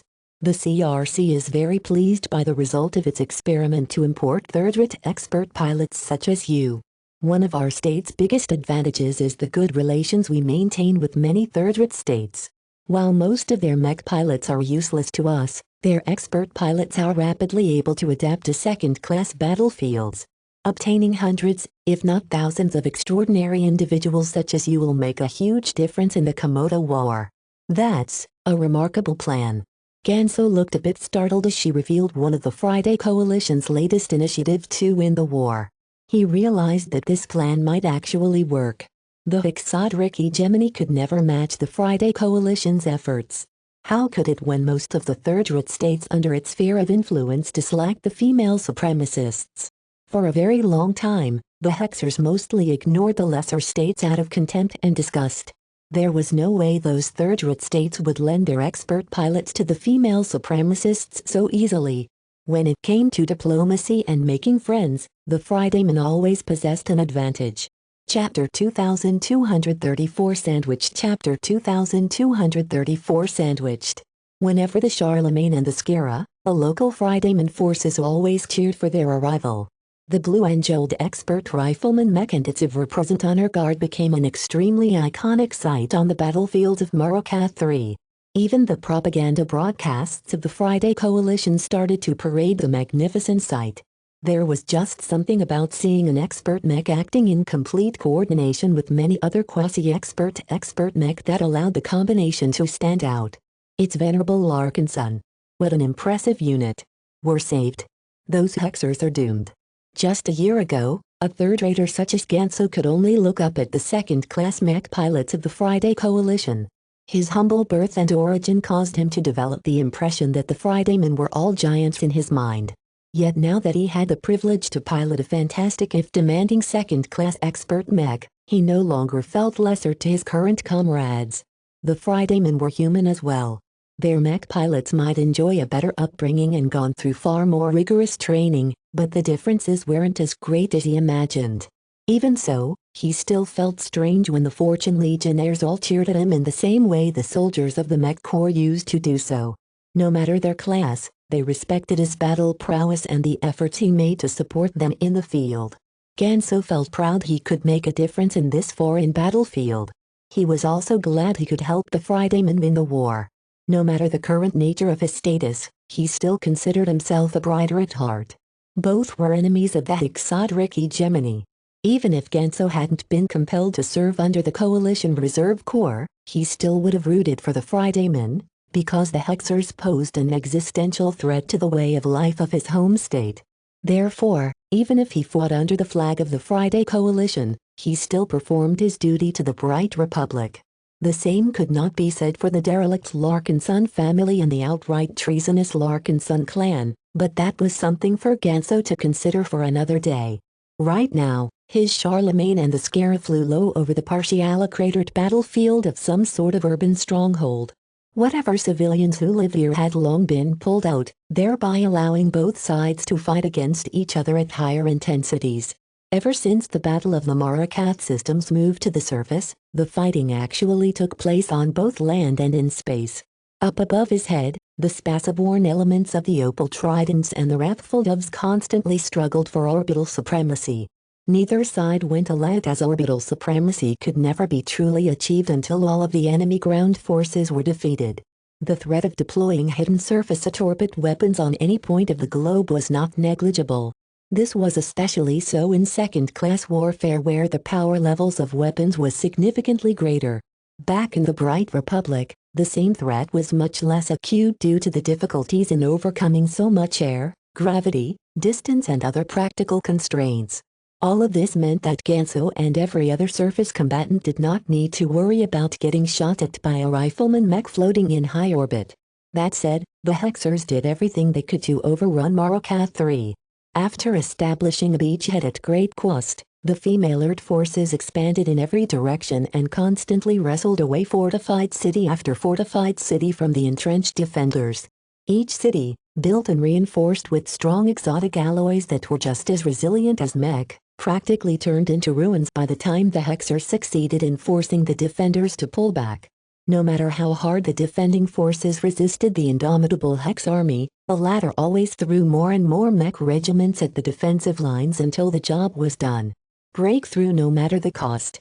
The Maracath systems belongs to the hegemony. Boys must submit.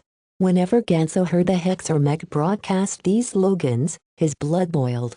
The Hexers were evil. They sought nothing less than to repress every man. Such a travesty must not spread in the galaxy.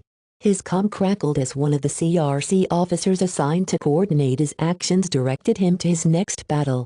Venerable Larkin's son, there is a local underground industrial complex called the Beehive that is under heavy attack. While the Fortune Legion anticipated that the Hexers would prioritize the beehive during their general advance, we did not expect them to form a spearhead and thrust ahead of their main line so soon. A considerable amount of industrial equipment and supplies are still being loaded onto transports. Am I being sent to relieve the defenders of the beehive? Not quite, Venerable.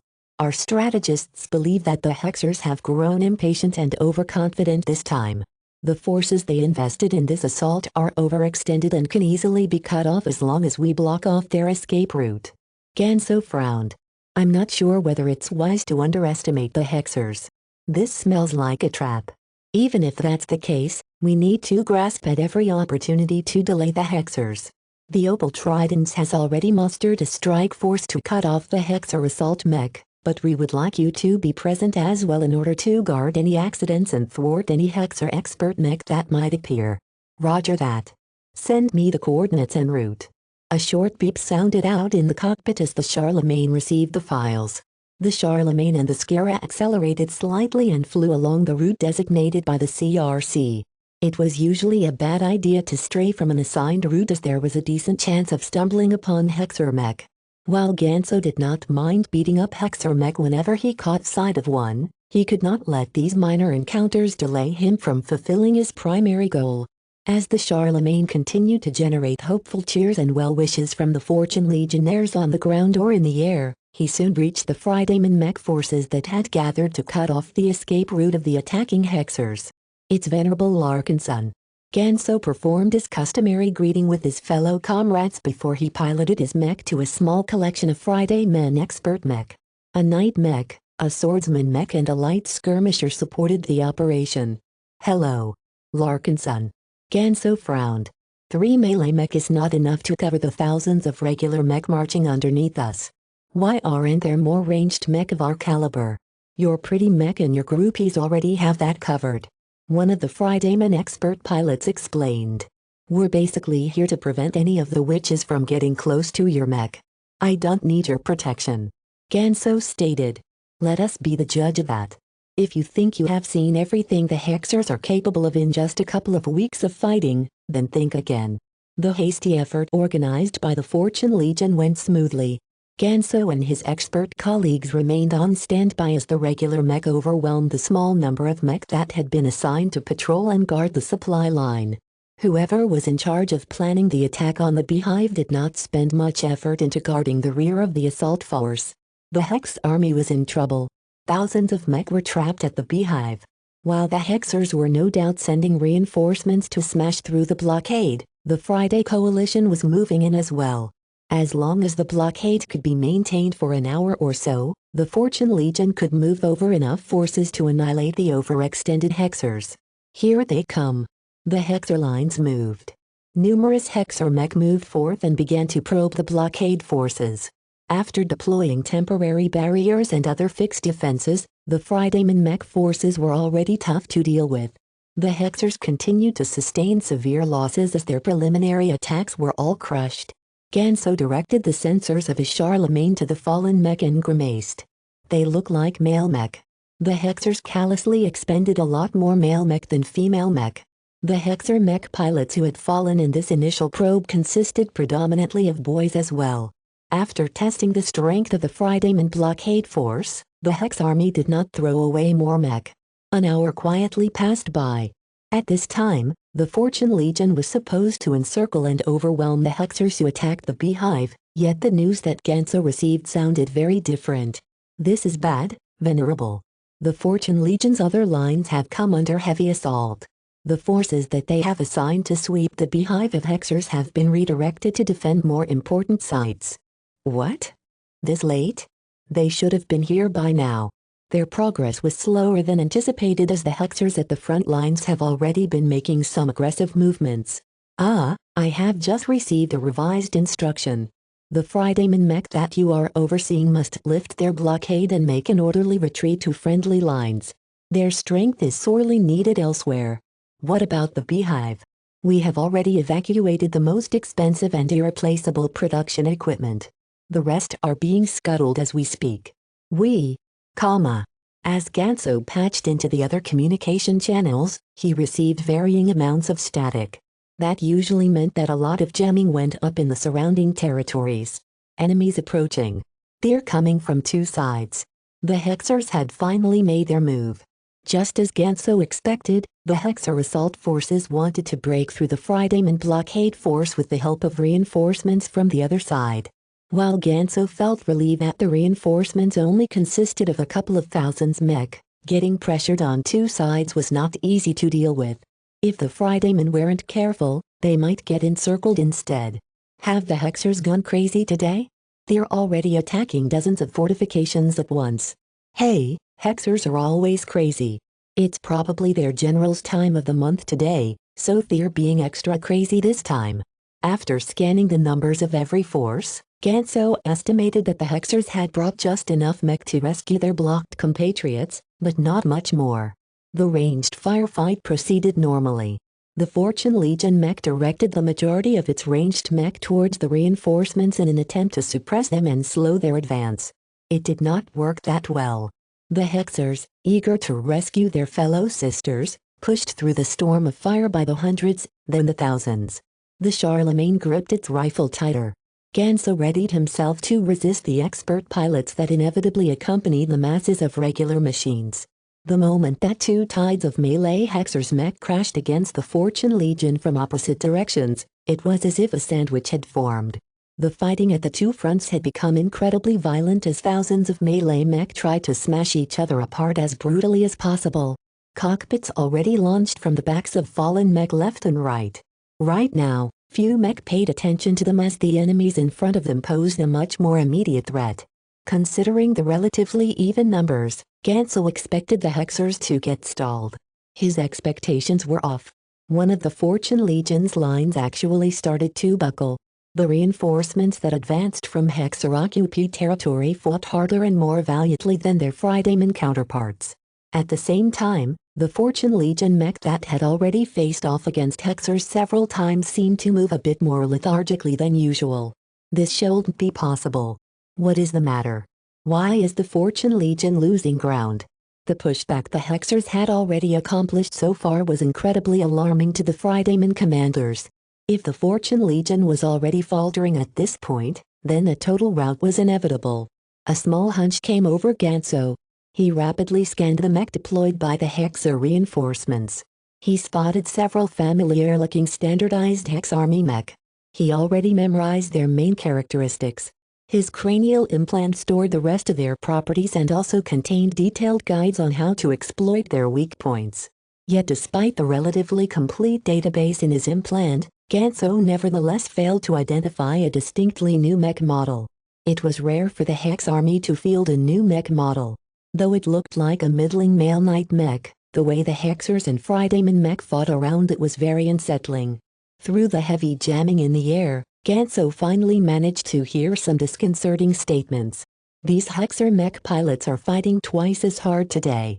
What is this pressure? I feel like I'm being stared at by Mother. I feel it as well. The moment my mech steps closer, this sensation grows stronger. Just ignore it. Remember your training and steel your minds. A dreadful realization dawned on Ganso. Chapter 2235 The Disapproving Mech Chapter 2235 The Disapproving Mech. Across Markath 3, a brand new mech model appeared on the surface. No word of the new Hexer mech had spread to the Fridaymen. The Hexers in charge of bringing them to the battlefield had done an unusually good job at hiding their movements. The Fortune Legion, who considered Markath 3 to be their turf, were completely floored. The Friday Coalition's intelligence agencies always managed to warn them in advance whenever the Hex Army revised an existing mech line or introduced a new model that the matriarchs approved. Yet this time, the spies had failed. On the surface, this wasn't necessarily a disaster. Some mech models were more influential than others. The main assault mech that were piloted exclusively by female Hexers were critically important. Their impact on the battlefield was great, and each revision forced the Friday Coalition to adopt slightly different battle tactics in order to cope with the improved machines. In contrast, most male Hexer mech weren't that consequential. Whether they came in the form of a knight mech, rifleman mech or support mech, the machines piloted by the repressed boys usually didn't amount to much. Their budgets were cheaper and their performance was noticeably worse. In most cases, the Hex army employed their male mech as cannon fodder. The only debate that raged among the Hexer commanders was how expendable they were. Some argued that male mech were completely worthless and should just be used up whenever convenient. In the eyes of militant Hexers, it was worth it to sacrifice the lives of their entire pool of male mech pilots as long as the Friday Coalition fell. Others argued that the Hexodric hegemony did not possess limitless manpower and resources and that they should really make an effort at conserving the male mech. The more cautious Hexers did not disagree that male mech were expendable, but they should at least aim for the highest return on investment. Ganso had encountered Hexer battlefield commanders of both camps during the Battle of the Marakath system. He felt enormously disgusted at the first group, but did not think much better of the second group either. Both kinds of Hexer leaders treated their boys as lesser, and both of them had to be toppled in order to save the Komodo Star sector from their gender-based tyranny. Yet today, Ganso witnessed something that confounded this paradigm. The Hexer mech, whether male or female, rallied around a notable new mech model as if it was the banner guard of their respective units. This strange yellow-looking night mech looked a bit slimmer than the other night mech of the Hex army. It possessed two strange tentacles that extended from its waist. Its sharp spikes gently interfaced with the external ports of the Hexer mech that had taken a number of steps back from the firing line. What was the new mech doing? Was it supplying energy to the other machine? It's a support mech as well? Ganso even noticed the new mech plunging the sharp tips of their tentacle appendages through the exterior of the mech that had been downed. According to the powerful sensors of his Charlemagne, a power flow emerged that caused the new mech to supplement its reserves. This, as a mech pilot that had taken part in 3 wars, Ganso instantly became aware of the enormous implications of this new mech model. One of the most persistent flaws of the Hex army was that their female mech pilots were too aggressive. This not only caused them to launch a lot of attacks, but also pilot their mech in a wasteful manner. Blocking the ferocious Hexers and letting them tire themselves out was one of the favorite strategies the Fridaymen employed against their hated rivals. Yet it was not so easy to accomplish. If the Hexer mech were able to top up their spent energy on the front lines, then they would easily be able to sustain their aggression, making it much more likely that they broke through. This reality was already unfolding before his eyes as the most reckless but also the most aggressive Hexer mech unleashed their might without holding back at all. It didn't matter how much energy they expended. As long as one of the new mech was close, they could always prolong their offensive. What was worse was that their actions played right in the hands of the new mech model. The more enemy mech the aggressive Hexers defeated, the more immobile energy sources the new mech model could tap into.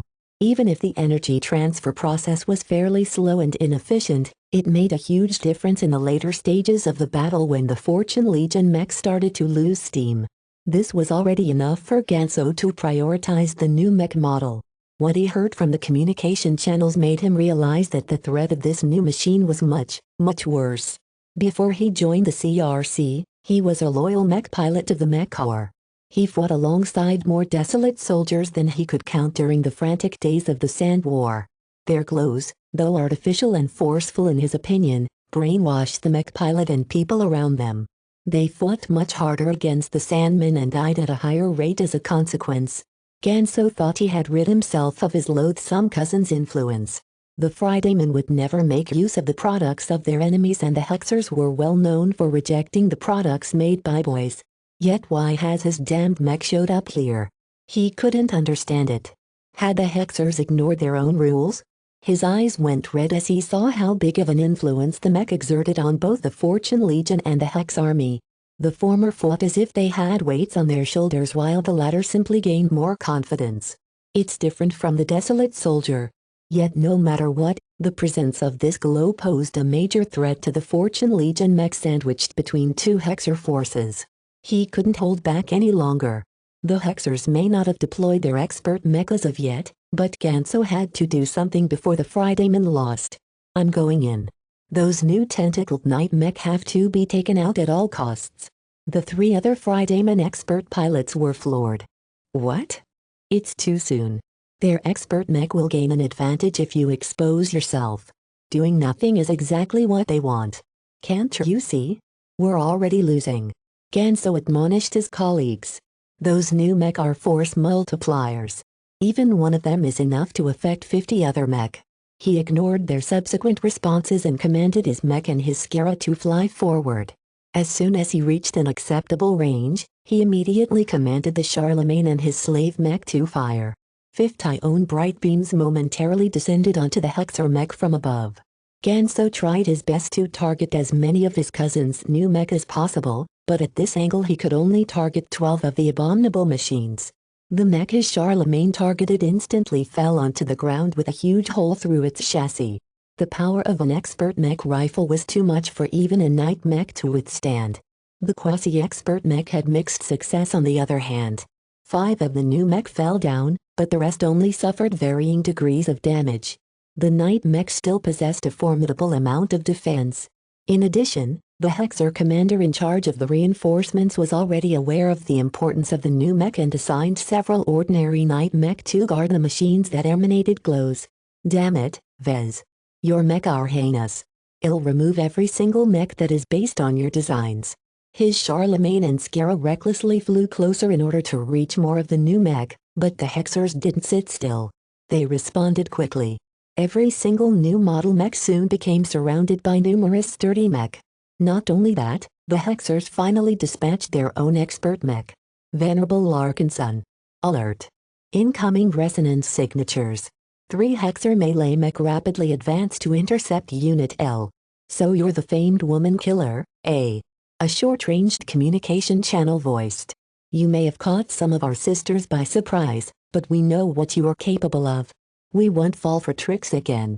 The Hexers sent 3 offensive melee mech. With 2 swordsman mech and 1 lancer mech, the enemy expert mech wanted to eliminate the Charlemagne up close regardless of the risks. Venerable Ganso. Well, hold them back. Go eliminate the new threat. Our lines are already faltering. Though only a short amount of time had passed, the unexpected enthusiasm of the Hexers along with the modest but unexpected suppression exerted on the Fridaymen made a huge difference. The surprise factor was too much to the Fortune Legion mech pilots. They never fought under the influence of a glow, and the first time was always the most dramatic. If they fell back to their training and properly organized their minds, then they would have been able to fight close to their peak.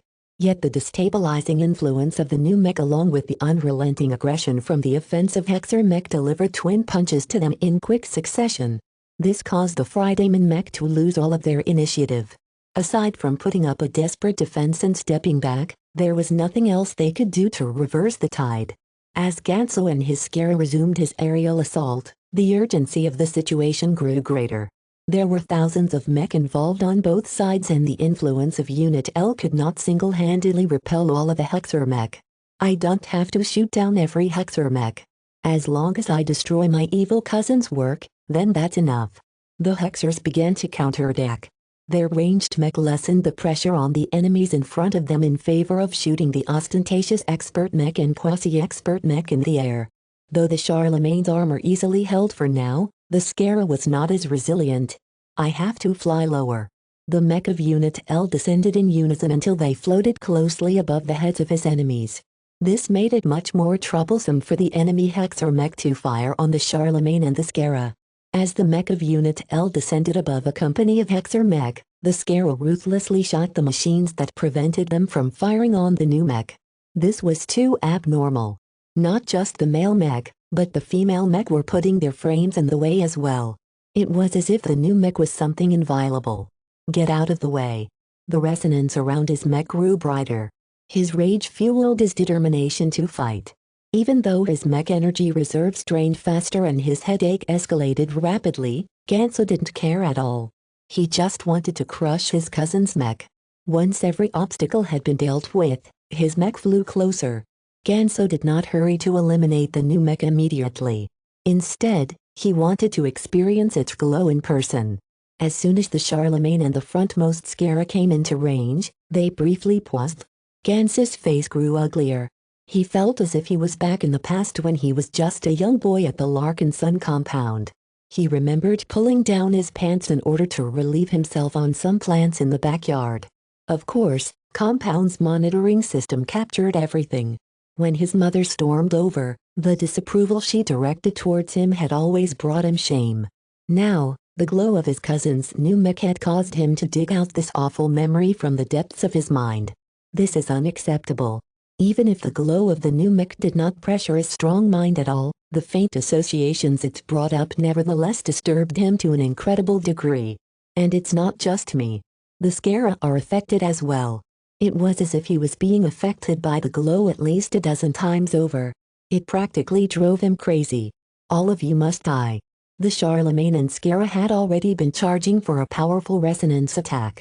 Ganso had quickly accelerated the build-up and unleashed his mightiest attack to date. In an instant, 5th ion-empowered positron beams not only bore through the frame of the new mech, but pierced through the ranks of other Hexer mech. Over 120 Hexer mech fell at once. Chapter 2236 Rollout Plan Chapter 2236 Rollout Plan. The Hex Army welcomed a new mech model. Since the main military branch of the Hexers only employed around 600 mech models, this was big news. For a very long time, the Friday Coalition's intelligence services kept a very close eye on the Hexodric hegemony's mech industry. One of the disadvantages of the high amount of control and restrictions the Hexers imposed on their mech designers was the ease in which their efforts could be tracked. The hegemony only possessed so many masters and seniors, and the Fridaymen developed a great understanding of their work and design style. Many of the mech models currently in use in the Hex Army were continuations of existing lines. The same team of mech designers constantly iterated on them and released new revisions every decade or every few years. As a mature mech military, the Hex Army's mech doctrines and customs were highly developed.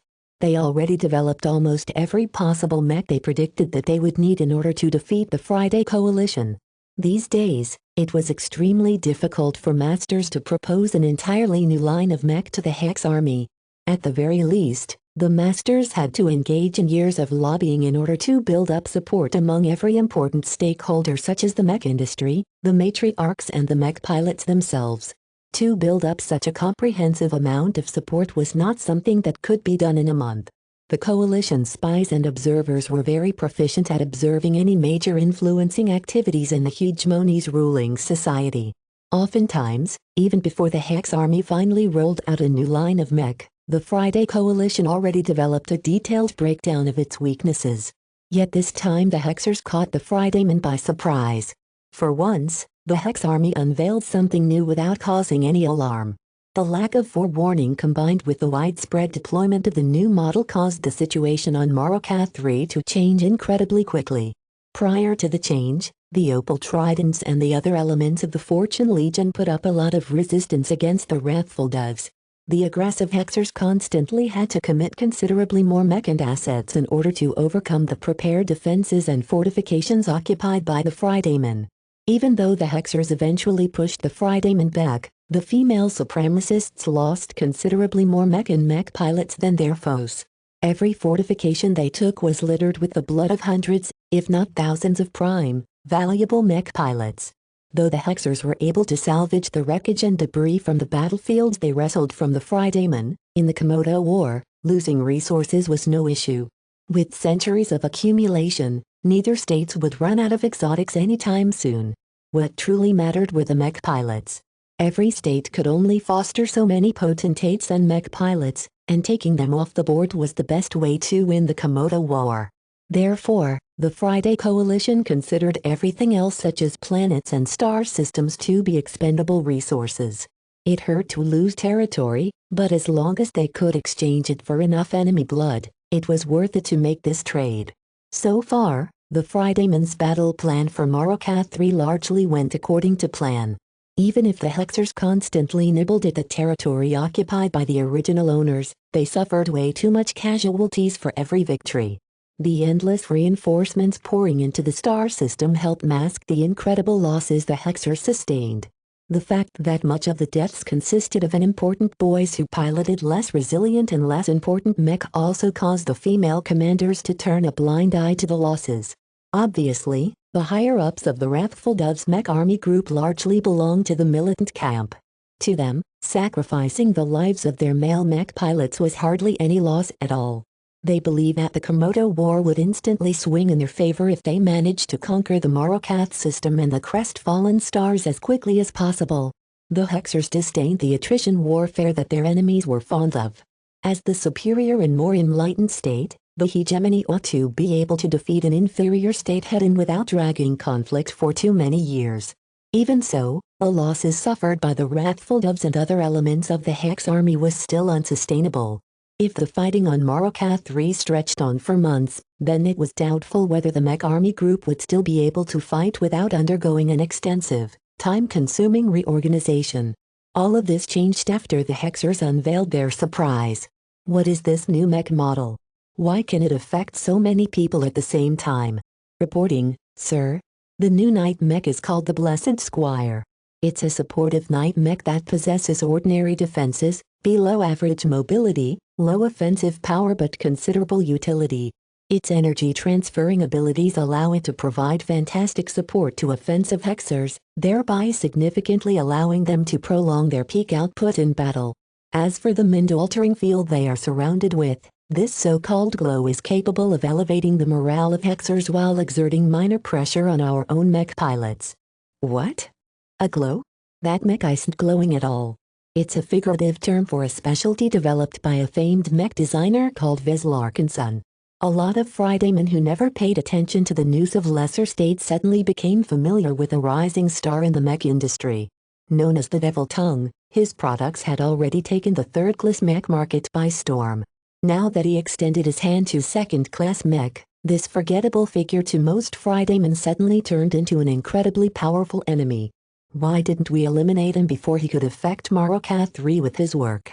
We did try, but our attempts have failed. Idiots. The CRC is led by a bunch of bureaucrats who have no idea what war is truly like. The Fridaymen weren't the only people who became astonished. The wrathful doves and the other Hexers on Morokath 3 became fascinated by the Blessed Squires as well. Technically, the Blessed Squires wasn't deployed by the Hex army.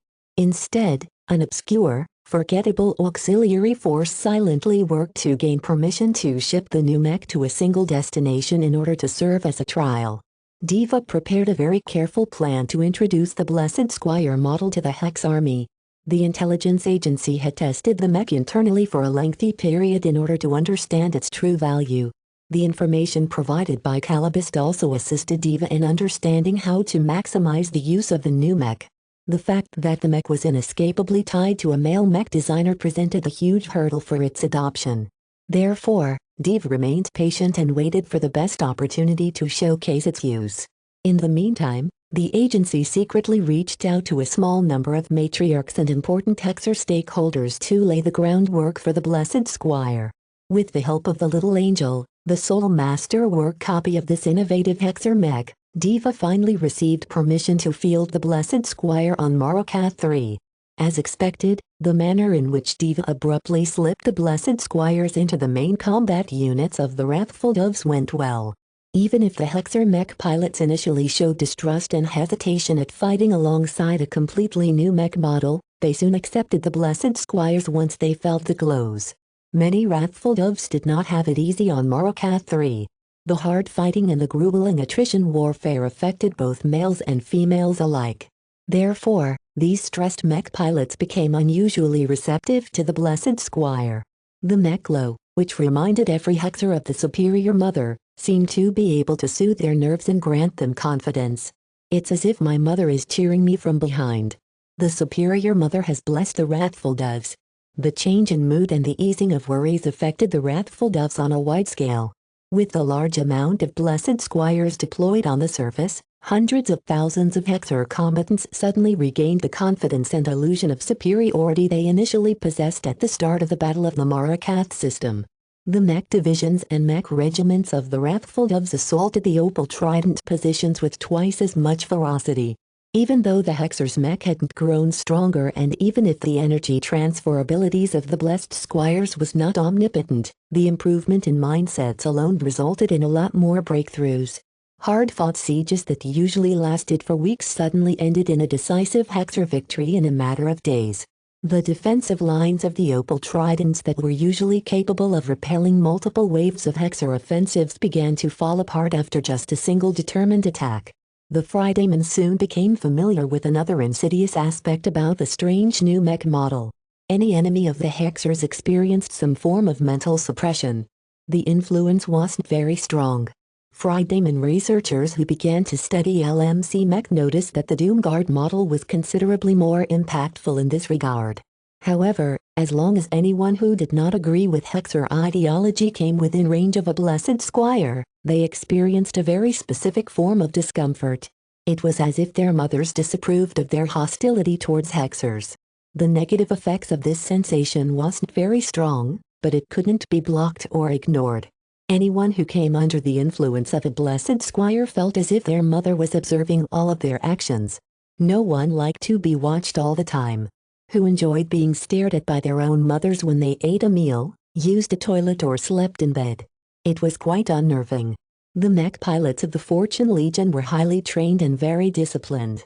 None of them were weak-minded in the slightest, as every second-rate state knew the importance of training mech pilots who could endure many difficulties. The problem was that mech pilots were still human in the end. The highly emotional component of the Blessed Squire's glow evoked their own thoughts, feelings and memories towards mothers. Only expert candidates and expert pilots remained unaffected by the Blessed Squire's glow. Everyone else, even the elite crack troops of the Fortune Legion, still possessed chinks in their armor which the so-called Superior Mother exploited. As long as the ordinary mech pilots of the Friday Coalition became affected, they no longer found their mental balance. They were unable to enter into their most optimal battle moods where they felt as if they fought as one with their comrades. They could no longer reach the states which allowed them to fight without conscious thought and display their battle skills at their best. Since battles between mech were actually fought between mech pilots, the widening differences in morale completely accelerated the takeover of Marakat 3. The first of the crestfallen stars shall fall to the hexagon. The Superior Mother wants us to crush the Coalition. We shall liberate the unjustly oppressed women of the Friday Coalition. Even though a short amount of time had passed, the drastic shift in balance completely dominated the news in the two states. This was just as Diva and the supporters of the Blessed Squire intended. Instead of introducing the Blessed Squire cautiously across many battlefields, it was best to make one explosive good impression.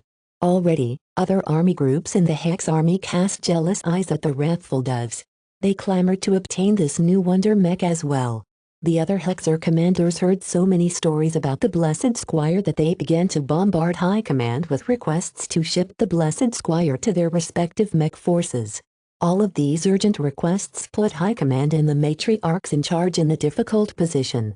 Normally, it shouldn't be a problem to approve of the use of a fantastic new Hexer mech, but this time they faced a very big problem. The Blessed Squire is mainly designed by a boy. Not only that, he's also a foreigner. Chapter 2237 Foreign Aid. Chapter 2237 Foreign Aid. The Hexadric hegemony was a very hierarchical state. Older, wiser women that other Hexers acknowledged as matriarchs generally exercised firm leadership over many aspects of Hexer society. The Hex Army was no different. Jointly managed by the 6 matriarchal dynasties, the strongest and proudest mech force of the hegemony adhered to a rigid set of rules and customs. Every change needed to undergo a process. Every action needed to be approved by an authority. To the matriarchs, not even the best and most influential Hexer master mech designer was allowed to arbitrarily add a new mech model to the Hex Army's lineup. Every single proposal had to undergo an extensive approval process before showing up at the battlefields. Of course, it was not good to delay the introduction of new mech models too much during times of war. Ever since the Komodo War broke out, the matriarchs loosened some of the restrictions in order to expedite the process, but it still remained a daunting challenge to propose any changes. Now, the board of matriarchs that ordinarily wanted to tackle every proposal at its own pace suddenly faced a huge clamor from the lower ranks of the Hex Army. News traveled quickly within the unified Hex Army. The Wrathful Doves, which previously suffered heavy losses in order to obtain gradual progress, suddenly tripled their pace. The battle footage that circulated within the Hex Army had become incredibly evocative. Each time, The Hexer Mech attacked the fortified Fridayman positions with undaunted aggression and courage. The modest amount of energy supplied by the Blessed Squire allowed valiant female Hexer Mech to overwhelm more opponents. And by the speed in which the enemy defensive lines fell apart, the Fridayman who faced the new mech in battle obviously didn't feel comfortable. All of these factors propelled the Blessed Squire into a mech that every landbound mech unit within the Hex army coveted. The incredible utility provided by the Blessed Squire not only attracted the mech divisions in charge of invading coalition space, but also appealed to the Hexers in charge of defending hegemony space. There was no way to suppress this demand. The Wrathful Doves did not introduce any other mech or noticeable measures.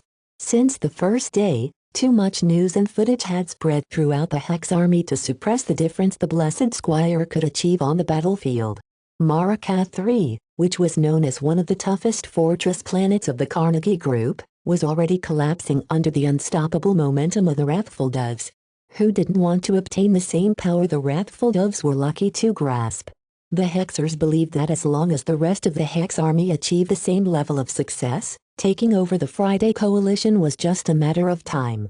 Under the tide of so much demand from the lower and middle ranks of the Hex army, the higher-ups found it very difficult to take their time on this difficult decision. While the higher-ups wielded an incredible amount of power in the hegemony, the state was simply too big for a small number of matriarchs to impose their will on every Hexer citizen. In particular, the Hexer Mech pilots was the most important interest group in the hegemony at the moment. As the ones who had to bear the burden of fighting the Fridaymen and winning the Komodo War, the matriarchs did not dare to do anything that would result in widespread animosity or dejection from their own soldiers. The matriarchs involved in this pivotal but incredibly controversial decision were constantly gnashing their teeth ever since the Blessed Squire debuted. No leader liked to be forced into doing something by their own underlings. The matriarchs especially did not like to be forced into adopting a decision which went against their own rules and traditions. Many Hexer leaders knew that Diva was the ultimate party responsible for driving up demand for the Blessed Squire. Those spies are too insolent. They're forcing our hand. What can we do? Even if Diva ambushed us, it's too late now. Too many Hexer generals are calling me every day asking whether we put our stamp of approval on this tainted mech. Rules are rules. Our hegemony rests on the superiority of women. The quality standards of the Blessed Squire design is wholly inferior to the works of any of our seniors. It's just a journeyman-level mech, and a rather rough one at that due to the lack of time and manpower invested into its design. The Blessed Squire's performance parameters are secondary to its value. The main reason why it has caught on so much is because of that boy's unusual design philosophy. It's something that we have never witnessed before. Perhaps we should take a look at it ourselves. I recall that Diva has invited us to witness a presumed masterwork reproduction of the Blessed Squire. Regardless of the hype that emerged around the Blessed Squire, the matriarchs did not want to be rushed and forcefully announced a period of deliberation. The longer they delayed their approval, the greater the frustration of the Hex army. If the problem grew significant enough to affect the overall state of the war, then it didn't matter if the matriarchs kept dragging their feet. The Hex army would just start to produce and field the Blessed Squires on its own, thereby openly defying the authority of the matriarchs. That was a nightmare scenario that the higher-ups of the hegemony did not want to come to pass. When the good news spread to the Larkinson clan, Gloriana immediately became ecstatic.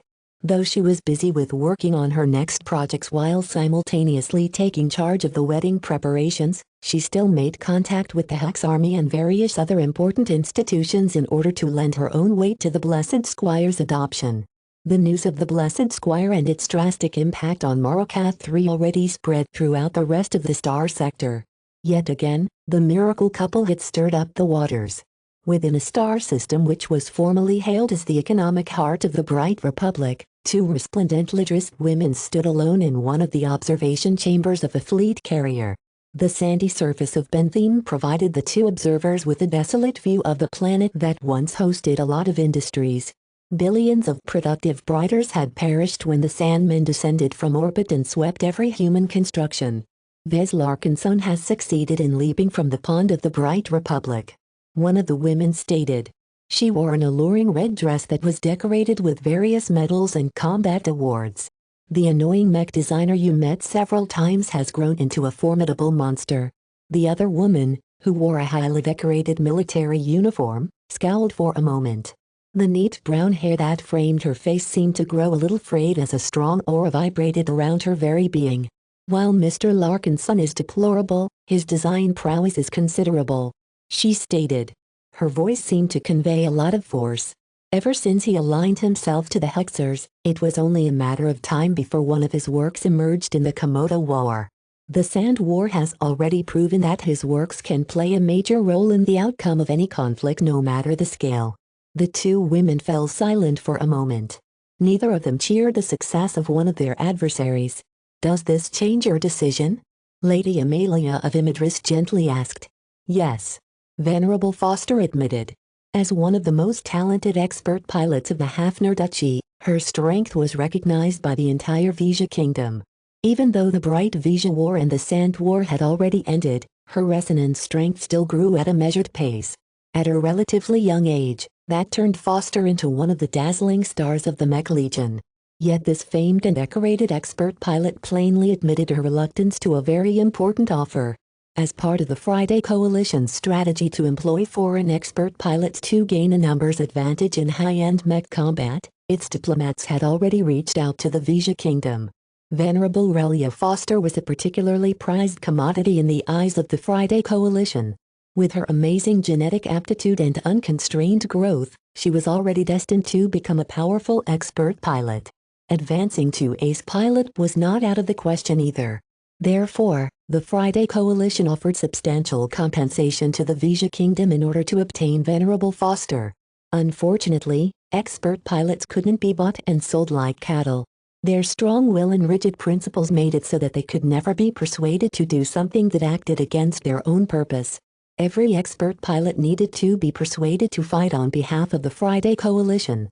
While there are several expert pilots who eagerly grasped at the opportunity to enter a higher arena of combat, there are more expert pilots who were incredibly stubborn. Venerable Foster grew up with a great amount of loyalty and affection for the Hafner Duchy and Vija Kingdom. She could not bear to turn her back against her own state.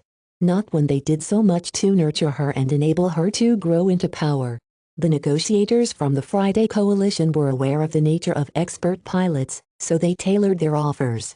For example, Venerable Foster received an offer that stated that she was only obliged to fight for the Friday Coalition for a duration of 20 years.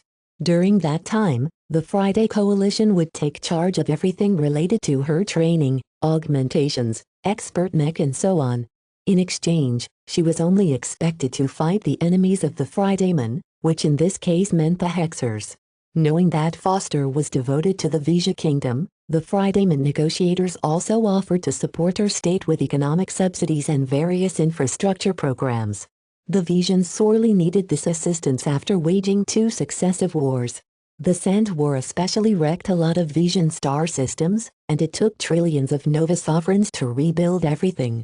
On top of that, the Vijans also intended to claim and colonize much of the devastated territories of the border states that had fallen to the Sandman invasion.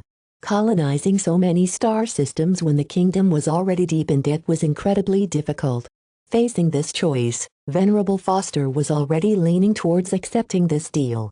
In any case, even if she was a woman, the Hexadric hegemony posed a very serious threat to her home state. Helping the noble Fridaymen fight back the unreasonable Hexers was for a good cause. Yet the news of the introduction of the Blessed Squire caused the normally decisive and fearless expert pilot to express considerable doubt. Are you reluctant to face Mr. Larkinson's work in battle? Lady Amelia asked with furrowed brows. I am not threatened by this detestable fellow's mech. It is the regular Fridayman soldiers who need to fear his glows. Just a single mech model is able to swing the tide of a planetary battlefield. What if this mech model spreads? What if Mr. Larkinson introduces more Hexer mech? Lady Amelia loudly chuckled. You are letting the Devil Tongue's reputation get the better of you. Do you truly think that a single mech designer can never single-handedly topple an entire state? The Friday Coalition is filled with great and powerful masters. Any one of them can probably develop a counter to Mr. Larkinson's specialty. Otherwise, they do not deserve their exalted titles. Have faith in the Friday Coalition. Their rulers are far more rational than their Hexer counterparts. Ignorance can never prevail. Only the wisest and most enlightened state shall rule over our star sector. Venerable Foster looked unamused at the noble woman. You sound like a brighter. I have never disrespected our old opponents. The expert pilot gestured at the sand-shirred planet floating in the distance. For all their cleverness, the bright republic has fallen into ruin. Only an empty shell remains. Do you know why? Why? Because being clever doesn't mean you are strong. Does that mean you will reject the offer? A burning conviction started to form around Venerable Foster. No. I intend to accept it. Regardless of the mech that Mr. Larkinson provides to the Hexers, our state is already intricately tied to the Friday Coalition. It is my duty to advance the cause of the Vija Kingdom. The Friday Coalition would soon welcome a new guest expert pilot in their ranks. Chapter 2238 Riled Up Chapter 2238 Riled Up. As the principal mech designer of the famed Blessed Squire, Vez Larkinson quickly received word of his first Hexer mech success. Standing in the isolated chamber that hosted the Dark Break module, Vez listened patiently as the projection of Gavin passed on all of the pertinent news and development from the core regions of the Star Sector. Though Vez Larkinson already accrued a considerable amount of fame across the Star Sector, the snobbish second-class citizens of the Coalition and the hegemony still looked down on him. Even their industry insiders believe that his specialty won't be as effective on second-class mech. Those skeptics were drastically wrong. The Blessed Squire's glow not only surpassed their estimates, but also exhibited an extremely high fit with Hexers. Just like how the Transcendent Messenger, Holy Soldier and Deliverer mech fascinated the Ilvain Protectorate, this time the Hexers welcomed their unique glow. Every Fridayman who looked up Vez Larkinson's record and early accomplishments soon began to shake with dread. If the amazing third-class mech he designed was any indication, his second-class mech might all exert a considerable impact on the battlefield. Even a small change was enough to affect the balance of the war. The amount of investigations directed to the LMC and the Larkinson has increased by 100 times. Gavin helplessly brought up. The Fridaymen are responsible for the overwhelming amount of snooping, but we are also starting to notice a considerable amount of interests from the second rates of other star sectors. This much. Well, did you think your Blessed Squire would make no impact at all? The course of the battles on Marokath 3 have completely changed. Even if the Opal Tridents are starting to show signs that they are learning how to cope with the Blessed Squire's glow, it does not help the fact that the Wrathful Doves are fighting considerably better. As long as these outcomes can be replicated in every contested star system, the momentum of the Hex army will likely reach a new peak. Though Vez should be inordinately happy at this news, he tried his best to temper his expectations. While I'm glad that Diva has finally unveiled my Blessed Squire design, I'm also concerned. What is the problem, boss? Previously, our products mainly fell into the hands of the private sector. Mercenary outfits and security companies are normally disunited and tangled with many different interests. It's only during the Sand War that my mech were employed in a unified fashion, but our opponents at the time were just the Sandmen. As a bunch of aliens who have already crossed the Big Two's bottom line, there is no need for us to be concerned about their opinions towards our mech. It didn't take long for Gavin to understand the gist of his superior's concerns. I see. The moment the Hexadric hegemony has started to field one of your mech models in a systematic fashion, the entirety of the Friday Coalition and not just the CRC considers us as an enemy. Before, only a small number of Fridaymen officials and decision-makers took the threat of LMC mech seriously. This allowed Vez to completely disregard his hostile relationship with the Coalition once he traveled to Hegemon Island space. Since he had crossed into Hexer-controlled space, there was no need to fear any hidden attacks from the CRC. Yet now that every Fridayman leader and military officer hated his guts, the Coalition was much more likely to invest in a serious attempt against his life. Even Hegemon Island space could not stop a determined assassin or elite strike force. No perfect space wall existed. A line of star systems like the famed crestfallen stars of the Carnegie Group only posed a hindrance to a huge state-backed military like the Hex Army because bypassing these fortified star systems would inevitably prove devastating to the Hexer supply lines. This was not the case for smaller operations which did not rely on any supply lines to begin with. Hegemony space was actually filled with many holes, enough to allow a small army of mice to squeeze through. We don't have to be concerned about our security. The Wadian dynasty has recently reinforced the Glory Battalion with hundreds of mech. By the time of the wedding, we'll be protected by 1,000 second-class mech. Normally, Vez disliked seeing the Glory Battalion grow larger. No matter how much Gloriana's stature grew, the Glory Battalion ultimately answered to her mother first. It was different now. With the Friday Coalition gunning for him and his fiancée, he could use all the help he could get. If Constance Wadden wanted to boost the protection around her daughter, then she was welcome to do so. With the rapid growth of the Larkinson clan, Vez did not believe his own mech forces would remain inferior. Are there any issues concerning the addition of so many Hexer troops in our orbit? Vez asked. Well, I will probably get in trouble for saying this, but she has been trying to get her Hexer underlings to join the Larkinson clan. I know. I am always connected to the Larkinson clan, Benny. It's my clan, after all. Vez stated in a mysterious fashion. Let Gloriana bash her head against the wall for a few months. She needs to learn that while she is my lover, that does not give her the right to transform her clansmen into Hexers. Vez was quite aware of the threat of cultural invasions. He had spent a lot of time on planning and making decisions on the cultural evolution of the Larkinson clan. There was no way he would allow his future wife to ruin his elaborate designs. His assistant looked quite relieved. I'm very glad to hear that. None of us here want to become Hexers either. Okay, enough about Gloriana's shenanigans. Is there anything else I need to know right away? Aside from the Fridaymen, the Hexers have already started to poke around us.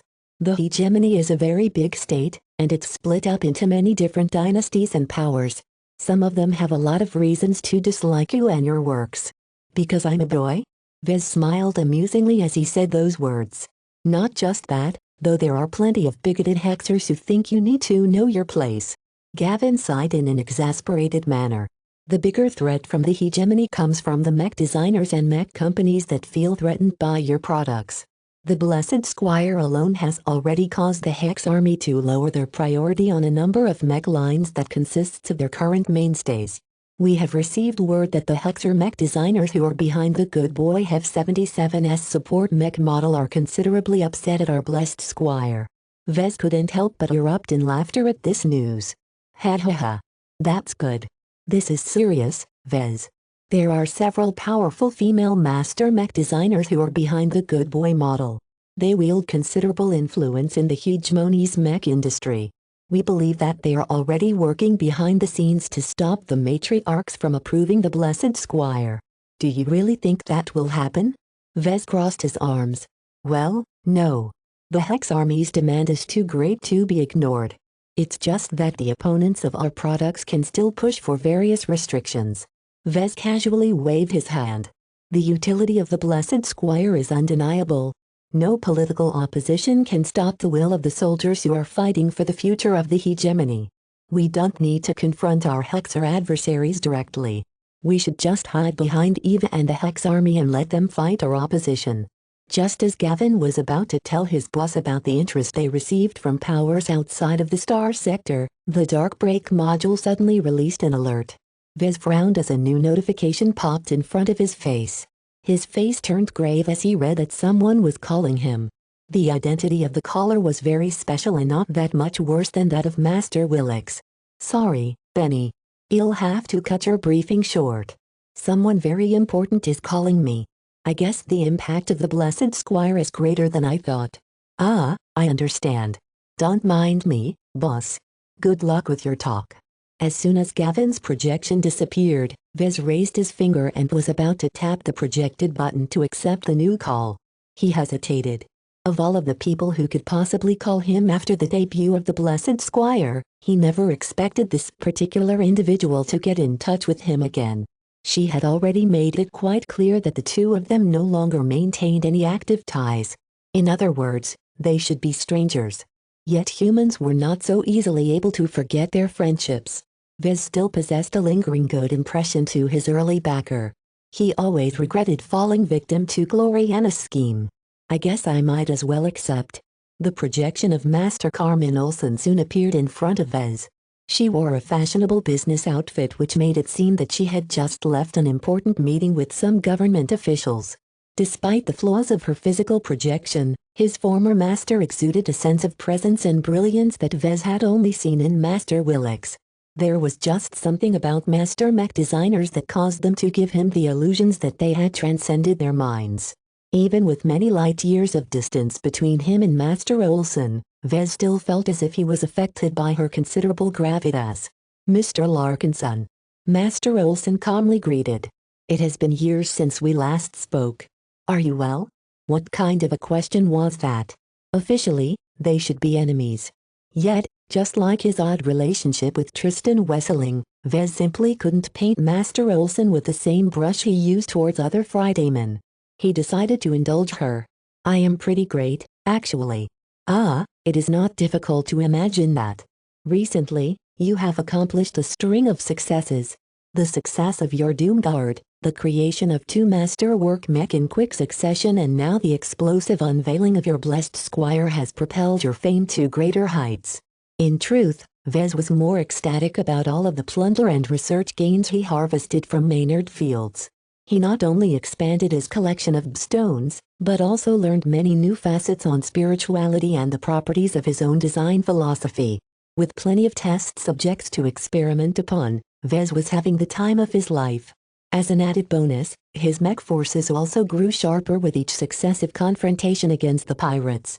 His dream of molding the mech pilots of the Larkinson clan into battle-hardened warriors was becoming more and more true. He coughed. "I suppose you haven't called me to flatter me, right? Why did you call me? I was under the understanding that we wouldn't be talking to each other again." "That is what I originally intended. Yet seeing one of your works adversely impact my state is not very pleasant. Do you know that if the Maracath system falls faster than we have expected, Lemur will suffer unimaginable losses?" "Oh." Vez scratched his smooth-shaven cheek. "I didn't mean to do that. Sorry." An awkward silence ensued after he issued his half-hearted apology. Master Olsen eventually shook her head. "Forget about it.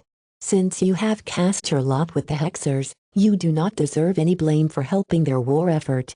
As long as we are not neutral, mech designers such as you and I are obliged to support our respective states. Thank you for your understanding." Vez slightly bowed. "I have no ill will against you, Master. It's just that the Friday Coalition has acted several times against myself and my clan. I cannot regard your state with fondness. That is regretful. Certain Fridaymen have acted with undue haste. Since your opposition to my state has reached this level, then I have no choice but to act." What do you mean?" Vez frowned. An ominous feeling entered his mind. Master Olsen's projection stared straight into his eyes.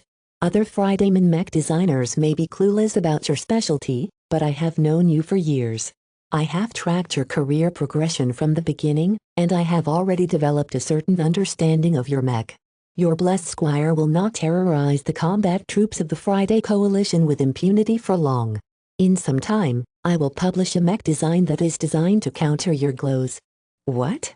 Chapter 2239 Higher Level of Competition. Chapter 2239 Higher Level of Competition. The moment Master Olsen made her statement, a bomb detonated inside Vez. His former backer and current adversary plainly stated that she and her fellow Fridayman masters had begun to work on countering his mech. His design seed heated up as it acutely felt threatened. Of all of the mech designers in the galaxy, master mech designers and star designers existed on a completely different level. For a journeyman to confront any one of them was madness in many cases. Disregarding the mythical star designer, the sum of a master's knowledge, experience, judgment and design philosophy far exceeded those who were still finding their way. The mech industry did not treat masters far above seniors for no reason. They were the only ones who realized their design philosophies and transformed it into something permanent. Not only would their design philosophies live after their death, their works would also remain fully empowered no matter where they found themselves. In fact, During the initial opening of the Red Ocean, it was already proven that mech designed by masters still retained their potency. This was an incredible observation. From his few personal encounters with both Master Olson and Master Willix, he knew that their respective spiritualities were not only immense, but very developed. Both their quality and quantity far surpassed what Vez was capable of reaching at his current state. The disparity in spiritual strength alone caused Vez to feel despair. If a master or a group of masters went all out and invested all of their design capabilities in countering his design philosophy, how could he possibly hold his ground? He would have to reach Master himself in order to compete fairly against the likes of Master Olson. Even if Vez was optimistic about his progression speed, he did not believe he would be able to break his former master's record. Reaching Master just as he turned 100 years old was a feat that truly underscored Master Olson's exceptional talent in mech design. Vez did not dare to put her below her fellow colleagues just because she advanced quite recently. At his level of strength, masters were still giants no matter their individual differences. As his confidence began to sink to the bottom, his beliefs in his own strengths and qualities suddenly asserted themselves. His eyes sparkled as he forcibly shook himself out of his despair. Why should he feel afraid of masters? From how Master Willix continued to scratch her head with regards to his design philosophy, it shouldn't be easy to grasp the operation of his specialty. While reversing engineering his design philosophy was far more difficult than countering it, both acts required his adversaries to grasp at least some understanding of what they were dealing with. He did not believe that every master possessed enough ability to counter his mech. For example, Master Olson was known as a maestro in designing land-bound mech. Numerous staple military mech designs of the Vermeer Group incorporated her exquisite mechanical integration along with their efficient engines, turning them into hardy machines that possessed a clear edge in mobility. Yet what did these features have to do with glows? Master Olson's specialty did not intersect with his design philosophy at all. At the very least, she needed to work extra hard in order to develop a solution that interfered with the operation of his specialty. On top of that, Vez had another reason to feel confident. Due to his use of external design spirits, the spiritual nature of his mech was far stronger than the products of other mech designers. Certainly, Vez did not believe that all of his design spirits could hold their ground against the Friday Coalition's master mech designers. However, the true contest only pitted his Hexer mech against the Fridayman. This meant that his adversaries needed to overcome both him and the Superior Mother in order to gain absolute superiority in terms of spirituality. Vez briefly concentrated and inspected the dormant Superior Mother. Ever since his mother had fused a portion of herself into the newborn spiritual product, the combined entity did not make any moves. That did not mean the Superior Mother remained stagnant.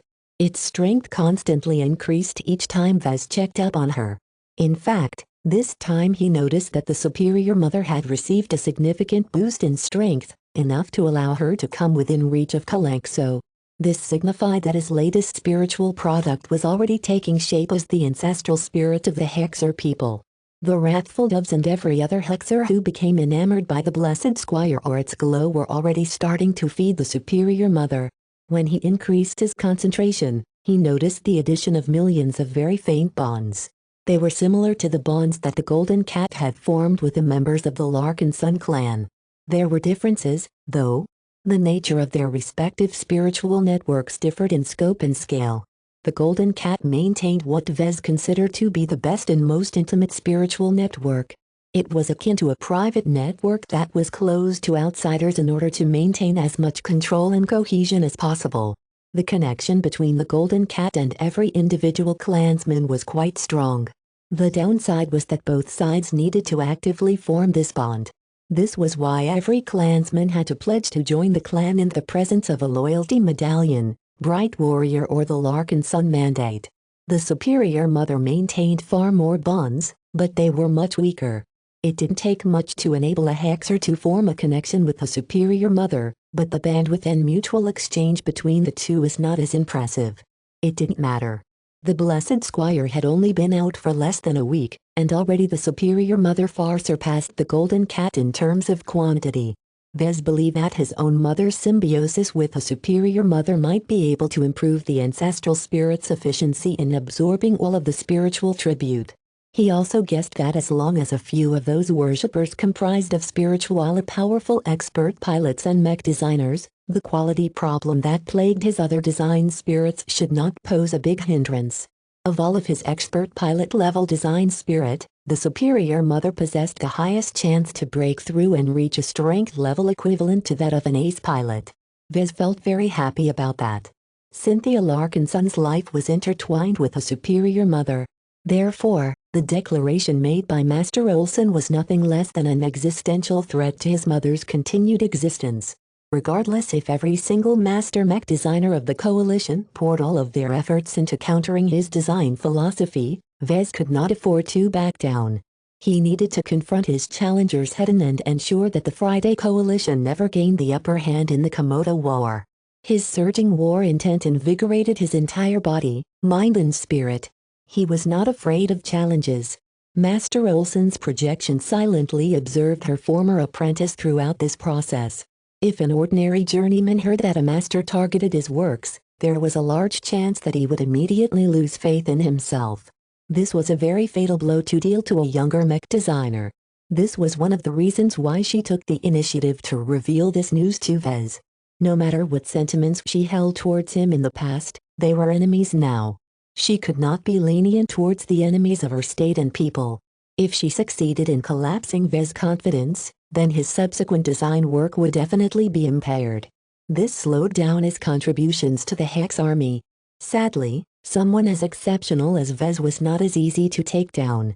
He belonged to the rare category of journeymen who not only enjoyed exceptional success, but possessed the arrogance that he could resist the full attention of masters. A part of her felt proud at the mental fortitude of her former student. Despite his obvious shortcomings and problematic history, Vez possessed several excellent qualities that the mech industry sought in a mech designer. It was no wonder that Master Willix, who Master Olson was casually acquainted with, exhibited obvious favor to Vez and his lover.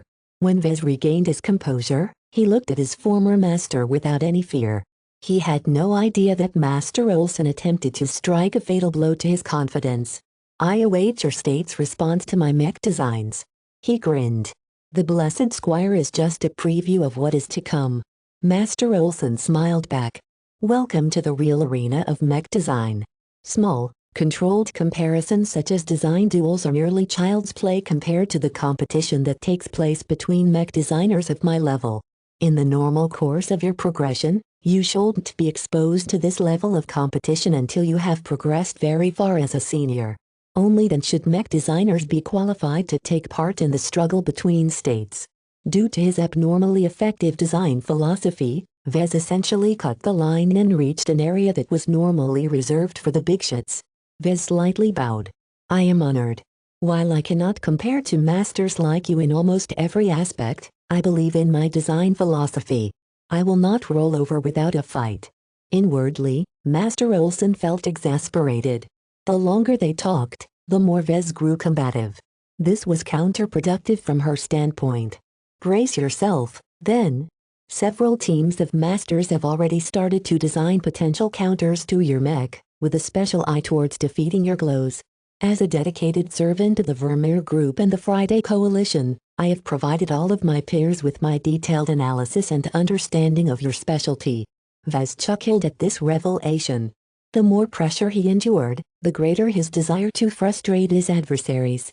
"I'm glad that you and your fellow masters find my design philosophy so threatening." He spread his arms. "Come, then. Target me. Teach me how to defeat my glows. I will not lie down and let you win. For too long, my glows have reigned supreme in the regional mech markets. It's good now that I have some serious competition. I will learn from the flaws that you and your peers shall expose and work towards eliminating them in my next mech designs." This was the cycle of competition that high-level mech designers such as Master Olson delighted in the most. Only through direct confrontations with incredibly high stakes would master mech designers be able to innovate and improve. Though Vez had never touched this level before and only possessed a shallow understanding of it, he already recognized the amazing opportunity this represented. Whether he won or lost, He would gain many useful insights as his adversaries designed brilliant counters that targeted all of the shortcomings of his specialty. It was as if his opponents took the initiative to teach him what he was doing wrong. As long as he did not let the setbacks topple his confidence, he would definitely be able to progress faster as his enemies had already lit up some of the way ahead. There was just one question that puzzled his mind. "Why did you reveal your state's intentions towards my work?" Vez asked. "Aren't you doing your state a disservice by forewarning me of your intentions? Our movements are too big to remain hidden for long. The Hexer intelligence services will learn of our shift in priorities quite soon. Even if they didn't, anyone who is clever enough to understand the significance of your glows can logically infer that we will not stay silent." That made sense. "I see. I also wish to see how you are faring these days. We may stand on opposite sides, but we still share something in common. As mech designers, we belong to the same kind. It is not unusual for people like us to make contact with our competition. I talk regularly with a number of Hexer master mech designers I am cordial with, so do not be concerned with our discussion today." Vez nodded. "I understand." He still maintained his friendship with Tristan Wesseling. Now, it seemed that Master Olsen wanted to regain contact with him as well. None of these personal relations changed his conviction in taking down the Friday Coalition. His grudge against the state along with his mother's entanglement with the Hexers meant that there was no way he would grow soft against the Fridaymen. Chapter 2240 Feeding Life Chapter 2240 Feeding Life. Competition was one of the greatest sources of innovation and improvement in human space. For a very long time, Vez stood alone in the mech community. His glows may not be able to make a mech move faster or resist more damage, but its strong effects on the psyche of mech pilots and the people around them still resulted in major swings in the outcome of many battles. This was because Vez adopted a different perspective on mech than most of his peers. He did not view mech as standalone machines, but rather part of a pairing with mech pilots. His focus on making mech alive and his emphasis on increasing the integration between mech and mech pilot was outside the mainstream of mech design. This was why the MTA threw his specialty into the bucket of Class IX design philosophies. Hardly anyone, Master Willix included, could make heads or tails of his convoluted principles. For years, Vez continued to gain greater prominence by borrowing the momentum of his unstoppable glows. As more and more customers became aware of the value that his products provided, they eagerly bought his products, thereby enriching the coffers of the LMC and the Larkinson clan. So far, the mech markets failed to form an adequate response to his products, but this period could never last. Now that he intervened in the Komodo War, the good times may soon be over. His Hexer mech designs directly threatened the interests of a lot of very powerful Fridayman master mech designers. The 5 masters who presided over the Lemur Institute of Technology should especially be motivated to develop an effective counter against the Blessed Squire. This was because the Lemur system would become exposed to Hexer raids and invasion as soon as the Morakat system and the rest of the crestfallen stars fell. This was the tragedy of the Carnegie Group. The Friday Coalition's most external-minded partner was situated directly next to the Hexadric hegemony. This meant that the members of the Carnegie Group would definitely fight tooth and nail in order to preserve as much of their homes as possible.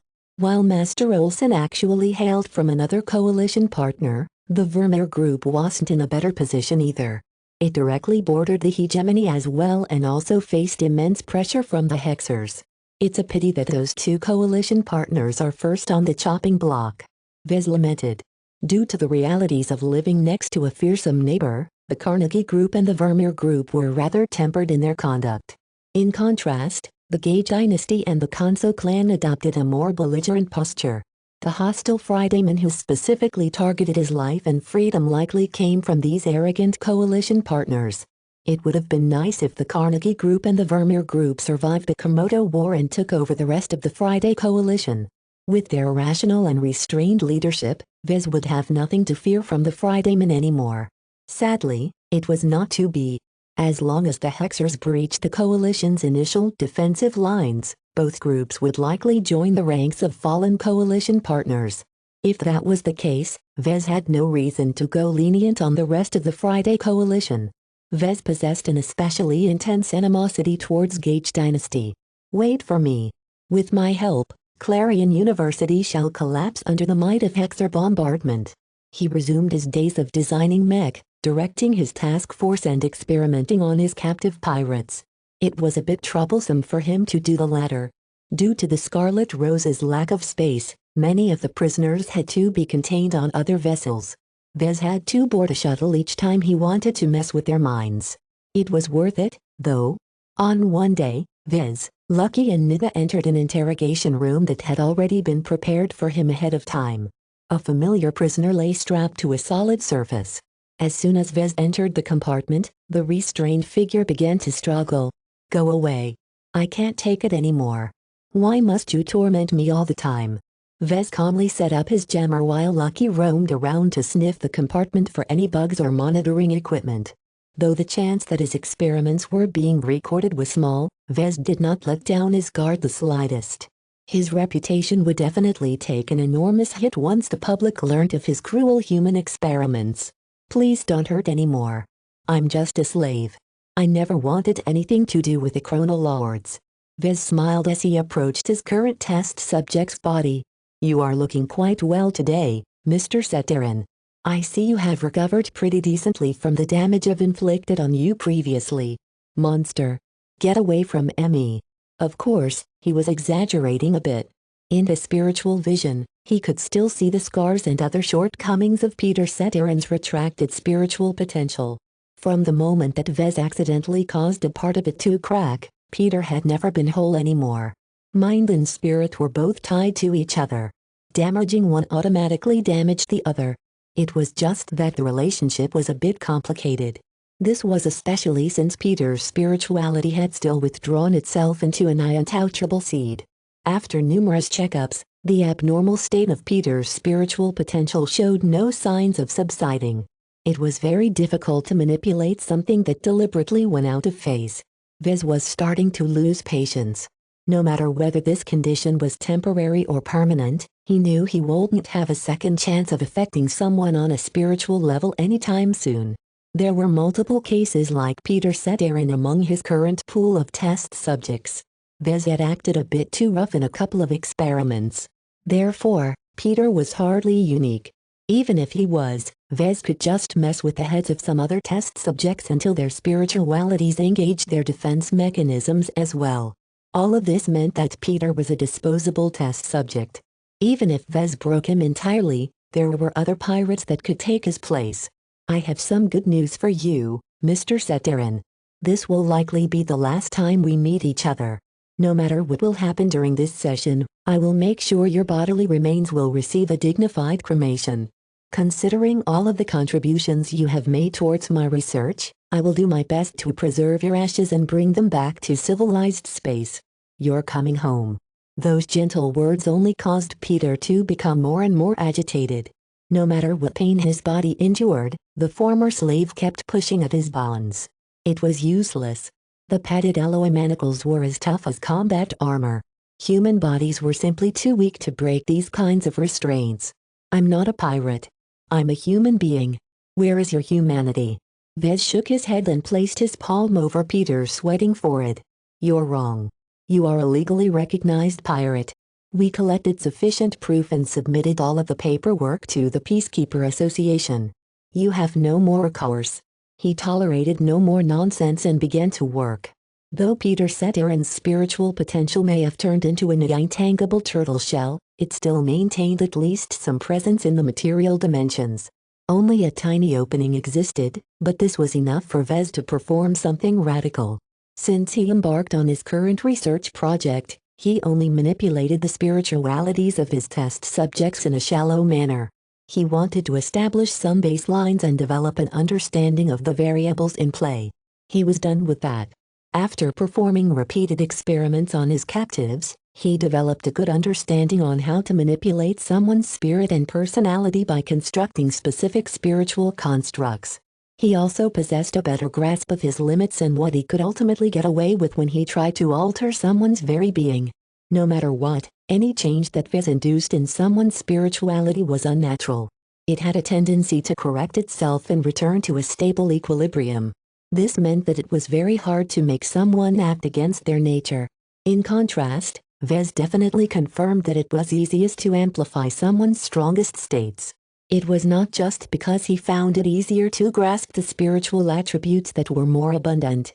What Vez found even more important was that the mind and spirit actively supported such a move. His manipulations alone did not guarantee that his alterations would stick. If the mind and spirit of his test subjects fought hard enough, they were capable of unraveling an undesired spiritual construct. It was better to indulge in someone's greatest desires and obsessions. Vez believed that strengthening someone's inclinations was the key to fostering more expert pilots in the Larkinson clan. Humans were complicated and they possessed a myriad of desires. There weren't enough mech pilots who dedicated themselves towards a specific pursuit or ideal. This only related to the focus and purity of someone's spiritual potential. There was another factor that influenced a mech pilot's advancement to a higher rank, and that was the quantity of spiritual energy. If someone's spiritual energy grew pure but remained small in quantity, then nothing would happen. The person in question simply failed to feed his spiritual potential. Right now, Vez did not possess a very good understanding of what caused it to grow. He suspected that living a rich, fulfilling life that was full of stimulation would do it, but he observed a lot of people in the clan whose spiritual potential had not grown stronger. Let's see what happens if I force the process. He held out his hand. Give me the stone. Nida stepped forward and presented a box. Vez opened it to reveal a life stone, which was pretty much a stone filled with life-attributed energy. This life-attributed energy didn't come from him. Instead, he extracted another drop of his precious high-grade life-prolonging treatment serum and separated its spiritual components from its material components. Due to its unique spiritual imprint, the largely plant-based life-attributed energy was compatible with anything. While this wasted another minute portion of an irreplaceable resource, Vez deemed this test to be worth the price. Vez needed to know what happened if he directly fed the serum's life-attributed energy to a human. While Peter kept shaking and babbling in fright, Vez steadily drew out the life-attributed energy and simply stuffed it into Peter's mind space. As soon as the foreign but extremely alluring energy fell into place, Peter's retracted spiritual potential began to exhibit some reactions. Vez became excited as Peter's feeble, damaged spirituality no longer hid in its turtle shell. It began to unfold itself and return into phase. The purpose of doing so became clear. In an instant, Peter's spiritual potential forcibly engulfed the life-attributed spiritual energy that was filled with vitality. My head. It's too hot. Even though the dose was relatively modest, the life-attributed spiritual energy was too high in quality. It immediately caused Peter's spiritual potential to balloon as it desperately attempted to digest the excessive energy it absorbed. Within a matter of seconds, Peter's spiritual potential seemed to double then triple in strength. Vez observed with great interest as he saw that the life-attributed spiritual energy not only healed all of the damage, but also induced a lot of growth. The mix of spiritual attributes remained constant, which meant that Peter's personality did not suffer from any swings. The only concern was that the growth happened so quickly that Peter's mind and spirit quickly couldn't handle the pressure. Like a balloon that continued to be pumped with air, the test subject's spiritual potential seemed to come under immense strain. Just 17 seconds after Vez introduced the foreign energy into Peter's mind, the test subject had reached his limit. Boom! Peter's head exploded just after his spirituality burst as well. Chunks of skull bone, brain tissue and other unpleasant matter splattered over Vez's body. Why do people's heads keep exploding around me? Chapter 2241 Confluence of Masters Chapter 2241 Confluence of Masters. Peter Setiran's unfortunate death revealed a lot to Vez. The serum's life-attributed energy was so potent that hardly anyone could contain it. The fact that his mother absorbed it with ease shouldn't be taken as a model. Weaker spiritual entities simply couldn't handle the excessive vitality contained within a small portion of high-quality life-attributed energy. Vez should have fed Peter with a smaller dose. Even if decreasing the quantity of life-attributed energy vastly decreased its potency and vitality due to its interconnected attributes, it was better to make some progress than induce another head explosion. Still, Vez did not quibble over one of his test subjects' death too much. While it was a bit troublesome to obtain replacements, the Nixon Gap never ran out of pirates for him to capture. At the very least, up until Peter's spiritual potential was no longer able to contain the excessive vitality, its growth proceeded very smoothly and evenly. Even without any active guidance on his part, the serum's life-attributed energy was configured in a way to foster comprehensive growth without any biases or preferences. This was good news to Vez. If he ever wanted to strengthen someone quickly, he could just provide as much life-attributed spiritual energy that the subject in question could safely contain. There was no need for Vez to do anything risky such as trying to control and direct the absorption process. What happened if he absorbed it directly?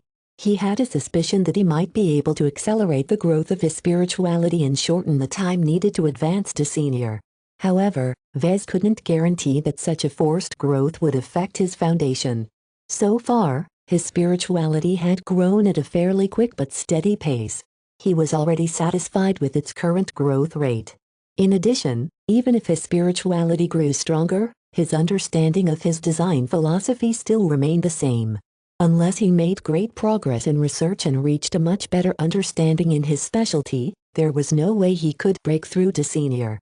That's going to take a lot of years, he muttered. If he advanced when he reached 50, then that was an impressive accomplishment. That was his current target, and so far Vez believed he was on schedule. In any case, there is no pressure as long as Gloriana doesn't advance to senior first. What interested him more was feeding the life-attributed spiritual energy to his design spirits. Some of them were weak, especially his earlier ones. Vez had long considered feeding life-attributed energy to the crystal leader in order to bring him up to par with his current standards. Life-attributed spiritual energy also possessed remarkable healing properties. Before it strengthened a spiritual entity, it first healed the wounds and other impairments.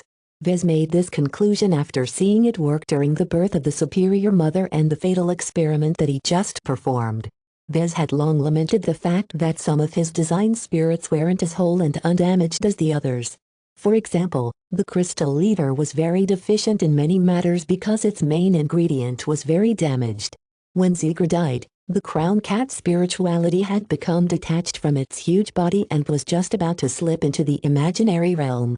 Substantial portions had already crumbled away before Vez managed to recover Zigra's still living spirit. The growth they experienced as Vez made use of them as design spirits did not heal all of the damage. It was as if they lost some of their limbs. Their natural healing processes were incapable of regenerating missing limbs. Only outside intervention could fix this damage. Vez now became hopeful that he was able to address the congenital defects of all of his design spirits. It's still too risky to try this out, Vez whispered to himself. If I somehow botch the process, I might lose a critical component that is responsible for empowering a lot of mech. Vez suddenly realized he had not made sufficient preparations in the event that one of his design spirits left their positions. What if they left? What if they became disabled? What if they died? All of the mech that depended on the design spirit in question would surely lose a lot of value. This would prove catastrophic to his reputation. He didn't have any good solutions at the moment.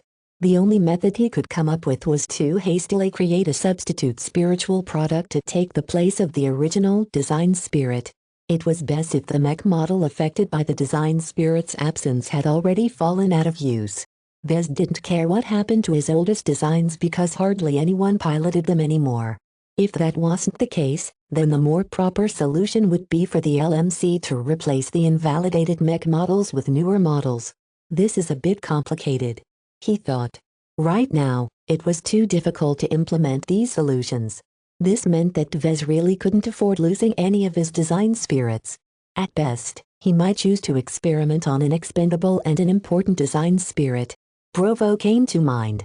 The only purpose this feeble spiritual product fulfilled was to stroke Vincent Ricklin's ego. Hey, this is actually a pretty good idea. If his attempt to strengthen it succeeded, then Vez gained another option to strengthen his design spirits. If the experiment failed and Bravo blew up, then no harm was done.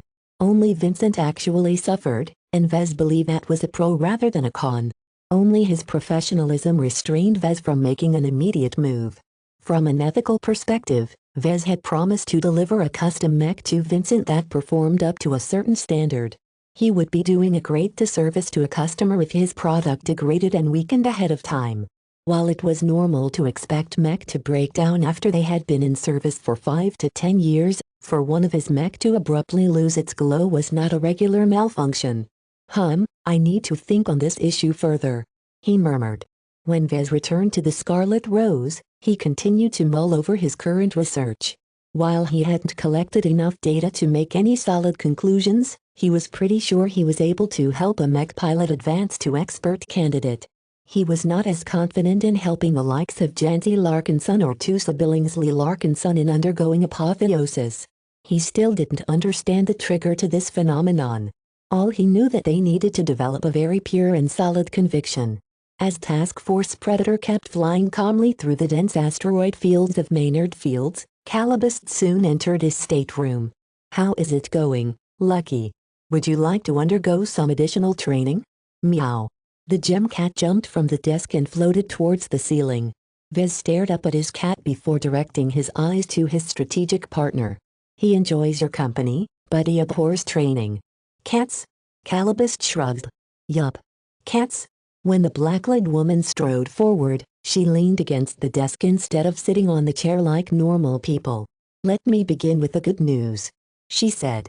"Your Blessed Squire model has finally debuted on the battlefield, and it has already taken the hegemony by storm."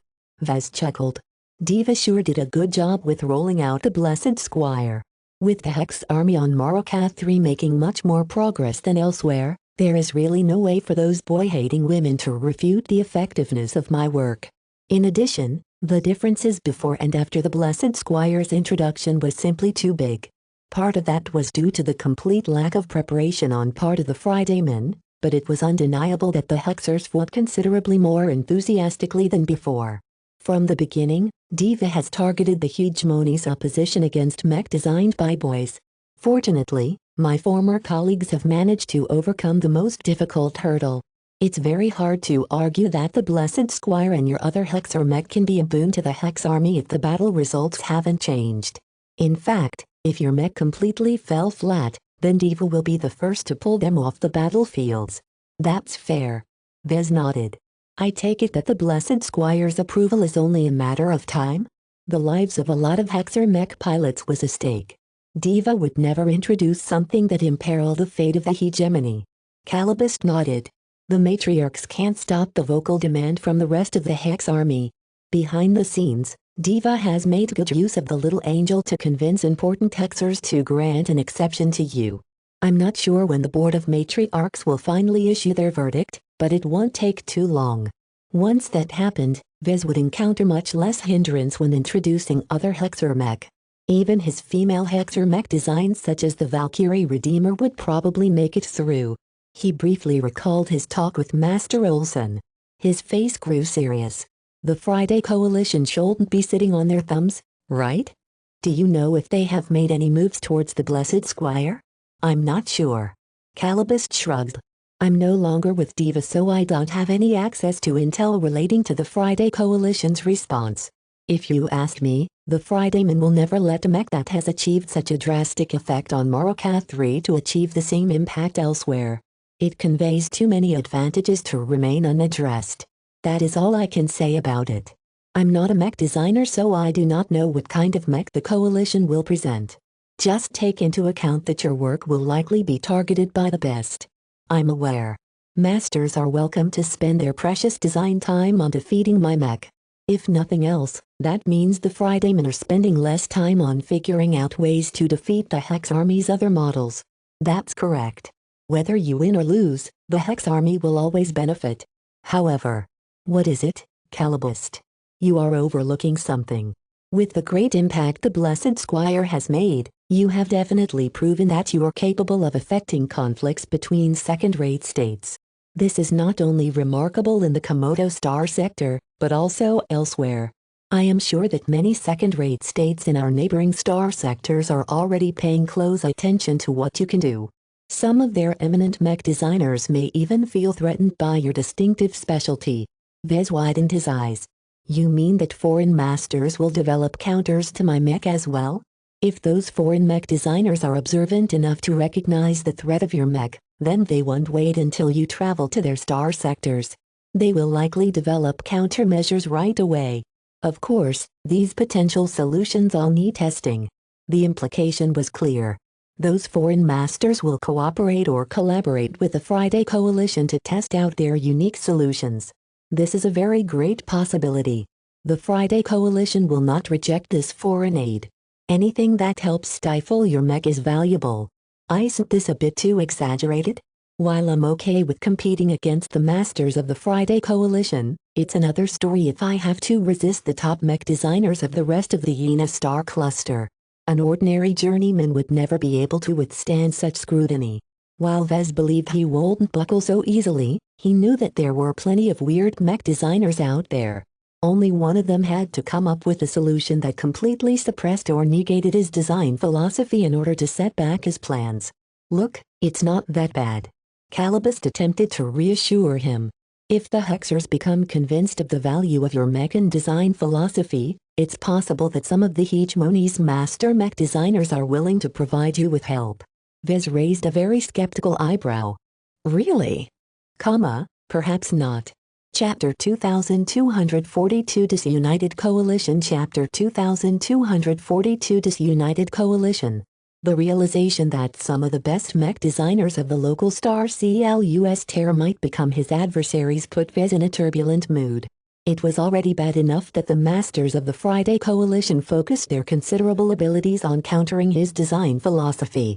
Now that he learned that notable masters and seniors from several other star sectors started gunning for his mech as well, how could Vez still maintain his composure? According to Calibust, there were several reasons why foreign masters wanted to develop a solution against his mech. Their impact on the battlefield was considerable.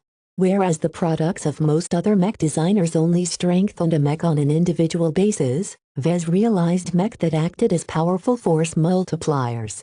In the Hex army, that meant that not just the Blessed Squire became stronger, but dozens of other mech around it performed better. What was worse was that the Fridayman mech pilots that faced the Blessed Squire performed a little worse as well. This meant that just a modest investment in a couple of Blessed Squires was enough to completely transform the battle performance of several mech companies. Even compared to other utility-oriented mech that existed to support other friendly mech, this level of improvement was too efficient. What if Vez rode on the coattails of his amazing accomplishments in the Komodo War and introduced his fearsome second-class mech in other star sectors? The old and formidable mech designers who advanced all the way to master possessed formidable intellects and grand visions towards the future. Once Vez and his remarkable design philosophy fully came to their attention, how could they possibly sit still and remain complacent? Even if Vez never intended to expand his reach to their star sectors, those masters would not assume that their states were safe. If their enemies suddenly deployed a lot of mech with glows at once, then it was too late to begin with designing counters. This partially tied into the second reason why foreign masters wanted to make a move. Of the two states vying for dominance in the Komodo star sector, one of them was fairly normal and the other one consisted of crazy female supremacists. Who would they rather want as a neighbor? Certainly not the latter. Calibust put it very succinctly. From the perspective of Vicious Mountain and Majestic Teal, an outright Hexer victory is the worst-case scenario. Even though the victorious Hexodric hegemony will need to spend a lot of time to recover from the war and digest all of its new territories, once this period of weakness has passed, the state will become incredibly formidable. With aggressive and ambitious leaders in charge, there is a significant chance the hegemony will start to intrude into other star sectors. Vez could easily imagine this outcome. Defeating the Friday Coalition would vindicate all of the Hexer matriarchs who pushed for war. The Hexers as a whole would likely develop an overinflated sense of confidence in themselves and eagerly push to continue their expansion. Compared to the threat of the Hexodric hegemony, foreign states vastly prefer to see the Friday Coalition win. She continued. The state is a friendly and open trading partner that doesn't discriminate against anyone. What is even better is that the coalition is what its name says it is, a conglomeration of different powers with their own separate identities. I see what you are getting at. Vez made another realization. The Friday Coalition only came together in order to resist the overwhelming might of the Hexadric hegemony. Once their greatest enemy is eliminated, there is no acute threat to bind them together anymore. Only the faint threat from Vicious Mountain and Majestic Teal might ensure that the coalition will exist, but the alliances between partners will certainly become frayed. Having interacted with several Fridaymen in the past, Vez knew that they considered themselves citizens of the Gage dynasty or Carnegie Group first. The label of Fridayman came second. Internal tensions between the coalition partners would certainly exacerbate after winning the Komodo War. The division of territories that used to belong to the hegemony would likely cause every partner to develop a lot of acrimony against each other. Calibust laid out a pessimistic scenario. The Friday Coalition's inherent division and disunity is something that foreign states very much like to see. The coalition partners would have no energy to cast their ambitions to other star sectors, as they are fully invested in competing against each other. Perhaps the coalition might even break up as every partner turns into an independent state. At that point, the newly declared states such as the Kansu clan or the Vanguard group may still have the strength to call themselves a second-rate state, but their ability to project power would sink to the bottom. This was similar to the chaotic situation of second-rate states in Majestic Teal. There were many second-rate states there, but none of them equaled the mighty Garland Empire of Vicious Mountain. Instead of doing something sensible such as uniting together, the top powers of Majestic Teal mostly played games against each other. The collapse of the coalition will make it easier for an ambitious foreign state such as the Garland Empire to invade the Komodo Star Sector. Vez observed. Right. While the Garland Empire is embroiled in its own problems and doesn't have that much energy to invade other star sectors, it will be different if the Komodo Star Sector becomes too weak. Every warlord and faction in Vicious Mountain will definitely agree to set aside their rivalries in favor of pouncing on a weak but juicy prey. What makes you think the Friday Coalition will follow this trajectory? Vez asked in doubt. Surely the leaders of the coalition partners should know that they still need to present a united front against external enemies. The hegemony is the closest but not their only danger. Calibust smirked and twirled her hair with her fingers. You'd be surprised at how short-sighted and selfish people can be. The leaders entrusted with responsibility do not always exercise their duties on behalf of their constituents. Many times, they can't resist the temptation to abuse their power for personal gain, even if it comes at the expense of the people who trust them to act responsibly. I'm already familiar with the agency problem. However, I find it hard to imagine that the leaders of the coalition are stupid enough to risk weakening their strongest guarantee of safety in order to compete for minor benefits for their own power base. Greed can lead straight to ruination if you allow others to take everything away. You're right, Vez. Normally, the leaders of the Friday Coalition should have the prudence to know their limits. From the lens of the agency problem, these higher-ups do not want to collapse the system that enriched them. They will make sure to find a state of balance where they can fill their pockets as much as possible without pushing them over the edge of a cliff. Calibust briefly chuckled. However, what if an outsider sneaks up from behind and gives them a push? Vez realized the danger of this scenario. Divide and conquer, kid. It's one of the oldest tricks in the book. She remarked. The Friday Coalition is made up of 6 different partners, of which the Gage dynasty and the Kansu clan is quite powerful. If the Friday Coalition ever wins the war, Gage and Kansu will definitely retain the most strength. The Vermeer Group and Carnegie Group used to exist as middleweight partners, but after suffering so many Hexer offensives, their strength will drop considerably. As for the Vanguard Group and the Puffer clan, the 2 coalition partners have already been in decline for a very long time. Vez imagined the situation in the event the Friday Coalition won the Komodo War. Gage and Kansu would definitely retain a lot of military and economic power. In contrast, Vermeer and Carnegie would likely join the ranks of Vanguard and Puffer as weakened coalition partners. Even if the 4 weaklings of the coalitions banded together, they might still not be able to overcome the collective might of Gage and Kansu. What if the 2 giants decided to swallow the 4 weaklings? Depending on how much damage Vermeer and Carnegie suffered, this scenario might very well unfold immediately after defeating the Hexers. If the leaders of the 2 giants truly wanted to enact this plan, then it was not in their interests to allow the Friday Coalition to crush the Hexadric hegemony.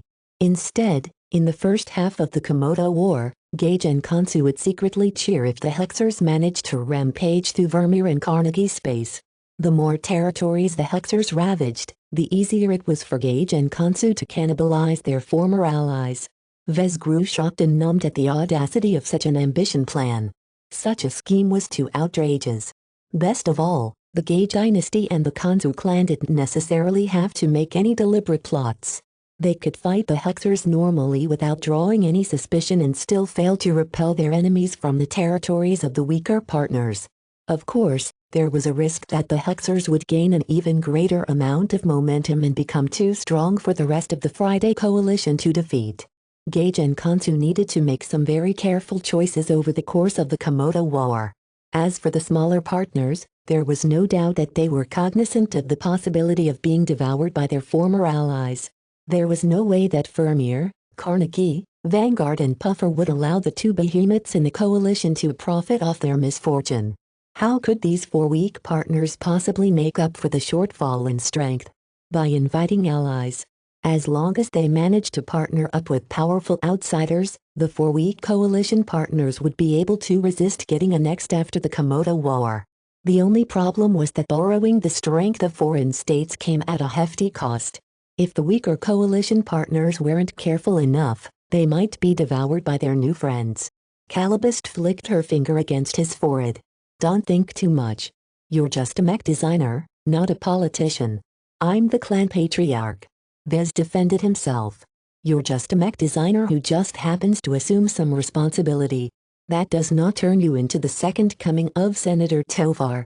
Calibist corrected. The people in charge of the Friday Coalition aren't blind to all of these considerations. It's just that there are no good options sometimes. Even if it's dangerous for the Fridaymen to ally themselves with foreigners, the threat of Hexer conquest is a more acute threat. We'll see how the war unfolds in the coming months and years. As for you, just concentrate on designing your mech. This was politics and statesmanship on a grander scale. The current Larkinson clan was simply too inconsequential to become one of the main players. Only Vez was able to exert a bit of influence over these events due to the considerable effectiveness of his mech. Chapter 2243 Beneficial Competition Chapter 2243 Beneficial Competition. He had to admit that Calibist opened his eyes to the greater considerations of the Komodo War. The process and outcome of the war not only affected the locals, but also their neighbors. With so many interests mingling and colliding with each other, it took someone much more adept in politics to make sense of this murky swamp. At his level, Vez could only look out for himself and the Larkinson clan while trying his best to give the Hexadric hegemony a leg up. There was only so much his unique mech could do to swing the geopolitical situation. He eventually shrugged. Whatever. I'll just do what I can from my corner. Even if the Fridaymen call upon their allies, the Hexers won't overlook this possibility. The Fridaymen had always been better at diplomacy than their Hexer counterparts. Vez found it a bit distressing that the Hexers never adopted a friendlier face towards outsiders. Instead, the Hexers always sneered or condescended the way that every other state aside from their own treated men as equals to women. Even if forging a couple of allies was in their best interest, the female supremacists simply couldn't get past their dogma in order to present a friendlier image of themselves. Goddamn bigots. Vez quietly cursed. Why are you making it hard for me to ensure my mother's continued existence? If any foreigners wanted to meddle in the Komodo War and lend a hand to the Friday Coalition, Vez would definitely add their names to his list. Whether he would follow up on them and teach them a lesson depended on the circumstances. From a mech designer's perspective, competition was a natural process to their profession. No mech designer sold mech in isolation. Each successful product merited at least some response from the designers of competing mech models. Therefore, it was not particularly wrong for foreign mech designers to develop mech that targeted his own work. No mech designer would experience much pressure to improve and push their limits if they did not feel the need to go through all of that trouble. Vez immediately felt the difference. Ever since he resumed working on his projects, he forced himself to work much harder. The urgency of the situation and the importance of delivering products that could withstand the upcoming competition caused him to neglect his other priorities in favor of focusing fully on progressing his mech designs. Fortunately, he was not the only one who became fired up. When Vez shared his understanding of the competition they faced, Gloriana became eager to see how her mech compared against the machines that their adversaries came up with. As someone who constantly pursued perfection, there was no better lesson to learn from than failure. "I don't mind Fridayman Masters picking my finished work apart," her physical projection calmly stated during one of their private design sessions. "I am not blind to my inadequacies. There is no reason for me to feel that I am the best mech designer when I'm only a journeyman." Obtaining the personal tutelage of a master mech designer is one of the most difficult forms of assistance that mech designers can obtain. Even I failed to get apprenticed to a master from the hegemony. Now, there are dozens, if not more masters emerging out of the woodwork who plan to teach us a lesson. Both of them were of the same mind, it seemed.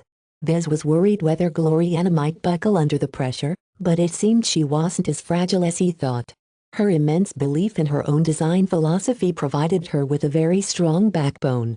As a result, neither became depressed. Instead of looking at this development as a threat, they instead preferred to see it as an opportunity.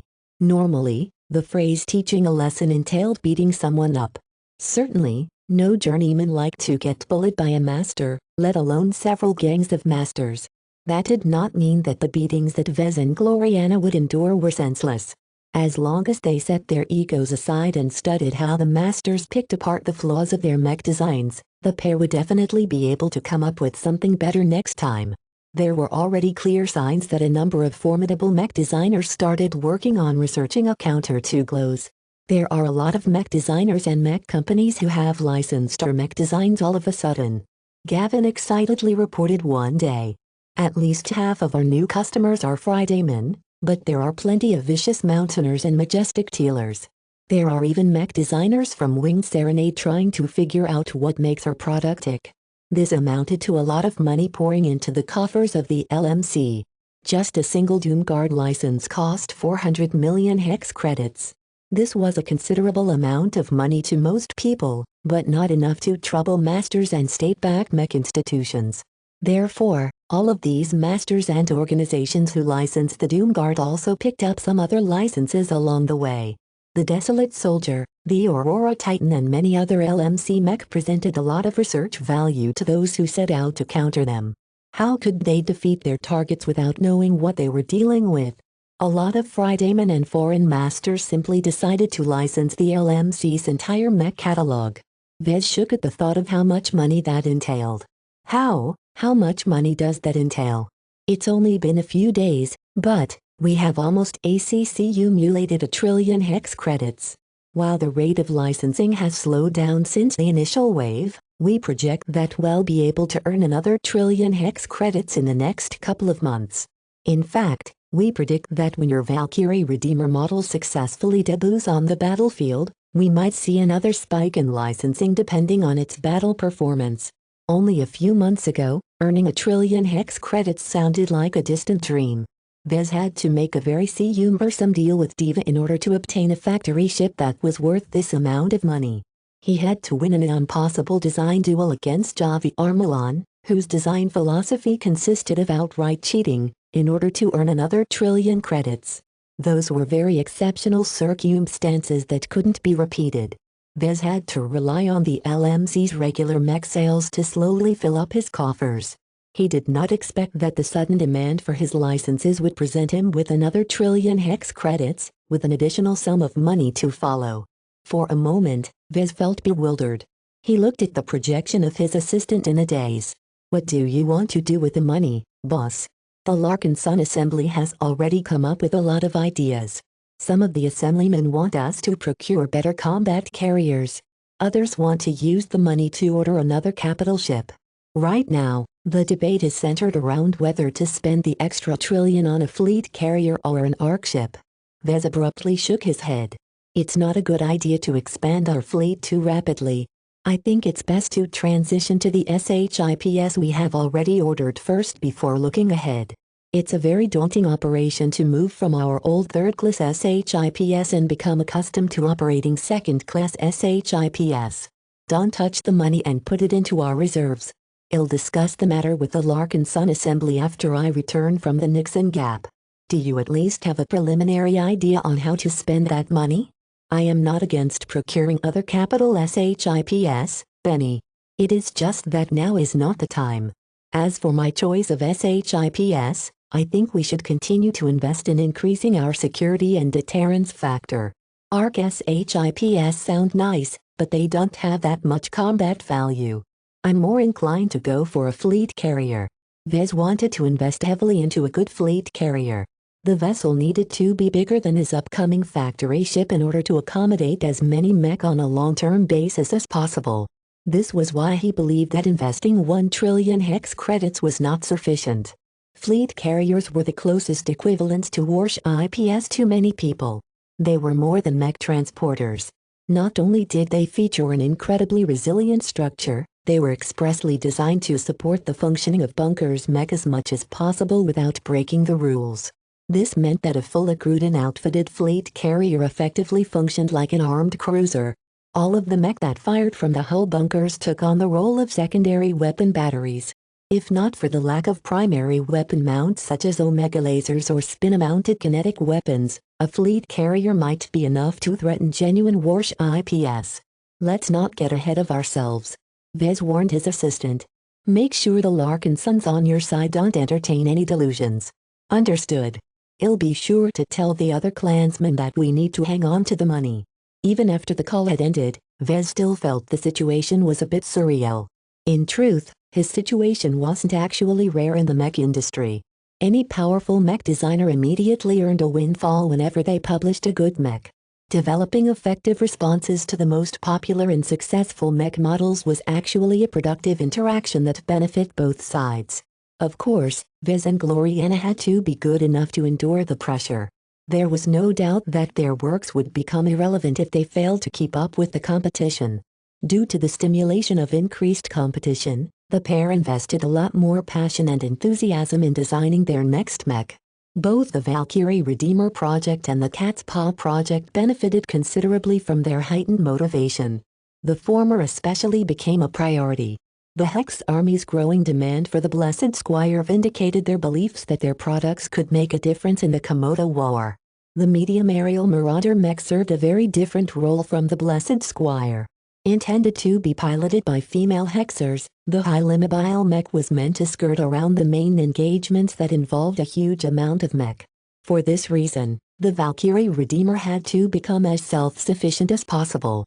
It had to be versatile enough to fend off a variety of threats while being able to run away from opponents that were too strong to defeat.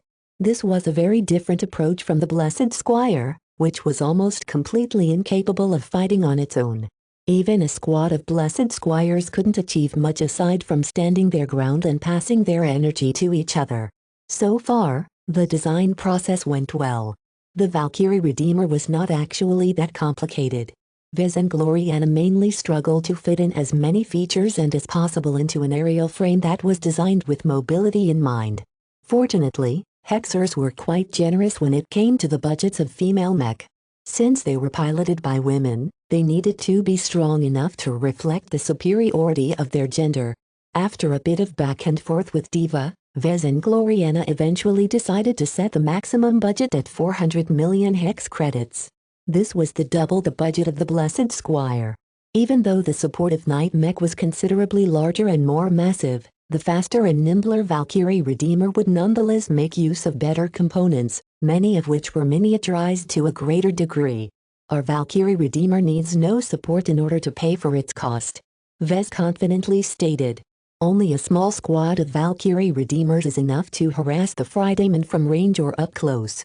A small problem soon arose after their design project advanced past a certain stage. While there wasn't much of a problem to arm their Valkyrie Redeemer with a pulse submachine gun, integrating its spear and shield combination was another matter. Chapter 2244 Light Cavalry Chapter 2244 Light Cavalry Pairing the soaring Valkyrie Redeemer with a submachine gun granted the mech sufficient ranged firepower against opponents at medium range. Submachine guns, which were light enough to be wielded by a single mech arm if necessary, weren't known for their accuracy. Even though there was a lot of overlap these days, the mech industry still maintained a conscious distinction between various ranged weapon types. In general, rifles were quite effective at different ranges. They worked best at medium range but did not become useless at longer or shorter ranges. Submachine guns didn't have to cover so much ground. In exchange for increasing their firing rate and decreasing the burden onto the mech, this class of weapons straightforwardly sacrificed long-ranged firepower in favor of increasing their effectiveness at shorter ranges. Their fairly constructed weapon frames made them very suitable for mech that did not wish to lug around a big and cumbersome weapon. While the weapon lacked punch, this was a worthwhile trade-off to make. The Valkyrie Redeemer's ranged capabilities mainly served to give the mech some teeth against distant targets. In general, the mech pilots of the Marauder mech could opt to harass their opponents at range or close in for an allied charge. The latter option entailed a lot of risk. The female hexers would have to confront their enemies head-on. If they bit off more than they chewed, then it was quite dangerous to disengage and fly away. Therefore, the submachine gun played an important role in keeping the Valkyrie Redeemer relevant. Its firepower might be low, but the mech would not have to expose itself to a lot of danger to pressure their targets. Overall, a low burden imposed by the submachine gun meant the Valkyrie Redeemer possessed plenty of capacity to strengthen its melee combat capabilities. Since the Valkyrie Redeemer was an offensive mech, Vez and Gloriana had to make sure that it possessed enough power to defeat enemy mech. Gloriana summed their objective. Different from skirmisher mech, Marauder mech are designed to confront their enemies head-on. The main challenge is that the latter mech type is plainly not good at defense. We have to combine its mobility and defensive power in a way that allows our Valkyrie Redeemer to fulfill its purpose while keeping it alive. Ordinary light mech relied on their exceptional speed and evasion to avoid getting hit. One of the problems that the pair struggled with was that the Valkyrie Redeemer's size and mass put it firmly in the medium mech category. Even if it was on the lighter end of the medium weight class, the Valkyrie Redeemer was simply too sluggish to zip around like a nimble wasp. Its forward acceleration and top speed was rather respectable, but its lateral acceleration and reaction speed was not as good. Compared to other medium mech, this was still a respectable level of performance, but the Valkyrie Redeemer would never be able to outrun or outdance a genuine light mech. This is why we paired this mech design with a shield. Gloriana pointed out. The shield doesn't have to be as big or cumbersome as a night mech tower shield. As long as its material composition is good enough, it will hold up against a fair amount of attacks the Valkyrie Redeemer is unable to dodge. Vez nodded in agreement. I don't have much of a problem with that. It will be fairly costly for the Hex army to replace or repair the spent shields after every sortie, but it's better than losing an entire mech. The Valkyrie Redeemer cost twice as much as a Blessed Squire, after all. It was very easy to destroy a lot of value if the Fridayman managed to take this relatively fragile mech down. Of course, calling the mech fragile was only a relative description. Its thin, lightweight armor plating was still very tough. Due to the mech penchant for charges, Vez and Gloriana made sure to strengthen the internal structure along with the exterior. Not only that, they made sure the mech was capable of enduring and absorbing a certain amount of shock. Yet there was only so much the armor could withstand attacks. The cost of improving the mech defensive capabilities rose exponentially higher the further they progressed. There was no way 400 million hex credits could afford the kind of armor systems that were used in some of the premier hex or offensive mech models. Vez and Gloriana both began to theorize and simulate their options. Eventually, they came to an agreement that it was best for the mech to launch a single overwhelming attack before retreating immediately afterwards. It doesn't make much sense to turn the Valkyrie Redeemer into a duelist or a brawler. Gloriana shook her head. Compared to conventional offensive mech, its relatively light armor means it can't exchange a lot of blows. The moment the Valkyrie Redeemer reaches its targets, it will likely lose most of its speed. The mech becomes very vulnerable to counterattacks at this stage. The safest condition for the Valkyrie Redeemer was if it flew low in the air. This allowed the Marauder mech to maximize its speed, provide it with a good view, remain out of range of landbound melee mech and make it elusive enough to evade most hits from range. To put it in simpler terms, the Valkyrie Redeemer was safer in the air than on the ground. Landing its feet on a solid surface meant danger, as any landbound mech could take the relatively fragile mech down. That said, the Valkyrie Redeemer wasn't safe in the air either. If it flew too high, it would just make it easier for ranged mechs spread across the battlefield to fire straight at the Marauder mech. This was why it was best for the mech to fly at extremely high altitudes or fairly low above the ground. Against aerial opponents, the Valkyrie Redeemer was already capable of holding its own. Its submachine gun posed a serious threat against any nimble light mech, while its spear and shield combination provided the Marauder mech with enough close-ranged capabilities to outfight most aerial mech at point-blank range. It's the enemy landbound mech that posed the greatest threat to the Valkyrie Redeemer, Vez stated as he studied the projection of the incomplete design. Friedemann mech that aren't designed to fly aren't burdened with cumbersome flight systems. Their offense and defense is always considerably better than mech with wings. It's a really poor idea to pit a hawk against a wolf. The latter was superior in almost every front except for flight ability. While the Friday Coalition boasted plenty of multi-environment mech, they still relied a lot on mech that specialized in landbound combat. Entire mech regiments and mech divisions existed solely to put up the best possible fight on land. Maraka 3 showcased the great ability of the Opal Tridents to draw out the wrathful doves into a grueling battle of attrition with the help of its hardy and resilient landbound mech. Vez even admired many of those mech. Some of the models were used throughout the entire Fortune Legion while other models were specific to the Opal Tridents or individual mech regiments. Regardless of their ownership, the Friday Coalition's military mech designs were very good despite their great variety. Since his blessed squire, Valkyrie Redeemer and other upcoming Hexer mech were meant to confront these Friedemann mech, Vez and Gloriana needed to make sure their mech could keep up in terms of performance. Generally, we need to work together with specialists in melee combat and employ a considerable number of design teams in order to optimize the upfront combat capabilities of the Valkyrie Redeemer. Gloriana noted. That was impractical to their current situation. The assistant mech designers they hired so far were only qualified to work on their minor design projects. As for working alongside competent mech designers who specialized in melee combat, which Hexer would possibly cooperate with a male mech designer? Vez seriously doubted whether any Hexer senior or master was capable of treating a boy like him as an equal partner. Soliciting the help of non-Hexers was not on the table. Every Hexer mech design commissioned by Diva involved a lot of confidential and exclusive tech and components. In short, making their Marauder mech good at upfront combat was not a viable option. This was why they fully committed the Valkyrie Redeemer melee options to delivering a single overwhelming strike before quickly moving on. In that regard, the mech partially took on the role of a Lancer mech. Vez rubbed his smooth-shaven chin in thought. This is fine, but the Valkyrie Redeemer doesn't perform as well as a specialized Lancer mech.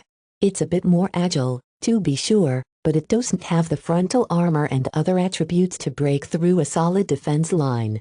The Valkyrie Redeemer doesn't have to take on such a tough target, Vez. The Bright Warriors in their Lancer configurations have done an admirable job with charging straight through formations of pirate mech, but the disparity between the Larkin Sun clan and the typical pirate group is massive. That's not the case in the Komodo War. I hate to admit it, but the mech of the Coalition are just as good as the mech of the Hegemony. Of course, in her opinion, Hexer mech were always better than their Friedemann equivalent. Regardless, she was right. True Lancer mech played the role of heavy cavalry. They were built solely to accelerate forward and build up a considerable amount of momentum. Their main objective was to punch through vulnerable enemy formations and open up gaps to be exploited by other elements. This did not fit the Valkyrie Redeemer's battle profile. If this Marauder mech attempted to charge straight into a defensive line, then it was highly likely that it would be attacked on all sides once it delivered its charge. The more enemies it faced, the greater its disadvantage. Ideally, the mech adopted the role of light cavalry.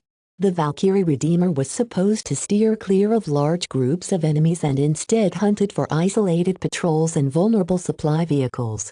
If their Marauder mech was just supposed to fulfill a flanking role, then Vez believed that it didn't need to be as powerful as a genuine Lancer mech. Once they finalized this decision, the pair optimized the mech structure and weapon handling to enable it to deliver a swift and decent charge, especially when it descended from above. This was quite difficult. Vez needed to pair the mech with a fairly long lance that was quite strong but heavy in order to endure successive powerful charges. Designing a mech designed to charge enemies from above caused Vez to recall one of his older works. Gloriana noticed his distraction.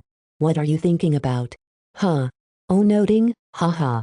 For some reason, Vez thought back on one of his more eccentric mech designs.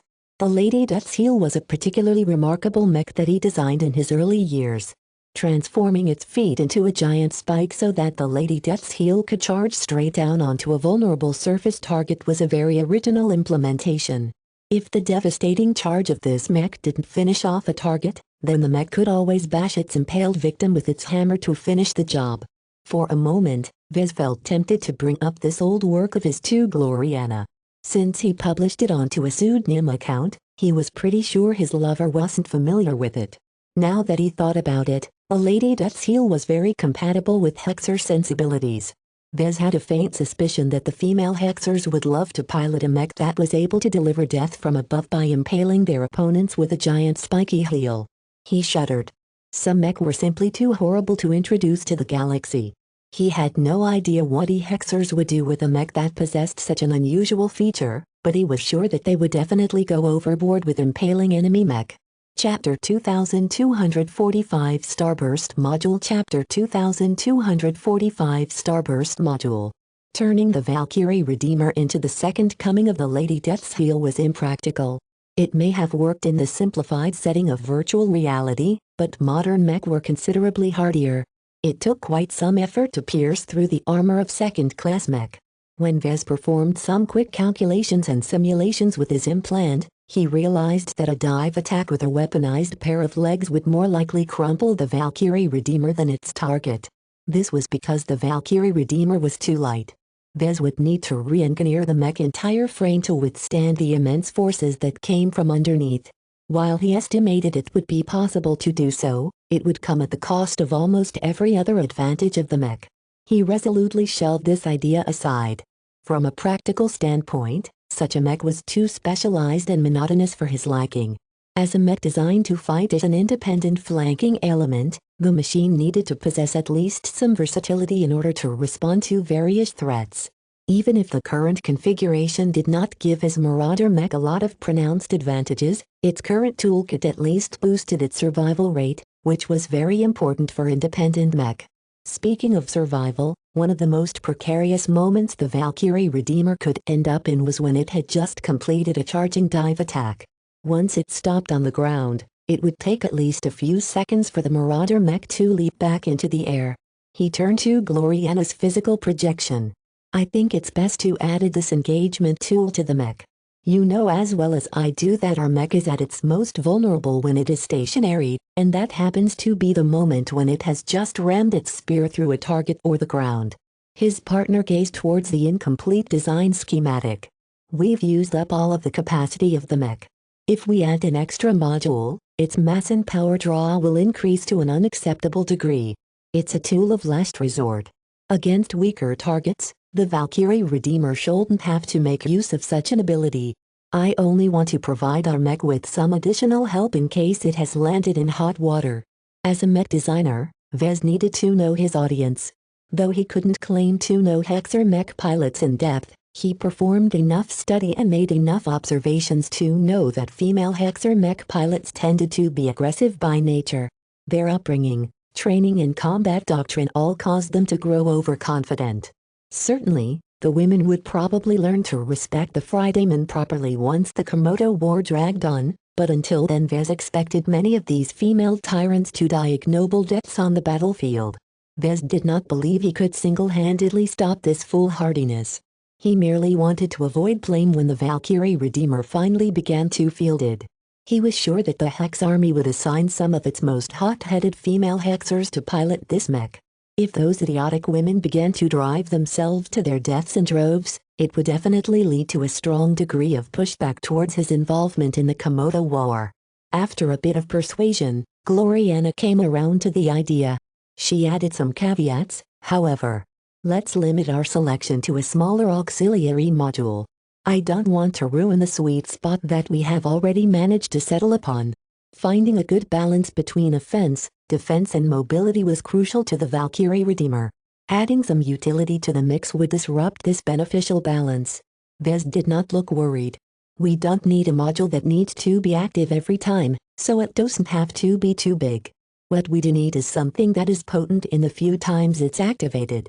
This is a life-saving tool that needs to work in the most dangerous moments. We'll have to find something that is based on cartridges. The endurance and energy efficiency of our mech is not that great, and the value of our mech will drop considerably if its effective deployment time is lowered even further. Independent flanking mech were designed to roam in the sides and outskirts of an active war zone. They needed to remain in the field for at least several hours to half a day in order to be worthwhile. Vez and Gloriana proceeded to search through the Hex Army's internal mech catalog. Though they did not have access to the full range of exclusive Hexer components, a list of auxiliary components provided them with sufficient options. The pair eventually settled on the Starburst STC-343XZ. Art model name aside, the Starburst was a disengagement module that worked similar to a flashbang and a smoke bomb. Upon activating it, the Starburst released a strong but short-ranged ECM pulse around the mech. At the same time, it also released a burst of short-duration interference particles. Due to its small size and capacity, the Starburst was only effective for an instant, and its disruptive effects only worked at short range. It was only effective on land and would not do much in aerial clashes. This was sufficient.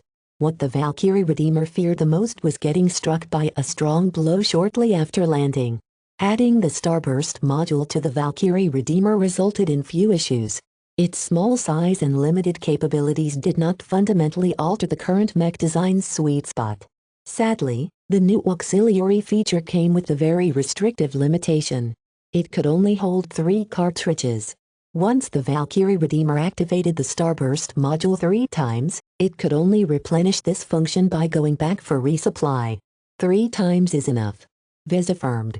If the Valkyrie Redeemer had to activate the Starburst 3 times, its energy reserve should have probably dipped considerably. Without sufficient energy, the mech wouldn't be able to fly much longer. There was no cooldown to the Starburst module either. If the Valkyrie Redeemer just needed to obtain some extra assurances, it could just activate this function once. If the Marauder mech happened to land straight into a prepared ambush or something, then the mech pilot could always expend all 3 cartridges at once, thereby producing an incredibly bright and confusing spectacle. There was another downside to the Starburst module, though. Since much of its effectiveness depended on consumable cartridges, their cost was considerable. Each activation of the Starburst module consumed a considerable amount of hex credits, though the exact cost varied depending on where it was produced. Supplying them to the front was another issue.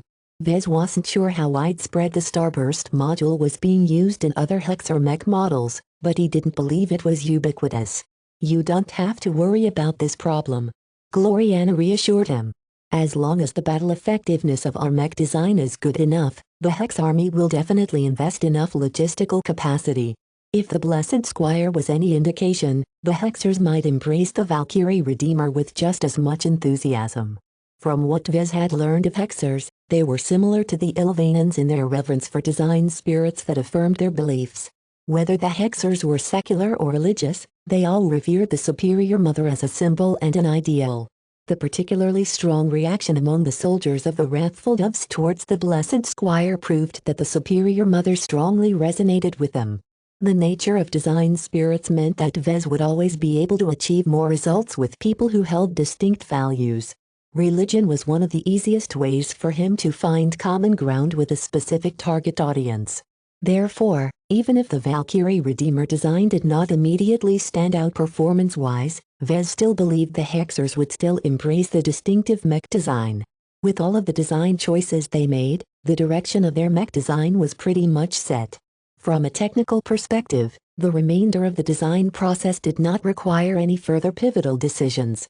Vez and Gloriana could pretty work on it on autopilot as they only needed to solve the smaller, more immediate problems. At this stage of the design project, the Valkyrie Redeemer acquired enough of a spiritual foundation for Vez to mold some spiritual constructs. He grinned. The experiments he performed on his test subjects vastly expanded his understanding of spirituality and spiritual constructs. He gained a lot of clarity on how spiritual energy behaved, and he discovered many useful interactions that produced specific effects. Even though the spiritual foundation of a mech design was different from the spirituality of a living human, they were based on the same building blocks. Plenty of time had passed since the start of the Valkyrie Redeemer project for Vez to come up with some good ideas on how to develop its triggered abilities. Though Vez wanted to discuss them with Gloriana, he was very reluctant to do so through the Dark Break module. He would definitely reveal too many secrets to Master Willix and the MTA if he began to mention anything about spiritual engineering. Fortunately, Gloriana understood him quite well. He only had to give her a slightly meaningful look for her to respond with a trusting smile. They did not need to exchange any words. With Gloriana concentrating on integrating and perfecting the technical elements of the mech design, Vez proceeded to manipulate the Valkyrie Redeemer's spiritual foundation with an open mind. All of this was still new to him. What troubled him most was that there wasn't a convenient way to test his implementations until the prototype phase. The mathematical models that supported the virtual simulations were only able to calculate defined variables. Against something that was as obscure and unknown as triggered abilities, not even Vez could come up with an accurate mathematical model. He still hadn't developed a sufficient theoretical foundation of spirituality. Even so, it was not as if he had been doing anything different in his previous designs. He usually possessed enough confidence that his spiritual implementations would work out as expected. It was just that the stakes were very high and the uncertainty was greater than usual. He could not afford to botch his additions. They played such a key role to the battle performance of the Valkyrie Redeemer that their absence would instantly cause the mech to lose 10 to 20% of its value. As Vez initially envisioned, he added the Marked for Death ability first. The implementation of it was fairly simple. Instead of radiating the mech glow around it like a sphere, the ability sought to concentrate this output and turn a blazing sun into a concentrated laser.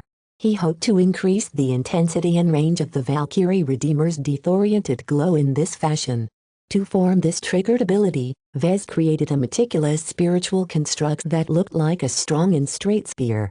He molded its surface and proportions in order to create a specific impression of a thrown spear that would spell death to anyone who had been struck with its tip.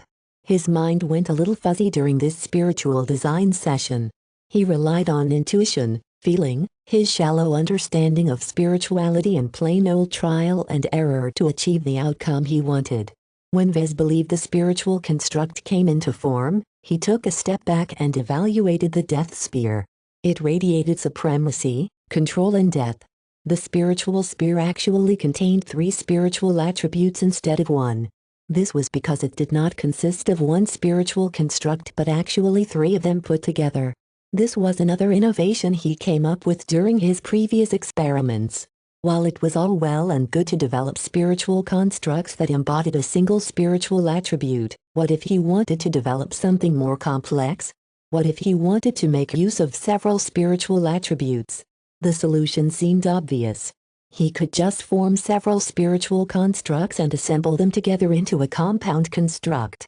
The result this time was a spear tip that represented death, a shaft that contained supremacy and a grip that embodied control. With 3 of them combined, Vez believed he nailed the first triggered ability of the Valkyrie Redeemer. Chapter 2246 Hihi. Chapter 2246 Hihi. Combining several spiritual constructs with different properties together was a basic application of spiritual engineering. Since physical objects consisted of different materials, why shouldn't spiritual objects be the same? This was a very simple feat of engineering, yet it wasn't as clear-cut as it seemed with regards to spiritual engineering. When Vez concentrated his mind and steadied the grand dynamo that churned out lots of spiritual energy in his mind, He was amazed at how it consisted of one seamless construct. Despite its apparent simplicity, it was nonetheless capable of performing many different functions. The spiritual engineering principles used in the creation of the Grand Dynamo were obviously much more sophisticated than what he came up with. Vez had barely come any closer to deciphering its mechanisms from when he initially obtained this reward. It was like comparing the wall painting of cavemen to a vivid, modern projected image. Well, I have to start somewhere. He sighed. He did not think his implementation was weak or ineffective. It may be rough, but its relatively simplicity meant that there were fewer ways it could go wrong. Vez had a good feeling about the Death Spear when he observed it with his spiritual senses. The only downside was that the compound spiritual construct already took up a considerable amount of real estate. While he could have used spiritual energy to form the Death Spear, Vez wanted to beef it up in order to resist any attempts at weakening the Valkyrie Redeemer's most important spiritual tool. The Marked for Death ability not only allowed the Valkyrie Redeemer to stand out from other aerial flanker and harasser machines, but considerably increased the success rate of an allied dive attack. Vez made sure to emphasize 3 different aspects in the formation of the Death Spear. First, it had to induce a sense of imminent death against the target. Second, it had to provide the mech pilot with enough control to affect the right target. Third, the suppressive glow had to be strong enough to resist any interference and overcome any hindrances. Vez looked forward to seeing whether he attained all 3 goals once the project proceeded to the prototype testing phase. There's still room for another ability, he thought. Inducing the terror of death in someone augmented the offensive capabilities of his mech. There was no need for him to strengthen it further. What Vez sought to do instead was to enhance the survival of the mech. Even if it was a medium mech, the Valkyrie Redeemer could not take a lot of hits. This was one of its biggest shortcomings and something that concerned him quite often whenever he worked on the design. The problem was that the Death Spear already took up quite a lot of spiritual capacity. The spiritual foundation of a mech could only support a limited amount of spiritual constructs before starting to lose too much strength. Going any further would be no different from trying to build a castle above a couple of wooden twigs. The entire layout was liable to collapse. He couldn't create something as strong as the Death Spear, but he didn't need to in his opinion. Ever since he and his partner added the Starburst module to the Valkyrie Redeemer, Vez mulled over whether he should add a spiritual dimension to this disengagement tool. The strong but localized ECM pulse along with the spontaneous release of disruptive energy particles were mainly targeted towards confusing various sensors. Each activation momentarily overwhelmed various kinds of optical sensors, heat sensors, acoustic sensors and so on, thereby preventing the enemies of the Valkyrie Redeemer to track its subsequent movements for at least a second. However, the Starburst module possessed a fatal flaw that caused the Hex Army to limit its implementation. It did not disturb a prepared and well-trained opponent. Mech were controlled by humans. The Starburst module only confused the former, but not the latter. Certainly, if the enemy mech pilots did not anticipate getting hit by a burst of disruption, they would probably grow muddled for a moment, giving the Valkyrie Redeemer ample time to escape. Yet Vez did not believe that the Fridayman would remain ignorant for long. With the Blessed Squire making such a huge impact on both sides, he believed the Valkyrie Redeemer would definitely attract a lot of attention. It would be quite bad if the Fridayman mech pilot studied the Valkyrie Redeemer's properties and memorized how to fight the Marauder mech. Against elite and prepared enemy mech pilots, they could just shield their sensors beforehand or simply let them get blinded while launching their attacks blindly. In such a critical situation, a triggered ability which allowed the Valkyrie Redeemer to induce a spiritual shock to nearby enemies could be a lifesaver. Living through several successive mastery experiences provided him with a deep understanding of the importance of rhythm and focus. Disrupting them with a sharp spiritual shock was enough to make enemy mech pilots pause, and at a crucial timing this was enough to allow the Valkyrie Redeemer to retreat unscathed. When it came to triggered abilities, Vez had learned that symbolism and intent mattered the most. The constructs he shaped carried his touch, and therefore his framework on how they were supposed to work. To put it simpler, as long as Vez believed something would happen, a well-designed construct would do its best to make it happen. Of course, it wasn't as simple as he sounded. There were many nuances and unknown variables at play that Vez did not fully grasp. He could only resort to trial and effort to come up with a viable spiritual construct. He initially started to form a spiritual construct in the form of a bomb or an explosive. However, Vez did not wish to risk the construct blowing up and dealing damage to the Valkyrie Redeemer's spiritual foundation. He experimented with other constructs before he settled on creating a traditional bell. As long as the bell rang once, the spiritual construct released a pulsing wave that was supposed to shock anyone within the range of the Valkyrie Redeemer's glow. The soul bell consisted of two spiritual constructs. The main body was filled with death attributes in order to induce fear, while the clapper that was responsible for ringing the bell compressed the active effect in a pulsing wave.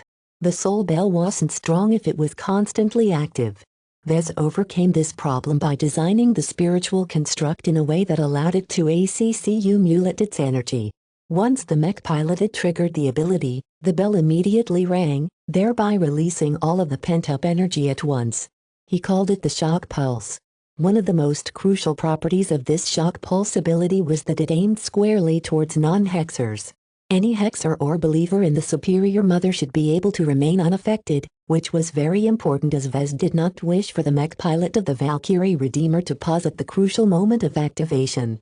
Vez hoped that this implementation was sufficient to disrupt any nearby enemy. The Valkyrie Redeemer would be able to activate this ability to facilitate its retreat as well as its advance. The mech doesn't necessarily have to leap back into the air. It can also perform a follow-up attack.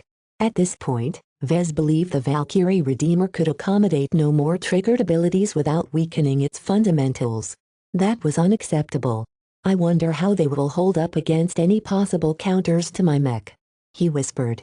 He could no longer assume that Glows would be able to empower the users of his mech with impunity. Once the masters who targeted his design philosophy rolled out their counter designs, Vez was not certain whether the two triggered abilities of the Valkyrie Redeemer would function correctly under adverse circumstances. Nonetheless, he did not believe that any competitor could negate his glows entirely. If mech designers were able to completely negate each other's specialty, then why develop in the first place? In every conflict he studied, he rarely encountered any mention where the work of one mech designer completely negated a specialty. Nonetheless, he knew too little about masters to say for sure. Vez felt grateful that he came up with the Sanctuary project. Designing a mech that was expressly designed to counter his own work seemed crazy at first, but with the advent of competition, it was actually quite a clever response. The difference between his own counter and the counter developed by his competitors was that he exerted no control over the latter. He couldn't just call Master Olsen and beg her to take it easy on his mech. In contrast, selling the Sanctuary mech to the market would ensure that Vez would be able to control exactly when glows worked and when they were suppressed. The hidden backdoors and rules that he planned to add to the Sanctuary would make sure of that. Most of the counters developed by masters probably ended up in the military rather than the private sector.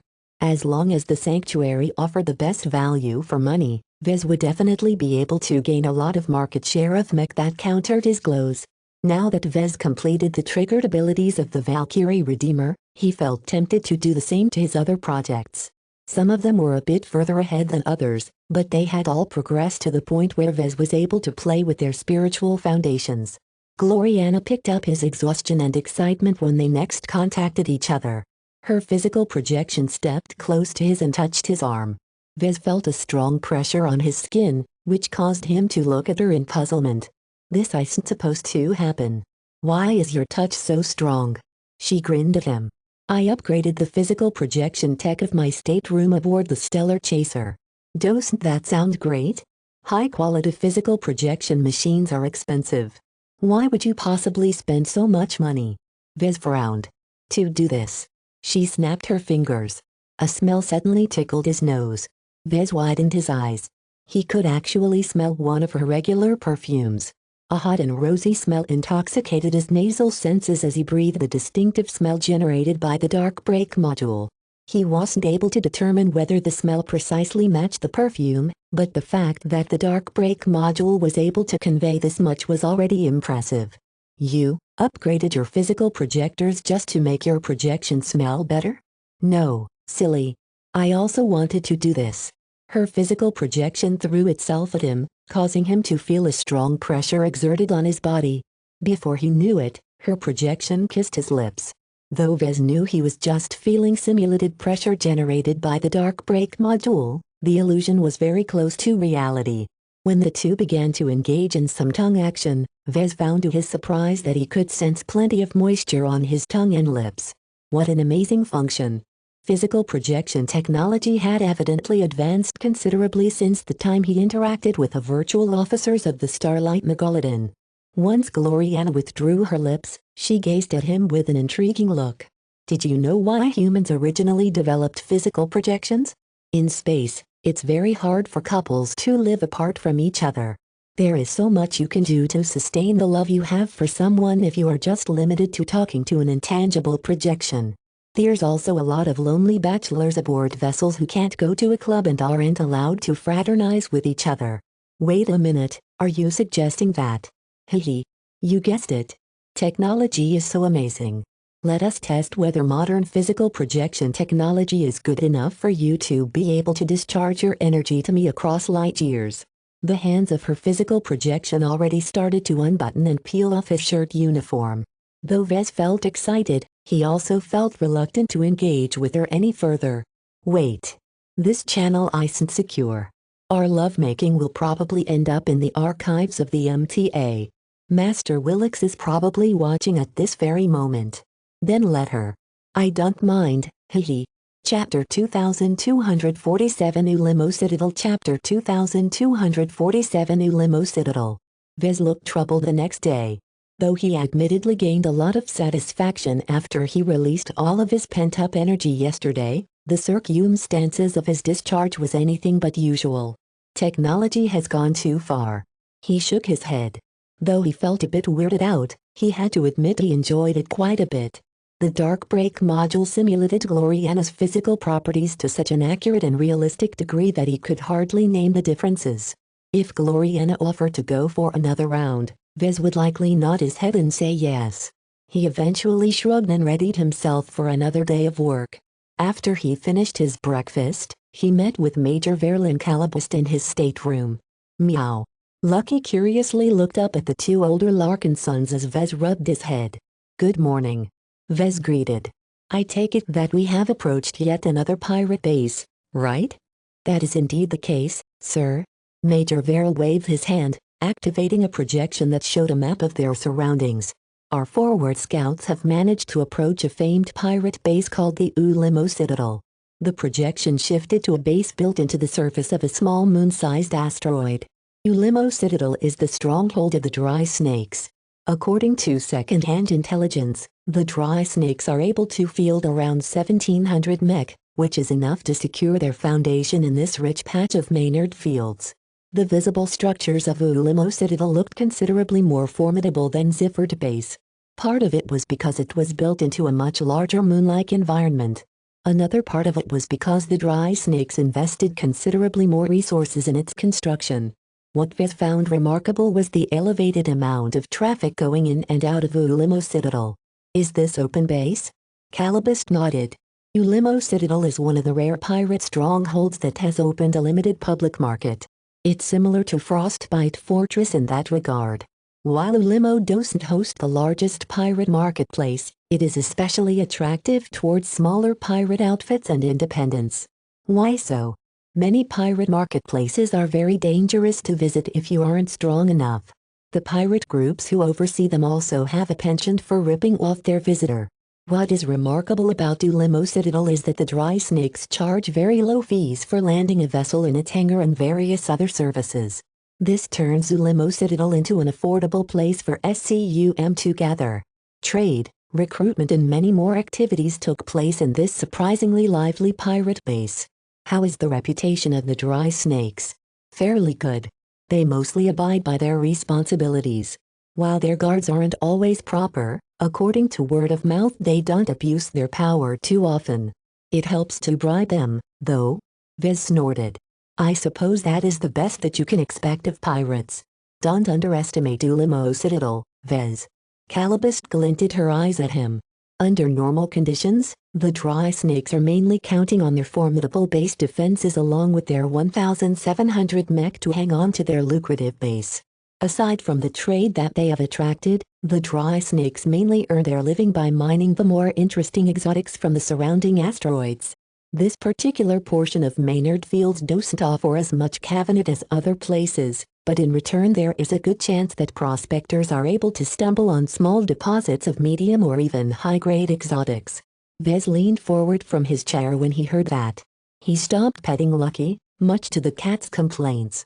Meow. Ulimo Citadel must contain a lot of wealth if that is the case. That is probable. The dry snakes are considerably stronger than the Chronal Lords. This also means that they are much more formidable. Attacking this base is very risky even if we have the help of Lucky. I find that hard to believe. Vez stated and gestured towards the projection of the base. Oh, I'm sure this base has a lot of nasty surprises, but we haven't encountered any pirates who are able to do anything about my cat. Meow meow. Lucky preened with pride. Major Verrill spoke up at this moment. The issue that Calabast is alluding to is the notoriety that we have built up as we have sought out several pirate groups.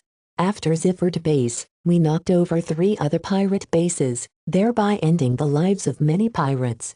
Task Force Predator went on a pirate hunting spree after profiting considerably from defeating the Chronal Lords. Calabast researched and picked out several smaller pirate bases in order to refine their methods and obtain some quick and easy loot.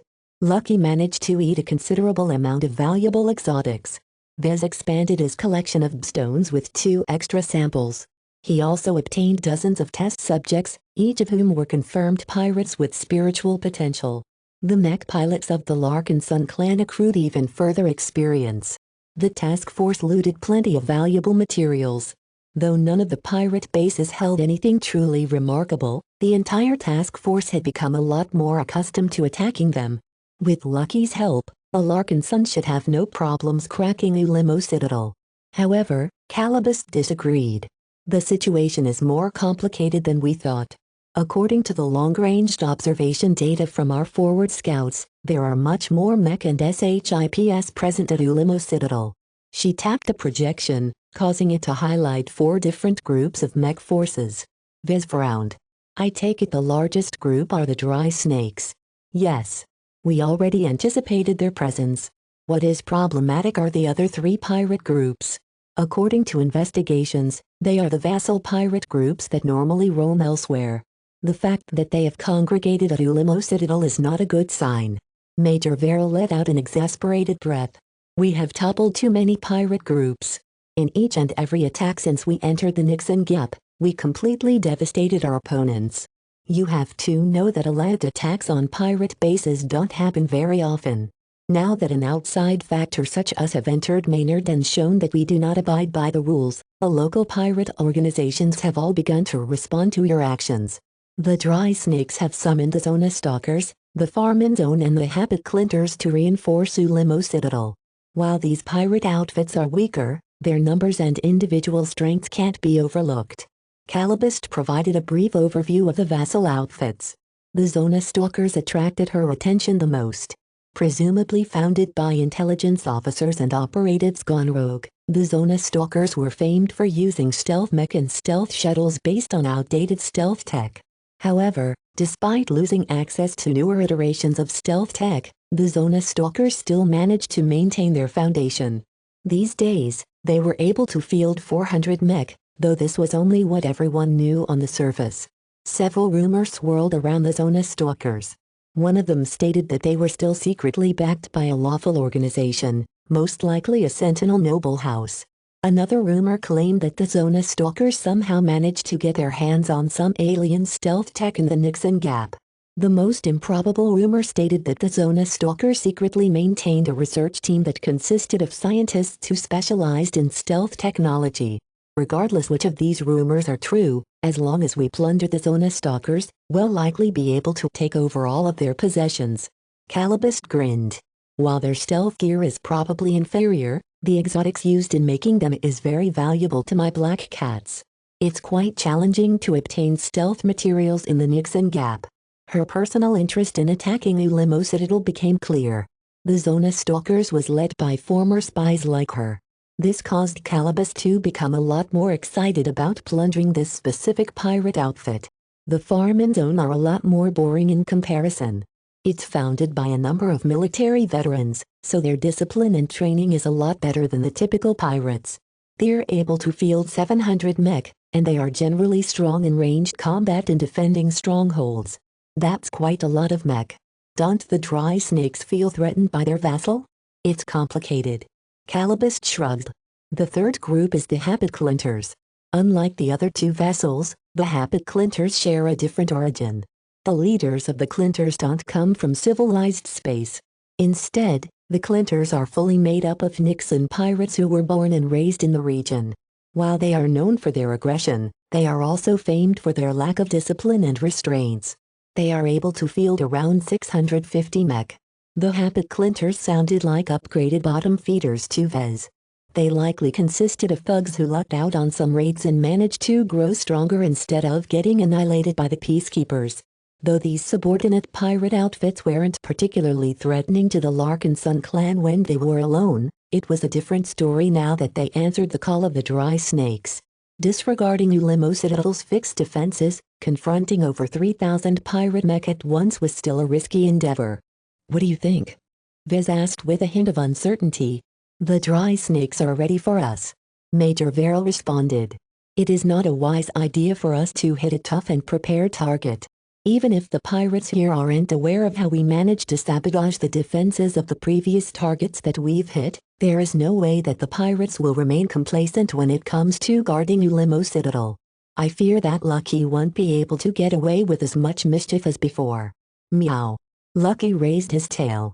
The major ignored the disgruntled cat. To be honest, I think we have done enough in the Nixon Gap. You set out to travel here in order to bloody our combat forces and earn a large amount of MTA merits. After we have cracked open 4 pirate bases, how many merits have you earned? Almost 2 million merits. Those pirates we've attacked have all been naughty. With the MTA offering double rewards for every violation of the taboos, we've quickly made progress towards obtaining passage to the Red Ocean. Vez was quite happy with the rapid progress. It didn't take much time to earn a princely sum of merit that other journeymen needed years or decades to accrue. The only reason why you managed to earn so much merits was because the Nixon pirates we attacked weren't fully prepared for us. It's different now. There are hardly any pirates in Maynard Fields who aren't aware of our threat. Ulimo Citadel isn't too far from the last pirate fortification we hit, so the dry snakes should definitely be on high alert. It will take months or word of our task force's departure or annihilation for the pirates to lower their guards. He made a very good point. There was a huge difference between prepared and unprepared targets. Ulimo Citadel was already pretty strong to begin with. Now that the dry snakes called for reinforcements and elevated their guard, there were many chances for an assault to go wrong. Vez curiously turned to Calibust. You don't seem as pessimistic. Do you think we have a chance to succeed in assaulting Ulimo Citadel? It depends, she said. Ordinarily, I agree with Major Verrill that it is not worth the risk to attack Ulimo. However, after examining some scattered intelligence, I have reason to believe that this fortress is of considerable interest. What is it? There is a small chance that Ulimo Citadel's marketplace is one of the places where stones are being sold. In fact, the dry snakes may even be the ones who have mined it, processed it and put on sale. What? Are you sure? Chapter 2248 Depth of Ulimo Chapter 2248 Depth of Ulimo. Ulimo Citadel appeared to be quite challenging to attack. For over several weeks, Task Force Predator rampaged through Maynard Fields with impunity. Various roaming pirate fleets as well as immovable pirate bases all succumbed against the might of the Larkinson clan.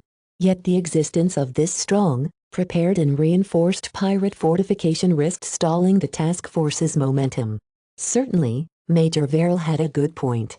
Against a foe that was too powerful to overcome without suffering major casualties, the Larkinsons had no obligations to hit their heads against a wall. They could just walk around it and merrily go on their way. The defenses of Ulimo Citadel only threatened the space surrounding the pirate fortification. The secret weapons that Ilimo definitely held in reserve posed no threat to a fleet that only flew further and further away. Though Vez understood the logic of it, he felt a bit upset at leaving such a juicy target behind. As one of the few open marketplaces in the Nixon Gap, Ulimo must certainly hold a lot of valuable goods, perhaps far more than the Larkin sons ever plundered from Ziffert Base.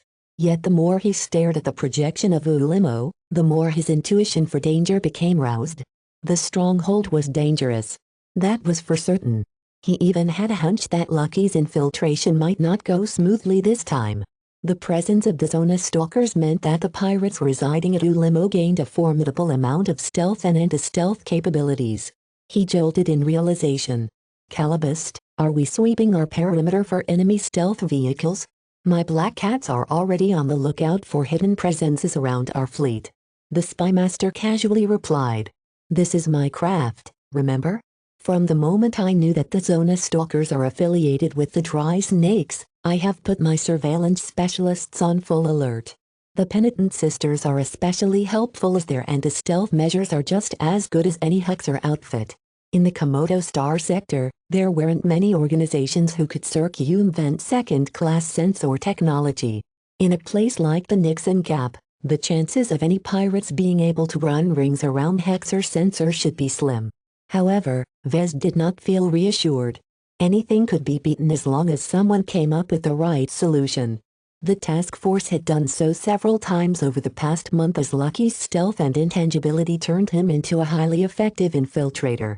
Since Vez was able to field something that the pirates couldn't handle, what if the pirates could do the same to him? He only had to cast his memories back to his travel through the frontier to know that some pirates possessed their own strangeness. The more he thought about attacking Ulimo, the more he felt deterred by its hidden strength. Still, he couldn't just give up. When Calabas told him that stones had changed hands at Ulimo, Vez had locked his sights at this base. If Ulimo only held one or two stones, then Vez didn't think it was worth it to attack it. If Ulimo held an entire container's worth of stones, then that was another matter entirely. Aside from that, Ulimo sat in the center of a field of asteroids which contained deposits of higher grades of exotics. Even if their quantities were small, the Dry Snakes must have certainly accumulated quite a pile of them in their vaults. Looting all of these valuable materials might not allow him to design and build a powerful mech right away, but they should be more than enough to upgrade his personal gear. For a long time, Vez dreamt of building a supreme suit of combat armor, one that protected him against both material and spiritual threats. Yet gathering the powerful materials necessary to build such an extravagant piece of gear was daunting. Just the stone needed to protect him against formidable entities such as Cassandra Breyer and Nixie required him to get a hold of at least a couple more samples. Aside from these benefits, Vez felt certain that Ulimo held more riches. As long as the Larkin sons captured the base reasonably intact, he might be able to obtain numerous rare goods that couldn't be found elsewhere. He gazed towards his two advisors. Major Verrill's objection to attacking Ulimo was understandable.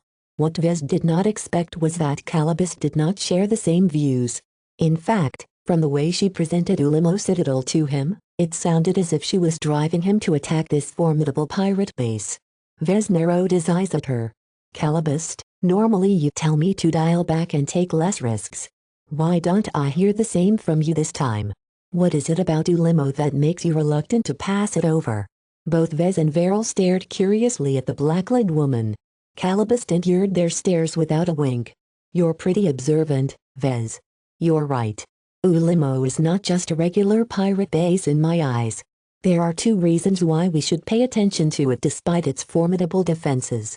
She raised a finger. First, its connection to one of our old enemies. After decrypting various sensitive trade logs stored in the databanks we've ripped from Ziffert Base, my analysts have ascertained that Ulimo Citadel likely maintains ties with the Allidas Alliance. Ah, the Allidas Alliance. With a formidable heavy cruiser in the form of Gravid and Arlax, this powerful pirate organization was one of the few that maintained a foothold in the perilous core regions. The Larkin Sun clan attracted a lot of enmity from Allidas after defeating Lord Drogon and his trade convoy. Vez wasn't sure at that time whether he would bump into them again. What is the Allidas Alliance doing here? Did you remember last time during the Battle of Zifford Base where the Alidus trade convoy arrived unscheduled? My black cats found out later on that Alidus is embarking on a huge project and requires lots of materials. Aside from gathering huge amounts of cabinet, the pirate organization is also demanding a lot of other exotics. Whatever Alidus is building has caused them to reach out to many resource producers in the Nixon Gap. This sounded incredibly concerning. Alidus was famed for two particular feats. First, it openly paraded around the warship. Second, it secretly sold considerably advanced superweapons to various pirate customers. Now that Alidus sought a lot of materials, Vez couldn't help but grow a little concerned. Was Alidus building a second cruiser? What about a fleet of smaller warships? What if they were building some sort of apocalyptic superweapon instead? Technically speaking, Vez shouldn't give a damn about what this pirate organization was up to. Vez only planned to stay in the Nixon Gap for 6 months at most, and a considerable amount of time had already passed. In fact, if Vez wanted to make it back to the Sentinel Kingdom in time for his wedding, he could only afford to play around in Maynard Fields for just 1 or 2 months before needing to race back to civilized space. Once he left the Nixon Gap, whatever schemes the pirates had hatched should bear no relation to him. If Vez left the Komodo Star sector afterwards, then the Nixon pirates became even more irrelevant. Vez did not feel particularly threatened by the Alidus alliance. Instead, he became curious whether Alidus maintained some sort of presence on Ulimo Citadel.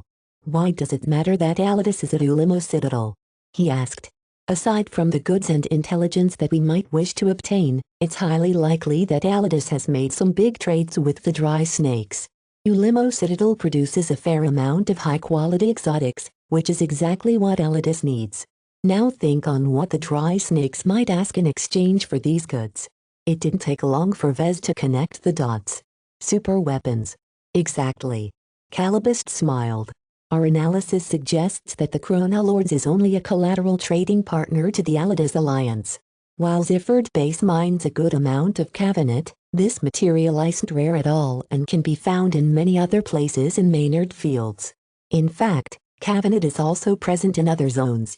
In contrast, Ulimo Citadel harvests a small number of very rare exotics that isn't available in the rest of the Nixon Gap. This is why we suspect that Alidus genuinely cares about their trade relationship with the dry snakes. Do you have a list of those exotics? Here. She transferred the file to his comm. He immediately accessed the list through his implant. She was right. Though Ulimo Citadel mined a lot of materials that were prevalent elsewhere in the Komodo Star sector, Vez had never heard of some of the potent exotics in the list. Their properties were vague as none of the intelligence sources that the Black Cats had access to could describe these unique exotics in greater detail. Nonetheless, they should be of particular value to the Alidus Alliance as a known construction project. Vez tapped his finger against his desk. I see why this is meaningful. However, there are still too many unknowns while the payoff is obscured as well. This shouldn't be enough to make you interested in Ulimo. You're right. There is a second reason why I want to investigate it further. While I have my suspicions, I am unable to confirm whether Ulimo holds something that is of great interest to me but especially you. I dare not say anything careless. Neither Vez nor Major Vera looked amused at her vagueness. Wasn't it the job of spies to tell them something informative? Then again, they also had an obligation to be as accurate as possible. If their intelligence wasn't backed by enough proof, then it might do more harm than good to pass off unverified rumors as fact. In any case, Calibust did not advocate to attack Ulimo Base outright. Instead, she wanted to scout it first in order to see whether it held something worthwhile. This happened to match his intentions. While Vez agreed with Major Verrill that it was very dangerous to attack Ulimo Base, as long as they scouted it instead, their task force shouldn't be exposed to any danger. He turned to Lucky, who had been enjoying his petting all this while. Are you up for another infiltration? Meow. This is likely going to be more dangerous than before. The dry snakes are on high alert and the Zona stalkers are presumably proficient at detecting stealthed opponents. Meow. I know your gadget and your abilities are good enough to fool anything the Zona stalkers can throw at you, but the stealth shuttle is a different matter. Once it gets blown up, you're pretty much stuck in enemy territory. Meow meow meow. His cat was too conceited. Vez worried about Lucky's success this time. While there was a chance that he might be exaggerating the risks, he did not dare to be complacent. Time and time again, the pirates taught him the perils of underestimating his adversaries. "No. You're not going this time," Vez definitively declared. "You're too irreplaceable. I think it's best to resort to a less costly method of investigating our target. Calabist, Major Verrill, since Ulimo Base hosts an open marketplace, why not put up some disguises on some of our men before sending onwards?" "That is exactly one of the options I had in mind." Calabist smiled. "I have numerous black cats who possess the necessary training to pass off as pirates. I'm sure that the flagrant vandals, sword maidens and battle criers are capable of adopting this disguise as well. As much as Ulimo Base is on guard against our forces, the dry snakes haven't closed their gates and shuttered their marketplace. I'm not sure. While it is true that some of our rougher clansmen can imitate ruffians, it's unrealistic to expect them to behave exactly like Nixon pirates. Our black cats can remedy this problem. We have developed enough of an understanding of the locals to teach our men what to pay attention to in order to blend in with the crowd." A quick discussion ensued on who to send to Ulimo Base. This was a very risky mission that demanded a lot from those who participated in it. Most notably, the group required someone who possessed an extensive understanding of technology. Vez raised his hand. "I'm willing to take part in this scouting mission. I happen to be very good at observation." "No. Absolutely not. You just stay put." Both Calabist and Major Verrill immediately shot him down. Chapter 2249 Different Infiltration Chapter 2249 Different Infiltration. His own advisors prohibited him from visiting Ulimo Base. It was too risky to dispatch Vez on such a high-risk mission. His status and importance to the Larkinson clan was far too great to allow him to visit a formidable pirate fortress while he was heavily outnumbered and outgunned. Once the dry snakes discovered that the infamous pirate killer sneaked into their own home, they would certainly lock down Ulimo and seek to kill or capture Vez at all cost. The entire point of dispatching a small force of Larkinsons disguised as pirates was to limit the losses in the event of a disaster. If the dry snakes and its vassals managed to identify and eliminate the Larkinsons, then the Larkinson clan and the task force wouldn't actually suffer that much losses. It was an entirely different story when someone indispensable to the Larkinson clan such as Vez personally took part. 100 or so disguised Larkinsons could never protect their clan patriarch against the entire might of the dry snakes and their allies. Therefore, Calabist and Major Verrill did not hesitate to shoot Vez down in the strongest possible terms. It didn't matter if he was in charge. In fact, it was exactly because he held the highest position why he shouldn't wander around so carelessly. Vez grimaced at their strong objections. "I can take care of myself. This isn't my first rodeo. Last time, I managed to escape captivity and took over this very ship from some determined CRC guards. You almost died when a missile struck close to you," Calabist immediately retorted. "And let's not kid ourselves that Lucky did most of the work. Without him, you would have turned into Lady Curver's obedient puppet by this time. I just want to visit a pirate base. What's the harm in that? Just look at all of the traffic coming in and out of Ulimo Base. The pirates are unwilling to stop their trade activities, which means that the gates are wide open. That doesn't mean that a leader and a mech designer of your stature ought to head straight into enemy territory." The argument raged on for several minutes. No matter what excuses Vez retorted to, he was shot down time and time again. Meow meow meow. Even his own cat joined his critics. Vez sighed in exasperation. "Fine. I understand. There is no logic behind visiting Ulimo in person." His reluctant admission finally caused Calabist and Major Verrill to feel relieved. They were both aware of his penchant of getting into trouble, and they did not want to see him stir up a mess in the middle of a hostile pirate stronghold.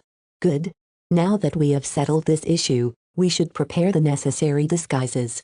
The Larkinsons captured a number of pirate SHIPs from the Chrono Lords and various other pirate groups. The SHIPs might not be in the best of shape, but the Larkinsons did their best to fix them up in order to make use of their space to haul more valuable loot. Part of the loot consisted of salvaged pirate mech. Though Vez and the task force originally intended to break them down and recycle the most valuable materials, they could easily turn around and restore them back to functionality instead. There was one big problem, though. The pirate SHIPs we captured may look shabby, but they are undeniably associated with one of our victims. Calibust noted. What do you think if one of the SHIPs we stole from the Chronolords shows up at Ulimo? The dry snakes will immediately suspect that we're Larkin Sons. This was not the only possibility, of course. Task Force Predator left a lot of slaves behind at Zifford Base and other pirate bases who didn't commit any crimes against humanity. In order to cultivate an upright and honorable mindset in the Larkin Son clan, Vez explicitly pushed his people to act properly whenever possible. This was why he deliberately encouraged his clansmen to deviate from the customs of the peacekeepers, who often resorted to expediency and executed everyone in a pirate organization regardless of their status. So far, it seemed to be working. From what Vez had observed from the monitoring systems throughout the SHIPs of the task force, his clansmen remained relatively pure and uncorrupted in this filthy environment. In any case, while it was possible for the disguised Larkin Sons to pass themselves off as freed slaves, that would only invite the local pirates to kidnap them wholesale. Vez had a better solution. Unlike most pirate groups, we have a lot of mech designers and naval engineers in our task force. The pirate SHIPs and mech we've plundered from our enemies are like putty in our hands. With the abundant amount of raw materials we've accumulated, we can easily modify the structure of those SHIPs and mech until they become unrecognizable. While there aren't a lot of people in the Nixon Gap, there are thousands of pirate gangs roaming around. I don't believe the dry snakes are familiar with every single outfit. After a bit of thought, Calibust looked interested. This can work. How long will it take? As long as we allocate enough skilled personnel to this task, we can probably perform this transformation in a couple of days. Changing the exterior of any machine is very easy. As for the internals, as long as we limit the modifications to some quick and dirty tasks such as partitioning one big cargo hold into two smaller compartments, then that shouldn't take up a lot of time. The time spent on preparing their disguises was very crucial. With the wedding looming closer and closer, the Larkin Son clan couldn't dilly-dally around in the Nixon Gap. After Vez threw this suggestion to Calibust and Major Verrill, the two could take care of the rest. There was no need for Vez to concern himself too much with the planning and execution of this initiative. One way or another, the Larkin Sons were determined to take a look inside Ulimo Base. In the next couple of days, Task Force Predator busied itself with transforming two pirate SHIPs. Ulimo Base strictly prohibited the entry of large groups of pirates.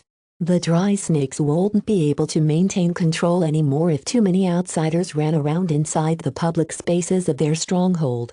Various ship specialists and engineers carefully modified the exterior and small portions of the interior of the pirate SHIPs. They carefully worked away the marks that revealed their ship class or prior ownership. It didn't matter whether the SHIPs didn't conform to any particular class anymore. There were so many ship classes in existence that not even the CFA maintained a complete database. In addition, it was very normal for ship owners to steadily modify and upgrade their vessels over time, thereby causing any aging vessel to gain unique identities. Vez actually appreciated this treatment. SHIPs lasted a lot longer than mech, so their owners developed a greater affection for them. The more responsible among them always treated their SHIPs as more than floating coffins in space. If more people adopted the same mindset towards mech, then maybe Vez wouldn't have to work so hard to make people appreciate these majestic machines. What interested Vez more was the people assigned to enter Ulimo Base. There were plenty of ruffians and ruffian-like characters in the Larkin Son clan. The Sword Maidens had the distinct honor of possessing an actual pirate pedigree.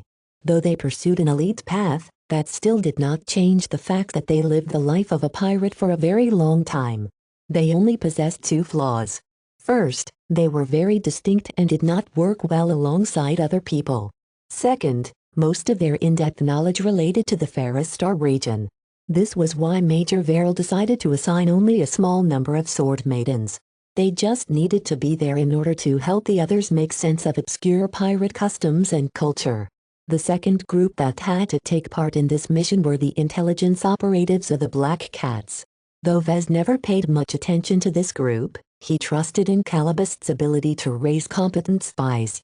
These underlings of her had studied a lot about Nixon pirates and were up to date with most region-specific events. They were also excellent at passing themselves off as genuine Nixon pirates. The downside was that reading about the Nixon Gap was one thing. Living the Nixon pirate life was another. This was why Major Verrill did not dare to trust the Black Cats could handle every situation. The bulk of the fighting forces of this exploration mission would be supplied by a combination of battle criers and flagrant vandals. Commander Cinnabar and Commander Orphan both picked out their roughest, most unruly personnel in order to fill up the ranks of their fake pirate outfit. Of course, their ruffian-like nature would likely be fairly tame compared to real SCUM, but that was not a huge issue in itself. After encountering various pirate groups in the Nixon Gap, Vez and everyone else learned that pirates could be quite disciplined and orderly when they needed to be. Pirates pursued strength, and there was no better way to squander it than acting like idiots. When Vez scanned through the list of people who were assigned to take part in the mission, his eyes widened as he spotted two notable names. He decided to call both of them to his stateroom for a personal talk. The first one to arrive was the mech and technical consultant for this mission. Kedis marched through the hatch with firm, steady steps. Her floating greatsword hovered after her like an obedient pet. "You called, Vez?" He nodded. "Take a seat." When she sat down, she looked at him with confidence. "Did you want to discuss my participation in the upcoming mission?" He nodded. "I have serious doubts about that. I heard that you actively volunteered to take a look." "Why?" "I feel restless, Vez. The Nixon Gap reminds me far too much of the frontier. I find it frustrating to coop myself up in this ship when I could be out there. You're a very promising mech designer.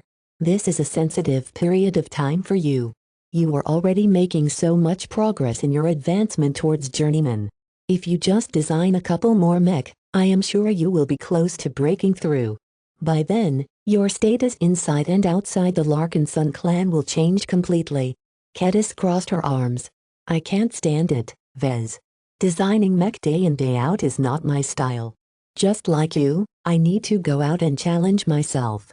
I think this mission is a great opportunity for me to widen my horizons. Maybe I'll even be able to gain some inspiration that will sharpen my design philosophy. I haven't made that much progress in it ever since I was able to develop my own superpower." The two talked some more. Vez continued to try to talk her out of participating, but she resolutely wanted to go. Clearly, this was something her entire mind, body and spirit yearned. He became increasingly more reluctant to bar her way. After weighing the pros and cons, Vez eventually sighed. "It's going to be risky, you know that? If you ever end up in trouble, I will do my best to bail you out, but it will be difficult. I'm not a fragile flower. I can handle it.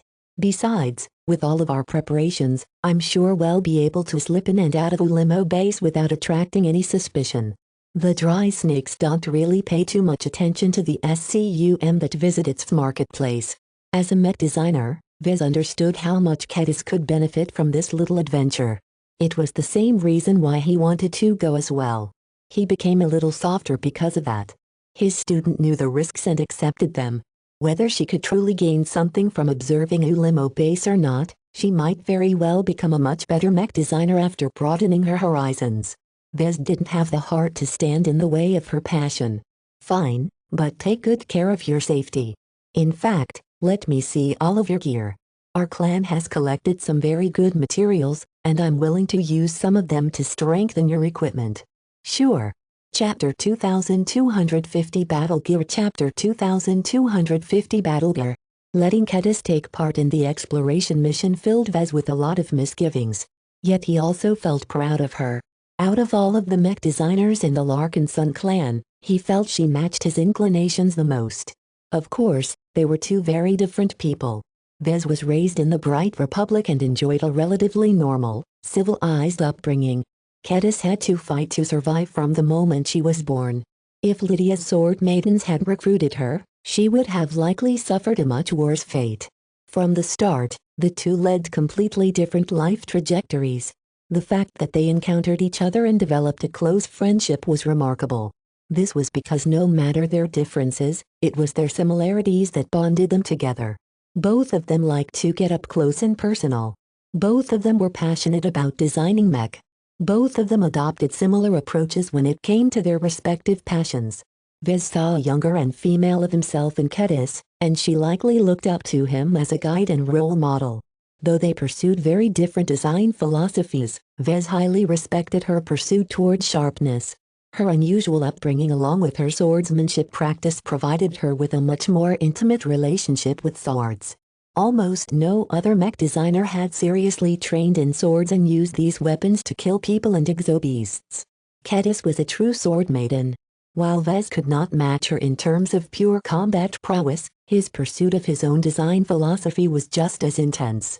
They were very similar as mech designers, and some of his ideals even rubbed off on her. He looked forward to how far she would be able to go once she made some more accomplishments. They eventually entered the Scarlet Rose's mech workshop. The pair brought out all of the gear that Kedis planned to bring on the mission. Vez only performed a cursory inspection on the smaller gadgets and knives. What truly caught his attention was her combat gear. He first inspected the Udor. He remembered buying this large laser hand cannon for Kedis when they visited Renee's outfitters on Bentheme.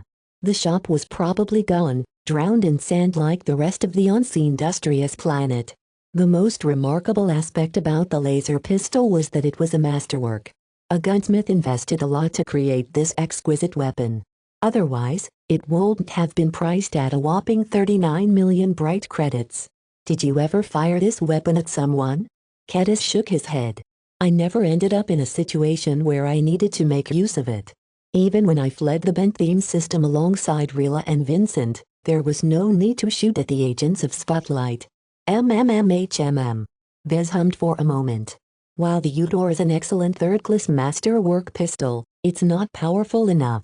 Any casual laser pistol of the Penitent Sisters can easily overwhelm this gun in terms of firepower. I know.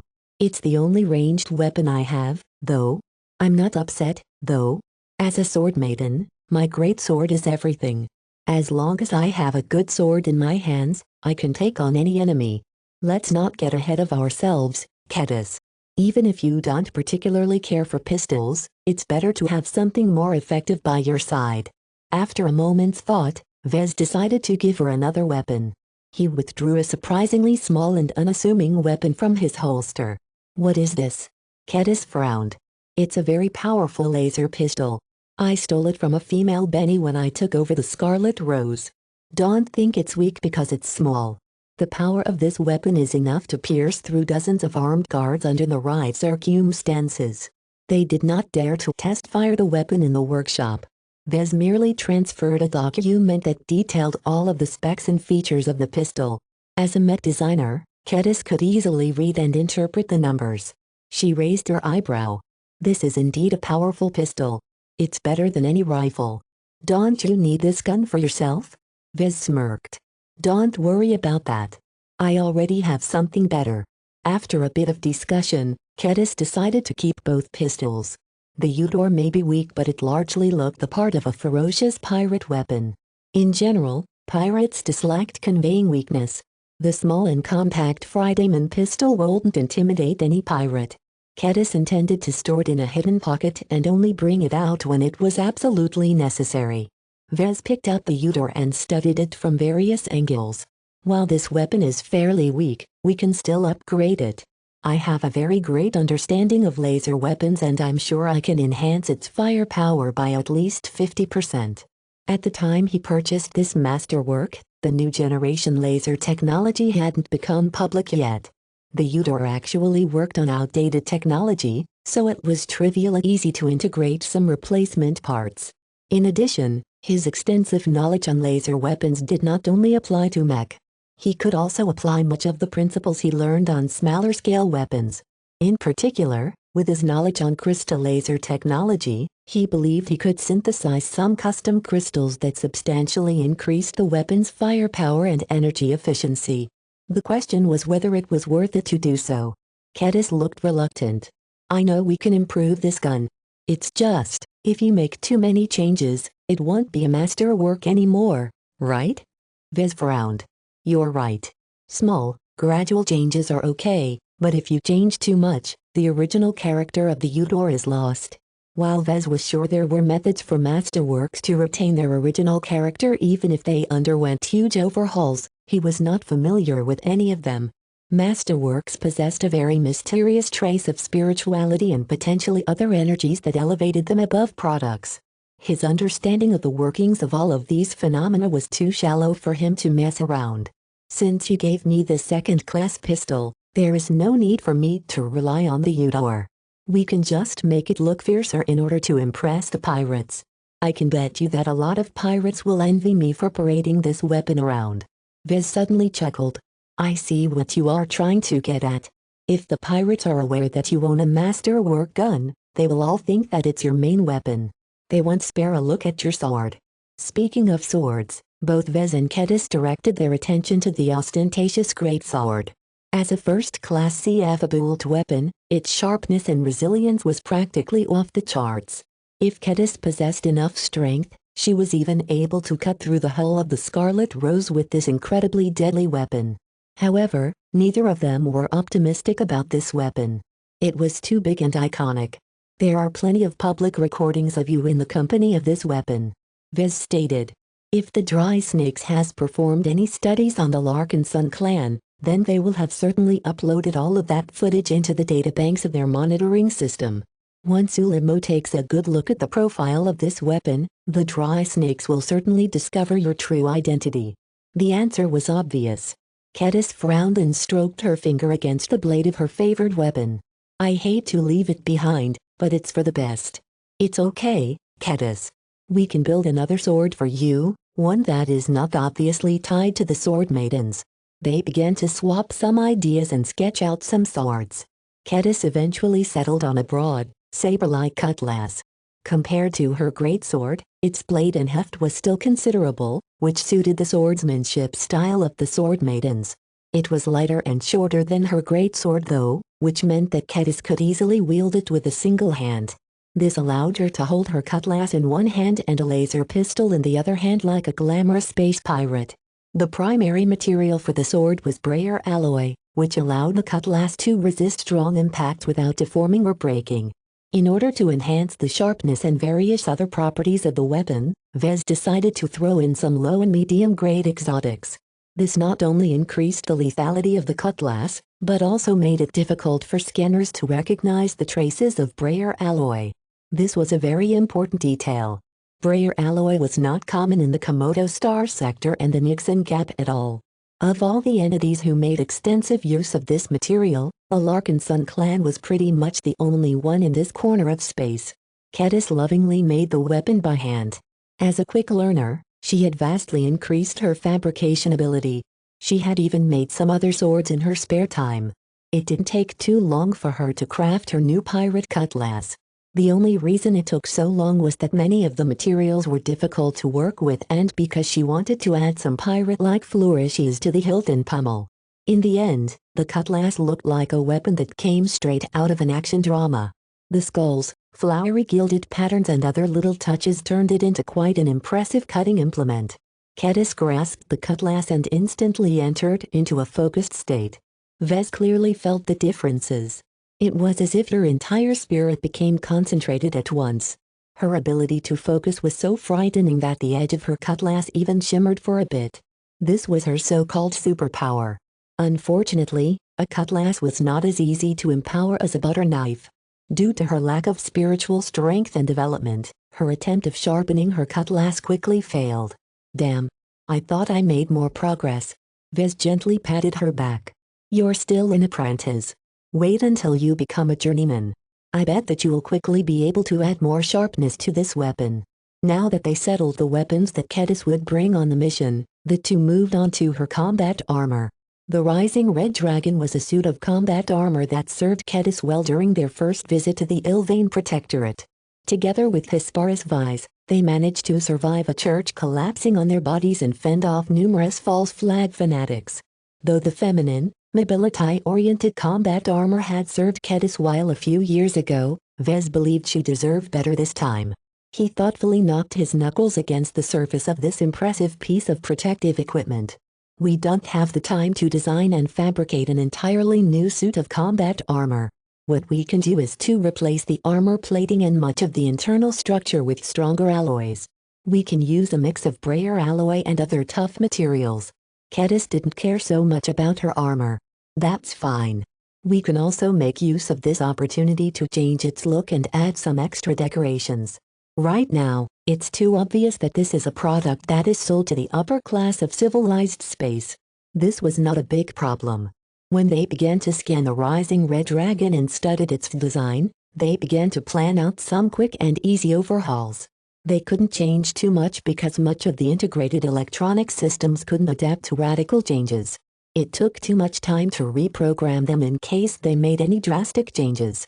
One question that came up to Vez was whether he was willing to integrate a layer of stone to the armor. He only possessed a couple of rocks, and each one was extremely precious. Maybe the helmet is enough, he muttered.